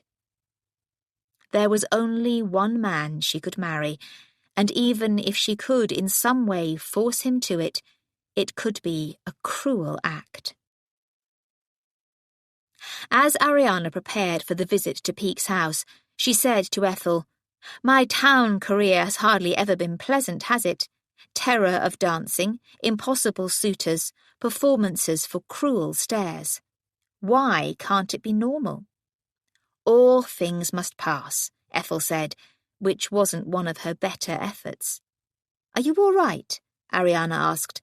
"Has anyone been unpleasant to you over this?" "They'd never dare," Ethel said, so dismissively that Ariana envied her. "I'm just thinking about a lot of things." "Would it help to talk about your concerns? I've been wrapped up in my own affairs." "With reason. Are you not going to marry Lord Kynaston, then?" Ariana merely said, "It seems unlikely." She hadn't told Ethel about Kynaston's tragedy, and it seemed too intimate to share, even though to anyone accustomed to social news and gossip, it was no secret at all. Lady Overstall's comment in the theatre now made sense. She'd hoped he was recovering from his grief and resuming a normal life. The understanding over him selling the lease of his house had been because of the memories that lingered there, of Seraphina both at her happiest and at her death. "Why not?" Ethel demanded. "I've asked around and no one thinks he's bankrupt." "Don't meddle. He doesn't want to marry me." "I've seen the way he looks at you." "Ethel, stop. It won't do, and that's an end of it." Seen in the mirror, Ethel's expression was mutinous. "You're not to try to throw us together," Ariana said. "I simply want to survive tonight, and then we'll probably return to Boxstall." She was wearing the dusky blue again, but with the gold jewellery for boldness. The evening was cold enough to warrant a fur-lined cloak that would cover everything. Just in case, and for those inside the house, she was wearing a black gauze fichu to fill in, or at least veil, most of the low neckline. Ethel was to attend her, in part because she'd been present at the crucial time, but also for support. She was wearing a gown made of red silk shot with black, to excellent effect. "That's handsome," Ariana said. "I haven't seen it before." Ethel admired herself in the long mirror. "I had it made here, in case I needed anything grand." Ariana felt slightly unsettled, as if Ethel was changing, but any unease was only part of her trepidation about tonight. "And now you do," she said cheerfully. "So you were very wise. A problem foreseen is half avoided. Let's be off, then." When Ariana emerged from the house with her mother, her brother and Ethel, the coach was waiting. Some people still lurked, but Norris had hired guards to keep them at a distance, and there was no shouting. Ariana did her best to look composed and confident, but was glad to be inside the coach and rolling on their way. She didn't lower the blinds. Let people see. As the coach passed by avid eyes, she tensed in fear of thrown dirt or even a stone. Earlier in the year, someone had thrown a stone at the Regent's coach and broken a window. It seemed no one felt so angry at her, for they left the street unscathed. Norris was scowling, however, so Ariana said, "Please, try to stay calm. Yes, this is infuriating, but any anger will only make it worse. As long as that blackguard Churston doesn't turn up." "Heavens, might he?" "Only if he's a fool. Kynaston's let him know his part is exposed." "What was his reaction?" "To deny everything. Unless Inching will confront him with the accusation, there's nothing anyone can do, short of a duel." "No," Lady Langton said. "No," he agreed. "Don't see how a man could come up with a pretext for it without dragging Ariana's name down again. Kynaston's dead set against that." "For which I'm grateful," Ariana said. "I'd celebrate to see Churston in the dust, but most of all, I want all this over. He patted her hand. "After tonight it will be, sis." Ariana didn't have such faith. What if the beau monde didn't take up Peake's invitation? He was a merchant and little known, and people might have already made up their minds. Chapter 12. When the carriage turned into Burlington Street, it had to join a queue that was letting people out at Mr. Peake's door. A crowd had gathered, but they seemed mostly to be enjoying the spectacle rather than expressing any outrage. Then Ariana saw a small army of men holding them back. Norris left the coach first and then handed down Ethel. Ariana heard a stir and a murmur, but nothing extraordinary. Her mother left the coach next. Then it was her turn, the prime attraction. She was tempted to hunch, but she held her head high and kept a slight smile in place, grateful for Ethel at her side. As they walked toward the door, she heard someone ask another, "Which one is it? Blonde, wasn't it? Aye, but look at that. 2 Amazons. Was he dallying with both of them, do you think?"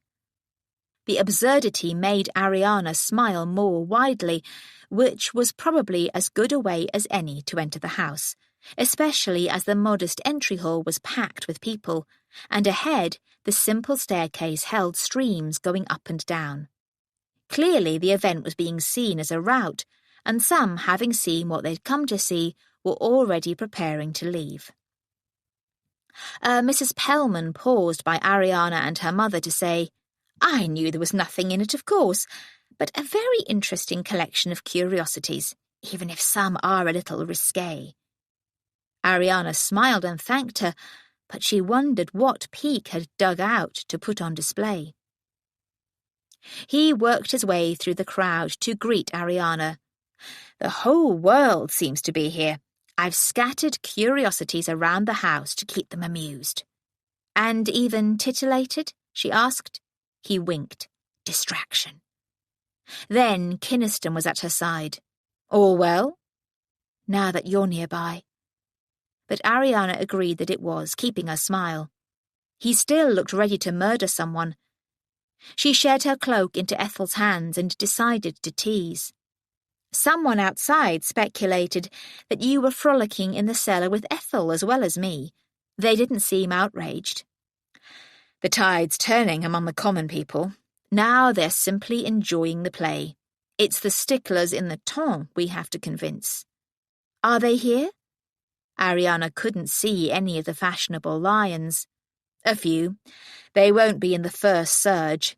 As it is, there's a queue to go down into the cellars. Peake's unshrouded many items there, but it's otherwise much as it was." He didn't mention the absence of Cleo. "No sarcophagus?" she asked. "Definitely not, and hardly space to move." "Is your sister here?" Ariana asked.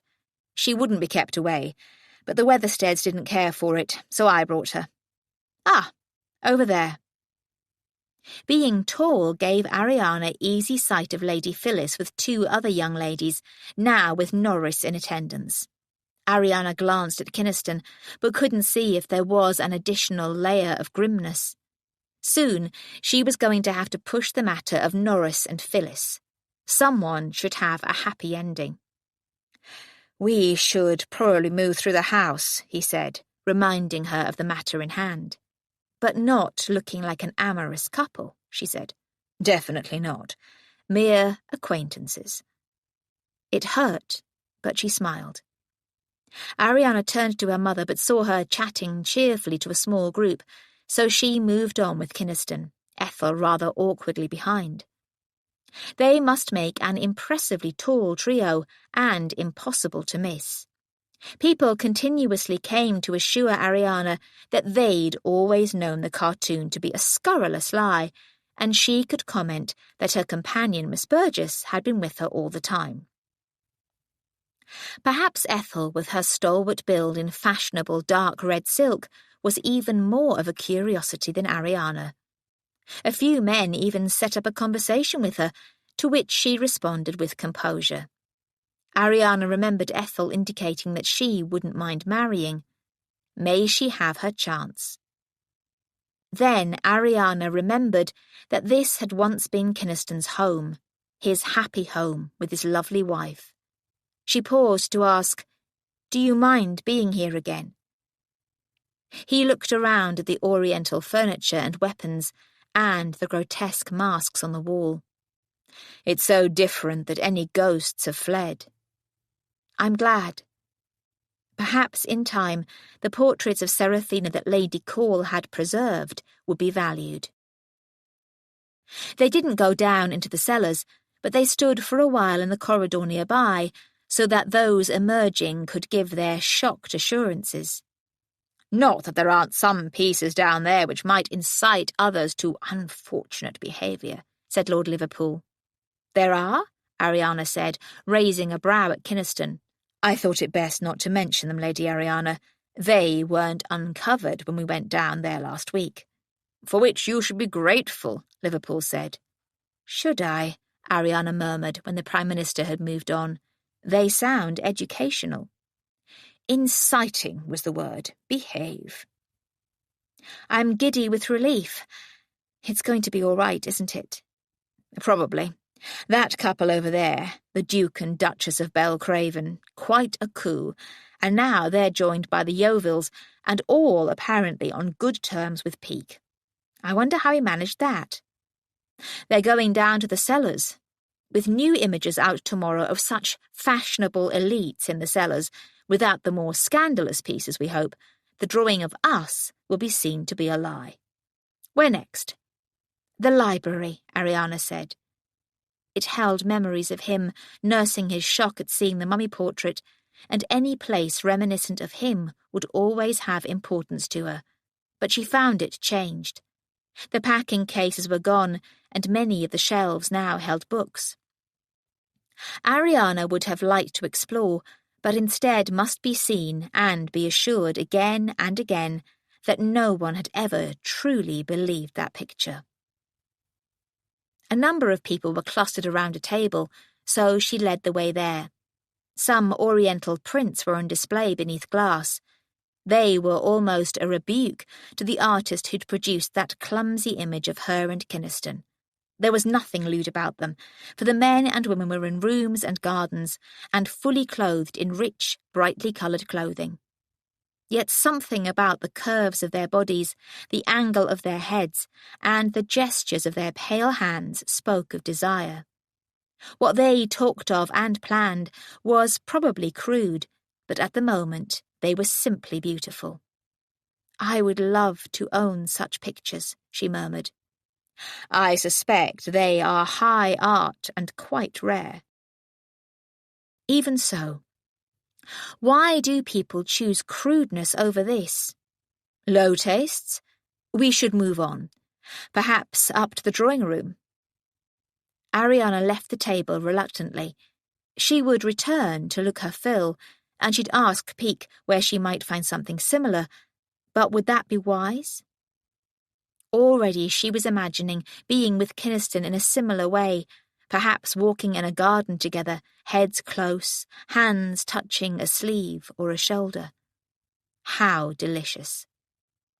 The drawing room was almost as packed as the hall, and the windows stood open to cool the air, but so many people, some not the cleanest, created a smell to rival the one she'd noticed on her first visit. How long ago that seemed, but it had been only a week. She was plotting a course toward a window when she saw someone waving, a brown-haired lady with shining eyes at the side of a handsome, dark man. Ariana sped in that direction. "Hermione! How do you come to be here?" Lady Farringay seized her hands.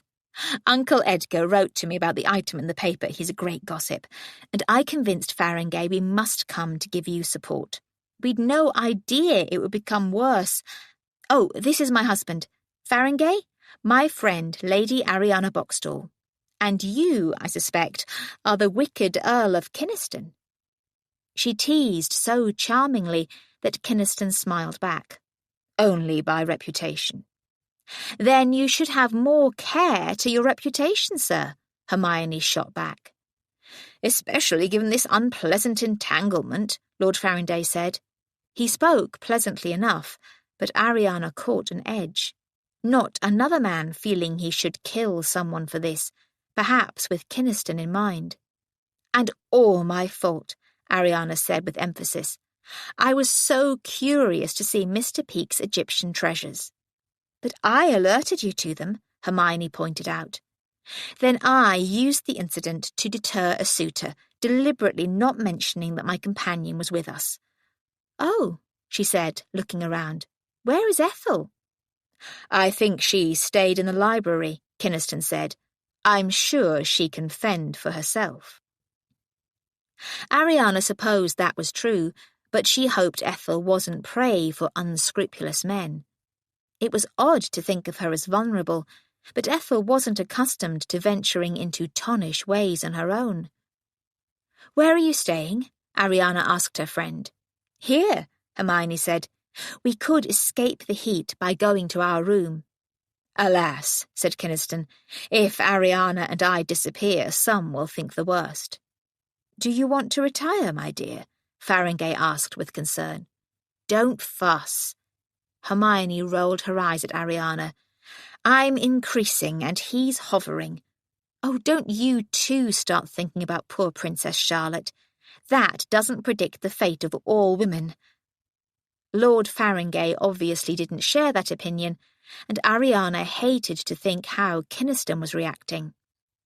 Should you be travelling? She asked her friend. No, said Hermione's husband. Why not? Hermione argued, and it clearly wasn't a new subject.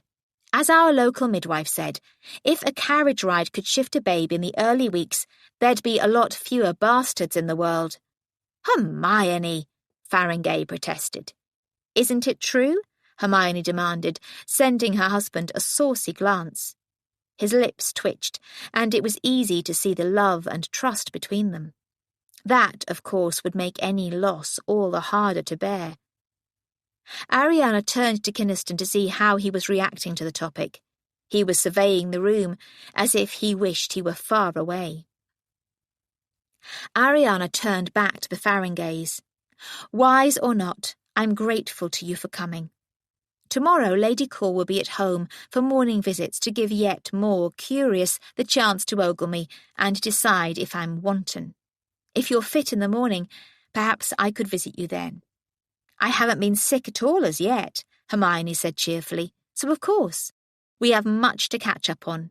My family, your adventures. She flashed a look at Kynaston, clearly implying he was an adventure destined to the altar. Ariana gave a little grimace to head that off. Hermione was capable of saying something direct and to the point. We should circulate a little more, she said. She linked arms with Kynaston and steered him away. I'm sorry about that, she said quietly, but one can't imagine all mention of childbearing. I know that. Perhaps in time. He halted them to look at her directly. I've had 3 years, during which a host of women have given birth without disaster. However, none of them were put into danger by me, and none will be. Smile, Ariana said, following her own advice, or people will think we're in discord, and heaven knows what they'll make of that. Smiling, they approached the Esterházys, who were happy to discuss the impossibility of enjoyable sin in Mr. Peake's cellars. They continued to move through the house, generally being greeted with assurances that the whole story was clearly a fabrication, and wishes that the culprits could all be flogged. An account of the popular event was already on its way to the principal newspapers, accompanied by an illustration of prominent people in the cellars.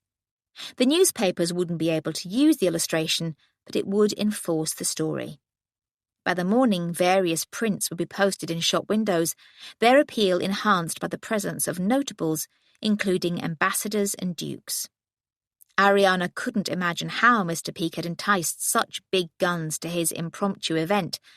But then a very grand canon arrived, Prince Frederick, the Royal Duke of York. He arrived with a modest entourage, but apparently he'd agreed ahead of time that he could be shown in an illustration, taking an interest in Peake's stores of exotic items. That was the unlikely scene of the crime. He dutifully visited the cellars and then went through the house, being amiable to all and showing what seemed to be a genuine interest in Peake's collection. He paused by Ariana and Kynaston to commiserate with them at being the target of baseless malice. "In the royal family one has to become accustomed, but it's beyond anything that ordinary people be a target for such malice." Ariana supposed an earl and an earl's daughter were very ordinary to a prince. Peake drew them aside to his small private office to give them the first proofs of tomorrow's prints to look over. He went away, leaving them alone. "We'll stop them using that one," Kynaston said, pointing to one that showed him and Ariana against a display of spears. It definitely gave the impression that an announcement was to be expected. "It's to show us fully dressed and decent," she said. "Anything in the cause." His lips tightened, but he didn't protest further. "The prints in the cellars will be popular," she said, "and the reproduction of the Egyptian mural. That should set the right scholarly tone." "You're being relentlessly cheerful." "What else am I to do?" she asked, even though her heart was aching. This evening had been the longest time they'd spent together, and now they were alone, but a shield stood between them, created by his will. He'd made himself absolutely clear. He would never put another woman in danger of childbirth, and thus he wouldn't marry. She might argue for a celibate marriage, but she knew it wouldn't be possible. Even when they were in public and acting a decorous part, the fires had stirred. Now she hungered to insist upon a kiss like the one they'd shared, but more so, leading to more. Walks in gardens would never be enough. Perhaps he sensed her thoughts, or even felt the same temptation. "We should go," he said, and steered her out of the room. His touch on her arm sent shivers through her. This was intolerable and so unfair. How could she change his mind? Perhaps Hermione would have some wisdom to offer. She was startled when Norris tugged her aside. "You don't have to cling to him all night, do you?" "I suppose not. What's the matter?" "Phyllis says he's still adamantly opposed to her marrying." They were in the busy entrance hall. "Norris, this is hardly the place to discuss it." "I need to know. Do you think he'll change his mind?" This truly wasn't the place, but he wouldn't be denied. "In all honesty, not soon. He has reasons." "I can improve. I'll take perfect care of her." "Not here. We can discuss it tomorrow and see if we can devise something. Did you see that Hermione Merryhugh's here? Farringay now, of course." "What do I care for that?" He almost ran a hand through his fashionably arranged hair, but then collected himself. Very well, very well." Ariana put a hand on his arm. "Truly, I understand how strongly you must feel, but a short time of waiting won't be intolerable. You're the one who wanted me married by Christmas." "I've learned a little patience." He covered her hand with one of his. "You're the best sister a man could have." It almost made her teary-eyed. "And you're the best brother.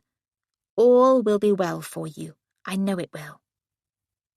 He smiled briefly and hurried off, back to Phyllis, who was standing quietly in a corner waiting for him. She should seem like a wallflower, but it was more as if she were an island of good sense in the midst of giddiness. She'd help Norris be patient. Ariana turned back to Kynaston and found him not there, not off with the brandy again. She made her way through the crowd, keeping up a smile and exchanging light comments, until she saw him conversing normally with two gentlemen and a lady. She sagged with relief, and then realised that some time apart would help break the impression that they were devoted. They were supposed to be almost strangers, portrayed in a casual moment. What was more, if he was on view, she could escape without any suspicion of an assignation. She went in search of Hermione and found her still by the window in the drawing-room, her husband devotedly at her side. "I really don't like the heat," Hermione confessed. "Perhaps we could slip away for a gossip." "Go," said Faringe.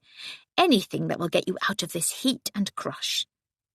Hermione smiled at him and kissed him on the cheek, then led Ariana out of the room by a back way to a set of stairs. "Perhaps the greatest inconvenience of increasing," she said, going up, "is his fussing.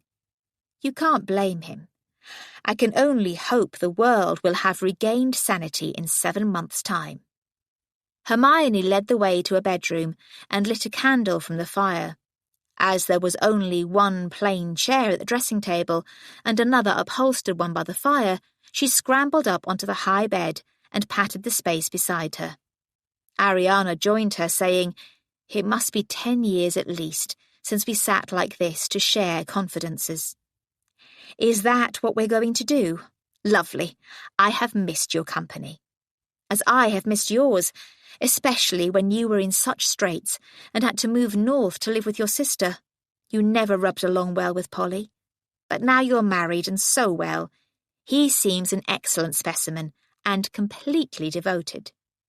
Hermione rolled her eyes, sometimes too much so. "But tell me all about Kynaston." "That we're mere acquaintances?" Ariana tried. "The truth."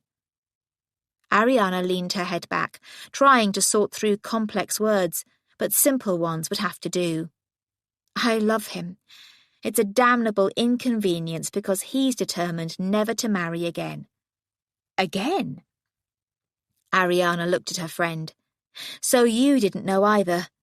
He thinks it strange that I didn't, but I've never been interested in society gossip.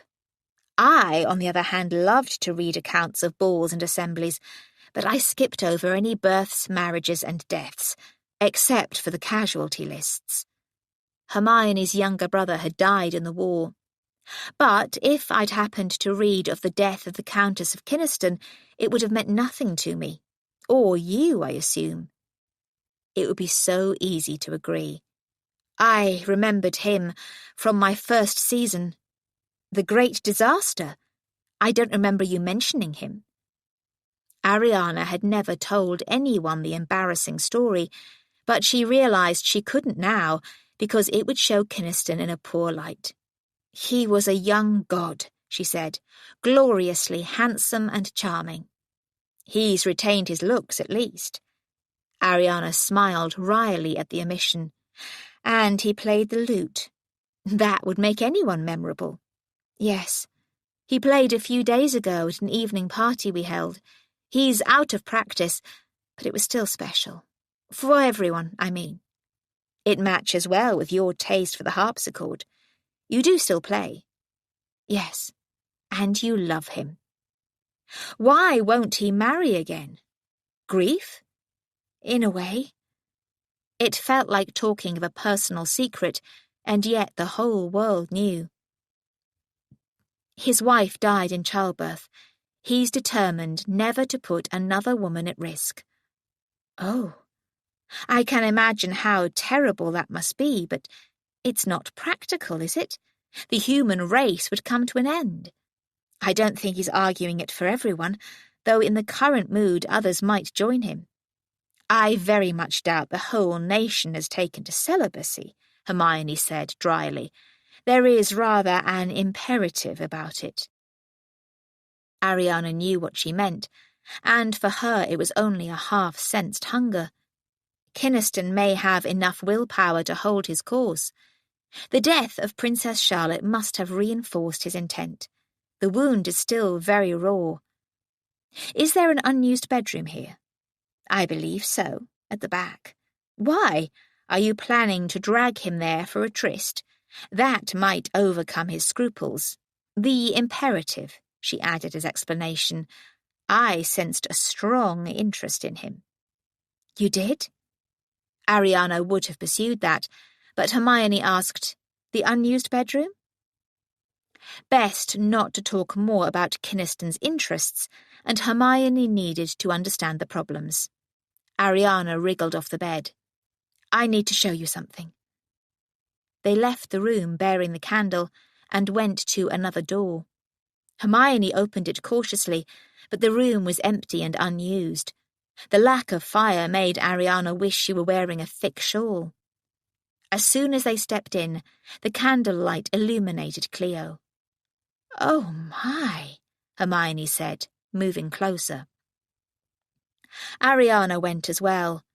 She hadn't anticipated the mummy's effect in a simple, unused room with nothing to prevent anyone from approaching and even touching. Be careful with the candle. The portrait uses a wax base, I understand, and it might be damaged. She's lovely, Hermione whispered, and very like Kynaston's dead wife. She was Egyptian. I don't think these portraits were of Egyptians, or not entirely. The ones we know of come from the time of Roman rule in Egypt. Serafina was Italian. Serafina? Kynaston's wife. I'm told they were a magical couple, seeming to be blessed by the gods. Ariana took a step closer and put her hand on the mummy's shoulder. She found only a cool, dry, rough surface. Cleo's expression seemed to ask, What did you expect? I think I'm going mad, she said. Instead of protesting, Hermione said, Love will do that. He can't mourn forever. People do, but even if grief passes, his resolve will not. I thought of a celibate marriage, but I doubt it could work. So do I. And as he said, what point in him marrying other than to get an heir? Companionship, Hermione said. I would be very unhappy never to couple with my husband again, but I'd be even unhappier to be without his company and precious friendship. Cleo seemed to be listening with rapt attention. Had she loved? Had she married, borne children? Perhaps even died in the attempt? We've hardly spent enough time together to discover companionship, Ariana said, and nearly every encounter has been fraught and difficult. I should return to the company. She made herself turn and leave the room. Hermione came with her, but at the door said, Faringay and I spent time once, stolen, illicit time in a nighttime room talking. In the end we kissed, and other things, though not what you're thinking. But that time of talking was a precious jewel. We do it often now, of course, but courting couples should do it. I should sneak into his bedroom, Ariana asked, amused. We don't even live under the same roof anymore. Neither did we, Hermione said, joining her in the corridor and closing the door. I think I'll remain up here, if you'll let Faringay know. Do you want the candle to go down? I can manage. Thank you for this. Perhaps tomorrow you can come to our house for a while. Certainly, and don't give up hope. Faringay changed for me, and I for him. That, too, is the way of love. Ariana went downstairs with the aid of light at the bottom and re-entered the drawing-room to the sound of a discordant, twanging instrument. Kynaston was playing again, but on something ancient and odd. He was grimacing, in an amused way. I have no idea how it's supposed to sound. Peake said, Much like that, my lord. Then heaven help us. The company chuckled. The light-hearted atmosphere was like entering a fairy glade. The day had been so dire, and Ariana had come here fearfully. Upstairs, Cleo had reminded her of Kynaston's grief and her tragic love for him. It was almost an affront to find him here, light-heartedly playing with music. Then others joined in. A display of unusual instruments lay on a table, and another man picked up a wooden instrument that resembled a recorder. He tried a tune on it, and then settled into a version of Bobby Shafto. A lady hurried to choose a small drum and beat the time. Entering a fairy glade was said to be dangerous, but Ariana went to the front of the room and picked up some small bells to tinkle them in time with the others. Kynaston glanced up at her, eyes bright with amusement, as if welcoming her to magical insanity. The world tilted. She'd said she loved him, but this was of a different order. Instinctively, she grinned back in a way that she hoped implied fun in the moment and nothing more. She even shared a smiling glance with the gentleman playing the wind instrument, but her mind, heart and soul were with Kynaston. Forever. She'd loved him fiercely, but out of pity, with a desire to mend and remake. Here was a man she could love as he was, the man she'd idolized in her callow youth, alive here, now, today. All magic must fade. In time he ceased playing, and laughingly turned away demands that he continue. He replaced the instrument on the table, saying something about it needing a lifetime of practice. The woodwind man began a new tune, and others picked up instruments to join in. Ariana gave one lady her bells and went to Kynaston. "All seems well," he said, still softened by the ghost of merriment. "Most of the guests have left, convinced of your innocence. Our job is done." "And that's the end of us," she heard. She could sense even now that he did care for her, and she could imagine how hard that would make continued meetings. She'd endure them if she was allowed, but she'd spare him the pain. As if to hammer home the point, he added, "I'm told repeatedly that my estates need my care. I'll be returning there tomorrow and taking Phyllis with me." Ariana tried to match him step for step. "I suspect we'll return to Boxstall." "You'll cease your husband hunt?" "For now." "You'll find a suitable partner in time," he said, and it fell like a blow. She managed a smile. "I'm sure I will, but then Norris may wed." They both knew it could only be to Phyllis, and Kynaston couldn't like that. "We should thank Peake," Ariana said. They crossed the room to the old gentleman who beamed at them. "Not at all, not at all. I regret your distress, Lady Ariana, but it's given me the opportunity to make quite a splash, especially with pieces in the paper tomorrow listing all the grandees who passed through. It was never my desire to be an obscure eccentric." She chuckled. "You'll certainly not be that now, sir." She needed to speak with him about Cleo, for something must be arranged, but not now. Not with Kynaston at her side, perhaps for the last time. What if she somehow tempted him up to that unused bedroom and faced him with the mummy? That could only lead to sorrow and discord. But it was a bedroom. "I must find my brother and mother," she said, and set off in search. It was the end.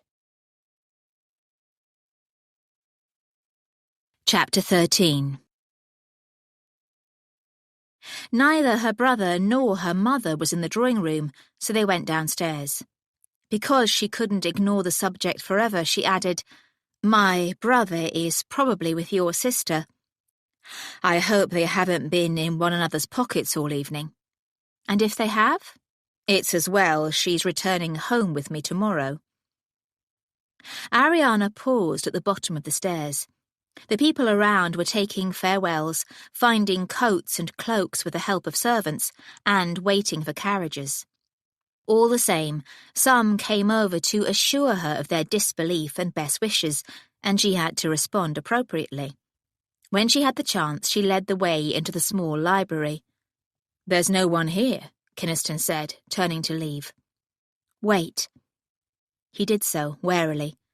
"My brother and your sister are truly in love," she said. "They hardly know one another. How long did it take for you to know you loved Serafina?" He flinched. "We won't speak of her." She wouldn't give way. "Not long, I suspect.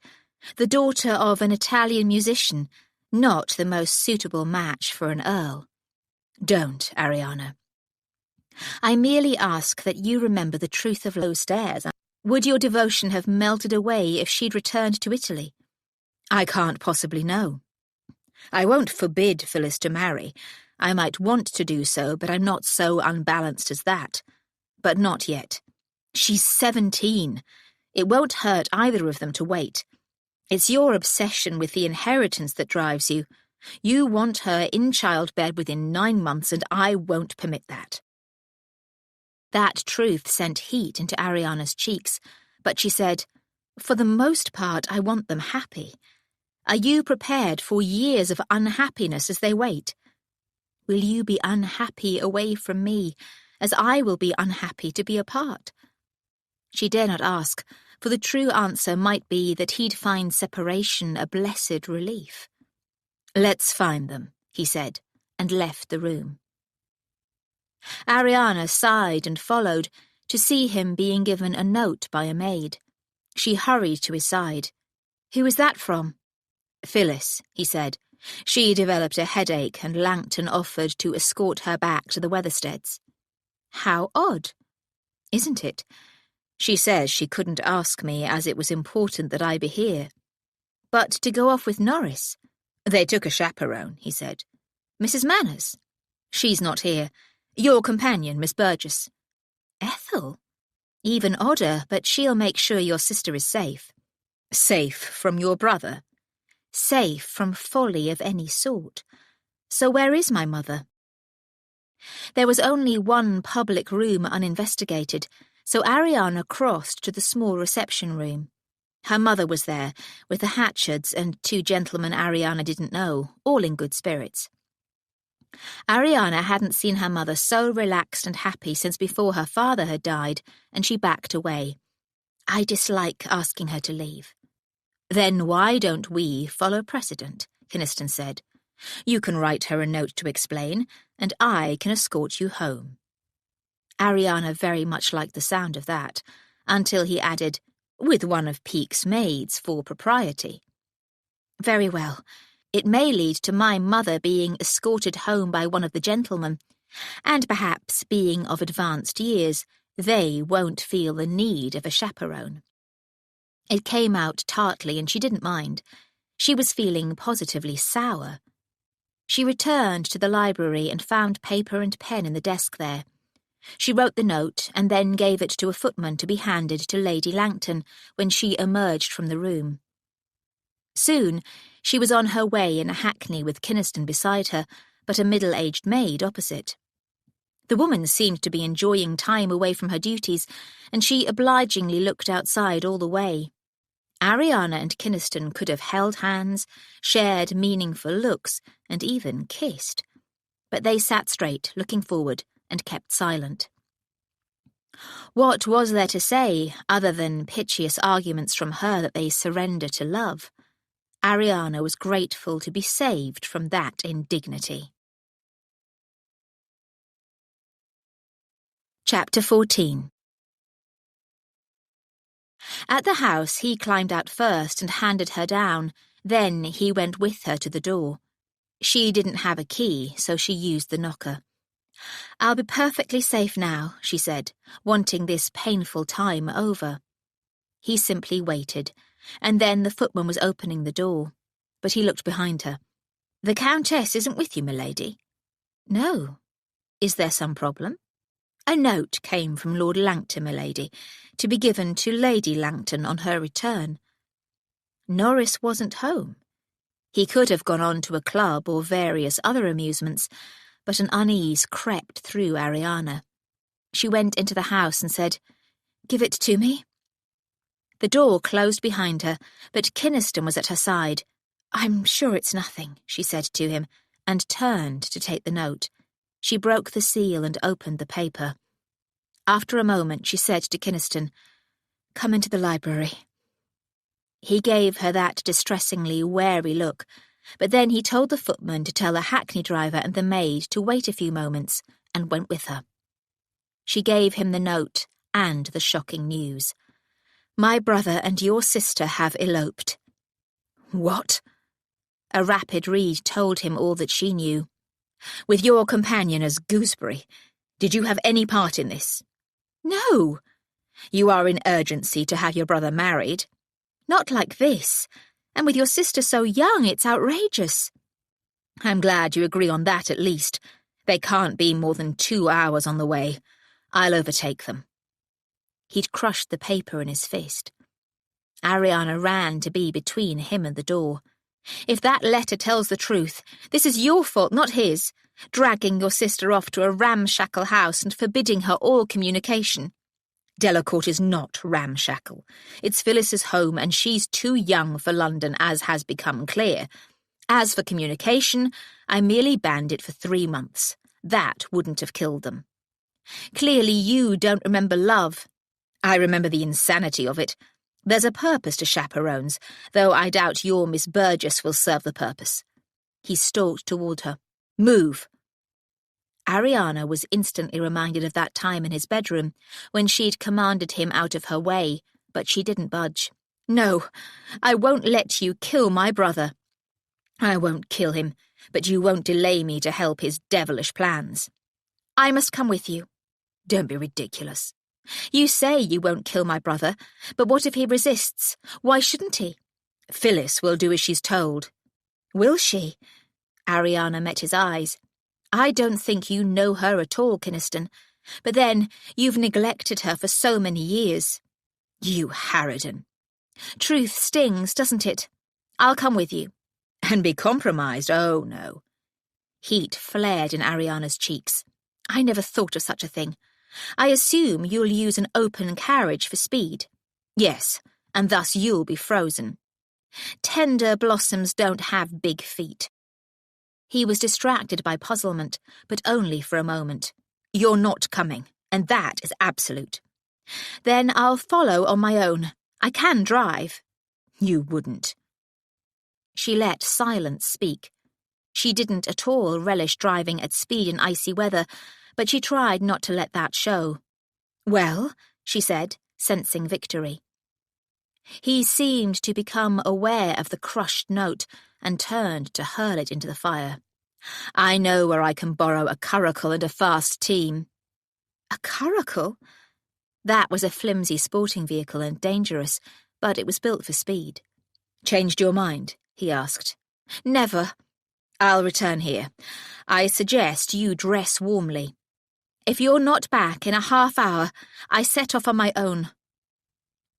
His jaw was working, and when he strode by her and out of the house, she could only hope he believed her. Damn Norris for this stupidity, but then Kynaston had given the lovers little choice. Why had Ethel not come to warn her, instead of abetting him in his folly?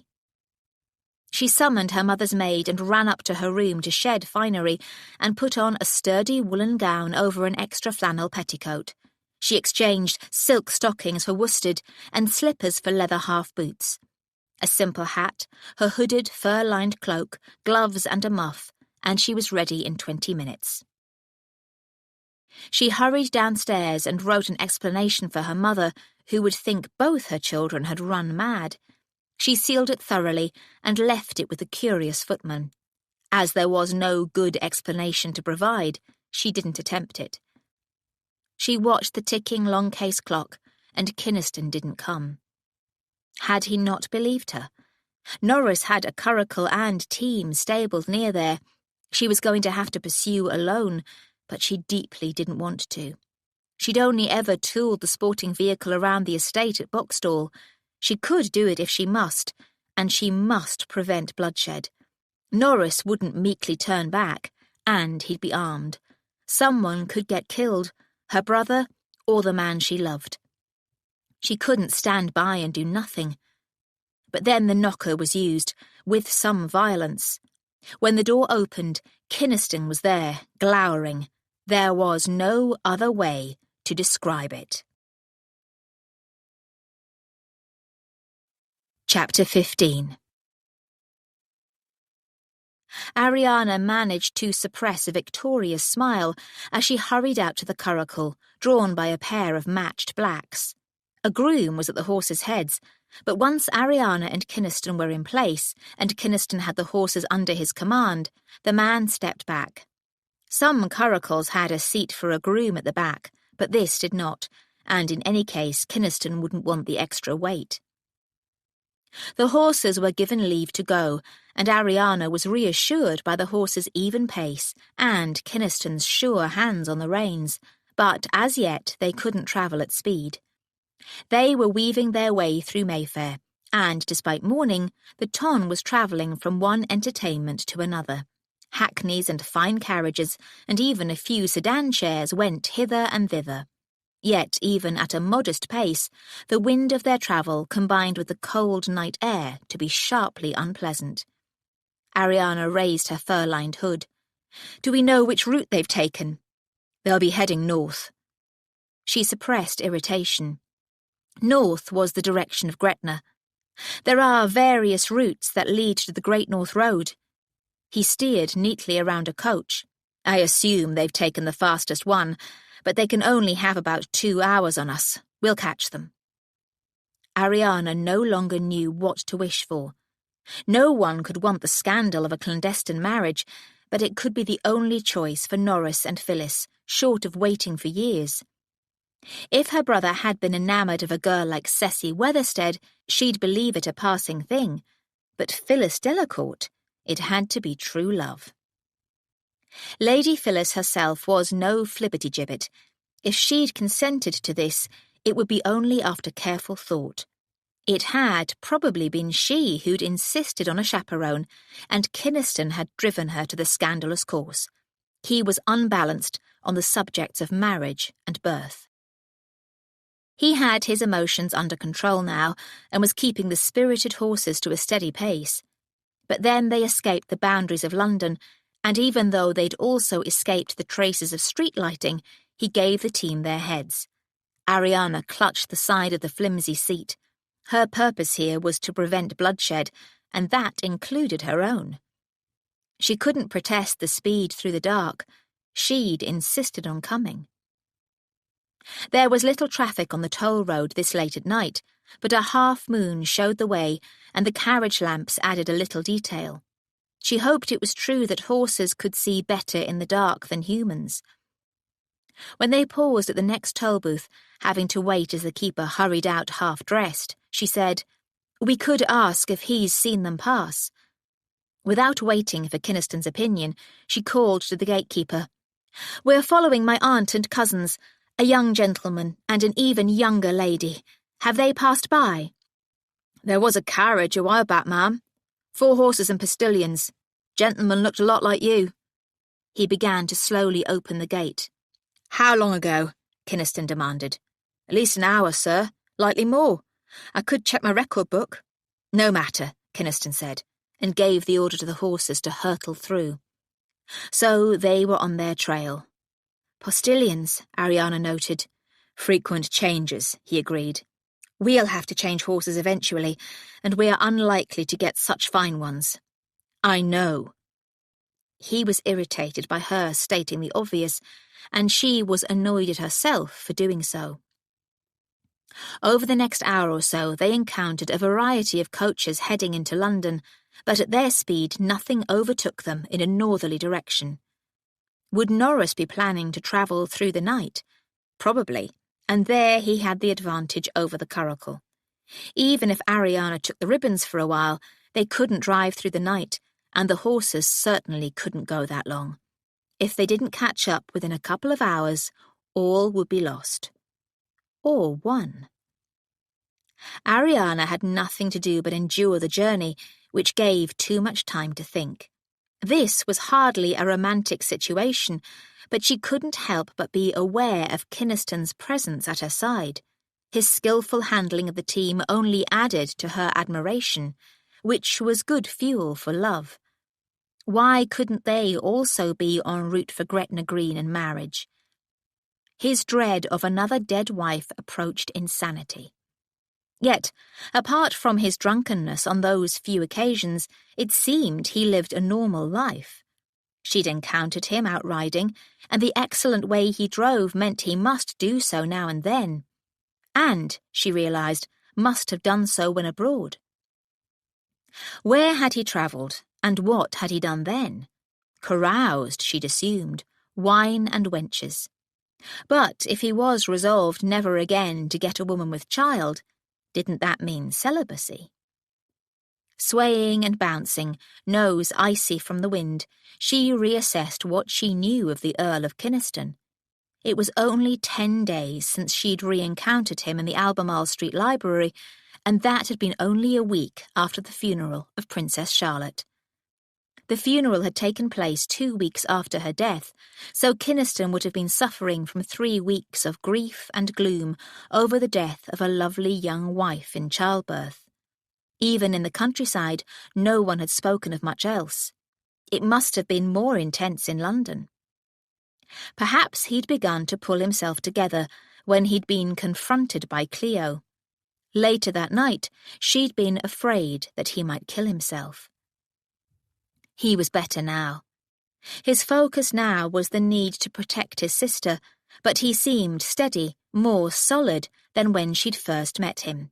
His merry musical play earlier had been evidence of that, and had made her love him more. Had she once wished for a tragic love? She could marry none but him, and he would marry none. Perhaps she should enter a nunnery. She turned her mind from the hopeless to the possible. "When we catch them," she called, "wouldn't the wisest thing be to allow them to court in the usual manner?" "You'd be content with that?" he asked, not taking any attention off his driving. "A courtship of a year or more?" "Perhaps, but would they be? Love burns fiercely, and sometimes burns out. Whatever the truth of that, I won't have Phyllis sacrificed to your family's needs. There's no reason to believe that she'll die from it." The horses broke step, perhaps from a rough hand on the ribbons. He instantly calmed them, and perhaps himself, but he said, "Enough of this."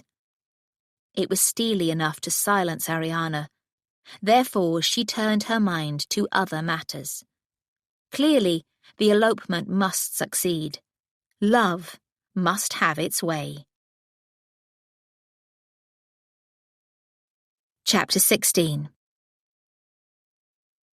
They hurtled by fine coaching inns, but eventually he had to pull into one to change horses.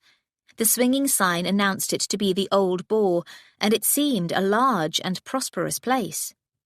"It'll take a while to choose a pair that can work together," he said. "Go into the inn for some warmth." "You won't try to go on without me?" "I'd not abandon you here, Ariana. Order some mulled wine or punch." She supposed he couldn't strand her there, so she hurried into the warmth of the inn and gave the order. It wasn't worth hiring a private parlour for a short while, so she sat by the fireside in the public room, ignoring the few people around.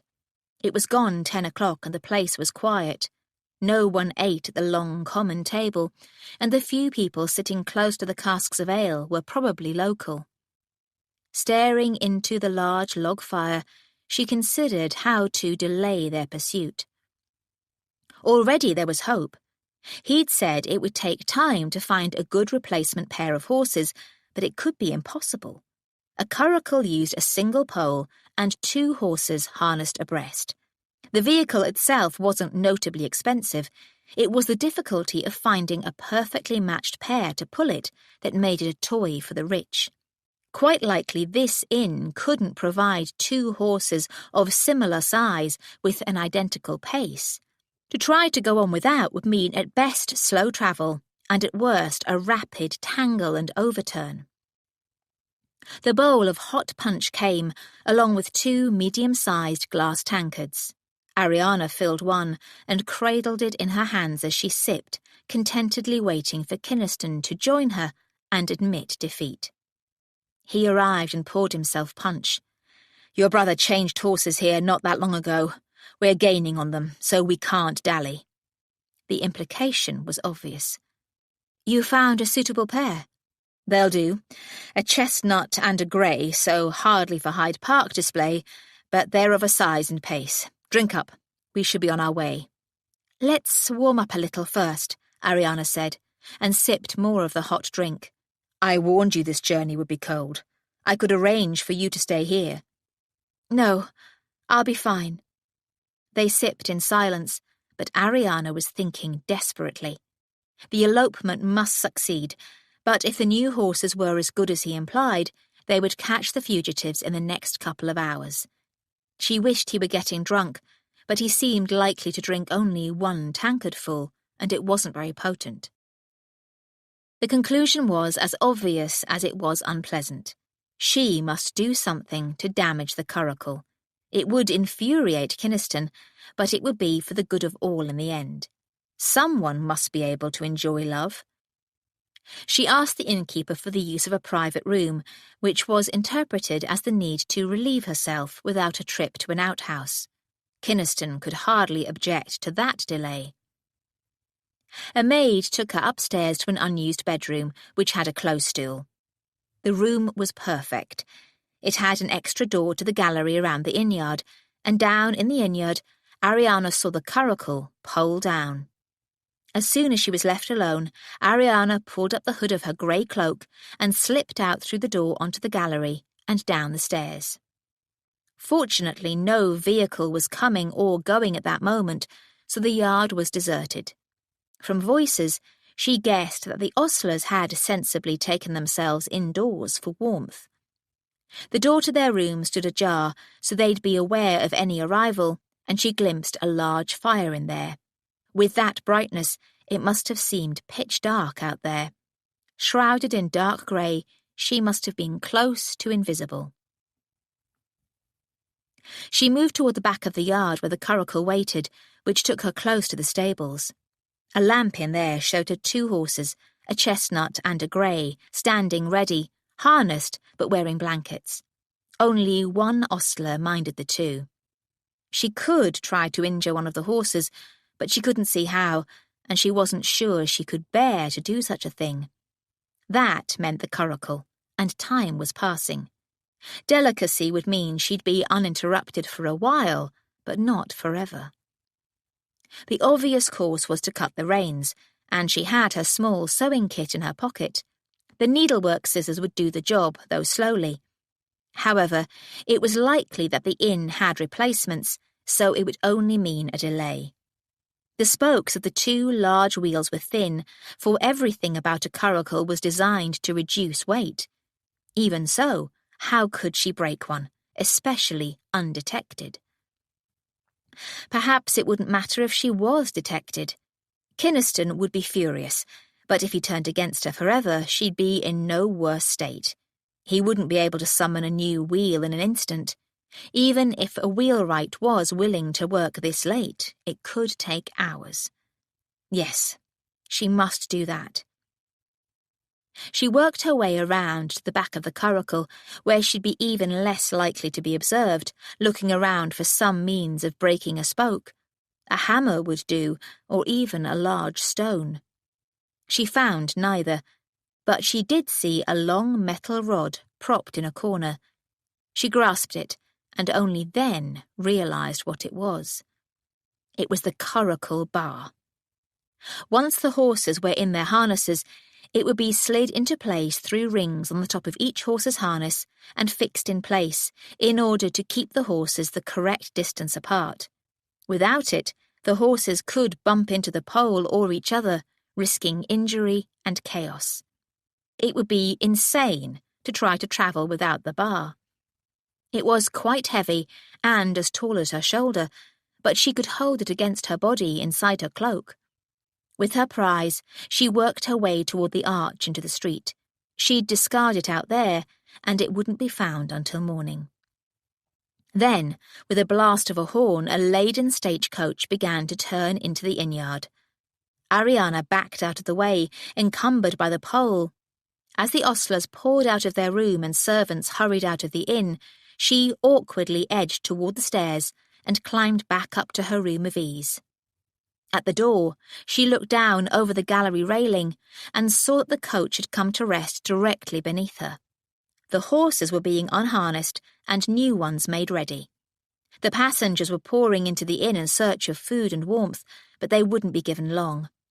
The poor passengers who'd been travelling on top had probably been the first in, for there was no one up there now. A great many bags and boxes were tied at the back of the huge vehicle. No one seemed to be watching. She extricated the bar and moved it over the railing, and then she dropped it vertically into a space between two wooden chests. It fell with a clunk, but no one raised an alarm. Content with her work, she hurried back into the room, used the chamber pot, and left to return to the public room and Kynaston. He would be fuming at the time she'd taken, but he could hardly berate her for such an intimate matter.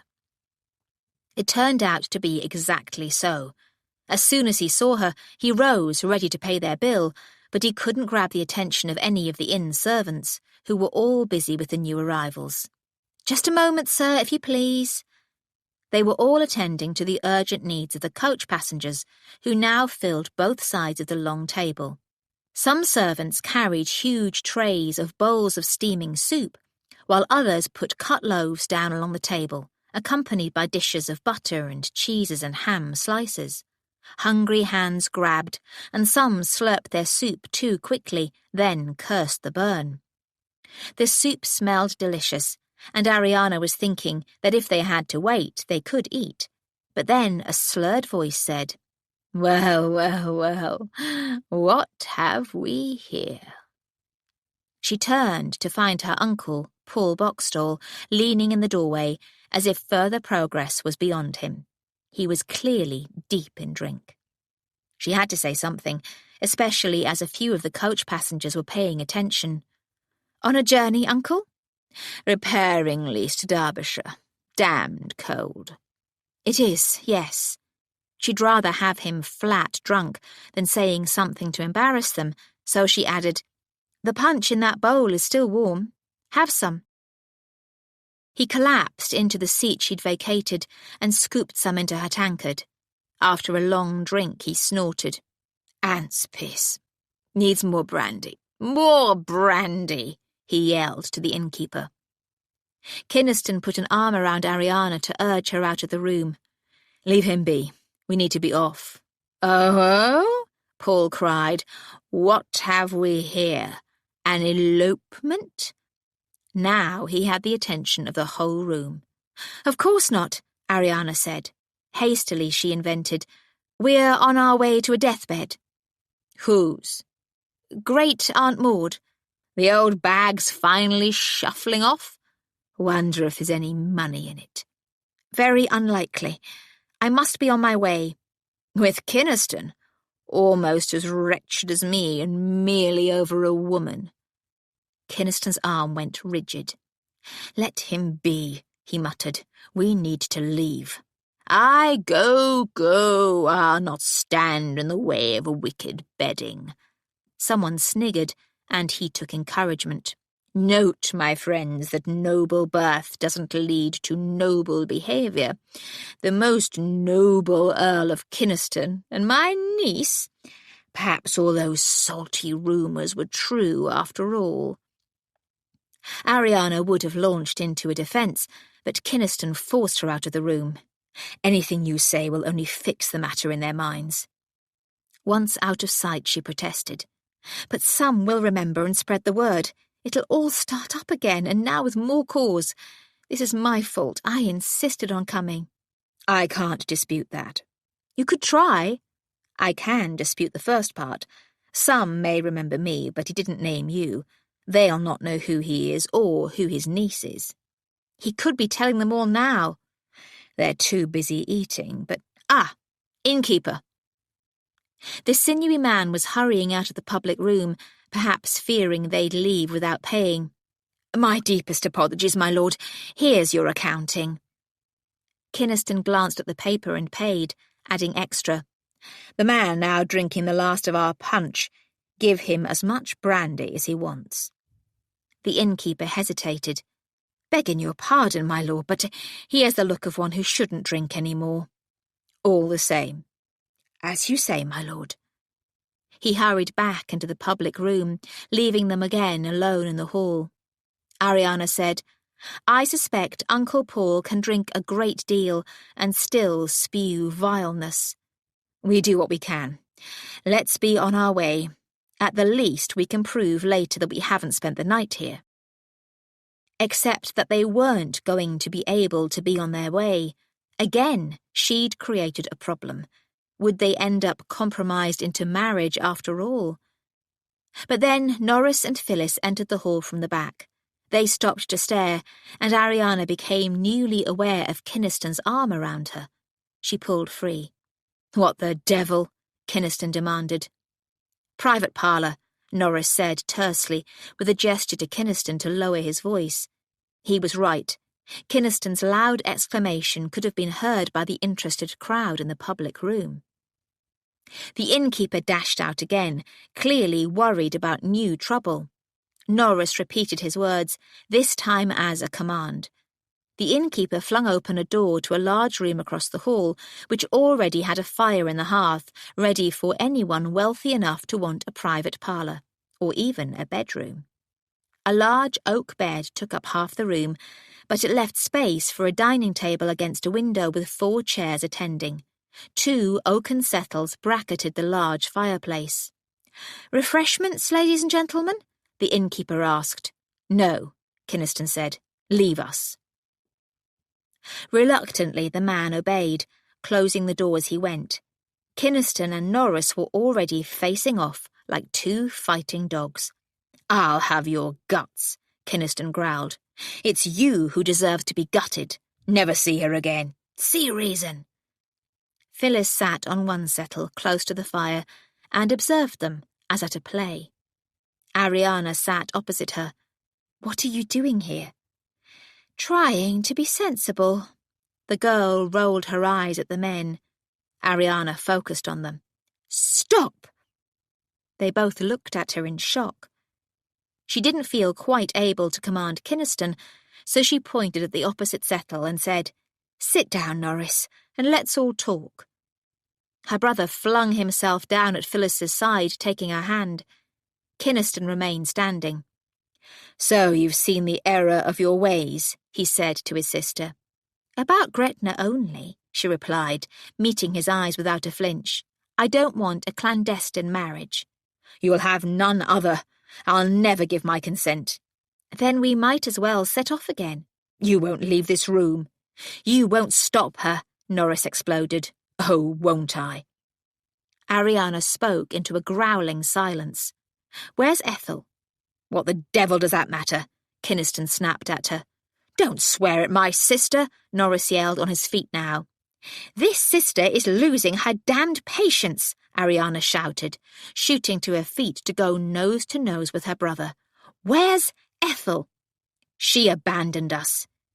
"She didn't want to come back with us," Phyllis said quietly. Ariana sat again and focused on the girl. "Phyllis, please tell me the tale. You seem to still have your wits." "Wits enough not to try to outshout the men," the girl observed. "Are you attacking me now?" Ariana asked. "No, I'm sorry." "Why did you turn back?" Phyllis looked up at her brother with a concerned frown. "I came to see that Titus would be hurt by my elopement, and that he needed to see sense." Titus? Ariana hadn't known his given name, a Roman emperor rather than a god. "I see sense perfectly," her brother said, trying to match her calm tone. "You're too young to know your mind." Phyllis met his eyes. "We'll wait a year then, no longer." "You don't get to set the terms." "Why not? If you don't promise your consent within a year, we elope again." "I should beat you." "Blackguard," Norris protested, moving to stand between them. "He won't," Ariana said. "I won't," Kynaston agreed. "You remind me of your mother, Phyllis. Beneath her light spirits she was all quiet steel. Yet she was unwise. She abandoned you." "Not unwise," Phyllis said. "Norris, move out of the way, if you please." When he'd done so and sat back down beside her, she continued, "You know how young my mother was when she was widowed. She had her life ahead of her and a man she loved. She's still happily married to Thorpe. And," she added with quiet emphasis, "the healthy mother of 6 other children." Kynaston ignored that. "You've been in touch with her?" He seemed dumbfounded. "She is my mother." "She abandoned you in your cradle," he protested. and was forbidden to ever make contact with you. I found her, Phyllis said. Note what I said about her 6 children. My mother died trying to give birth the second time, Kynaston retorted. Phyllis seemed completely undisturbed. I'm more likely to take after my mother, don't you think? She was only 18 when she bore me. Titus, I understand your distress. Seraphina was a lovely person and very kind to me, but I won't let her death make a nun of me. Norris was looking at Phyllis with mute adoration, but Kynaston probably wanted to throttle her. All the same, her quiet reason was irrefutable.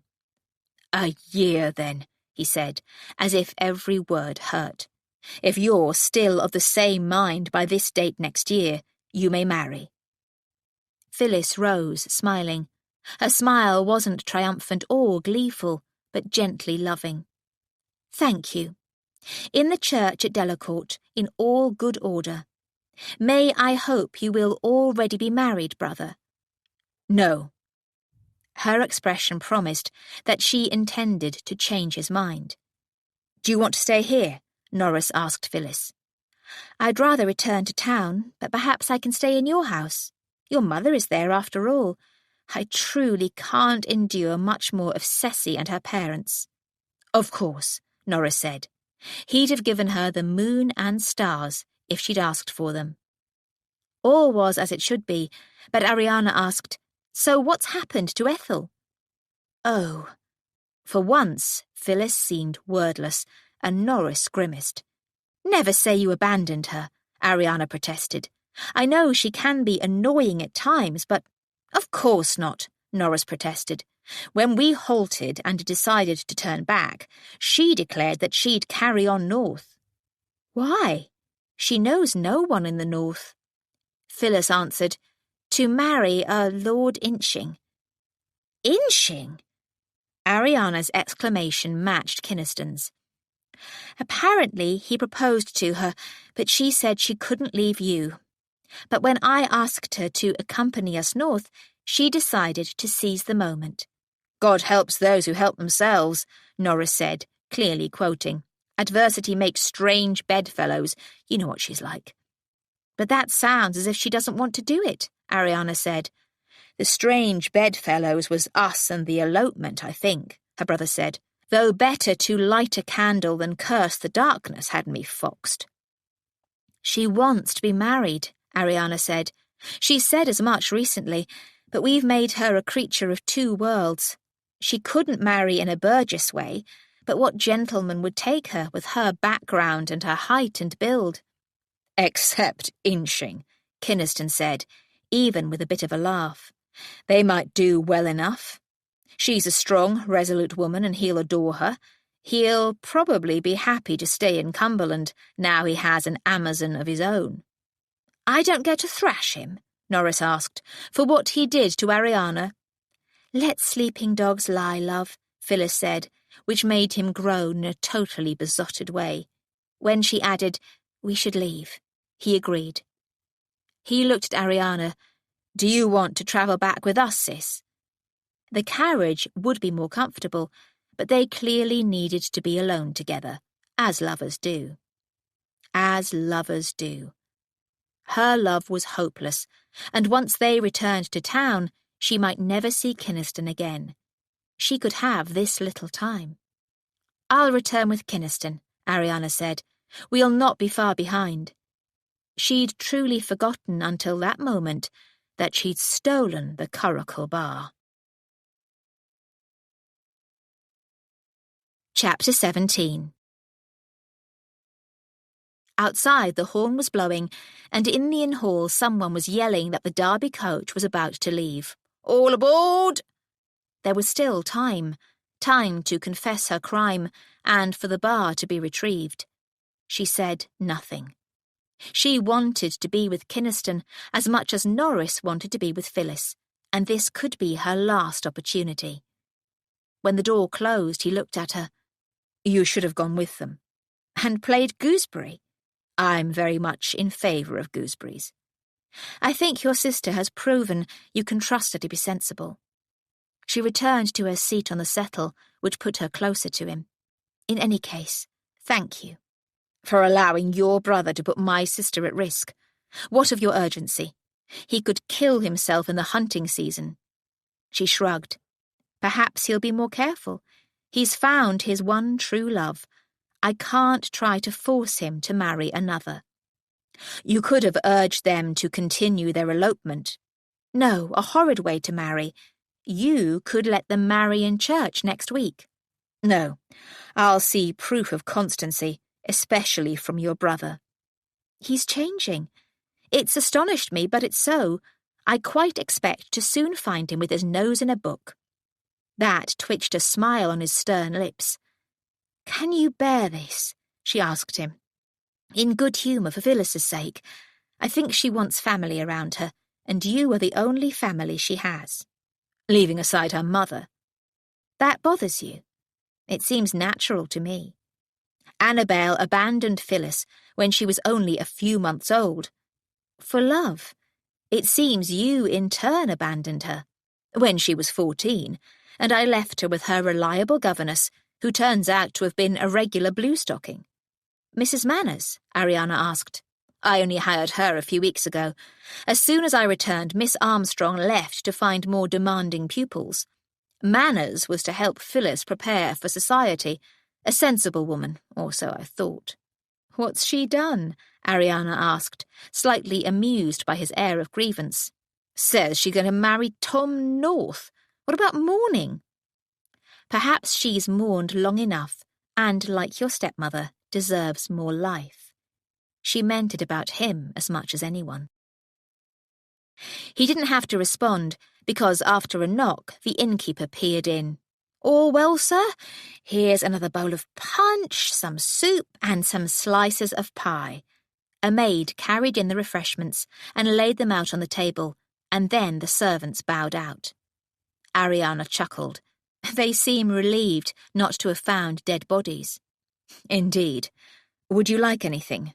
We should leave soon. Or not, Ariana thought, agreeing to soup and pie and moving to the table. The stolen curricle bar was now on its way to Derby, and with luck, she'd never be found out. But at this moment, she and Kynaston were in harmony, and she was learning about him. That was a feast on its own. Chapter 18. He came to join her at the table and poured himself a tankard of punch. Rather stronger than before, he commented after a sip. Perhaps the innkeeper misunderstood my instructions. The soup is delicious. He thought Uncle Paul shouldn't fall further under the hatches. He thought your uncle was dying of drink, Kynaston said. Didn't you notice his yellow skin and even yellowish eyes? There were other signs. He might die soon, Ariana asked. You sound so hopeful. Can I deny it? He's a hovering disaster. Without him, everything would be much simpler. Ethel suggested we murder him. Your Ethel seems an extraordinary person. She is. All in all, I'll be glad if Inching marries her. She'll keep him in line, and she'll like to be my lady. How did she come to be your maid? Ariana told him the tale as she finished her soup, and then took 2 slices of pie. Her calm nature has often kept me in balance. You're inclined to fly and to alt. It has been known. And yet you prefer the harpsichord to the piano. I learned it first, but yes. She risked a direct question. Why the lute? Blondel, he said, with a wry quirk of the lips. As a boy, I fell in love with the tale of Richard I, and how, when he was secretly imprisoned, his faithful minstrel, Blondel, found him. By going from castle to castle, singing a song only they knew, so that Richard could sing the next verse and be rescued. In the story, he played a lute. All nonsense, of course, he added. But an enchanting story. Perhaps all enchantments are deceit. But that led me to insist on learning the lute, and as a young man I found being different appealing. You play very well. So do you. She considered him. How do you know that? You played once in Albemarle Street. I hoped no one would be disturbed. And at your mother's entertainment. I thought you'd already left.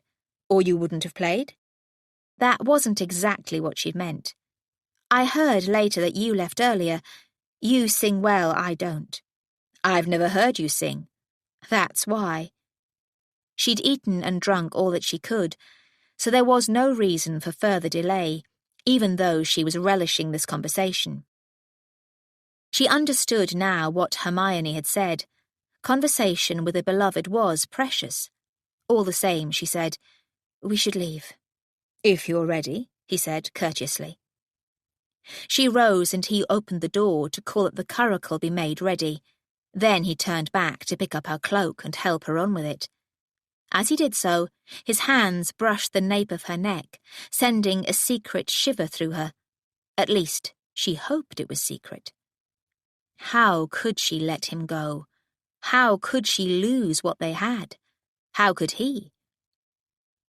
As she drew on her gloves, he put on his outerwear, and soon they were walking out to the innyard. There they found the 2 horses arranged on the vehicle, but 4 ostlers hunting around. An older man hurried over.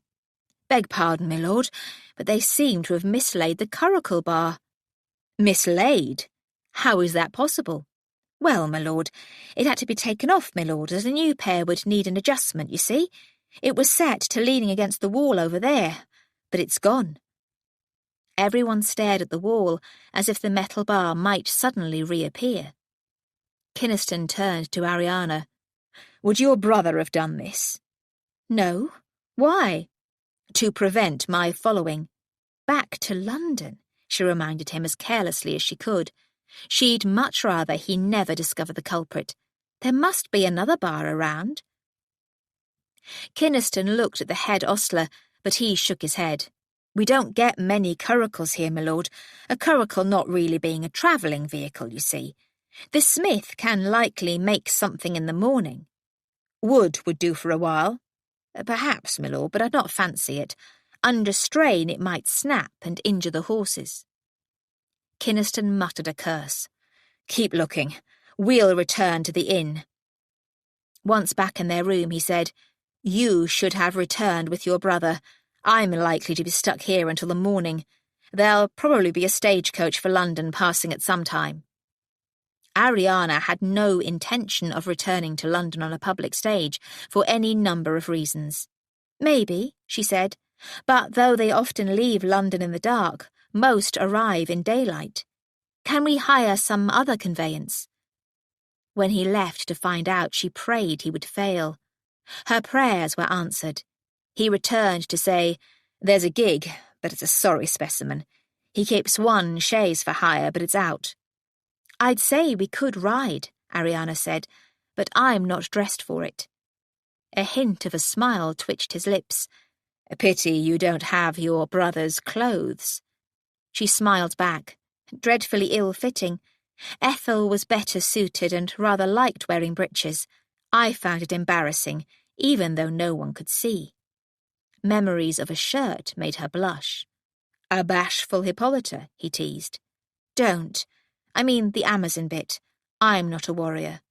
"You fought to preserve Boxstall." "Foolishly. I discounted love." She wanted to ask about Seraphina, but that was forbidden territory. In any case, she might not want to know. A one true love. Was there only one for each person? If he was her one true love, and his heart had been buried with Seraphina, there was tragedy. She refilled her tankard with a cooling punch and sipped. Could he really be without any image of his beloved? "Do you have a picture of your first wife?" she asked. After a moment, he took out his pocket watch and flipped open the back cover. Inside was a miniature of that face Ariana had seen before in the portraits Lady Call had preserved.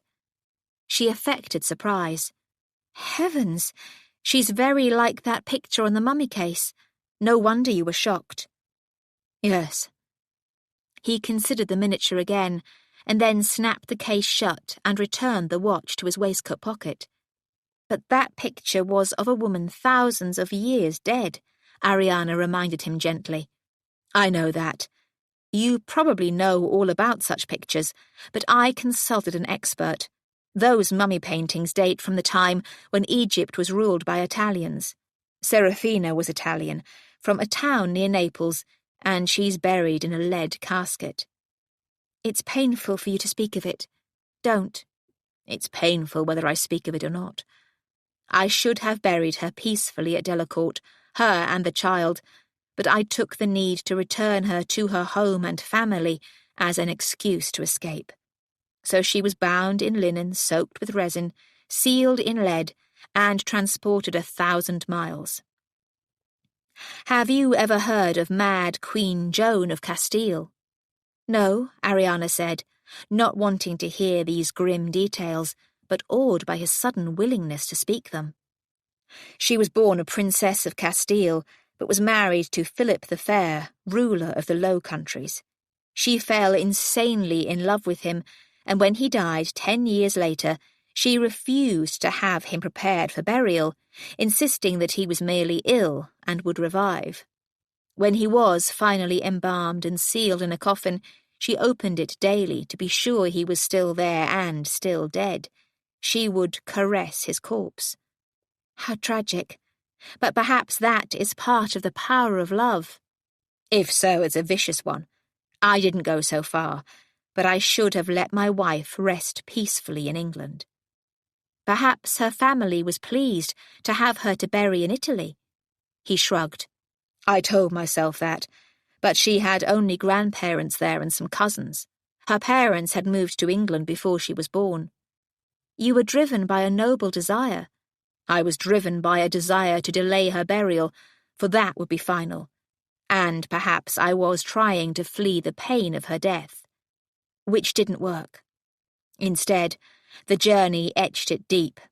We buried her in a rocky place beneath olive trees, close to an ancient Catholic church. It had a kind of beauty, but it wasn't her soil. She'd been born and raised in Middlesex and was a Protestant. She should rest in a green place beneath oaks and elms, where thrushes and nightingales would sing to her. After a moment, he added, she was a singer. You sang together. Often. Even as she laboured. She said it helped. She asked me to play the lute in the next room. She hardly made a sound. I had no idea. Don't say anything. Ariana wasn't sure she could have forced words out of her tight throat. Did my playing help? He asked, staring down at his glass. Or did my being there make her hold back her screams? Would shouting and screaming have helped? They said there'd never been any hope, that the baby was stuck in such a way that he could never have been born. Why is nature so cruel? She reached out and covered his hand with her own. After a moment, he turned his hand and took hers. I shouldn't have burdened you with all that. If it's a burden shared, I don't mind. You said that childbirth killed your mother. He looked up then. Determined to turn the screw? Yes, and I was 7 then. I remember the noises, not screams so much as howls. Then silence. It's a wretched business. At worst, not at best. I know. I witnessed some births in Italy. All went well? In some cases with ridiculous ease. Peasants, he dismissed. Not only peasants. I don't know how the Queen's births went, but she survived a great many of them. But Princess Charlotte died. I visited Prince Leopold to offer him the sympathy of one who knew. He seemed to appreciate it.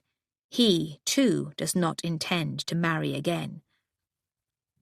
He produced that like a weapon, so he wasn't unaware of the trend of her thoughts. He may change his mind in a year or 2. He kept silent, not making the obvious comment. Ariana thought of something to say that shouldn't be painful. I've been wondering what to do about Cleo. I mean, the mummy case. Where is it? It wasn't in the cellars. I asked Mr. Peake to move it. It's in one of his spare bedrooms. She is. I can't stop thinking of her as she and alive. She's not. I know that. It doesn't affect how I feel. I don't want her on display in Peake's house or in a museum. I certainly don't want her ground up to make love potions and such. What? You weren't there when Peake told me that.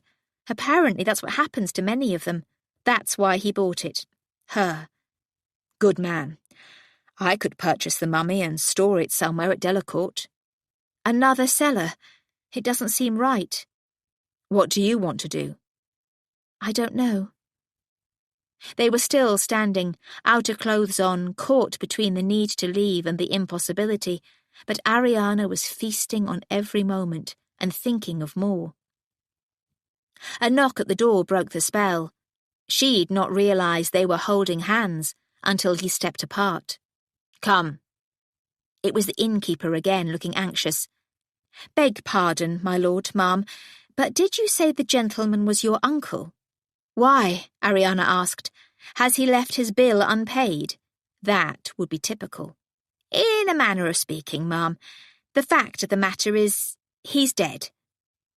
What? I do apologise for giving you such a shock, ma'am, but he refused to return to the coach, and when one of my maids tried to rouse him, she found him already gone. He wasn't a well man. True enough, Ariana said, sitting. But to be dead, here. Arrangements will have to be made, Kynaston said. That's what our host is implying. Arrangements? By a member of the family. Perhaps you will allow me to take care of it for you. Ariana felt she should be able to cope, but she was relieved to agree. Kynaston looked at the innkeeper. Can he be moved to a bedroom? Yes, my lord. Then afterward, a magistrate should be summoned, or a coroner if they be different people, then an undertaker. Right, my lord. And Reverend Darraclough? He's the clergyman here. An excellent suggestion. He'll need to be moved to his home for burial, I suppose, my lord. Kynaston looked to Ariana. Where is your uncle's home? It seemed a surprisingly difficult question. I'm not sure. Rooms in London, probably. Do you have any objection to his being buried here? None at all. It seems simpler. I assume he has no wife or children. I don't think so. Should he be buried at Boxstall? Here will suffice, he said firmly, and she was grateful for his decisiveness. She wasn't grief-stricken over Uncle Paul's death, and in many ways she was glad he was gone, but she was unnerved by the surprise of it, and disturbed by guilt. She'd encouraged him to drink punch to shut him up, and she hadn't protested when Kynaston had told the innkeeper to give him as much brandy as he wanted. The innkeeper left and Kynaston sat beside her.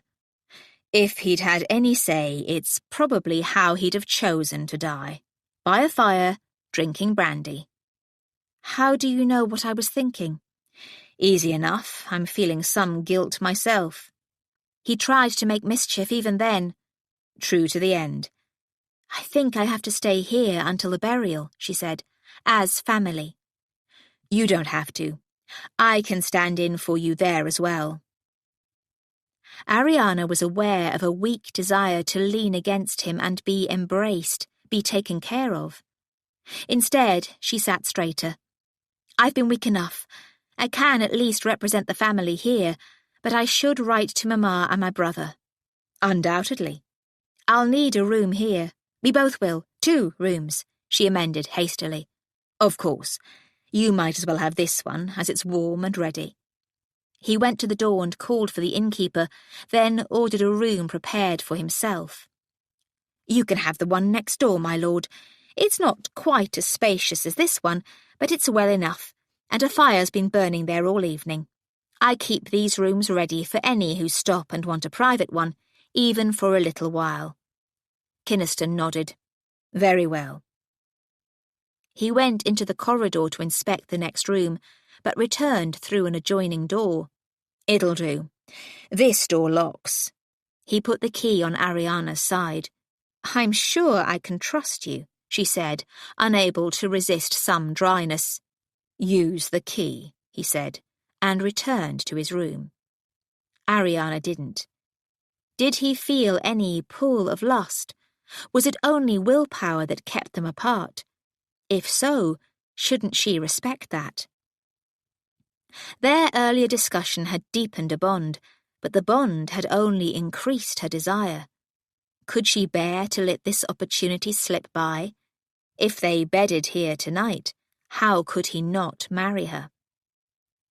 Such thinking was wicked, but it seemed wickedness could be intensely appealing, and they had all night before them. Chapter 19. There was no immediate opportunity to sin. The parson came to report that he'd given the last rites to Paul Boxstall, even though he was already dead. Kynaston came through to stand by her side. Reverend Darraclough offered brusque sympathy and assured them both that Ariana's uncle could be buried in the churchyard. A sinewy Sir George Quill turned up as both magistrate and coroner, accompanied by his plump wife, who hurried to Ariana. "Such a shocking tragedy, my dear Lady Ariana." Clearly the lady was thrilled by the small drama and by the chance to rub shoulders with the aristocracy. "You're very kind, ma'am," Ariana said. "It is a shock indeed, but my uncle and I were not close." She lowered her voice. As is clear, he'd been slave to alcoholic beverages from his youth. Lady Quill sighed. "So sad. A lesson to all so inclined. Would you like to remove to our house, Lady Ariana? We have a cosy manor house only 2 miles distant." "How very kind," Ariana said. "But I feel I should stay here, even though Lord Kynaston is handling the official matters for me." "Another relation?" Lady Quill asked, glancing to where Kynaston was discussing details with Sir George. Ariana remembered then the scene Uncle Paul had created and the awkwardness of her situation. She could only hope Lady Quill hadn't heard any of the London scandal, but someday she would. "A cousin," she said as calmly as possible. "We are connected through Kynaston's aunt, the Dowager Countess of Call. He accompanied me here to deal with a minor matter, most fortunately, as it turns out." "Indeed. The gentlemen always know what to do in these situations, don't they?" Sir George went away with Kynaston to view the corpse. They both soon returned. "There'll have to be an inquest, of course," Sir George said, "but the doctor's here and says it's a clear case of liver disease. No sign of anything amiss. We can hold the inquest here tomorrow. Does he have family, my lady? Has he made a will?" "No to both, I think. But I'm about to write to my brother, the Earl of Langton, who can make all necessary checks." Sir George nodded, clearly satisfied that another man would soon be taking care of everything, and left, taking his somewhat reluctant wife with him. Ariana was suddenly deeply weary. "What a day," she said. "Astonishing. I woke this morning thinking the worst was over and my life had returned to normal." He gave her a wry smile. "What is normal?" But he came over then and sat beside her on the settle, taking her hand. "I would have spared you this if I could. It's rather that I've dragged you into my family's mess. I hope Uncle Paul's words earlier won't create new mayhem." The coach travellers seemed a humdrum lot. But the inn servants heard, and Uncle Paul's death is the sort of incident they'll talk about for months. He sighed. "True enough. Perhaps you should return to London." "How? And in this?" Wind was rattling the windows now, and rain was lashing them. "In any case, any damage is done." When he looked a question at her, she added, "You came in here through the adjoining door. Lady Quill noted it. I saw her." "Damnation! You should have locked it. You should have thought." She calmed down. "It doesn't matter whose fault it is. Lady Quill will gossip about this event all year, and sooner or later it will connect with the London scandal. Our only explanation will be to tell the world that my brother and your sister eloped." "No." "No," she agreed, "though Phyllis will tell all as soon as she understands the implications." "Wretched girl." "I think she's admirable, honest and courageous, but it would be better if she begins life as the Countess of Langton without scandal hanging over her. So," she added, gathering her nerve, "it would be best if we were the eloping couple." "What?" "Think about it. I didn't want a society wedding, which would look like an admission of guilt, but we are in love, even if we haven't sinned. So I persuaded you to an elopement." "And I, like an idiot, agreed, even though we are both of age and could marry anywhere, any time?" "Oh," she grimaced. "It was such a pretty tale, with our elopement interrupted by Uncle Paul's death." "It was an idiotic tale." But he smiled. "It's endearing to see that you can sometimes be idiotic." "You like foolish women?" "I like you." "I love you." He looked down. "Titus. I want to be able to call you Titus. I give you your sister's words. Your vow will make a nun of me. I don't fancy the idea at all."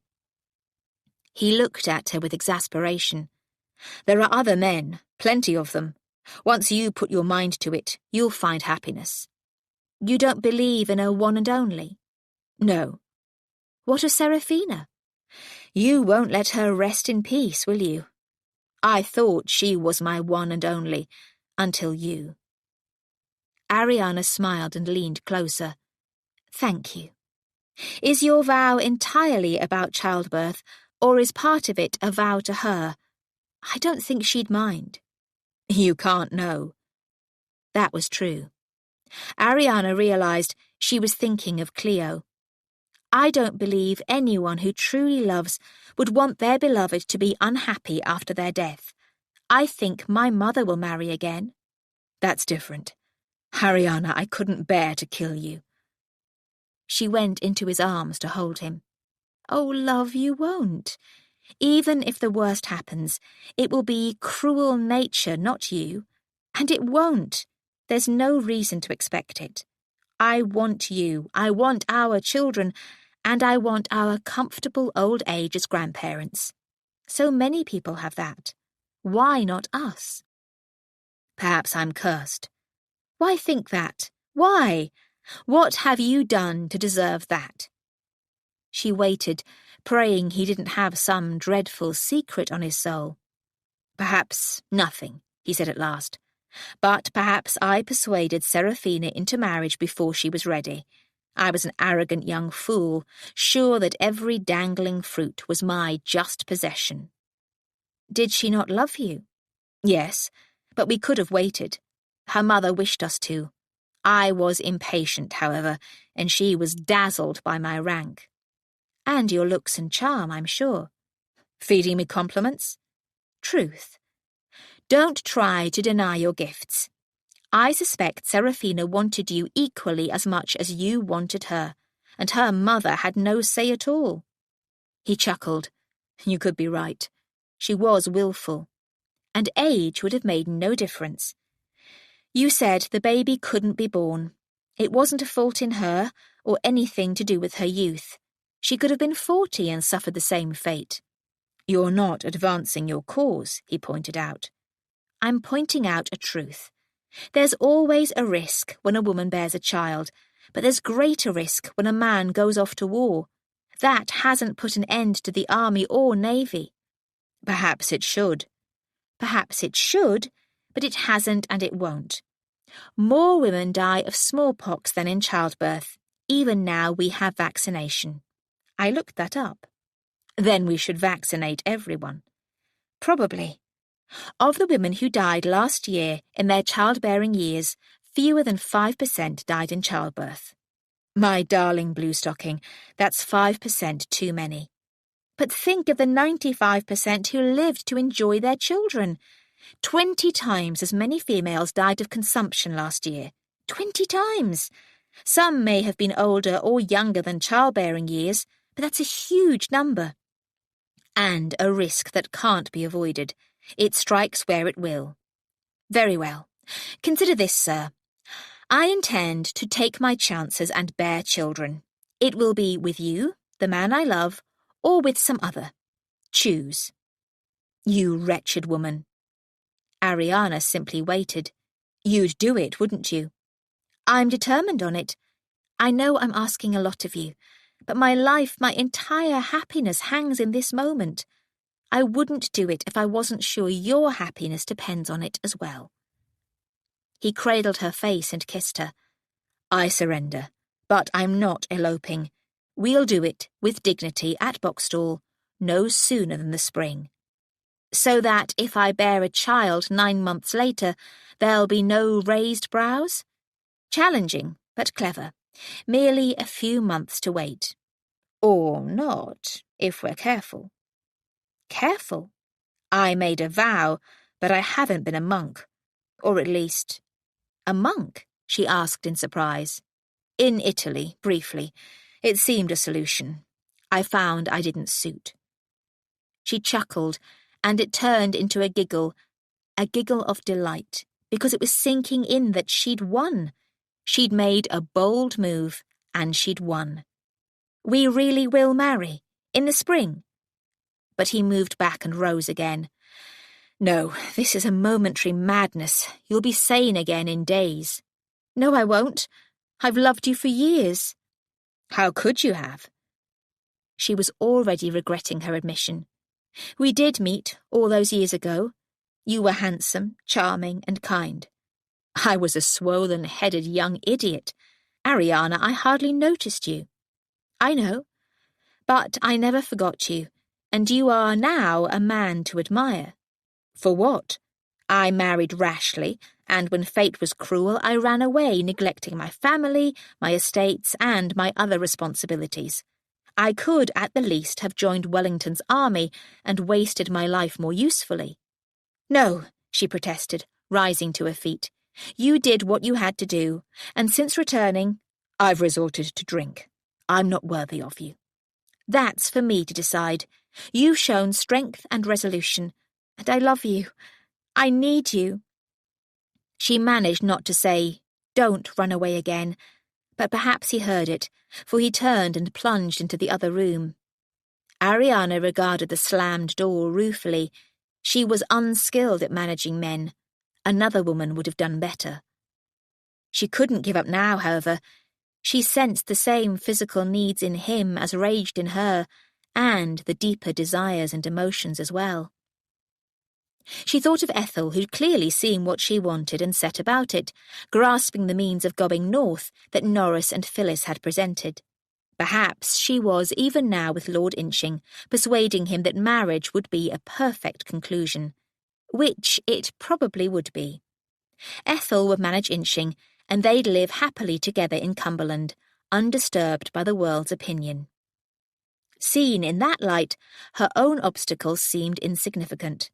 The world would regard her marriage to Kynaston as highly satisfactory, and she felt sure that in time she could make him happy. He wanted her as much as she wanted him. What she was contemplating was wicked, but it might win her the ultimate prize. He was too honourable to abandon her once they'd anticipated their marriage. She summoned an inn-maid servant to help her undress. I didn't expect to stay, she explained to the plump lass, so I have neither maid nor nightclothes. I could maybe find you a nightdress, milady. My shift will suffice, but perhaps you could sponge off my gown, so it will be fit to be seen tomorrow. Of course, milady. And your cloak? I might need that. When the maid had taken off her corset, Ariana sent her away and considered herself in the mirror.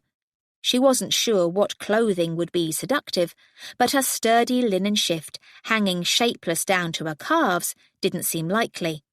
Nor did her thick grey worsted stockings and leather half-boots. She had to wear something on her feet, however, or she'd freeze. There were no carpets on the floor here, and it was cold. The air was cold too, despite the fire, so she picked up her fur-lined cloak and put it on, pulling up the hood. Ah, better. more covered, but more pleasing. The cloak reminded her of the night she'd wandered Lady Call's house and seen Kynaston return, dreadfully drunk.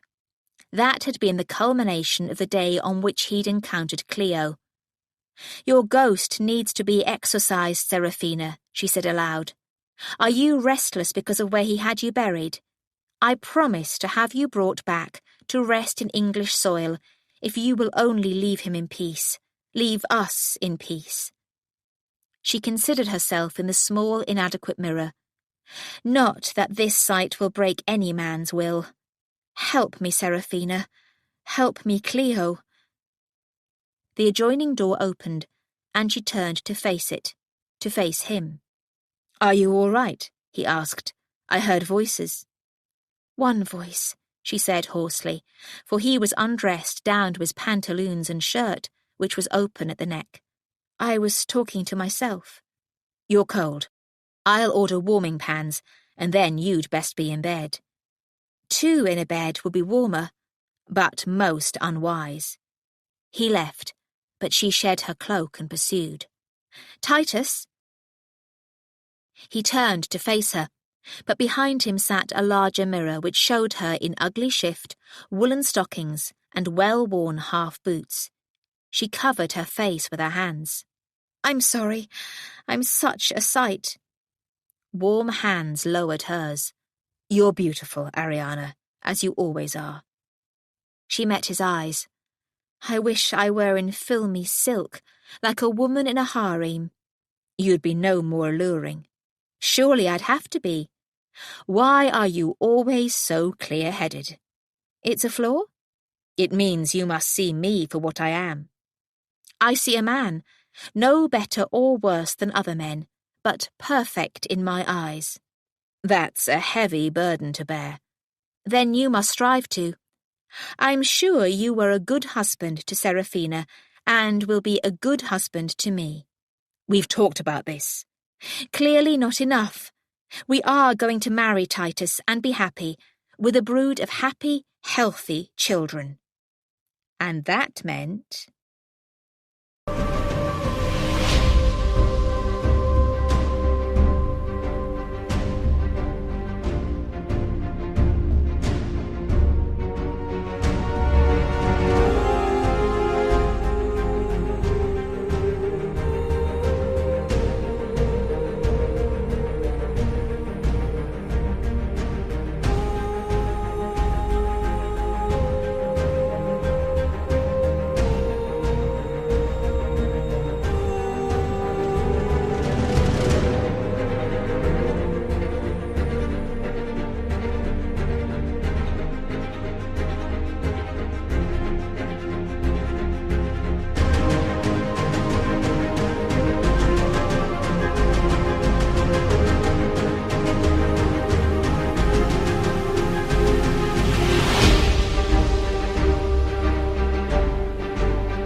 Chapter 20.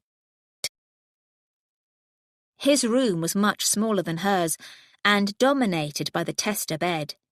She pushed him, and the backs of his legs hit it. Another push, and he sprawled backward onto it. He wasn't resisting as best she could tell.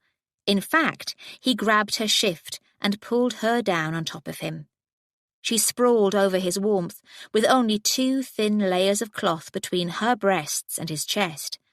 The surge of hunger startled a gasp from her, but killed any qualms, so she kissed him. She had to, as a parched person must drink. He kissed her back in the same way, but was struggling to get away. "We mustn't." "I must," she stated, holding tight to his shirt, "and I won't suffer for your qualms."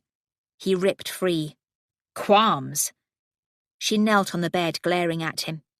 "Seraphina wouldn't have wanted such a sacrifice. This is all about you. In fact, she wants to be brought back from Italy."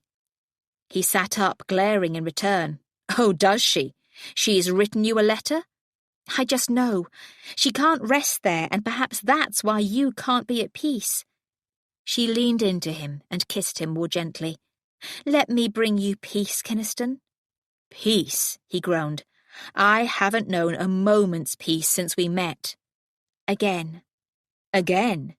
We met 8 years ago. I hardly remember that. I remember it. I've always remembered it. She pulled off her boots and threw them on the floor where they landed with 2 loud thumps. Then she untied the garter above her right knee and rolled down her ugly stocking. Her only purpose was to expose her feet. If he couldn't bear them, this must go no further. But then she saw the way he was watching her and looking at her leg.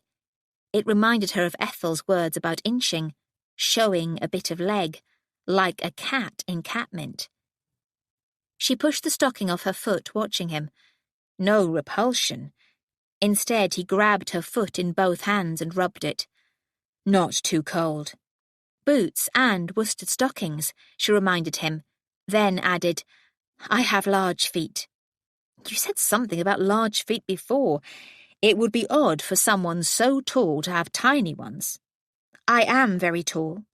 For a woman, you're no taller than I am, which makes us a good match.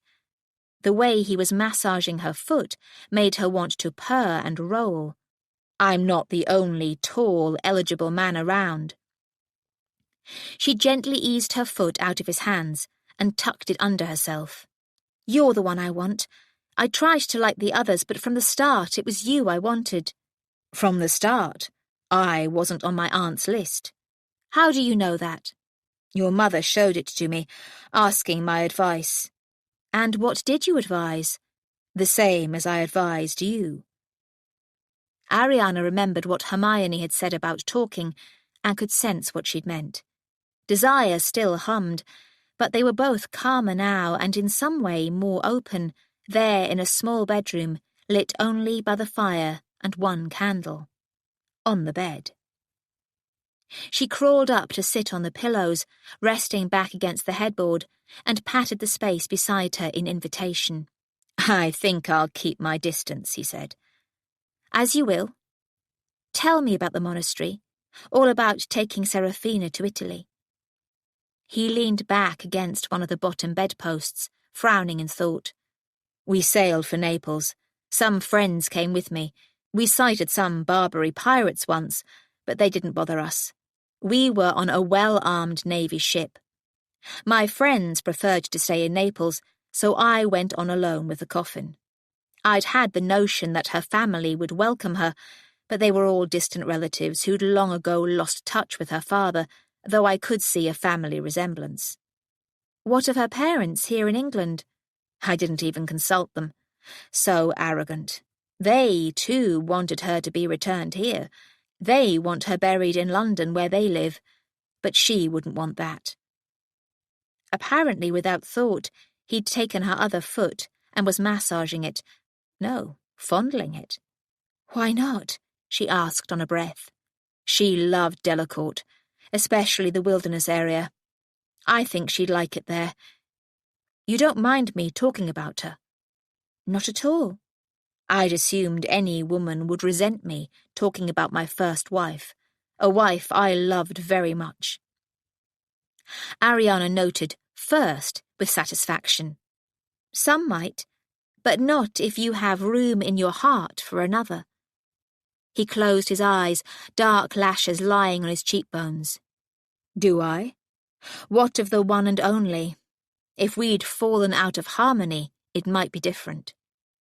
There seemed no benefit to pursuing that, so she asked, The monastery? Once I'd realized I couldn't bear to get another woman with child, especially one I cared for, a vow of chastity seemed logical. Alas, the poverty and obedience were a challenge. I can imagine. He opened his eyes and smiled at her, as they would be for you. I said I'd never make a nun. How long did you stay there? Nearly a year. Father Prior had to evict me, for though I knew I wasn't suited to the life, it was so calm and lovely, the singing, the routine, even the work in the gardens. I'd never done such work, and I found it very soothing. I enjoy it too. The cycle of the seasons gives a rhythm to life, and to be surrounded by living greenery. Perhaps there's a reason paradise was described as a garden. What then? Once thrown out of paradise, I wandered, trying to avoid anyone I knew, trying to find peace, until my aunt summoned me. You must have kept in touch with her, or she kept watch over me. I didn't hide my identity, so my presence was noted. She had ambassadors all over Europe on alert to report to her. She wrote frequently to remind me of my duties and responsibilities, but I ignored her. You returned in the end, Ariana reminded him. I'd come to long for home. She provided the excuse. But then the princess died, almost exactly as Serafina did. Healthy and happy, then cold and dead a few days later. I was glad the child died with her. He wasn't talking about Charlotte. You think you'd blame him or her? Him, a son. I didn't care about his death. I wanted my beloved. The depth of his anguish hurt, but Ariana crawled across the bed to hold him, merely to offer comfort. To kiss seemed natural and inevitable, as did all that followed. She had no care for her clothing or his, or her feet, but only the ever closer embrace, the beat of their hearts, their heat, and her own greedy desire. When he entered her, it seemed perfect, especially his stillness, until she realized it might come from regret. Could he still retreat?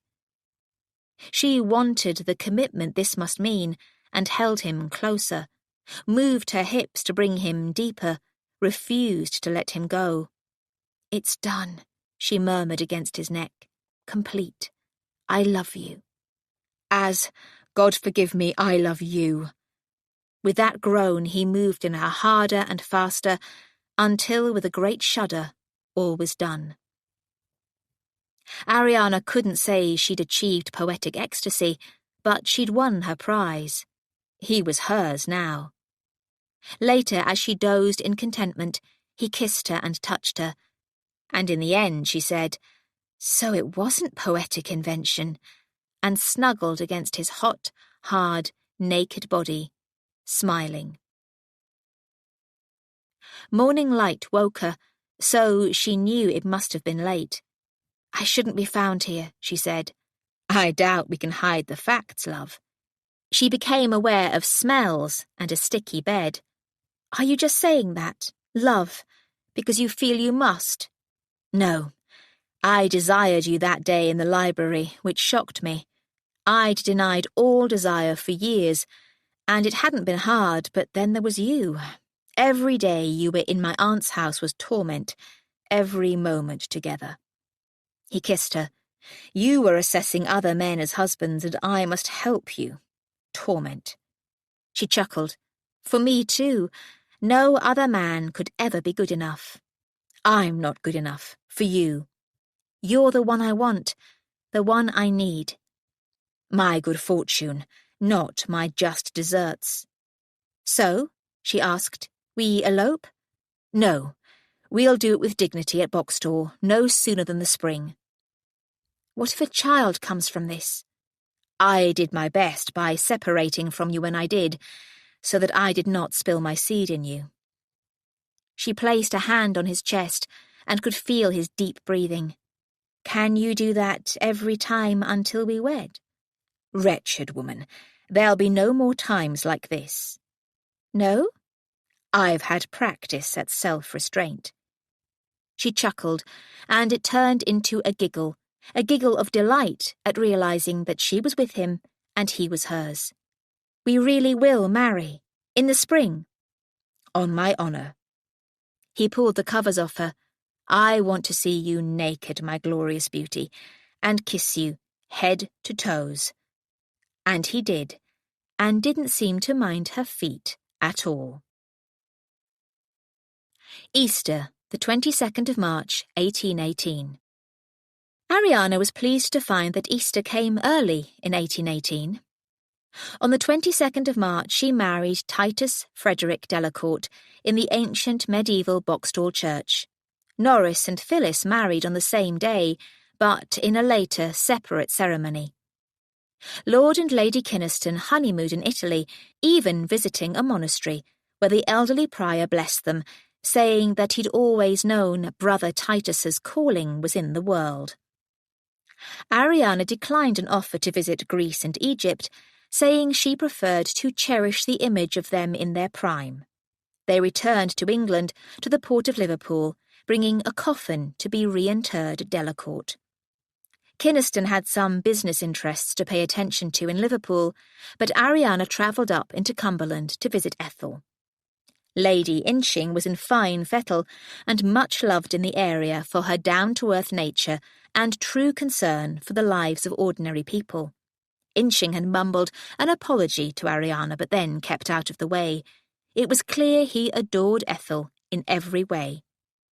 "Some of the local grandees are standoffish," Ethel said over tea in an elegant drawing-room, "but that's mostly an old pattern because of Inching, and he's improving.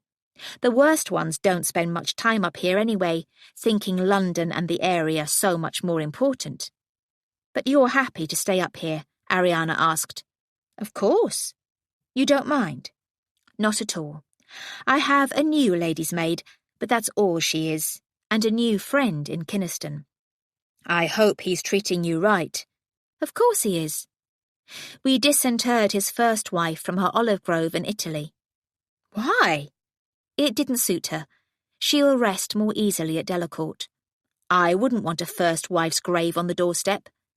"She'll always be part of our lives. Do you remember Cleo the mummy?" "You found out who she was then?" "No, that's the name I gave her. I hope to bury the mummy with Seraphina, but keep the portrait." "You do have some funny ideas." "I'm expecting." Ariana had guessed. "When?" "In the late summer. Inching's pleased." "No qualms?" "Why should there be?" "Exactly. But all good news will be welcome. Hermione Faringay will have her child soon, and if you are also safely delivered, then by Christmas we can be at ease." "You were expecting too, then?" Ariana instinctively put her hand on her belly. "I have hopes.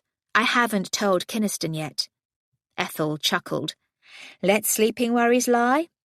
"Exactly. Which brings to mind—" "What?" Ariana asked. "What's your husband planning to do about mine?" "Nothing." "Nothing?" "Nothing.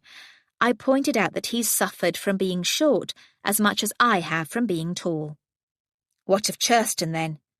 "We can't do much about him without involving Inching, but he is aware that his part is known, and he never expected things to go so far." "He who blows on an ember," Ethel muttered. "Let sleeping dogs lie," Ariana countered. And indeed, with so many happy outcomes, why stir coals? Ariana and Kynaston travelled south to Delacourt, stopping off at various estates and business ventures that Titus had neglected. She thought he was being excessively conscientious, but she didn't mind the wandering, for once at Delacourt, she was going to have to accept that it, not Boxstall, was her new home. It wasn't as difficult as she'd feared. The house was mellow Elizabethan, nothing at all like Boxstall, and there were no ruins lurking in the park. Norris had already sent her favourite books, including the Egypte and some family paintings. Ariana was sure that Phyllis had played a large part in that, perhaps nudged by the Dowager Lady Langton, though Ariana's mother was mostly absorbed by her own upcoming marriage to Reverend Corby. On midsummer, with Seraphina's parents present, they laid the previous Countess of Kynaston to rest in the wilderness at Delacourt, with Cleo's mummy alongside. Cleo's portrait already hung in the house alongside portraits of Seraphina, but a stone carver had reproduced the look on the stone that would stand over the grave, inscribed to Seraphina, Countess of Kynaston, and an unknown Italian lady who had been originally buried in Egypt. Ariana had written a full account, which was now in the Delacourt Library. She and Kynaston were already preparing an Egyptian hall there, done in as accurate a way as possible, and having the reproduced mural on one wall. Edgar Peake had come to see it installed, and brought as gifts the various Egyptian statues and artefacts he had. for it never seemed right to have items that have no connection to me or my adventures. They have no connection to me, Ariana protested. Do they not?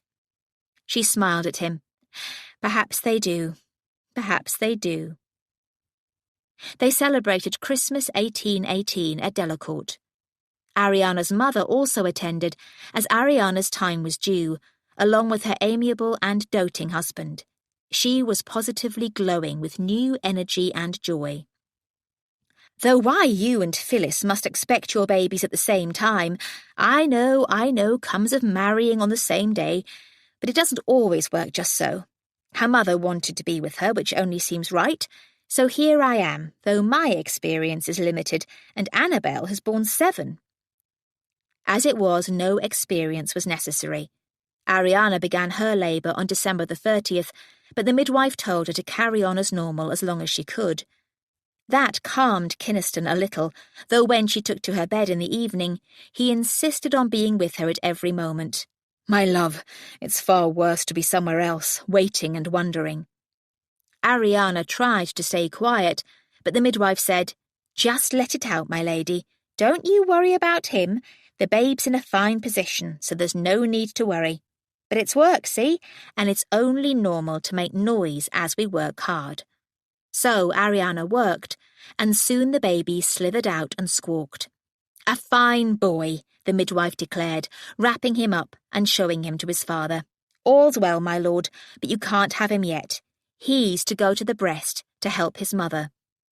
Ariana was unprepared, but as soon as the tiny baby was put near a nipple, he took it and sucked. The sensation startled, but the midwife grunted in satisfaction. That's it. Good for him and grand for you, my lady. Stops any bleeding, that does, and bleeding's the danger at this point. Ah, there it is. Ariana looked down to see she'd delivered a lump of liver. The midwife massaged her lower belly, grinning. All's well now. Congratulations. Kynaston staggered to the bedside. It's over. They're both well. Perfect, my lord. Lady Kynaston could get up now and be about her duties, but we'll keep her in bed and look after her. Ah, the little one's asleep. Here, my lord, you take him. But no wandering around to show him off. I'll have no drafts on him. A nursery governess, Mrs. Withen, had been hired, and she now bustled over to claim the baby, wash him, and clothe him in silk, ready for his fine cradle by the fire. Ariana watched, with a contented smile, as Kynaston hovered, trying not to claim his right to his son and heir.